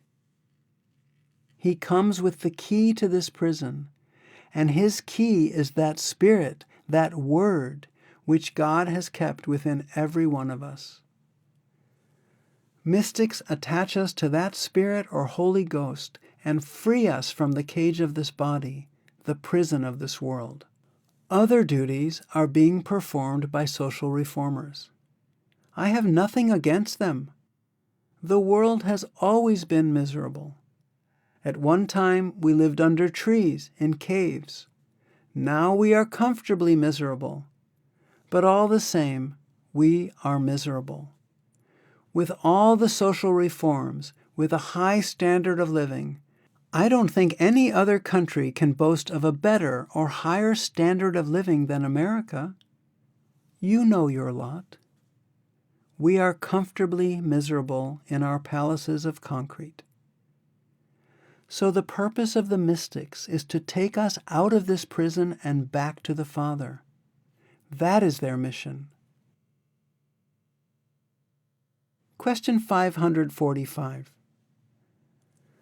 Do you think that the time will come when the people will know how to control the elements? Now, what is your feeling about that?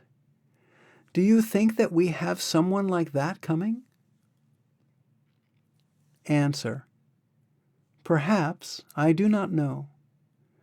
But saints never come to make this world a paradise. That is not their mission at all. They come to take the marked souls back to their home. Saints never come to make this place a paradise. Had this been their mission, world conditions would have been improved, as so many saints have come. Christ was here, and so many great saints were here. Still, I do not think we have improved in any way. We may boast that within this modern civilization we are far better than our ancestors. But if we think dispassionately, we cannot but conclude that we are not superior human beings or better than our ancestors. We have the same crime. We have the same wars, even on a bigger scale. The same jealousies, the same throat-cutting of each other, all silly, evil things we are doing. I do not think we have improved in any way. Those people, perhaps, had more human values than we have now. So, if with all the coming of the saints we have not improved, then where is the guarantee that if more saints come, our lot would improve? As long as the human mind is there, conditions will remain the same. Mind always puts conflict upon conflict, race against race, country against country, man against man. That is the nature and tendency of the mind. So we cannot ever think of making this world a paradise. We can think and know that we can rise above the problems of the world, so that these problems of the world never bother us at all. And that is exactly the mission or the purpose of the saints. They just come to pick up their sheep from here and there, merge them into the Shabbat, and thus merge them back into the Lord. That is their only object of coming into this world. They are unconcerned with the world. They are unconcerned with this modern civilization.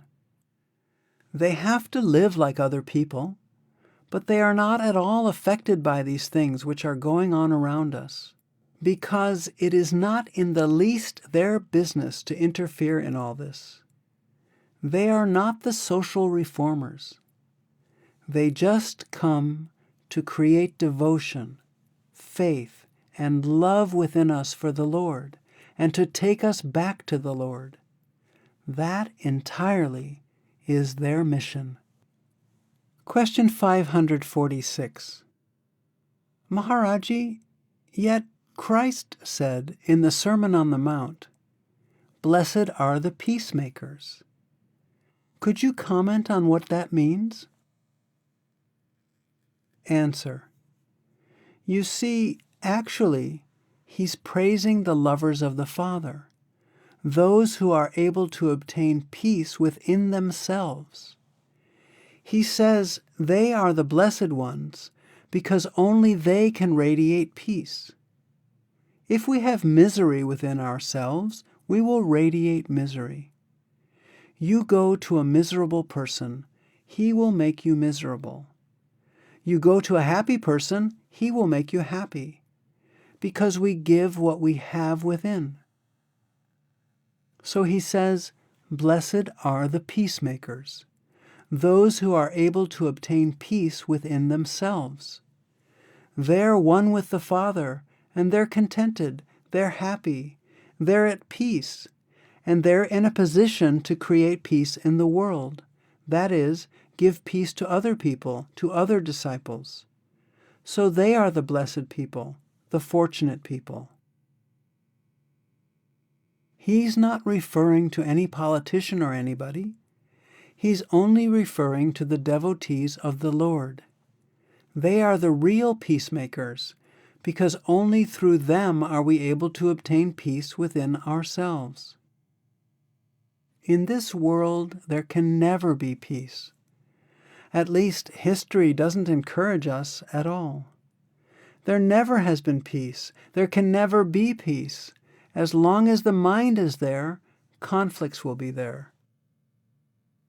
So, as I often say, we can't collect the thorns of the world, but we can definitely wear shoes so that the thorns won't bother us. We have to obtain peace within ourselves. We can't create peace in this creation at all. But we can live in this creation in a peaceful way, because we can obtain peace within ourselves. And that peace we can only obtain when we are filled with love and devotion for the Father. So Christ says, they are the blessed ones who fill us with love and devotion for the Father. They are the peacemakers. They live with peace and they create peace. They radiate peace. Question 547. I read in some of the Sant Mat books that Shamsi Tabriz was flayed alive and Jesus was crucified. I was just wondering why masters of that spiritual stature have been subjected to that kind of physical violence. Answer: it is really very unfortunate that all these saints had to go through all these tortures. It is simply because the worldly people never liked them, and their teachings are a little bold. Saints do not come to create any religions. They do not come to conform to all the rituals and ceremonies which we are used to, because that is a profession for the priests. And when they preach the real teachings of saints, naturally, those professionals do not like it. As a result, the saints generally have to face all sorts of troubles and tortures. Otherwise, they never do anything which we cannot understand. They are never harmful to society. If you read the history of their lives, you will find that their only fault is that they want to save us from the cycle of birth and death. They want us to detach ourselves from the worldly possessions and the worldly loves, and they want to attach us to the Lord. They do not accept money. They do not interfere in any religion. They do not recruit people to fight one nation against another. Saints only awaken the love of the Lord within us. But people are so much tied to each other, so much tied to their creeds, and are such slaves of old rituals, that they feel that probably the saints are heathens. What are they going to do with us, they ask. So they crucify them, kill them, flay them alive, try to torture them in so many ways. And when those saints leave, then the very same people weep for them, worship them. But while they were living, nobody recognized them. Nobody gave them their due. After the saints go back, then again the people come under the sway of the priests, the professionals, I would call them. Those professionals, in the name of those very saints, again want to keep the people under their sway. Again, the people, of course, in the manner prescribed by the priests, worship them and love them. In this way, these professionals will not let the people understand the real teachings of those saints, which would enable them to worship and love God within themselves, as designated by Him through His saints. Question 548. Would you say that the death of Socrates was another example? Answer: yes. If you start analyzing and quoting, you will find almost every saint had to go through the same fate. It is only because people do not understand them and do not like them, and so become prejudiced. Otherwise, they can find no fault. Saints have never committed any crime against society. They are the best citizens, to whatever country they may belong and whatever society they may be born into. But they are a little bold in order to shake people from their roots, to which they are so badly tied. Actually, these people think they are the devotees of the Lord, but they are not. They are devotees of the organizations. They are devotees of the professionals. They are devotees of the old rituals and ceremonies. The real philosophy, real spirituality, which is the base of every religion, they absolutely forget. The saints again come to remind them of the purpose of that particular religion, the purpose of spirituality. The professionals or priestly class never liked it, so the saints had to face all these tortures at their hands. Question 549. Do you think that Jesus being crucified, assuming that he was, had any significance? Other saints have died naturally, I assume, but he was martyred? Answer. No, sister, I do not agree with you. The fate of all the saints has been the same. You know only of Christ. I have read the lives of so many saints who had to meet the same fate. The world does not tolerate them. People are so much in fear, so much attached to each other, so much enslaved by dogmas, rituals, and religions, that they cannot bear them. Saints do not appeal to them, so they want to do away with them. At least 3 or 4 gurus were crucified the same way, and some Muslim mystics were burnt alive. Some saints were flayed alive, others were made to sit on red-hot iron plates. Still others were put alive in boiling water. If you read the history of the saints, you will find that it is really terrible what they had to face. Now people worship them. Still, I think they are not worshiping them in the true sense, for the condition, the lot of the saints, is still the same. If Jesus were to come among us today, perhaps he would meet the same fate. Question. My question was that in his death, did he do something for us as remission for sins? Answer. Perhaps he was setting an example that having everything with him, he did not want to use his power. That may have been the lesson that he wanted to give us, the lesson to resign ourselves to the will of the Lord. Thy will be done. He knows best. Question 550. Can a real true saint promote his longevity? Answer. They do not like to. They are always in tune with the Lord. They do what he wants them to do. They can if they want to, but they do not like to, so they never do it. They have their allotted task to perform, and when that is finished, they are eager to go back. Question 551. I do not think you have the Christian point of view. They are sleeping in the grave until resurrection day.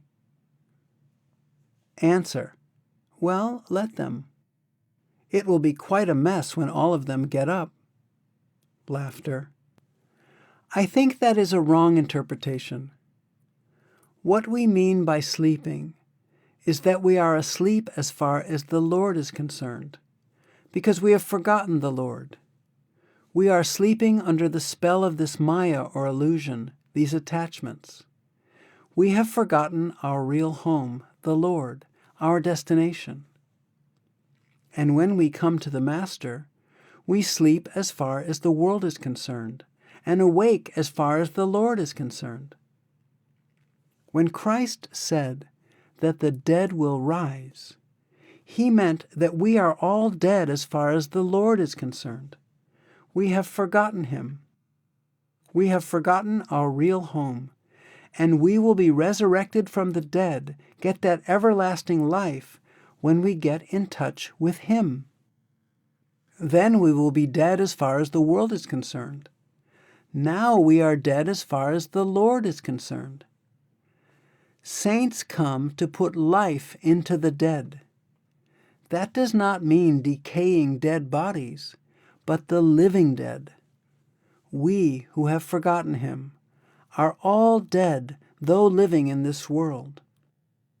When we are in touch with the Shabad, we attain eternal life. So the question of these dead bodies in the graves rising again does not arise at all. Those bodies have decomposed. They are finished. To think that they will come back to life again is just a self-deception, I would say. Question 552. Maharaji, my father, I'd like to know the meaning of when we are told that Christ died for our sins, and what is meant by the word resurrection. Answer. Well, sister, when the Bible says that Christ died for us, it means that every master has to share the karmas of his disciples. Unless the master helps his disciples and shares their karmas, no disciple can go back to the level of the Father. So they help them to account for their karmas, and they even share their karmas. As Christ said, I stand as a ransom for my disciples to the negative power. So every master dies for the sins of his disciples. This means that he helps them to clear their karmas, to clear their sins. That is his mission in life. And Christ gives a very beautiful example. If there are 100 sheep in a flock, and one sheep goes astray from the herd, the shepherd, leaving 99, runs after that one sheep and even physically takes that sheep on his shoulder and brings it back to the fold. The sheep is unable to walk and is astray from the fold, but it is the duty of the shepherd to look after all 100 of the sheep. He is responsible to the landlord for all 100 of the sheep, not just 99 sheep. So if any sheep goes astray, for any reason, the shepherd goes after that one sheep and physically brings it back to the fold. That is what the master's duty is. They share our karmas if we are incapable of clearing them. So naturally, they die for our sins. And as far as resurrection is concerned, our account is taken care of at the time of death. There's no particular time of resurrection. Everybody has his own resurrection. His account is computerized at the time of his death, where he is to be born, where he is to go, according to his karmas. He finds his own place inside, in those mansions, or he may find his place back in this creation. But his karma is accounted for immediately at the time of his death. Question 553. You actually have more protection after you have been initiated than before, because you have the Master in the radiant form with you at all times? Answer. You see, every disciple has to go through his destiny. If you think that you will escape from your destiny, and that the Master will protect you by removing you from your destiny, that is wrong. You have to meet your destiny. The protection is spiritual. The soul is not allowed to go astray from the path. It is protected in the sense that ultimately it will go back to the Father and become one with the Father. That is the real protection Master gives to the soul within. This is not physical protection. It doesn't mean that if we become initiated, we are not going to meet with an accident, or we are not going to become ill, or that tragedy will not happen in our family.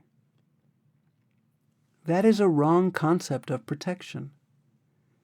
Everybody is born with a certain destiny, and we have to go through it.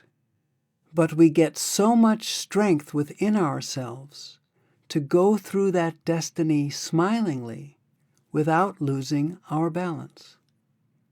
That help is there, but it doesn't mean that we escape from our destiny. We have to account for what is due to Caesar. We have to account for all our actions, all our karmas. Unless we account for all our karmas, the soul cannot escape from the realm of Kal. So protection is of a very different kind. It's a spiritual protection, real protection of the soul. People always try to interpret it in a physical way. Question 554. Master, we have heard that the Master protects us, that He is our protector. And I was wondering what our attitude should be. I know that we shouldn't think that we can do dangerous things and that the Master will make it okay. But should we have the attitude that the Master is our protector? Answer. Master protects you from going astray from the path, from going to hell, from coming back to this creation again. That is His protection. It doesn't mean that if you have to meet a car accident, that you will not meet a car accident. This protection doesn't mean that if you have to bear losses in a business, you will not bear losses in a business. That is no protection at all. He gives protection to the soul. Master takes care of that soul so that it may not be condemned again to this creation. He has His own ways and means of protecting it. We have a wrong concept of protection. We think that if we don't meet with an accident, we are protected. If we don't fall ill, we are protected. If we don't lose in business, we are protected.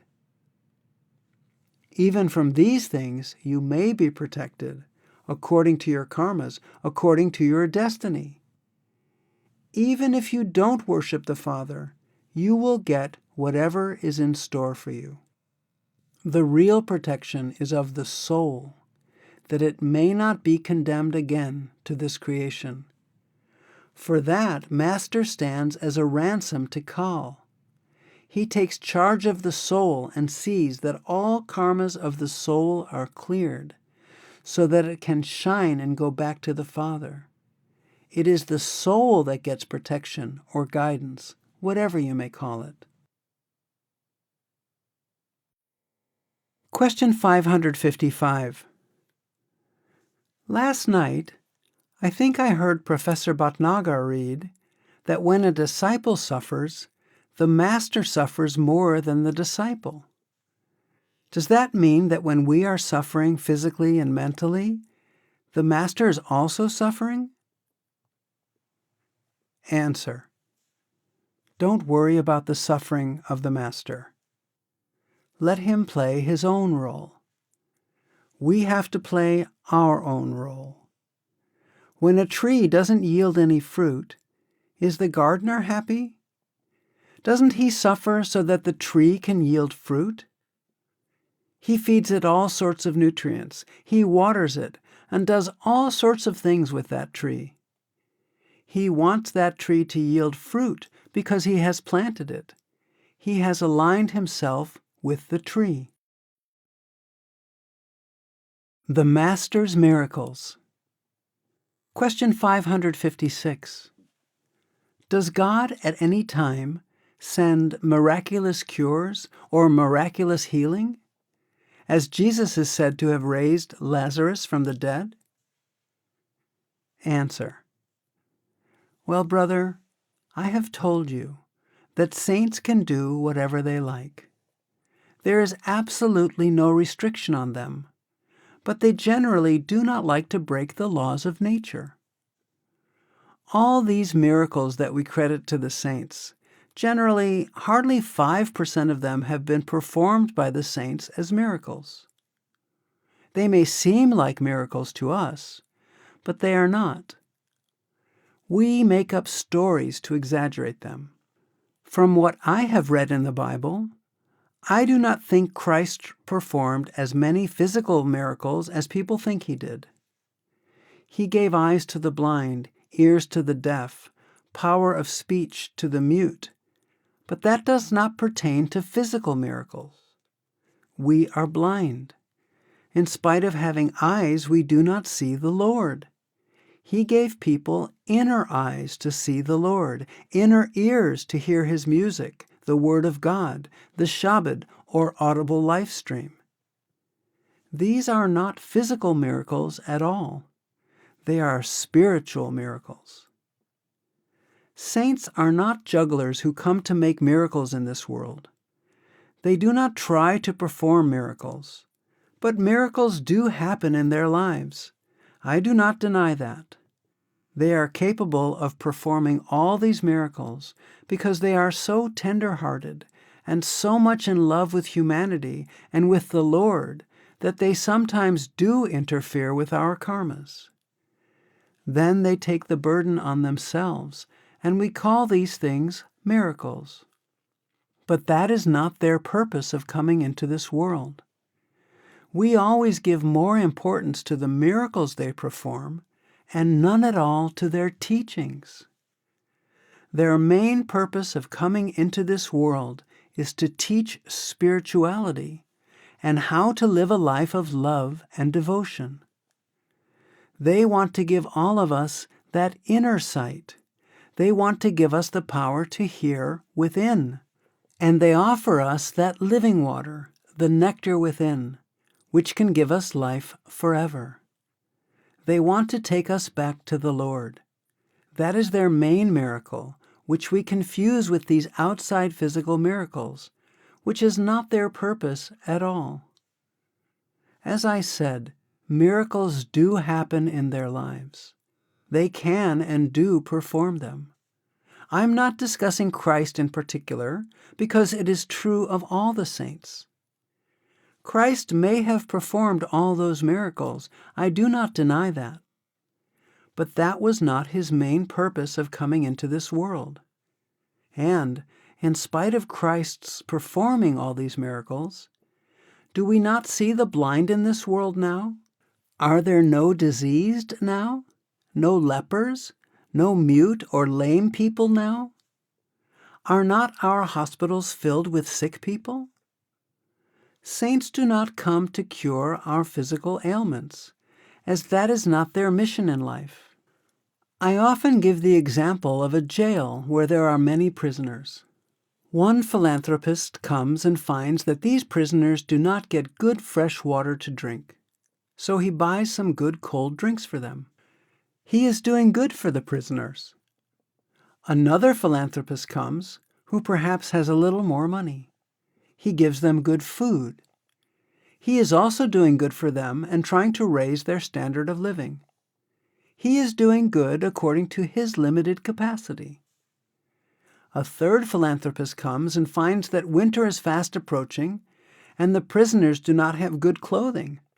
He spends a little more money in trying to help them still more by giving them beautiful, warm clothes to save them from the coming severe winter.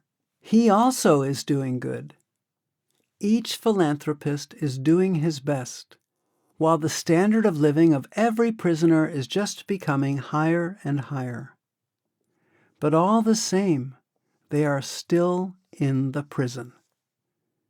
A fourth philanthropist comes who has the key of that jail and the power and authority to use it. He opens the gate and sets all those prisoners free. He is the best philanthropist. In the same way, saints come into this world with the key, this world being a big jail that we are all in, each person serving his own sentence according to his karma, fate, or destiny, whatever you want to call it. So saints just open the gate for us and set us free to go back to the Lord. Nothing can compare with their mercy and grace. Saints do not come merely to improve the life of the prisoners. They do not come to raise our standard of living in this world. They come to set us free from this world and take us back to the Lord. That is their mission in this life. That is their purpose in this world. So we should always try to know the teachings of the saints, the real mystics, the mystic way that the Lord wants us to follow. How to get out of this prison, how to get out of this world, how to go back to Him. We should try to seek their teachings in their books and not give so much importance to where they were born, what their miracles were, what they did, who their parents were, whether they had a teacher or not. We should not get ourselves confused in the history of these matters. That is not the purpose of our lives. We should always keep in view their real teaching, which is their purpose in coming into this world. They have to have a mother and a father. They have to be born in some country or another. They have to be governed by one ruler or another. So we should not worry about these things at all. We should try to make a research of their real teachings, the purpose of their coming, for then we can make the best use of their coming. Otherwise, we fail to do so. Question 557. Master, when we feel that Master has performed some small little miracle on our behalf, which might be explained as coincidence, but we know that this was not a coincidence, is it all right to share it with other satsangis, or is it not to be discussed? Answer. Well, sister, as far as the principles of Sant Mat are concerned, masters don't come to perform any miracles at all. But miracles sometimes do happen in their lifetime. They're so tender-hearted, kind-hearted, that sometimes they help us go through certain situations, and you can call them miracles. But actually, that is not their mission in life, to perform miracles. They perform spiritual miracles, so to say. We who are slaves of the senses, slaves of karma, slaves of this world, who are bound to this world, they detach us from here and take us back to the Lord. That is the greatest miracle they can perform, and that is their main mission in this life. But miracles do happen in the lives of saints sometimes, rarely, here and there. Mostly we exaggerate stories after they leave this world, because we want to give them importance, and we want to discuss their greatness. Human nature is like that. We exaggerate things a little, or we think they were miracles. For us, they become miracles. But for the saints, such occurrences are only guidance to keep us straight on the path so that we may not go too much astray. Sometimes the sheep in a flock go a little astray, and the shepherd whistles to get them back into the fold. That is his duty. It is not a miracle that he has got the sheep back into the fold. Master also guides us and keeps us straight. To us, that looks like miracles sometimes. Question 558. So, the doing of miracles, all of this has nothing to do with the kingdom of God? Answer. No, miracles do happen. Saints are generally very kind-hearted, but performing miracles is not their mission in life. Sometimes miracles do happen in the lifetime of saints, but they do not intentionally want to do it. They do not want to deviate from the laws of nature. If Christ had done all those miracles intentionally, he would not have said, "Thy will be done." He would not have said that we have to submit to the will of the Lord. It means that we should face our fate karmas with His grace, boldly and gladly. Whatever is in our lot, we have to face that. Saints do not like to interfere with that, but miracles do happen. I do not say that they do not perform them. They do happen, but they do not give any importance to these things. The supernatural powers do come within us when we meditate. But saints do not want us to use those supernatural powers, because one always does so at one's own cost. If we begin to use them, we will lose all that we have. So Christ also told Satan, "Be gone." He did not want to be tempted by all those supernatural powers. Question 559. Master, what is your theory regarding healing of the sick? Answer: if you are a doctor, do it. Help people. Questioner: I mean, according to the scriptures, Jesus has so frequently healed the sick with the crack of the whip. Answer: Brother, he has healed the sick souls. He did not make a practice of healing the physically diseased people. These are wrong interpretations. He has given eyes to the blind. That refers to the spiritual, inner sight, for we are all blind as long as we do not see the Lord, as you have just heard in the discourse. Question 560.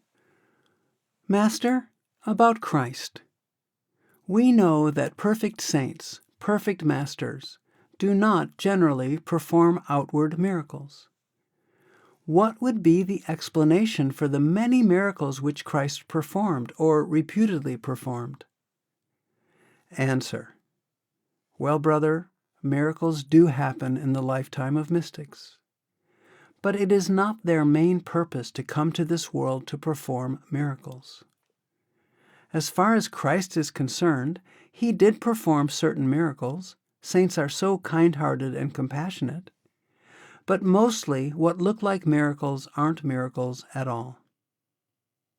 If you read St. Matthew very thoroughly, it is clear that Christ performed spiritual miracles.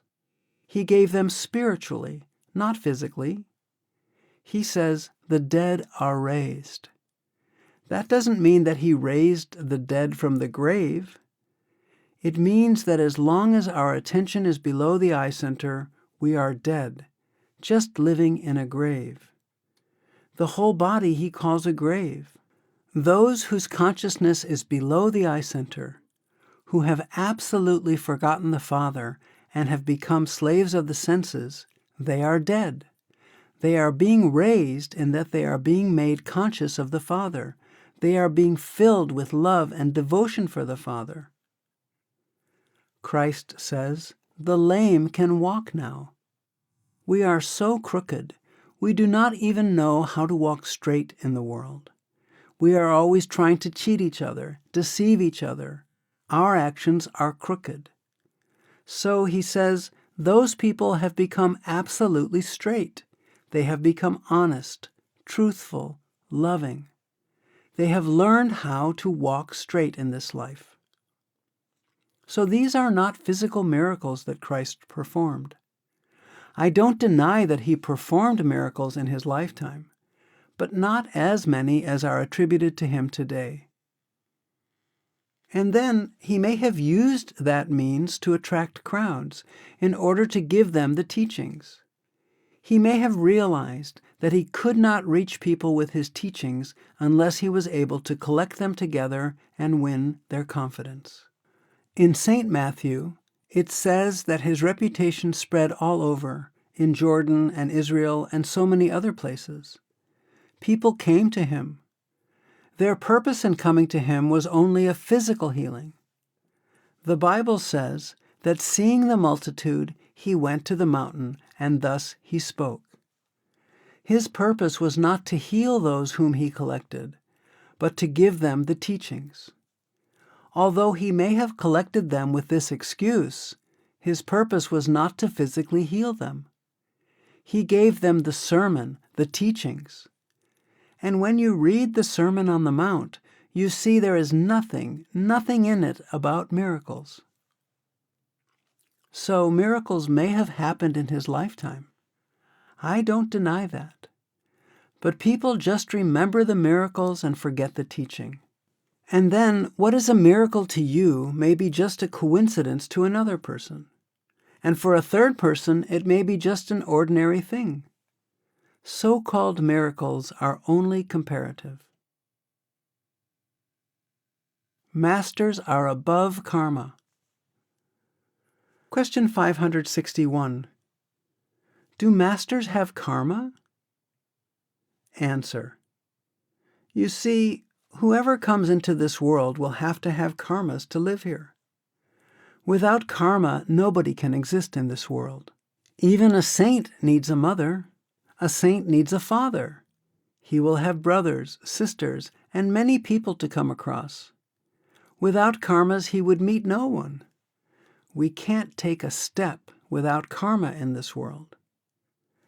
But saints are not a slave of these karmas.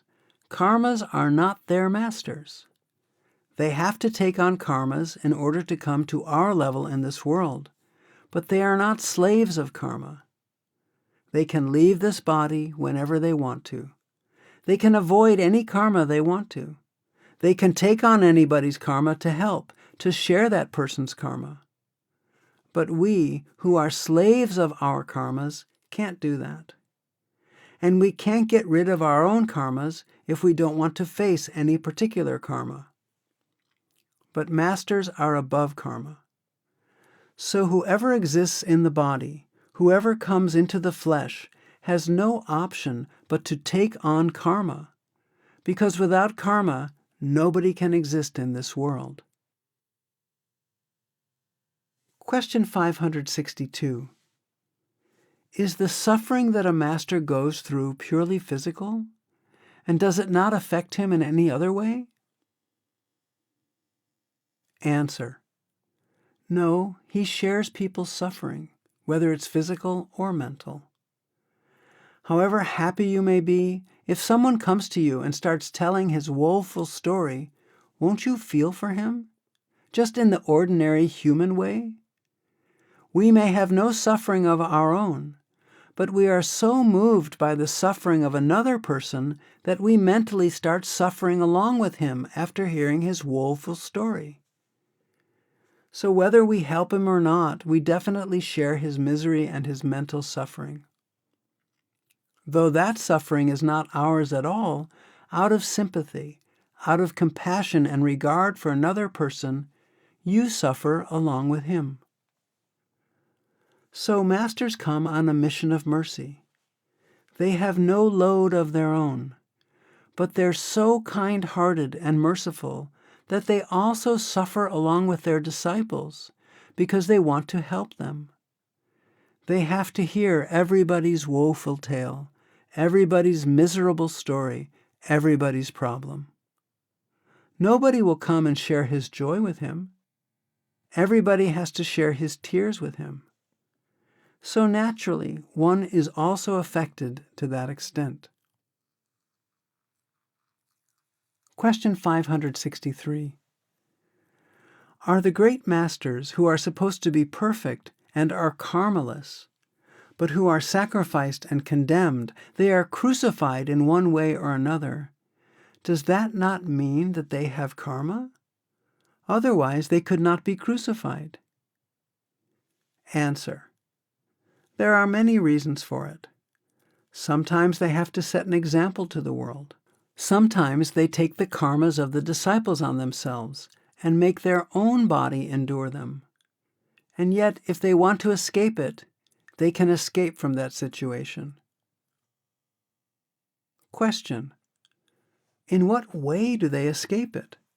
What do you mean with crucifixion, for instance? Answer. They can escape it if they want to. They are all-powerful from that point of view. But do they actually want to be crucified? Who wants to be crucified? Not even a master. They just do not bother. It does not hurt them at all. You see, the physical body is not the master. They leave the body. When they leave the body every day at will, it makes no difference what you do with their body. Crucifixion takes place only as far as the world is concerned, as far as our physical eyes are concerned. A saint actually cannot be crucified. Question 564. Do saints not have to come back? Answer. They are sent back. There is no question of their having to come back. They are sent for a particular purpose, not because they come by karmas, or they are being pulled down, or they want to come back to this world. They are sent by the Lord to bring certain souls back to Him. Question 565. But does even a perfect master need a living master? Or is it merely a formality? Answer. How has he become a perfect master? From imperfect, you become perfect. When you are born, you are imperfect. When you go to the master, you become perfect. So you need a master to become perfect. If you weren't imperfect, you wouldn't be born. Imperfect means we must bring some karmas in order to take birth. Question. For a perfect master too? Answer. He will become perfect when he is brought in touch with the Word made flesh. Until then, he is not perfect. When he is brought in touch with the Word made flesh, he becomes perfect. The necessity is there for one who brings him in touch with the Word made flesh. For example, there are many types of rich persons. Some people were laborers on the roads and they became multimillionaires. Other people were lucky to be born with a silver spoon in their mouths, and they became multimillionaires. Whoever has the wealth is a multimillionaire, irrespective of how he got it, whether by birth, whether by inheritance, whether by work. Some people are lucky to get the grace of their master, and they become a master themselves, whether they have worked for it or not. Some people inherit that wealth from their master. That is for him to decide how he makes them. But when one is born, he can't be perfect. He can never be part of the creation if he is perfect. He has to become imperfect to some extent in order to take birth. Question. And from where comes the karma of a perfect master? If he is perfect, he has no karma. Answer. A saint is not bound by karmas, but he has to come with some karmas. Otherwise, how will he get a father or a mother or a sister or a brother? It is not a question of just his own individual karma. It also concerns the karma of so many others with whom he is going to associate. He is master of his karma. Christ said, I can take the body when I want to, I can leave the body when I want to. That means I am not in the body due to the force of my karmas. I am not a slave of the karmas. I am master of the body. But when I am in the body, I have to go through the karmas. He has a mother, he has a father, he has a brother, he has associates. Karmas are there, but he is not a slave to them. Question 566. When we read history, we find saints often have to suffer in this world. Was it due to their own karma, or did they have to suffer for the sake of others? Answer. The Lord has his own ways and means to make the saints known in the world, to give us his teachings. There is always a divine law behind this. Saints have no karma of their own. Christ indicated that he could leave his body when he wanted to, and he could take it up again when he wanted to, meaning that he was immune from karma. It is not the karma, but the will of the Lord that binds the saints to the flesh. Christ also said that he stood as a ransom for the allotted souls. By ransom, he means whatever the souls owe to the prince of this world, Kal, the negative power. The saints hold themselves responsible for that debt.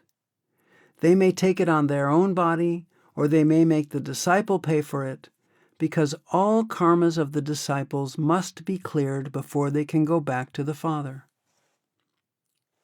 Saints have no karmas of their own. They take the karmas of their disciples, and it may be a divine law to make the saints known to the world. If Christ had not been crucified, I don't think his teachings would have spread so much in this world today. He is known today because he was crucified. But actually, saints have no karmas of their own. Question 567. Maharaji, yesterday a person asked me if a guru can sometimes give away part of his grace to anybody else, and would he be any poorer for it in his spiritual life? And I said, no, he has such an abundant reservoir that he would not by giving away a portion of it. This person then asked me, then why should a master suffer from any disease or be unwell physically at the time of his death? Answer. Saints sometimes do take the karmas of their disciples, and being in the domain of Kal, they themselves have to account for those karmas on their bodies. That is why we feel that they are suffering physically from a health point of view. Actually, they are above the cycle of karmas and can clear any karma. They do not like to break the law of nature, being in the domain of Kal. So we may think they are suffering. Really, the soul is not at all bothered with what the body is going through. There is never a deficiency of what they give. The more they give, the more it grows. It is just like love. The more we are helpful to others, the more we feel like helping others, and the more it grows every day. The question of deficiency does not arise. Being in this world, they do not like to break God's law. So sometimes they help their disciples by taking their karmas on their own bodies. The soul does not suffer at all. Question 568. Why do Sant Satgurus, like Kabir, Mansur, Gobind Singh, and others, suffer violent deaths, or suffer lingering diseases, like Sawan Singh and Jagat Singh? Are they still in possession of some karmas of their own that have to be paid? Or do they pay some of the karmas taken off their disciples to promote their spiritual progress? Answer. Both are right. As I explained yesterday, there are 3 types of saints. Some come from the Supreme Father just for this purpose. They are ready. They need only the light of a match to light that candle. Everything is there. The oil is there, the wick is there, everything is ready. They need only a spark to become a lighted candle. And for others, everything has to be collected. A wick is to be collected, and wax is to be collected, and it has to be molded, made into a candle, and then lit. It also becomes the same type of candle when lit. In the first category are those who come direct from the Father, and in the second class are those who work their way up and those who become masters by special endowment, as by gift or inheritance from the Lord. Saints come for the purpose of enlightening us and merging us back into Him. Then those saints also make other disciples and bring them up to the same level. They make them saints to carry on their work. All saints have some karma to go through in this world, for without karma there can be no physical body.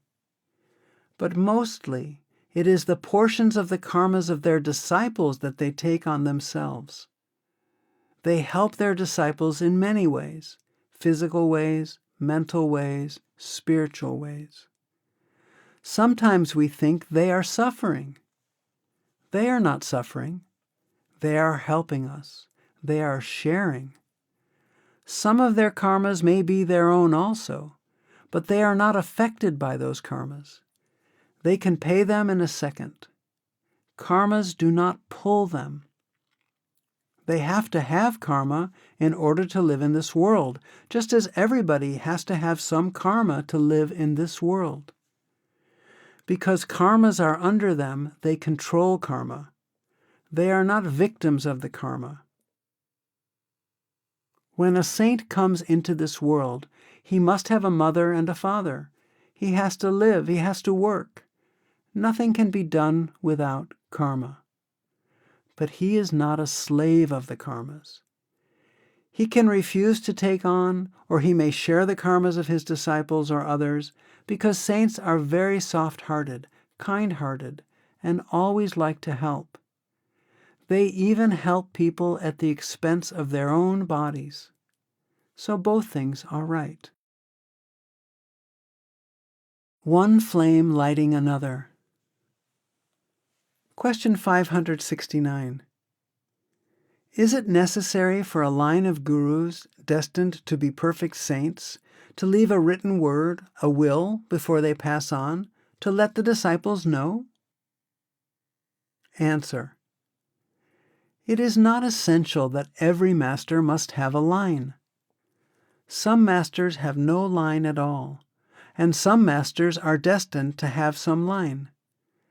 It entirely depends upon the will of the Lord. You can't fix the rule that every master must have a long line. They may or may not have, and they know best how to appoint somebody. Question 570. Are there other living masters besides you? Answer. Well, brother, I do not consider myself a master. I am here by the order of my predecessor. My only qualification is that I have been entrusted with a duty to perform by my master, and I am trying to do my duty to the best of my ability. There may be many masters in the world. Question 571. Do you personally have a living guru? Answer. No. My master has departed, but I was initiated by him during his lifetime. Question 572. Master, in the introduction to the English version of Sarbachan, it is mentioned that Swamiji meditated for 17 years in a dark back room before he brought out the teachings of Radha Swami, which implied that he had no early teacher in that life. I was eager to know if this indicates that he was one of those masters you spoke of, in a class of those who came directly from God. Answer. Sister, generally the disciples of every saint refuse to believe that their own master ever had a master. This is out of respect for their own master. They think that their own master was so great that he never needed a teacher. Actually, Swamiji had a teacher. I do not want to enter into controversy about history or other points, but Swamiji definitely had a teacher who put him on the path, who gave him all that he wanted to give him, internally and externally. And Swamiji continued the practice before he taught, before he put people on the path. Similarly, Guru Nanak had a teacher, Kabir had a teacher, but no disciples of any master will believe that their master needed a teacher. In our fondness, we think that probably our master will not be considered great if we admit that he had a teacher. That is exactly cutting at the root of the very teachings of those masters, to say that they never had a master. Every teacher needs a master. Before he becomes a teacher, he is a disciple. If the disciple then comes to that stage, he also can become a master. I do not agree that Swamiji never had a teacher. Swamiji had a teacher, whether they admit it or not. But I do not wish to enter into controversy with anybody.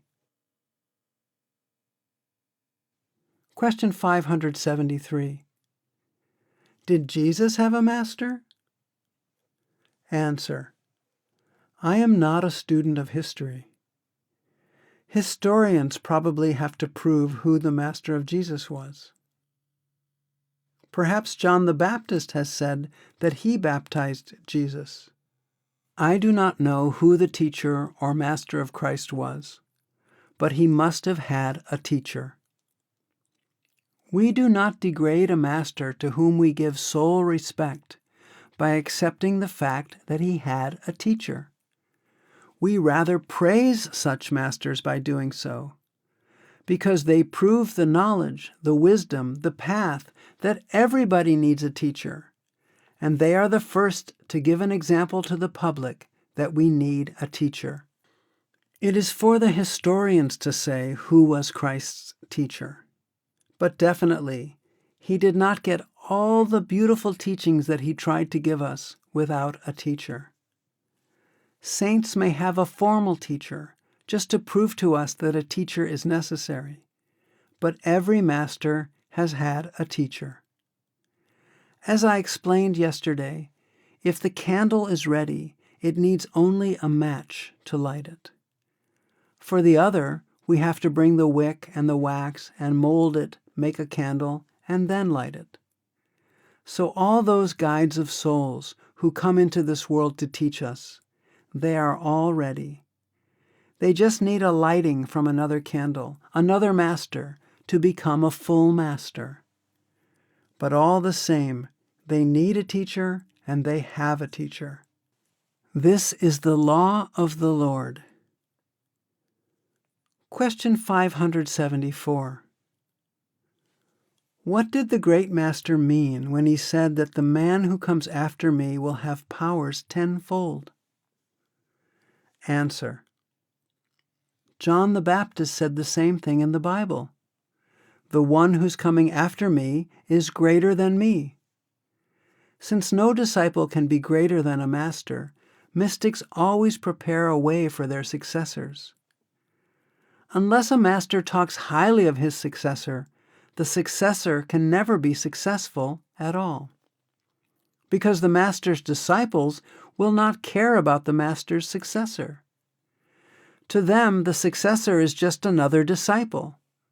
So every master always highly praises his successor. Question 575. Does even the first in a line of mystics need a master? Answer. Of course, every mystic has a master. Sometimes history reveals their names. Sometimes history is silent, doesn't know about it. But every mystic has a master to begin with. It has been discussed so many times. Some souls just come ready. They only need a spark to be lit, and then they are ready to give light to others. Some have to come to that level of consciousness to experience that light and then become mystics. Some have to work hard to come to that level. Some just come in this world, but even they need a little spark. If the oil is there, the wick is there, then all that is needed is a little match. But if first you have to make a container, then you have to bring oil, then you have to make a wick, then you have to put them together, and then you light it, that candle also will give you the same light, even though it has taken time to become that candle. Guru Nanak says, one candle has given light to another candle. The candle was already there, but another candle is required to give it light before that candle can be used to also give light. It's not essential that every mystic must tell us who his master is. They're not concerned or bothered about the history of their life, how they got their spiritual progress or light within, who put them on the path. They're only concerned with giving us the teachings. That doesn't mean that they had no master. Followers of Guru Nanak say Guru Nanak had no master. Followers of Swamiji Maharaj say he had no master. Followers of Kabir say that he had no master. Followers of Christ say he had no master. It's a wrong concept. People probably think that if they accept that their master also needed a master, then their master perhaps is not very great. which is a wrong concept.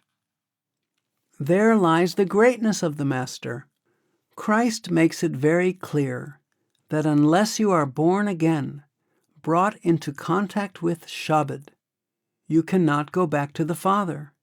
If we need a new birth, initiation, then he also needed a new birth. Every mystic definitely has been associated with some mystic to get that light, to experience that light. But we think that if we accept that our Master also needed a Master, perhaps he is not very great. That is absolutely wrong. Question: can there be more mystics in the world? Answer: yes, there may be many mystics in the world. There is no dearth, but very few will be teachers. Very few may be stamped or given the authority to teach. No mystic will teach anyone unless he gets the authority from the Father to do it. As Christ has made clear in the Bible, I don't do anything for my own glory. I have no will of my own. I do what my Father wants me to do. I have been stamped by the Father. As you know, in those days, and even now, the president has to stamp or sign a contract when you're employed to do any job, which gives you the authority to do that job. A judge and an advocate, a lawyer, have the same qualifications. But if a lawyer writes a judgment, it will not be accepted. He can't acquit anybody, he can't imprison anybody. But the judge has been appointed by the president. His judgment is accepted.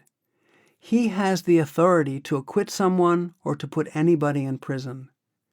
Their qualifications are the same, but the judge has the authority, not the lawyer. Similarly, a professor and another person may have the same academic qualifications, but one has been appointed by the university to teach students. So only he will teach. The other person won't teach. It's not that he's not as intelligent as the professor. We are only concerned with the professor, who has been given the authority to teach us. We can make use only of the professor's knowledge, not anybody else's. So there may be many mystics in the world, but only those who are appointed by the Father, stamped by the Father, given authority by the Father, can put people on the path. End of Volume 1, Chapter 6. To continue, go to Spiritual Perspectives, Volume 2, Chapters 7 to 9. End of Spiritual Perspectives. Maharaj Charan Singh Answers Questions, 1960 to 1990. Volume 1, Understanding the Basics. Print copyright, 2010. Audio recording copyright, 2026. Radha Soami Satsang Beas. All rights reserved.